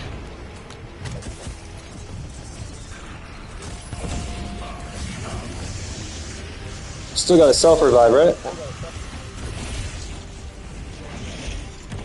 I jumped down. No. If you can get me up, I gotta... Alright, I'll hit that. Did I get you? There we go. Yep, you got me. Perfect. Yo, I'm trying to lay into him on the ground. Yeah, me too. I got 1 person up. It's almost dead. I got a quick revive and Juggernaut. 2 that I need. Perfect. Yep. Shit, he's following me, I bro. got stamina and speed cola. That's I'm it. stuck in a corner here. This is a battle here.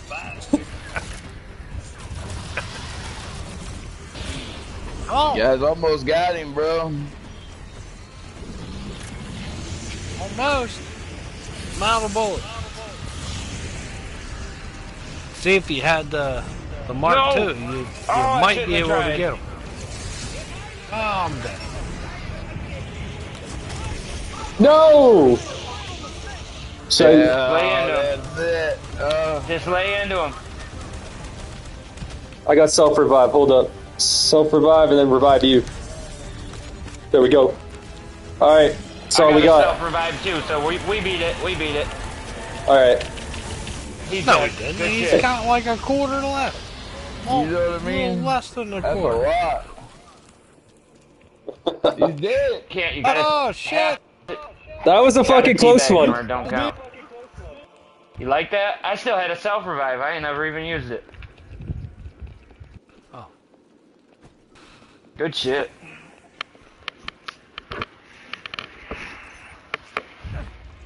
That's the hardest boss fight in the game. I don't care what anybody says. Nah, fucking Tomb was the hardest. I don't know, man. I think that dinosaur is harder than. You can't get 4 people that have mics. Period. I've never done Tomb. Tomb. You can't get 4 people to shoot a fucking thing at the same time. Yeah. Yeah, I guess. But I mean, that dinosaur's tough, man. I didn't even pick continue. What the hell? Well, Jay Cook's the host, so I think it's going to end anyways when he leaves. I'm going to leave it on. I mean, I can promote or even leave and not leave with the party, so. How do I promote? What do I got to do here? View party and then hit promote on somebody's name. Like, I don't know if I'm doing it right, so I don't know. If it leaves, it leaves, whatever. Hit options, pause game. I can't do shit. This thing's in my face. It's just gonna kill me.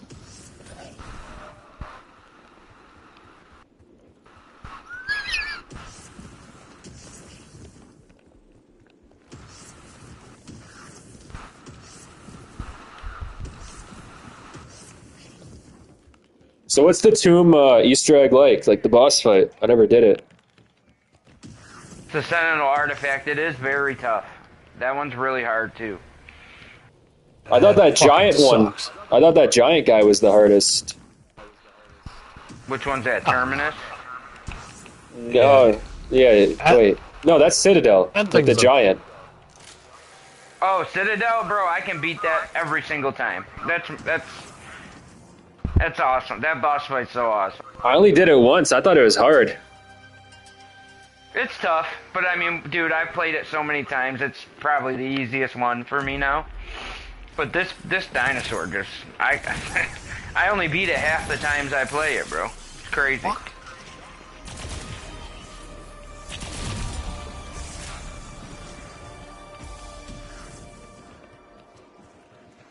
I lost my Wonder Waffle. Yeah, it took mine. It took my ray gun too. I don't know what button I gotta push to promote somebody, dude. So I have no idea. You should be able to click on View Party and then click on someone's name and hit X or Yeah, whatever. I mean, I'm sorry, bro, but I don't have a button that says View Party. So. Oh yeah, you might not. Maybe it's not there. I don't know. I just figured it would be. Yeah, whatever, bro. If it leaves, it leaves. No big deal. No, I mean, I'll leave it on. Just It's like you got an I still got an hour expo, right? before I leave the house. I just got to get ready so I can leave the Yeah, we can controller exfil. to sit on the couch. Yeah, Yeah, just do just that. fucking expo, cause I ain't got no Wonder Waffle anymore. I ain't got some shit. reason that it disappeared. I'm not even trying to kill anything. I'm just running. Cause I don't got nothing. I got like my fist and Cali sticks. I'm about to die. What round do we exfil? 31? 31. I'm gonna try to get it out of there. Unless he's gonna get an extra strategy. If I can get it out of the gun machine without this fucking thing killing me, I ain't got time to stand there and get it out. Where are you at? In the courtyard. Back here by Don't worry spawn. about it. Alright, I'm coming. Yeah, if you don't got nothing, Blue, I'm just gonna help him get a... Come here. Go pop the thing. Go to get it. There it is, first one.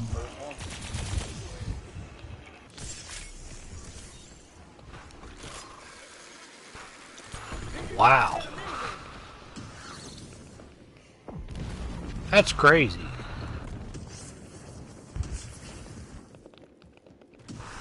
I had a 3-packed Wonder Waffle and it disappeared. That's because you died. Yeah. No, I just died now. No, you died Like in the boss fight, bro. Yeah. Airspace is too crowded. Fuck. Somebody's up there already, that's all. Yeah. There's a death machine here. Left it with how one that ammo. chopper gun works. Yo, whoever left that death work machine that with good? one ammo, fuck you.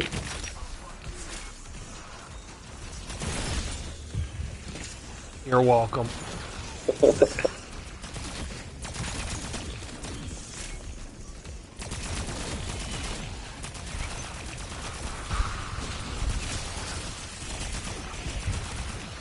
Two more, one more, that's it.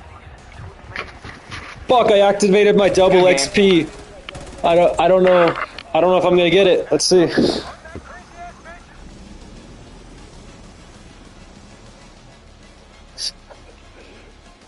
I activated like last minute. Alright, y'all be good. I'm going to jail. Okay. Alright, stay good, later. man. Later.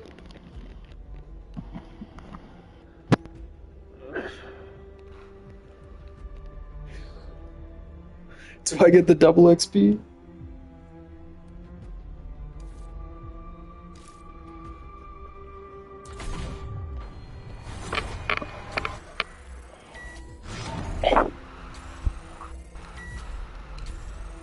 Oh, they did give me the double XP. What? Isn't there... Oh, I thought there might have been a double XP thing right now, but I guess not. No, that ended like 2 days ago.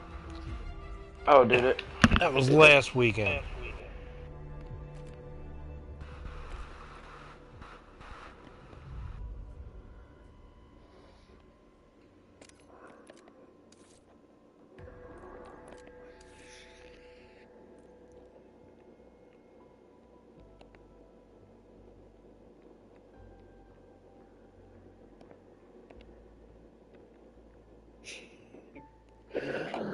That is that. Huh? That is the end of that.